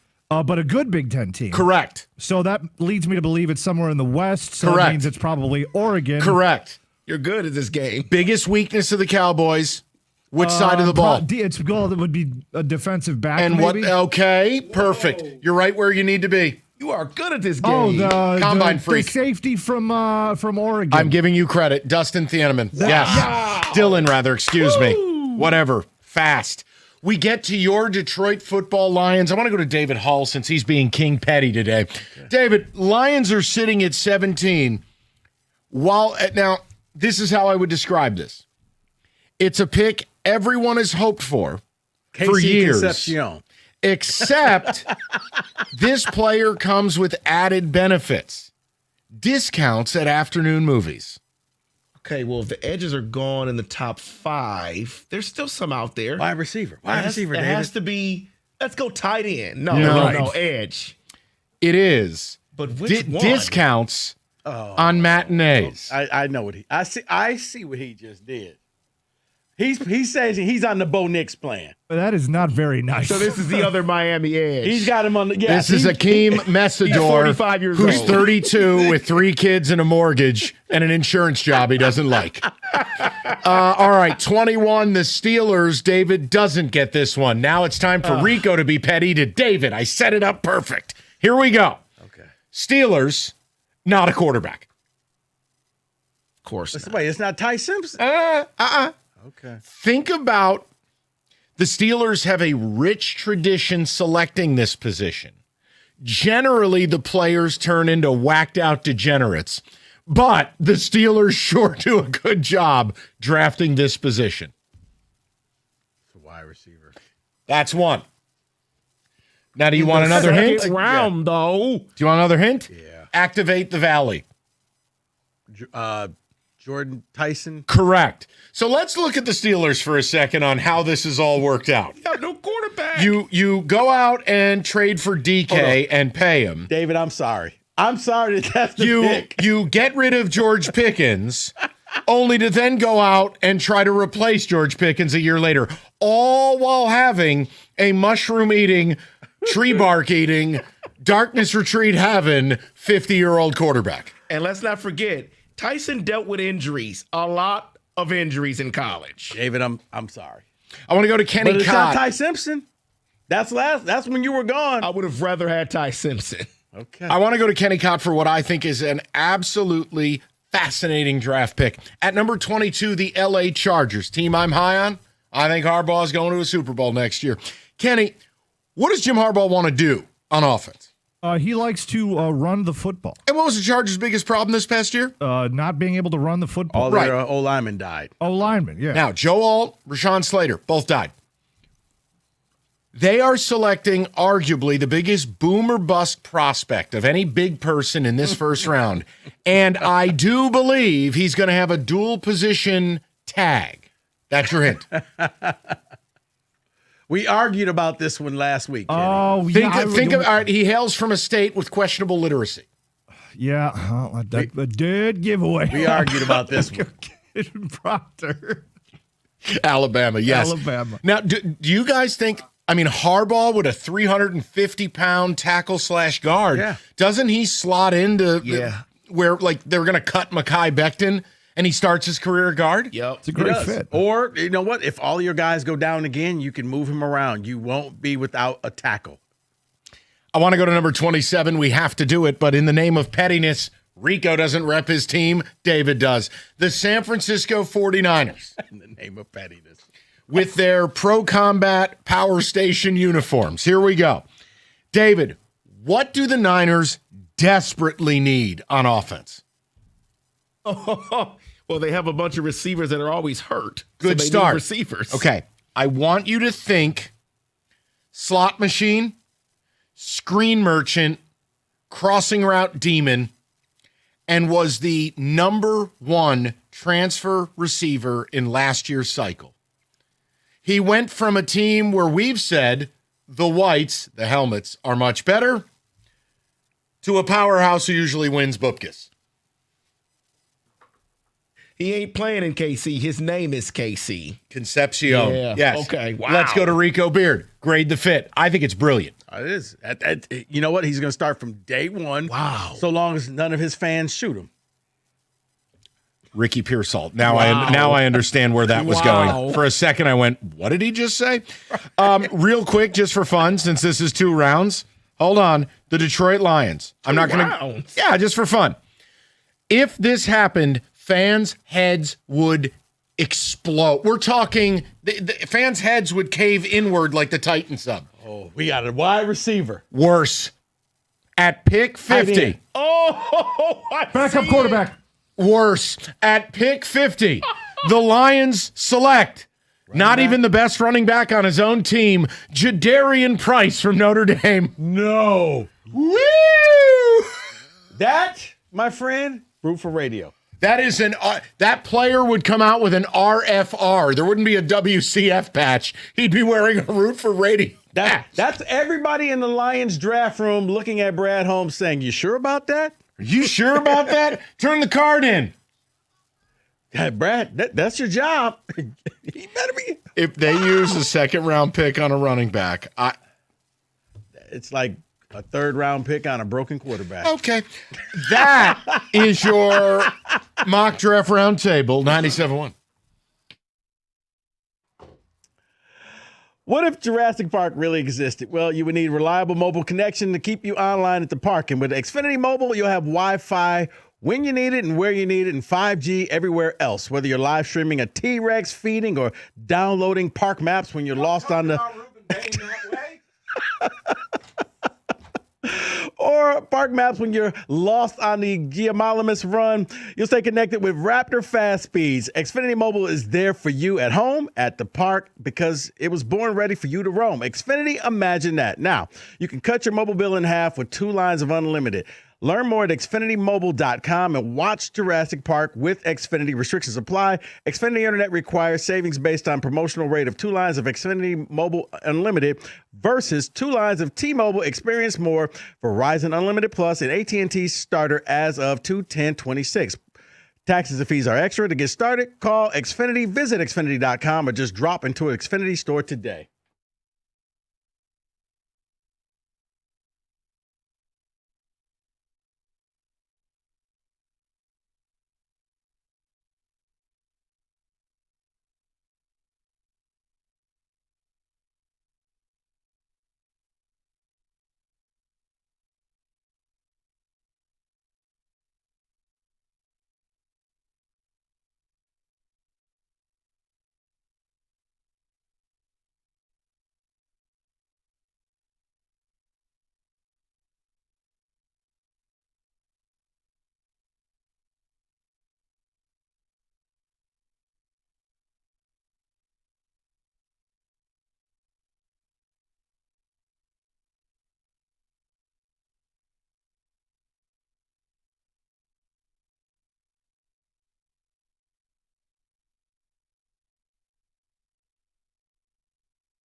Just want to make sure we clarify something. That mock draft with that 50th pick by the Lions is every reason why you can't take them serious. It's why we don't. Yeah. It's why I try to have some fun, offer a little slander. If the Lions used the number 2 pick on a back, you're on your own. That's a press conference I would like to attend because. So, Brad, why, with all the needs, did you feel with the second pick? Yeah, here's the other thing. Look, I think the news, one positive, one negative, obviously. Drew Dahlman retiring for the Bears, age 27, their Pro Bowl center. That's negative. The positive, boy, it sure sounds like the odds have had a major shift in the last 24 hours. The Bears are now the overwhelming favorite to get Max Crosby. Here's the other note. Did you catch what Otto said by way of Dave Burkett? Yeah. Doesn't sound good. I want to get Dave's direct quote. And Otto ran out of here. Dave, do you have it? Because I want to pull it up. I want people here. Now, again, I've said this. I think Dave Burkett's one of the best beat writers in the NFL. I think Dave does a really good job. if Dave says something, I give it more credence than any other football Fanboy report. website. Well, for sure, but more than any other Lions source. I just think Dave does a really good job. Listen to this quote, and we can talk about it. I'm not going to overreact, but I'm sorry. I don't want to hear this 8 days before the league year starts, and this is what we're soft pedaling. Dave, do you have it? No, he just told me I'm number one. Okay, we'll get to it in a second. Tell you Yes, found it. Multiple agents who met with the Lions at the NFL Combine do not expect the team to be major players in free agency. And one who spoke with the team believes they will move Tate Ratledge to center and open competition at the guard spots. And to me, that sounds like the stuff that you guys got angry at me earlier in the show. They'll do your thing, Mike, where they're going to free up some money. They're not going to go after free agents. We're going to keep everything in-house. That's what it looks like, seems like, feels like to me. I promised I wouldn't overreact, and I'm not. It's a report. I give it more credence because it's from Dave. Put the chair down. No, I don't have that in me to do that. I just don't understand what this team's goals are. I don't understand the lack of urgency. Look, I don't care if you think I have the intelligence of a doorknob. I laid out a factual way they could open up upwards of $100 million in cap space this year, and none of it is like off-brand. Meet me in the middle, and let's say you opened up 60. How on earth, after not winning a playoff game in 2 years, after watching your offensive line go from clearly the best in the league to middle of the pack at best, after seeing your starting safeties die to where I don't know if either are playing football this year, how can you sit here and not have an aggressive offseason to get yourself back into the pole position? I don't get it. The way I see it is this, and I could be wrong, but I do think down in Allen Park, they believe we were this close to a Super Bowl years ago. Imagine if we didn't suffer as many injuries that we had, we could win with these players. So let's make sure we keep these players. Let's get our players healthy, and we're the best team in football. I'm just going to put it out to the people now, because I really don't care to hear what they're thinking. I don't want to hear what they're thinking anymore. I don't care, because it doesn't align with what it takes to win a Super Bowl. It doesn't, Mike, but when you start thinking like them, this makes sense. I don't want to think like that. No, that's like saying if I start thinking like a hillbilly, I'll understand Kenny. I don't want to do that. He didn't deserve that. Can't even hear me. He's on the phone. 248-539. That's your number 1, 2. 248-539-9797. I'm asking you, the Lion fan, right now, if what Dave Burkett is reporting from the Combine last week, that the Lions met with, multiple agents are saying the Lions are not going to be impactful in free agency. The Lions are not going to be aggressive in free agency. What's your reaction to it? Because I think overwhelmingly you have come to my side, Rico's side, or the side of fans going, hey, you have to now be a little bolder, and we got to keep this window open, or if you're super negative, reopen it. Like, you didn't make playoffs last year. 2 years ago, you didn't win a playoff game. And this team is decidedly worse today than they were 3 years ago, or 2 years ago, or last year. They're not as good. So how do you all of a sudden not just match what you were, get better? If you're not going to use the most prevailing mechanism in the sport, which is free agency and trades. You tell me. I'm going to let it play out, but we'll talk about it on the way. I can't fathom the offseason where they're simply not impactful in free agency. No. And by the way, don't sleep on this. Tate Ratledge going to center, they already tried that once last year. He didn't pick it up in camp. Right. It was very quick. So if I move him there and they say open competition at guard, who are the guards? Mahogany was replacement level, okay? So now, okay, fine, I got to go get a guard. Well, you just brought in a guard. Oh, with the Texans. Juice Scruggs? Yeah, he's Juice. a center. Well, I mean, and he's a bad one. He's a backup center. 2024, he was middle of the table according to PFF. Last year, he didn't have a grade. It was just a smiling poop emoji. He was bad. Well. So I'm just making a point. Like, if they don't do this, does this start to affect your opinion of Brad Holmes? Well, if that's the case, then it really didn't matter if Montgomery, we can take this full circle, that Montgomery's been traded, because if your offensive line is just not good, good luck with that. Well, then it would fly in the face of kind of, look, there's no scenario I think the Lions will be bad. That's never been what this is about. I don't see a 6, a 7, an 8 win year. I think they can win 9, 10 games next year. But if you want to get in a Super Bowl conversation, look at the needs and tell me how not participating at a high level in free agency fills those needs and makes you better. That's the problem I'm having. And that's just it, because when you get down to those one-score games and you don't have the offensive line, you can't eat the clock, you can't move the ball down the field, that's how you end up, losing more games and you end up out of the playoffs again like they were last year. Because that's how you end up with Gibbs, who I know a lot of people thought that he had these great games, but when you go and look at him, he had three really good games last year. And then a lot of games where you're like, wow, he didn't get over 68 yards. So no, he averaged 71 yards a game. Okay, for all the bluster and we all like Jahmyr Gibbs. Let's call it what it is. You win with the tip of the sword. Mm-hmm. I don't care who your running back is. If your offensive line stinks, you're Saquon with the Giants. So you end up going 3-5 in one-score games, and you end up losing a lot to teams that you had no business losing to. Looking at the Steelers, looking at the Vikings, where you should have won those games in years past, but you didn't. What's your reaction to that?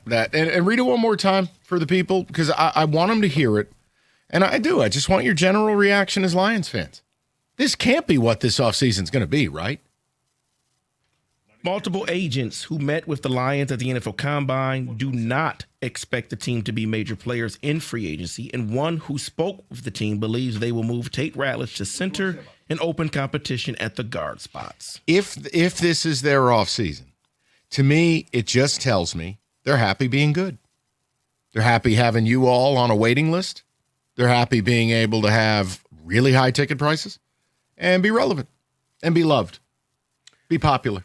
But if that's the case, that leaves me so concerned with that offensive line, because you really have one legitimate starter on that line, and the other 4 positions are all auditioning. Yeah. That's not what you want to. That's what you want to hear if you're the Jets, you're the Cardinals, you're some of the other team like that who really have no shot at winning.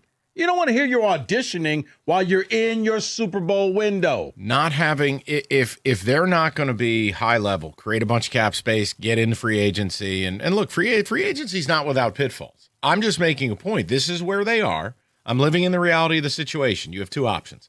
You can get aggressive, kick the door down, have a Howie Roseman type offseason, and let's try to go win the Super Bowl, or you're having a gap year.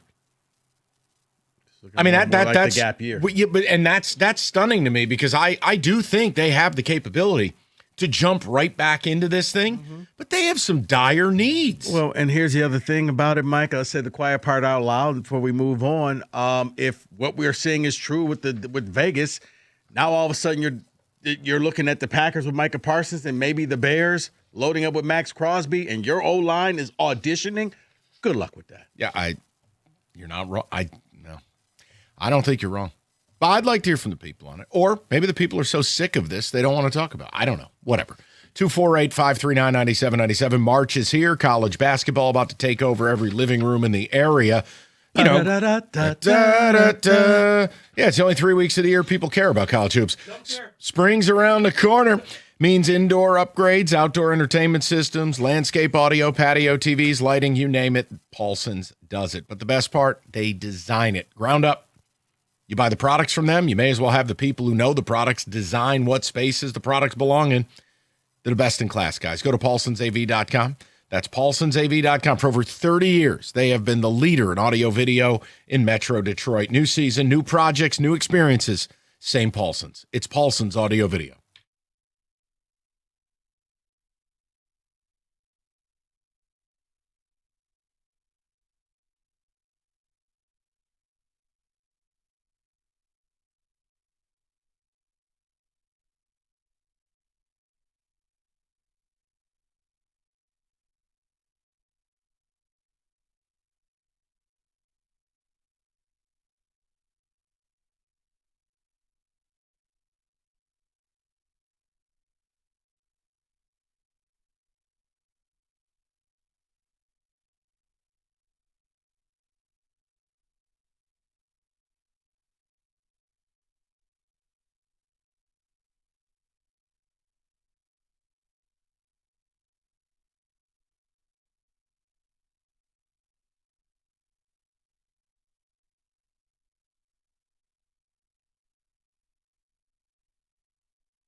Dave Burkett, you're a beauty. I hate what you're saying. I don't question it, though. While you're seeing other teams in the league do the sensible thing, like you just franchise tag a Breece Hall or you don't pay a Kenneth Walker. Let's go out and run to sign Jahmyr Gibbs minimum 2 years early or 3. Let's do that. You know what?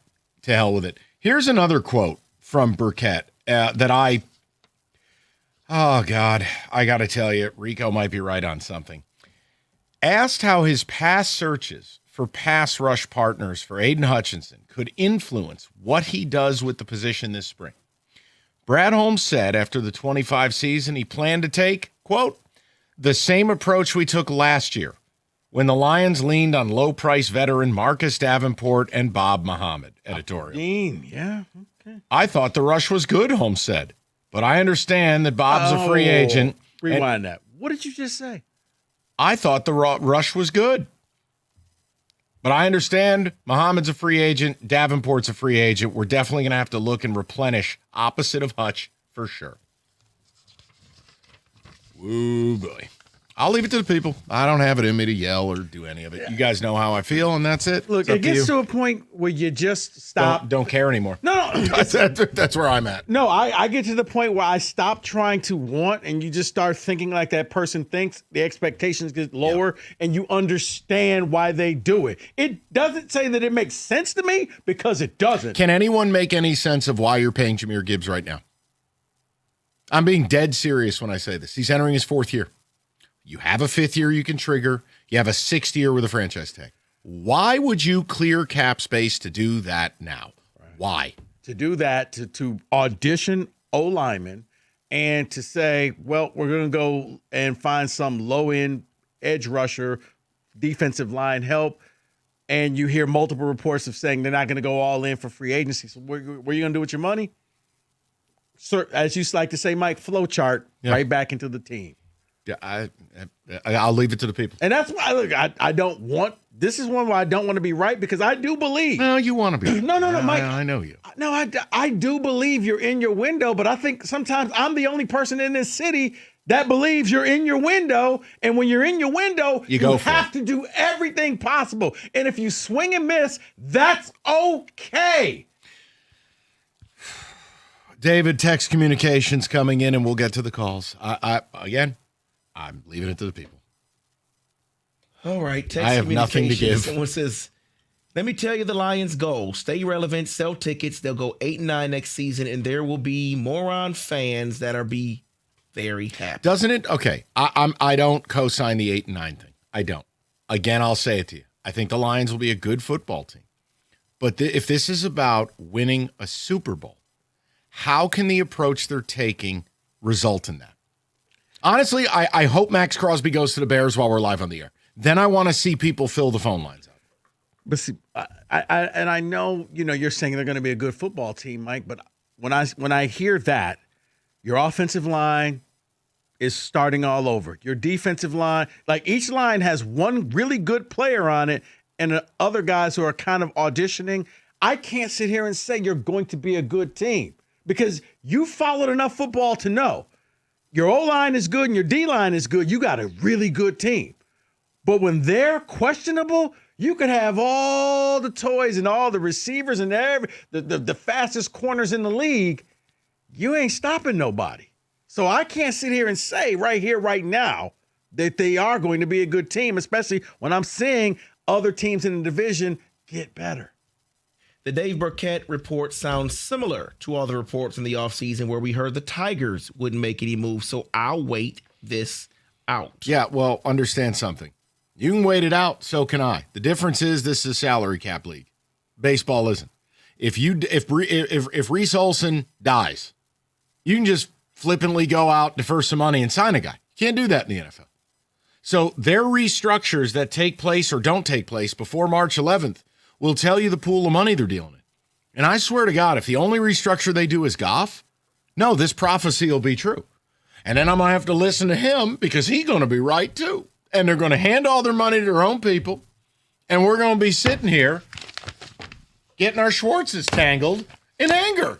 Like we're all pissed. Like I can't believe heading into an offseason, where the offensive line, there's major turnover. The defensive line, your safeties are dead. You might have a needed corner. You just traded Knuckles. Like, your tight end's coming off an injury. How could that be the approach if you're truly trying to win a Super Bowl? Okay, we'll go to the people. Go to Charles, 97.1. Hi, Charles. Hey, how's it going? Good. Hope it's good. I just have a question. What has Brad Holmes done in his tenure to show you that he's going to do things differently? A lot of people point to the NFC game, but I would point to the season before when we were 1 or 2 games out of the playoffs, and he did nothing to get us into the playoffs the next year. So I don't see him changing his tune.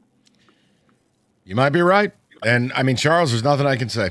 I just believe smart people, you have the ability to evolve with the times. It's evolve or die. He is not Howie Roseman. Howie Roseman has the guts to make a decision to get players, and guess what? They may flop, but it has worked out. The real good GMs will take risks, and this team is risk averse at their own peril.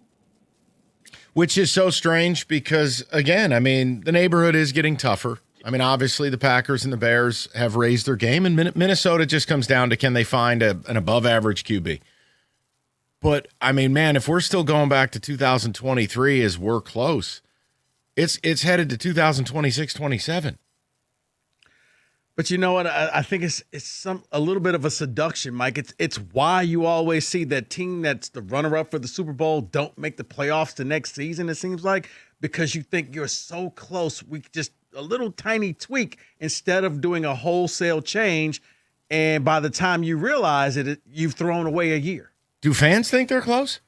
What fans are you talking to think they're close to a Super Bowl right now? No, I'm saying teams. No, I'm asking the customer base. Oh, yeah. Who the hell thinks they're close to a Super Bowl right now? I think they're close to being a playoff team, but winning a Super Bowl?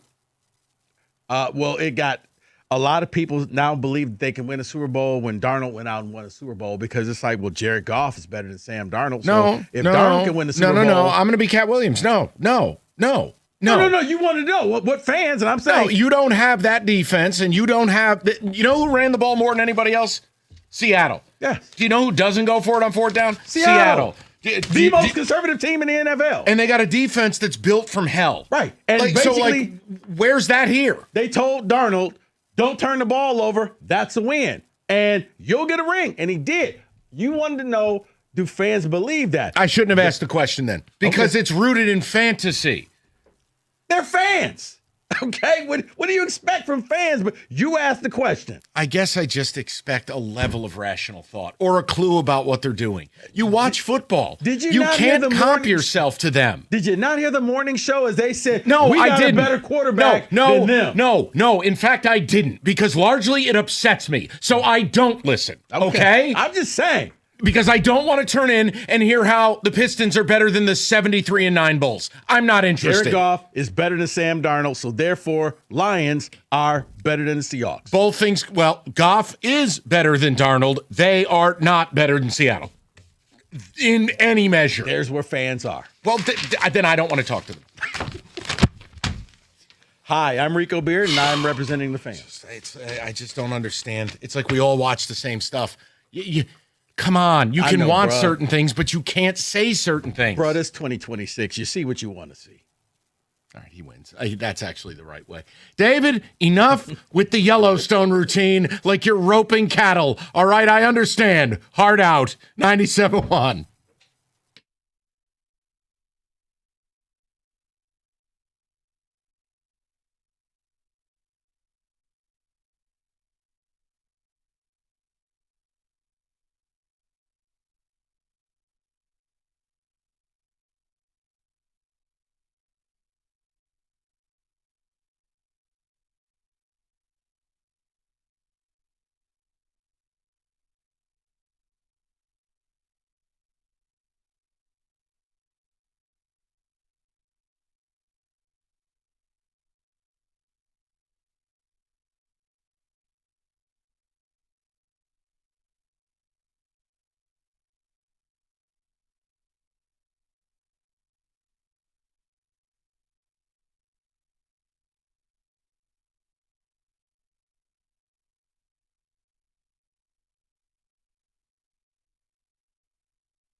Since Monday was vaporized by some Swedish promotion for the Red Wings and Preds, we give you Can We Say That? David.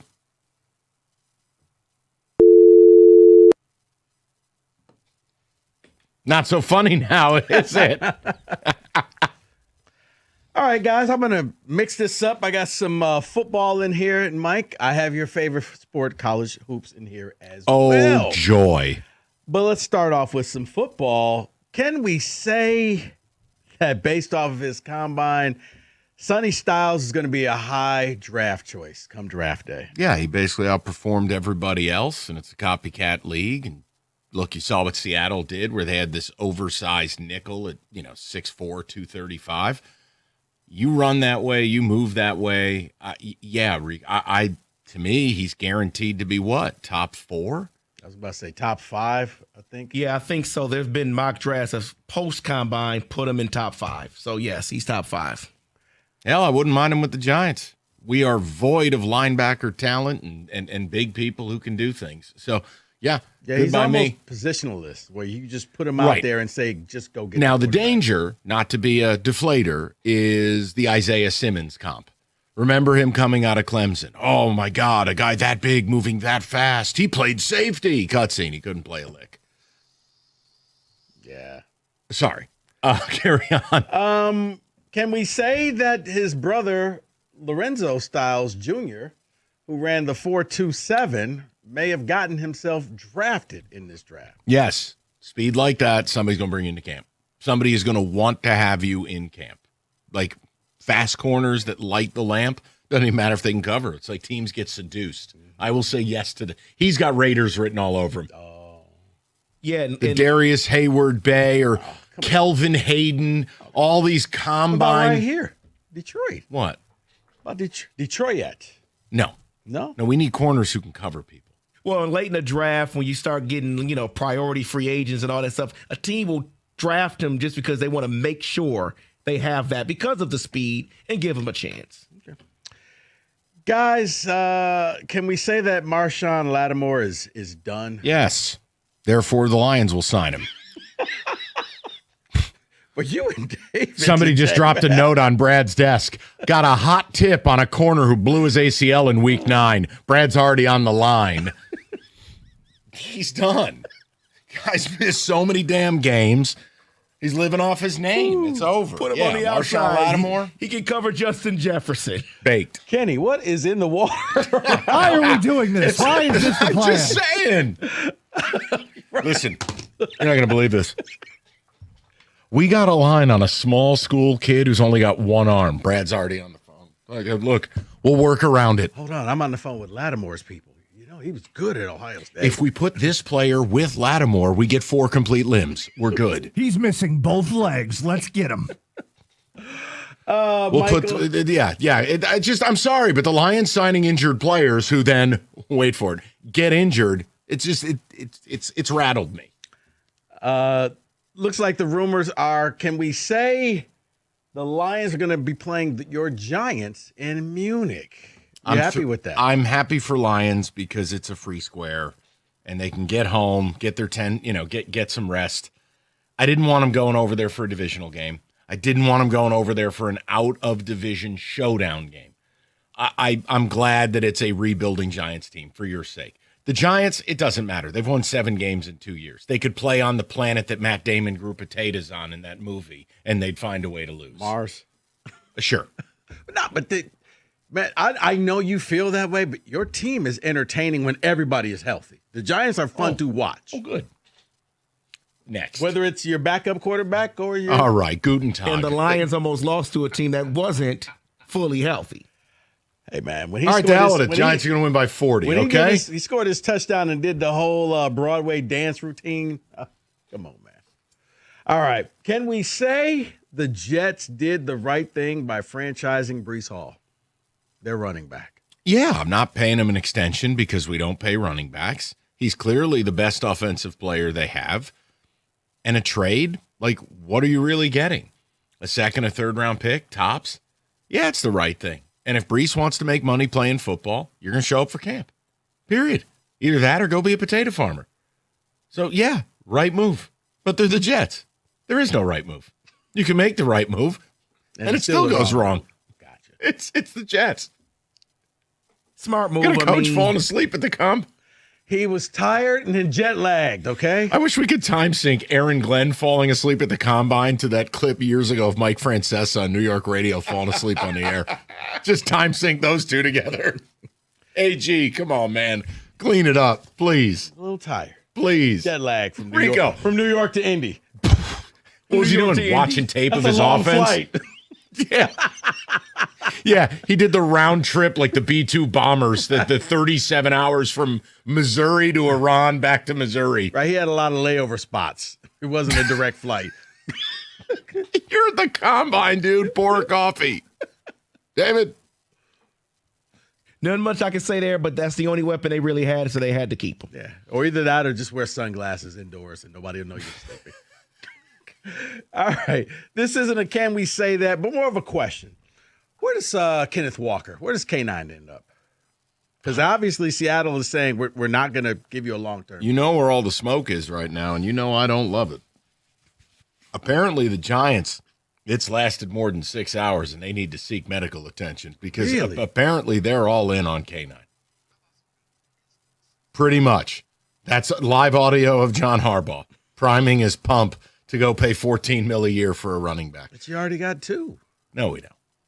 Tyrone Tracy's just a plaything. Scatterbo, I mean, the guy rams his head into brick walls. He's not the smartest. I don't know if he'll be healthy by week 6. He also has Lieutenant Dan leg. So, yeah, man, like. And he likes to go to wrestling events. We'll do something stupid and spend money on a running back, but it sounds like the Giants. Well, the way college sports works, he'll be suiting up for Michigan State this fall. Yeah, can I do a Charles Bediaco lawsuit to get K9 back in East Lansing for just one game? I'm down with that. All right, little college hoops for you before we round this out, Mike. Super. Miami of Ohio. Can we say they do not deserve a top 4 seed in any bracket? Yes. They'll get in even as an at-large because Bruce Pearl is a sweating idiot. But they don't deserve to be a top 4 seed. Go look at the schedule. Exactly. But you are undefeated, and I want you in the tournament, even if you lose the stupid MAC tournament. You deserve to be there. Bruce Pearl, you're dumb. And finally for you, Mike, can we say that U of M's chances of winning got dinged because they're going to be without LJ Kaysan, the backup point guard, shooting 40% from the 3? No. You're just manifesting negativity. Yeah, of course it hurts. They lost a player in their rotation. Yeah, it hurts. And my Michigan, Arizona versus the world, it's taken on a little water. But I'm not going to be a coward. Okay. I'm sticking to it. Okay. And I still think Michigan has enough to get where they got to go. It's over. It's been a great year. And I'm the deflator. He said this Just over. let David work through it. It's okay. You know what? 97. We'll do it later.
Brought to you by Mastercraft Heating and Cooling. Dave Burkett is hearing from agents. The Lions will likely not be too active in the free agent market this offseason due to the players they want to ink internally, like Jahmyr Gibbs and Jack Campbell, and the lack of talent available. He also discussed with me about what that means for the center position.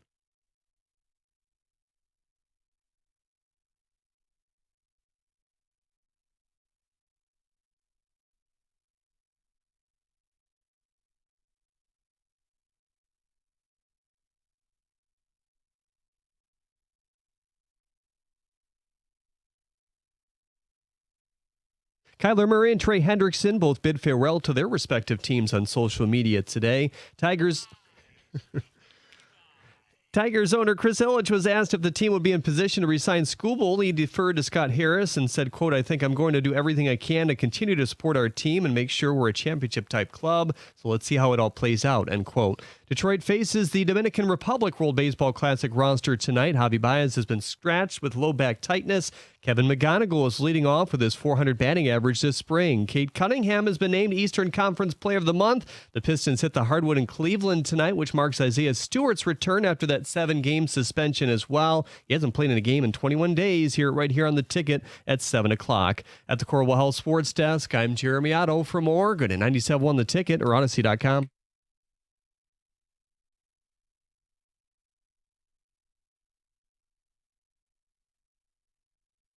5 o'clock. Good to have you with us. I want to try to roll two topics into one. I'm going to ask you a question. Yes, sir. It's A or B radio. Okay. Okay. Which of these two news bits are more concerning to you?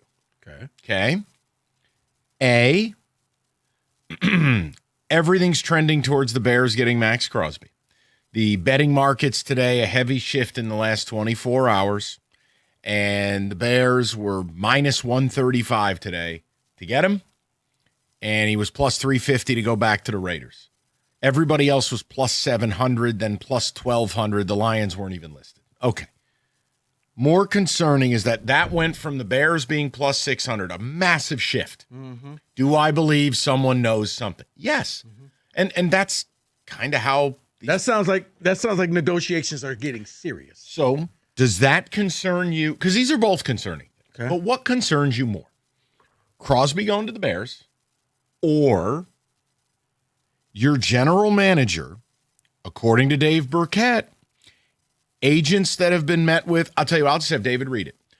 Or is it this quote about what the Lions' offseason plan is going to be? David. Multiple agents who met with the Lions at the NFL Combine do not expect the team to be major players in free agency.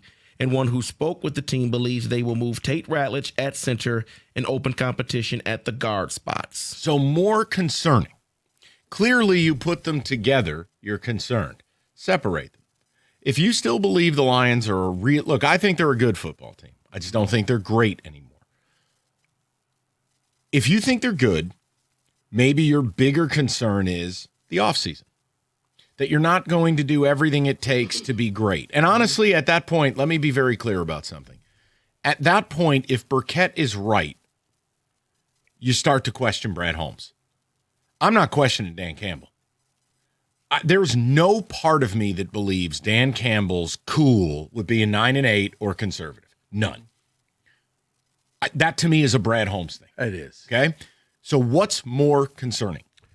Crosby to Chi-Town or the Lions opting out of free agency in any meaningful way? Yeah, you pick your adventure. No, when David read that, I felt like DiCaprio in Hollywood land when I'm pointing at the TV like that. Right there. What he just said. Yeah, Brad Holmes and just everything about the Lions, because let's face it, if Crosby goes to the Bears, you're going to play them twice. That's it. That's a Chicago thing. And you can still beat them. Right, but it's because you did last year. But it's more, you're looking at this team, and I was told from years ago, man, you're only as good as your offensive and defensive line. And it's telling me that neither one are really solidified. You got all-pro one on each side of the line, and then the rest are kind of auditioning for spots. That's really a problem to me because I think a team in their Super Bowl window should not be there. If you told me that there was one position that you're auditioning for, but the other ones are all locked up, that's different. You're on pace to be a championship team. But it's the opposite. It's the inverse. And that's where I'm like, whoa, this may not go the way that you think, because, yeah, you got a lot of fun things and toys and all of that. But if you can't protect your quarterback, if you can't open up holes for your running back, like Gibbs' number, the reason why, like you said, he was averaging 71 yards and he got 300 of those yards just against the Giants.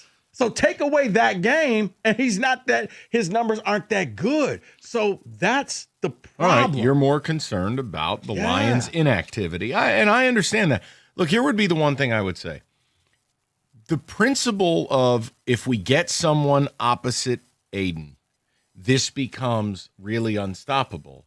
That can't be exclusive to just Detroit, meaning the Bears have a good pass rusher who's nowhere near as good as Aiden in Montez Sweat. Mm-hmm. Sweat cannot do this by himself. No. He's not good enough.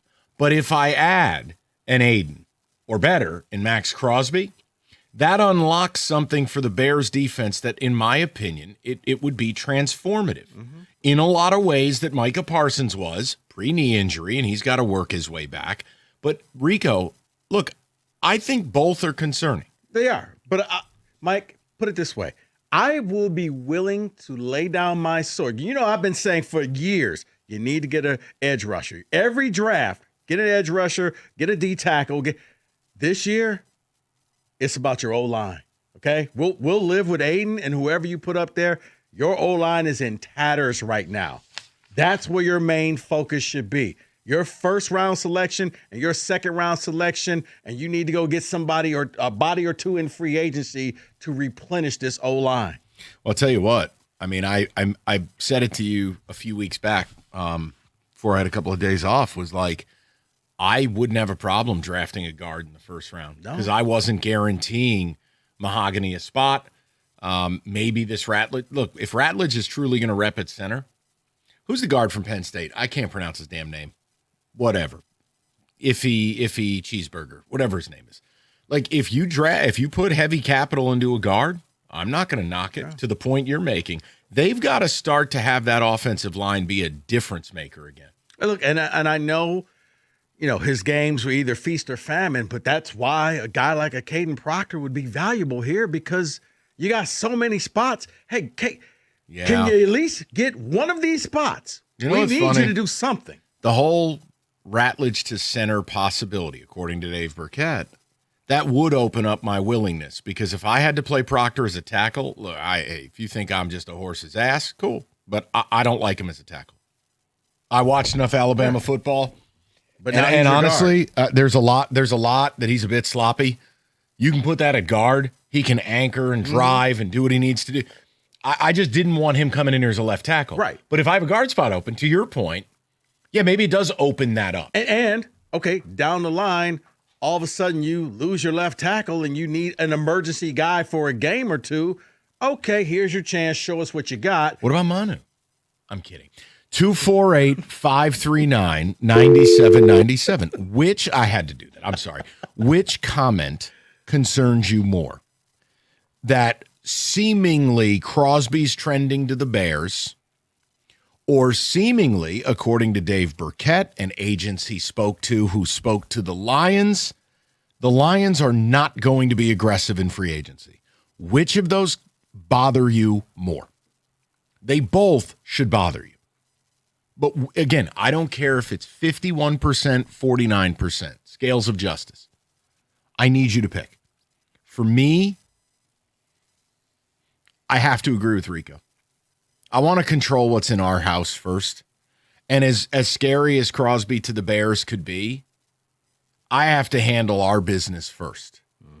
And the Lions have a right to get better. The Lions have an ability to get better. If they willfully choose not to do more of this insular crap, to sign a running back 3 years early, to sign a linebacker years early, like to pay a tight end off of back surgery, you know what? That would bother me more.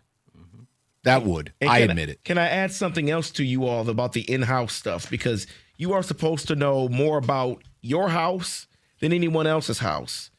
To your point earlier in the show, Mike, they tried the Tate Ratledge thing at center last year at the beginning of camp. So you, of all people, should know in your house, yeah, this is probably not a good plan to do this, but you're going to do it again?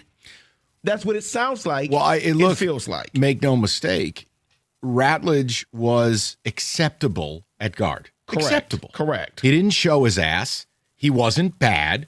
He wasn't great. He was acceptable.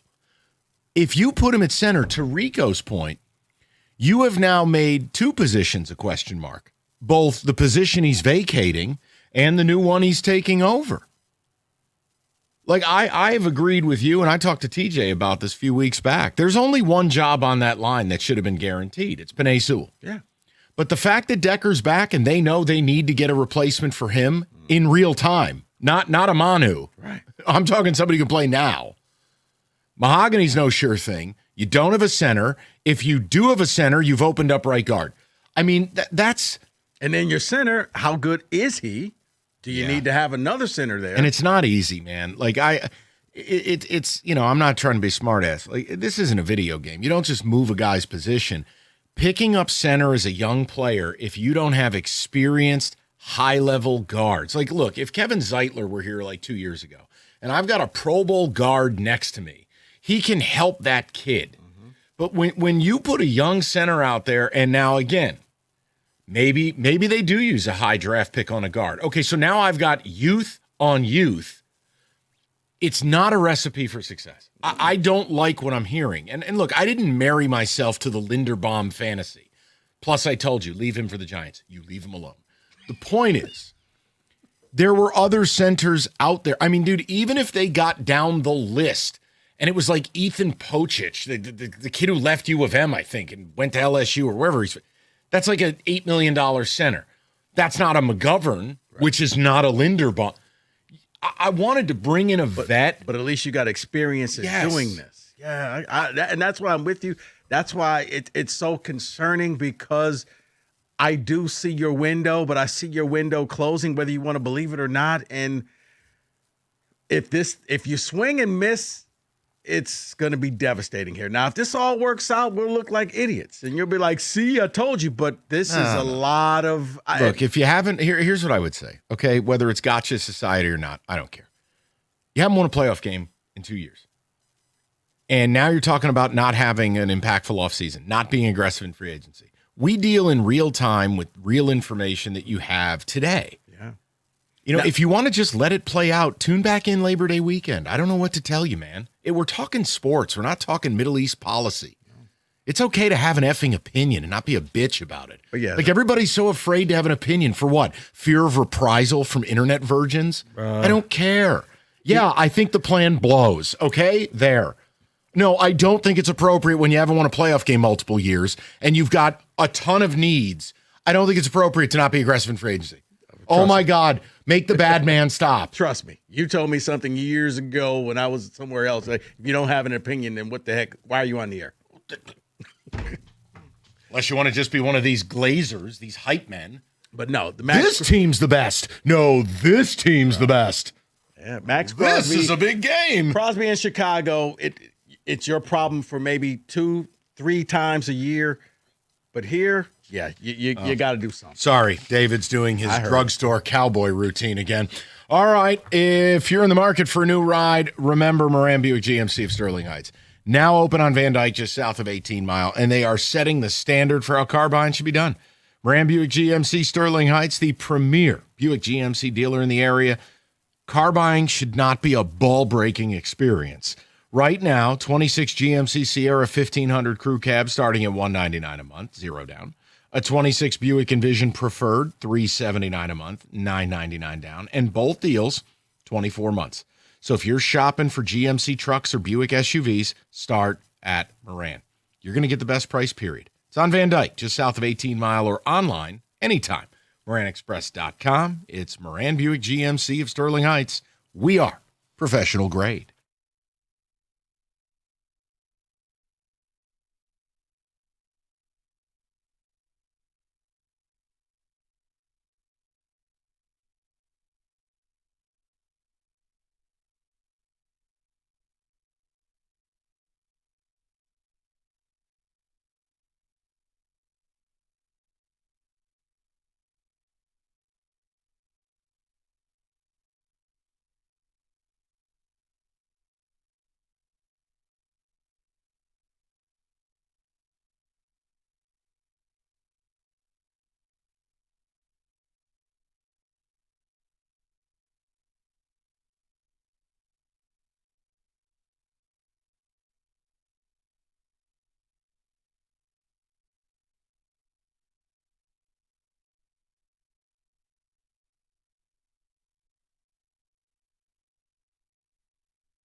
All right, straight to the people. Wrapping a little Lions football. Dave Burkett with a couple of tidbits. Also the Max Crosby stuff where it looks like he's trending to Chicago. What kind of bothers you more? I'm with Rico. If these reports are true, well, we just go on what we have today. Yeah, if the Lions aren't going to be aggressive in free agency, I don't get how that aligns with trying to get to a Super Bowl. So yeah, that would bother me more. But Crosby to Chicago would bother me too. Clearly, I'm not looking forward to that. Not because you can't beat them, but because again, it just makes the division tougher, and it makes what it takes to win said division tougher. Okay, we've said it all. Dave, 97.1. Dave, how you doing, buddy? Good. How you doing? Good. What's on your mind? I was just calling in about, with Brad Holmes and not doing anything in free agency again. It's completely ridiculous. We're going to end up being the same old Lions again. That's how it's going to be. It seems like that's their forte, and that's going to be that way for years. I mean, drafting Jahmyr Gibbs, I think, was a dumb draft pick. You went and signed Montgomery and had him, which was a very good back, but then you go and turn around and use the first-round pick when your defense has clearly been your weakest, side of the ball for I don't know how many years. Yeah, I mean, look, I think my problem is this. He drafted really well early on, and I understand you want to make selections on who to keep. My only issue with the Gibbs thing, Dave, just to be clear, has nothing to do with me not liking the player. Gibbs is awesome, but yeah, I agree with you. I think he's a great player. You don't I just don't think it was a need of what we needed at that particular time. Yeah, but the flip side would be Gibbs Montgomery as a duo powered the best versions of this team. Now, albeit with a great offensive line. Dave, the only thing I'm trying to say is I'm not running to pay him. Why this team has almost a borderline religious obsession with paying their own early. Jahmyr Gibbs has 2 years left on his contract here, plus the potential for a franchise tag. Why in the HELL hell am I running to pay him now? It just doesn't make any sense. I don't think anybody could have a rational, answer to that one because it doesn't make any sense. No, if you want to tell when me, your offensive line just got demolished by the Packers' defensive line last year. You beat Chicago twice, but I mean, if they go ahead and get Crosby, they're just going to manhandle you again if you don't do anything with your offensive line. For years, we've watched the Lions dump, money after money after money on the offense.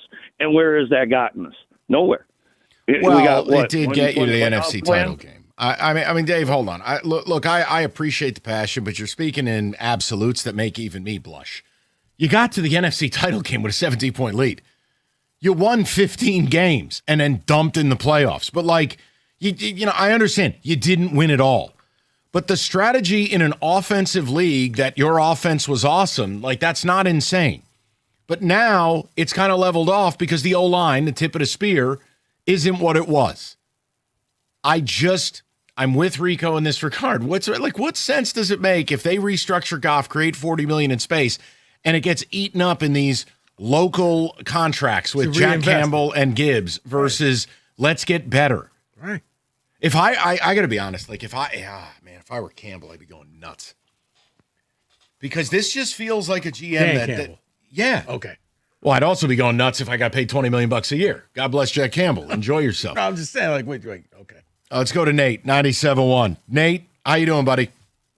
Hey, what's going on, Mike? Nothing much. Thanks for taking my call. Yes, sir. What's on your mind, buddy? So I kind of got a question, but let me preface this by saying the Brad Holmes thing concerns me more for sure. The in-house stuff, what we can control, definitely concerns me more. Bears are going to get better. They'll probably find an edge, and if it's Max Crosby, that's even worse. But at least we can control what we can control. But so the words Brad Holmes used, right, was what was it? Because the words you used was him not being aggressive or him not making impactful moves, but the words he used was a major player. So I'm kind of asking, words kind of matter. If he made some actual moves, but not a bunch of major moves in free agency, and maybe got more aggressive in the draft, do you think we could hold on to where we want to be that way? No, because you don't have if you were the Rams this year sitting on 2 first-round picks and you had Les Snead running the organization, then all of a sudden anything's possible, including the dealing of those picks for a player or packaging and moving up, whatever it may be. Moving up to a top 5 pick. Look, the David Montgomery deal, I thought Brad Holmes did a really good job. I just take it on a case-by-case basis. I trust Dave Burkett. Like a couple major, okay, so if we did a couple moves in free agency, just wasn't like a major player doing like multiple moves.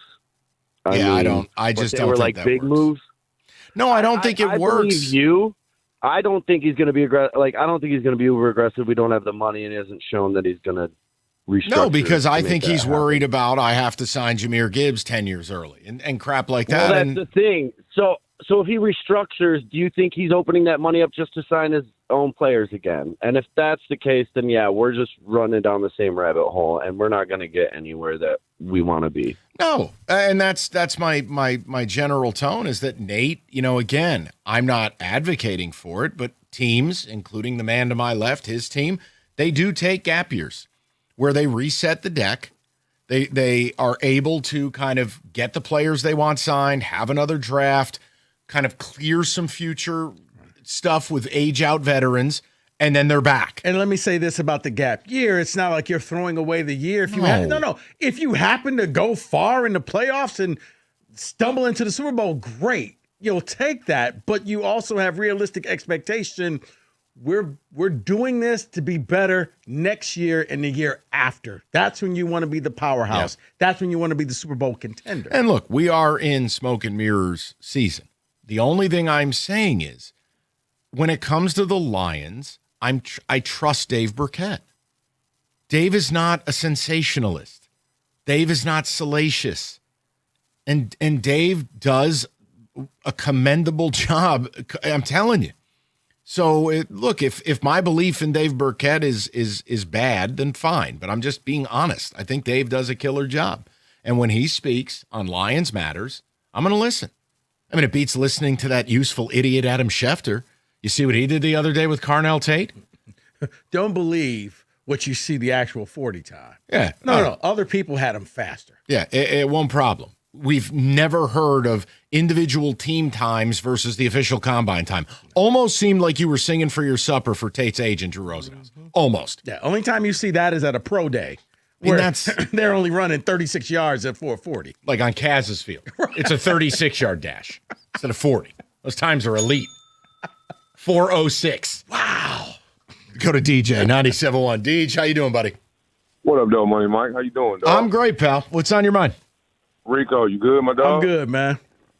I'm very concerned with Bradley Holmes because, my patience is running very, very, very thin because when we first got Brad, man, when he took that first pick and took Panay and then he came back with Aiden, to myself, I said, you know what? We finally got a GM that understands football. It starts with the line. He gets it. More and more every year, he's starting to show me he doesn't get it. Like the fact that he's sticking with the same guys and we're not being aggressive and we're right there, we're digressing, man. You're delusional. Your arrogance is killing me. Teams are catching us and passing us, and I got to sit here and listen to you with this hocus pocus talking about we good and we signing a running back. Like I'm getting frustrated, Mike. Finally, it's wearing thin with me. Yeah, and I'm not going to be the show to get mad at you for it. I mean, I can credit him. Look, just yesterday I said I thought it was a masterclass what he did with Montgomery to get a 4th-round pick, to get a backup center. But it's case by case. If this is truly his offseason approach, it's same as it ever was, and I'm not interested in it. There's a way that this gets done in this league. Go look at John Schneider. You go look at Les Snead. You look at Howie Roseman. I don't need to go to the AFC to tell you the GMs. There's a roadmap to the teams that are routinely competing and getting to the Super Bowl. I just get tired in this town that every GM, we got to do it a different way. No, we don't. The roadmap's right there, man. Waze just gave you the navigation. You don't need to do a loop-de-loop. Focus, Mike. I call that the hocus pocus. They're talking the whole hocus pocus, man. Yeah. So look, DJ, hopefully we're wrong. Hopefully they've misled everyone and legal tampering comes around and they get a couple of war daddies in here in early free agency. But, I mean, DJ, I'm worried that the only restructuring of note is going to be Goff. And if that's the case, no, they won't be active. because they just won't have enough scratch to do it. Well, here's the thing, though, Mike. Let's go by what we're seeing. We can only go by what we seen him do last year, the year before, and the year before. He's essentially Kenny. When he screamed, Kenny said something that was very pertinent and true. Brad is pretty much who he says he is. When he says he ain't gonna be aggressive in free agents, it ain't like he's trying to pull some other hocus pocus and lie to us. He's really not going to be aggressive. When he say I'm not going to do this, he don't do it. He's showing us, Mike, which GM he is, and he's the exact opposite of Howard Roseman and those guys. So now we have to believe him because he's showing us. Yeah, you're not wrong. You're not wrong. DJ, look, and again, one move could change it all. But we start to look at the needs this team has, and then you're reading about maybe Ratledge is going to center and how they're going to have the same approach about the pass rusher as they did last year. And we're not going to be aggressive in free agency. And you're like, oh, man. Mm-hmm. Okay. 248-539-9797. It's 97.1.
Okay, we limit it to once a week. I do it against my will. It is, and I try to make it entertaining. I have what I deem to be the 10 most interesting picks from the latest complete waste of time known as a mock draft, and we point the gun and fire at all the guys in the room here.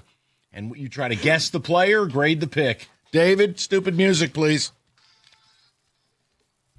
Woo! All right. We know number one is we're not wasting time. Let's start out with the proverbial booger of the NFL, the New York Jets. Just a nasty deposit that comes out of your nose, the New York Jets. Rico, number two, who do you think they took after the combine? Latest.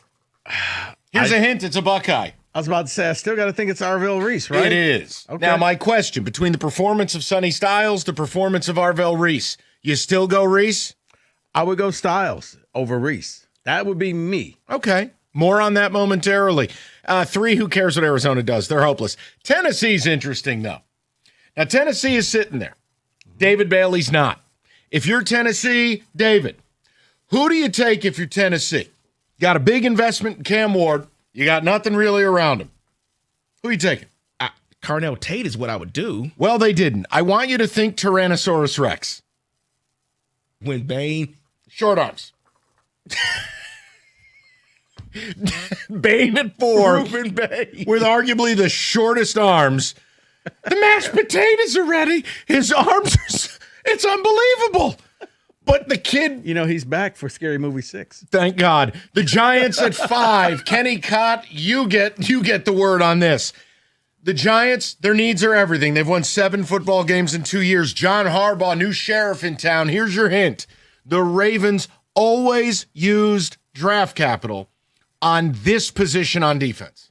So this is somewhere in the mid-level of the defense. I'll say probably Sonny Styles at that point. Nailed it. Kenny Cott, he doesn't look like much, but he's sharp as a tack. They're missing so much, it doesn't really matter. It doesn't. We actually could have, we could have 3 top 10 picks. We'd still suck. See, I don't mind that because I think he's going to be a player. So I think worst case scenario, you can be trade bait and you can get more picks. But they went from Ray Lewis to C.J. Mosley to Georgia. Non-speeding ticket. Roquan Smith. Like they non-speeding ticket. All right, number 6, the Browns' highest rising big man following the combine. Oh, that's the think speeding ticket. That's Georgia, right? Monroe Freeling, offensive tackle. Yeah. So it's interesting. Yeah, above he blew up at Proctor, the combine. above the Utah duo, above Mylaga, whatever his name is from Miami. I guess he had a great RAS score. Wonderful. At 7, David, Commanders. I want you to think partially torn meniscus, reports of a degenerative ACL. See, other than that, things are going great. I do not believe those reports, but that is Caleb Downs. That's my favorite player in this draft. Somebody's trying to get him to fall.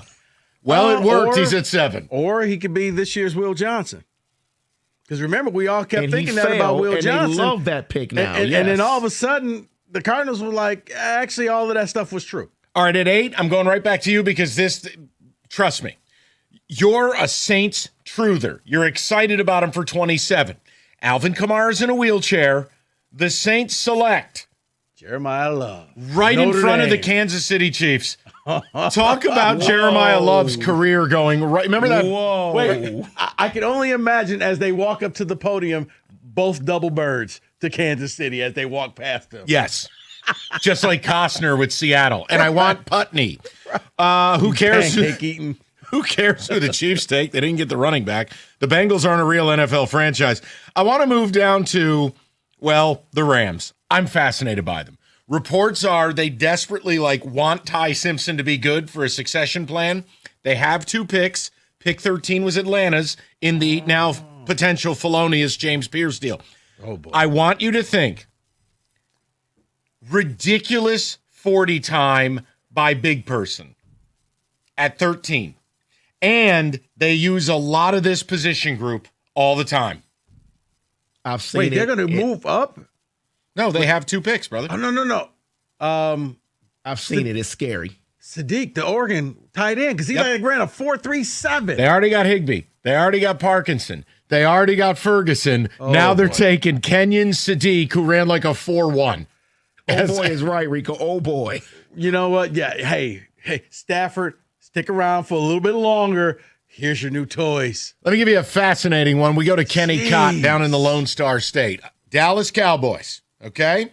This is Jerry Jones.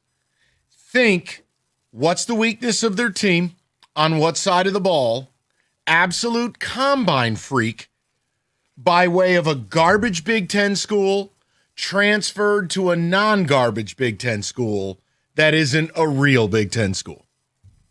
Okay, so let's one by one this. You gave me a lot to break down there. I'll forget the player for a second, and let's break down the hints. Let's do it. So, real Big Ten team, but not a real Big Ten team. Right. But a good Big Ten team. Correct. So that leads me to believe it's somewhere in the West. So Correct. That means it's probably Oregon. Correct. You're good at this game. Biggest weakness of the Cowboys.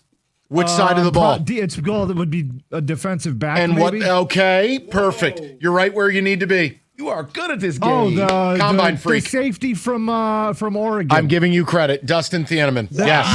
Dylan, rather. Excuse me. Whatever. Fast. We get to your Detroit Football Lions. I want to go to David Hall since he's being King Petty today. Okay. David, Lions are sitting at 17. Now, this is how I would describe this. It's a pick everyone has hoped for years. Concepcion. Except this player comes with added benefits. Discounts at afternoon movies. Okay, well, if the edges are gone in the top 5, there's still some out there. Wide receiver. It has to be, let's go tight end. No, edge. It is. But which one? Discounts on matinees. I know what I see what he just did. He says he's on the Bo Nix plan. That is not very nice. So this is the other Miami edge. He's got him on the. Yeah, this is Akeem Messidor, 45 years who's old. 32 with 3 kids and a mortgage and an insurance job he doesn't like. All right, 21. The Steelers. David doesn't get this one. Now it's time for Rico to be petty to David. I set it up perfect. Here we go. Okay. Steelers, not a quarterback. Of course. Wait, it's not Ty Simpson. Okay. Think about the Steelers have a rich tradition selecting this position. Generally, the players turn into whacked out degenerates, but the Steelers sure do a good job drafting this position. It's a wide receiver. That's one. Now, do you want another hint? Round, though. Do you want another hint? Yeah. Activate the Valley.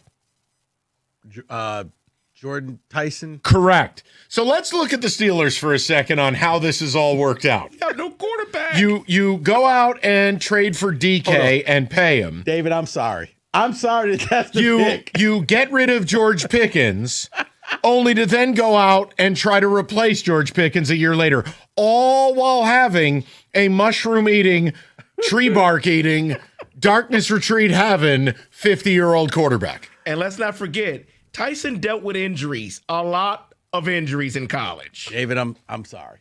I want to go to Kenny But it's Cott. not Ty Simpson. That's when you were gone. I would have rather had Ty Simpson. Okay. I want to go to Kenny Cott for what I think is an absolutely fascinating draft pick. At number 22, the LA Chargers, team I'm high on. I think Harbaugh is going to a Super Bowl next year.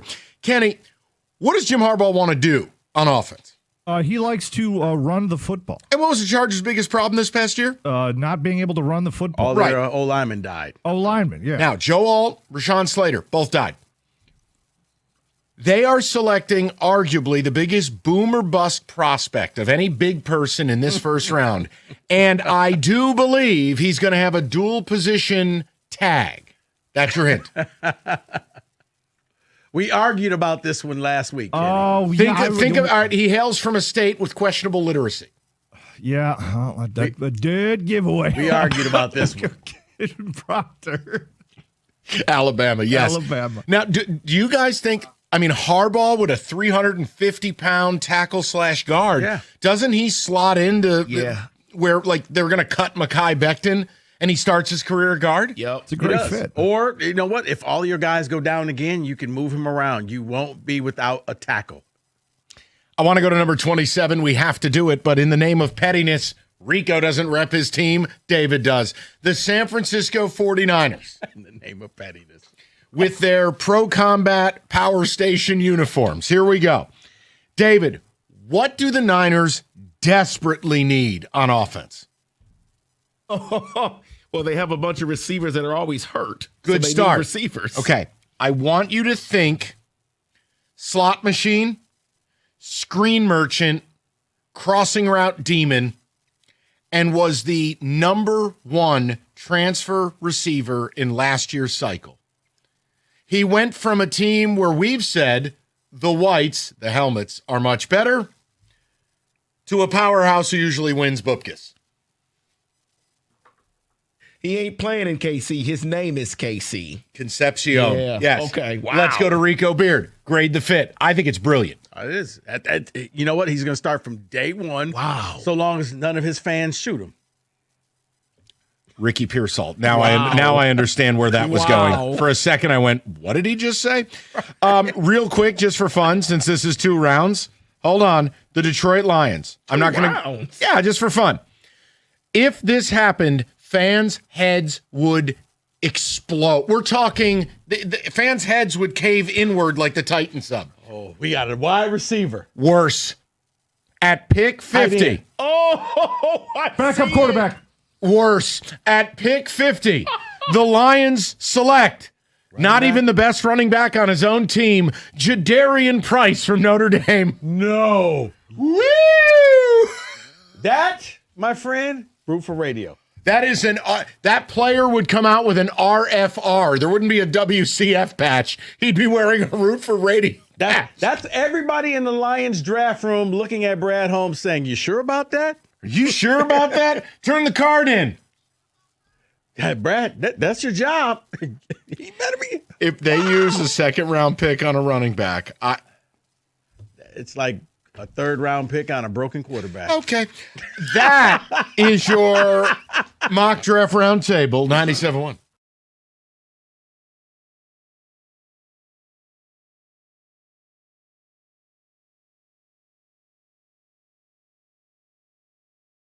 Six-five crash, or go online anytime at getdavidgetpaid.com.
All right, David, a few texts to round out the day. Tomorrow we'll have some fun with Friday's trade deadline approaching. We're going to have some fun with Kenny in a Red Wings trade cafe, kind of sourcing all the rumors and letting Kenny go to town on, well, players that 99% of Earth doesn't know, and an impact scale on the Wings. David, text first. What do you got, bud? Crosby to the Bears is more concerning because it shows how clueless our GM is and that having two good to great edge rushers is possible. Cameron and Monroe. Yeah, and again, look, news for the Bears today, it cuts both ways. Losing 27-year-old Drew Dahlman to retirement as a Pro Bowl center, yeah, not ideal. They now have another big-time need. Like that's not something you can just whistle by. So, yeah, I mean, good. Getting Crosby would be amazing for them. They now are, look, they're like half the league who needs a starting center. Go look at the teams who need a starting center. We can beat the Bears with Crosby. We can't win a Super Bowl or even the division if we roll that Swiss cheese interior line back out there next season. This is very concerning. Yeah, and what David's referring to, if you're just joining, and I don't know, and Mark's plugging in here, but like, look, Dave Burkett, I trust. I think Dave's one of the best beat guys on the beat. He's not bombastic. He's not salacious. When Dave reports kind of, the feeling is the Lions are not going to be aggressive in free agency. Yeah, that scares me. Like, if I thought Dave was a boner, then I would just disregard it. But I don't. I think Dave's very good at his job. Sorry, did I say something uncouth, Rico? You went silent. No. I yelled bomb on an airplane. No, okay? I thought Dave was about to read something else, or I thought Mark was about to say something. Sorry, Mark, Rico froze. No, I was just like... You look like Mitch McConnell up there. I was like, are you okay? He froze on me. I've been trying to make him do that for 2 years. You successfully shut him up. Because then he gaslit me where it's like, wait, did I drop an unceremonious F-bomb? Did I lose my sanity? No, you just been on one today. No, you're fine. You're fine. All right. Evan is not allowed to talk to you pre-show anymore. Mark, what is next? Are you building off of the Dave Burkett stuff or no? Absolutely. Look, the team first guy does a me first thing. I think you know what I'm talking about there. Yes. A jagged little pill for Lions fans to swallow, but not the one they expect. And I think 2 teams out of 4 here have a fighting shot to win the championship this campaign. 2 teams out of 4 in this area. What do you say? I don't think you're... Well, it depends who the selection is. Yeah, that's true. I don't want to spoil it by playing the guessing game because he's going to do a rollout, a monologue. No, I don't want to spoil it. That is always the wonder when you do these things, right? Like, how much do you give, right? Right, and I don't want to ruin it. By chance, you mean a lottery ticket that, hey, I can win the Powerball because I played? No, like a viable chance. Realistic chance. 2 out of 4. I don't see it. You're 1 out of 4 for you? It's definitely 1 out of 4. I mean, the 1 is kind of obvious. Who's the 1? Detroit Pistons. No. Really? No. 0 shot. Zero shot. Brother, they're shooting 31% from deep. You're not winning a championship. 4 for 30 was brutal. No, it's every night. Like, and here's the other thing, Mark. Here's the problem. They have the best record. They're not the best team. Now, if you could tell me that they get to play all these teams in the playoffs where, oh, look, no Donovan Mitchell tonight. Oh, look, 5 of top 6 OKC guys aren't playing. Right. You're not for a 7-game series. OKC just opts out. They need a secondary scoring option so Duren can be the third guy that he is. They need shooting. They're not ready. I mean, look, if you're saying, hey, they've got the best shot to get to the finals, and then you take your chances, respect. That's fine. Anything can happen. But no, I don't. No, I'd put the Tigers out of them. You would. I was going to ask you that. Who, if not them, who does have the best shot? I'd say Tigers and Lions. Because the NFL's the NFL, right? Okay. We always see volatility, one and done, to Rico's point. It's not a series. The Tigers, I could just pathway if the pitching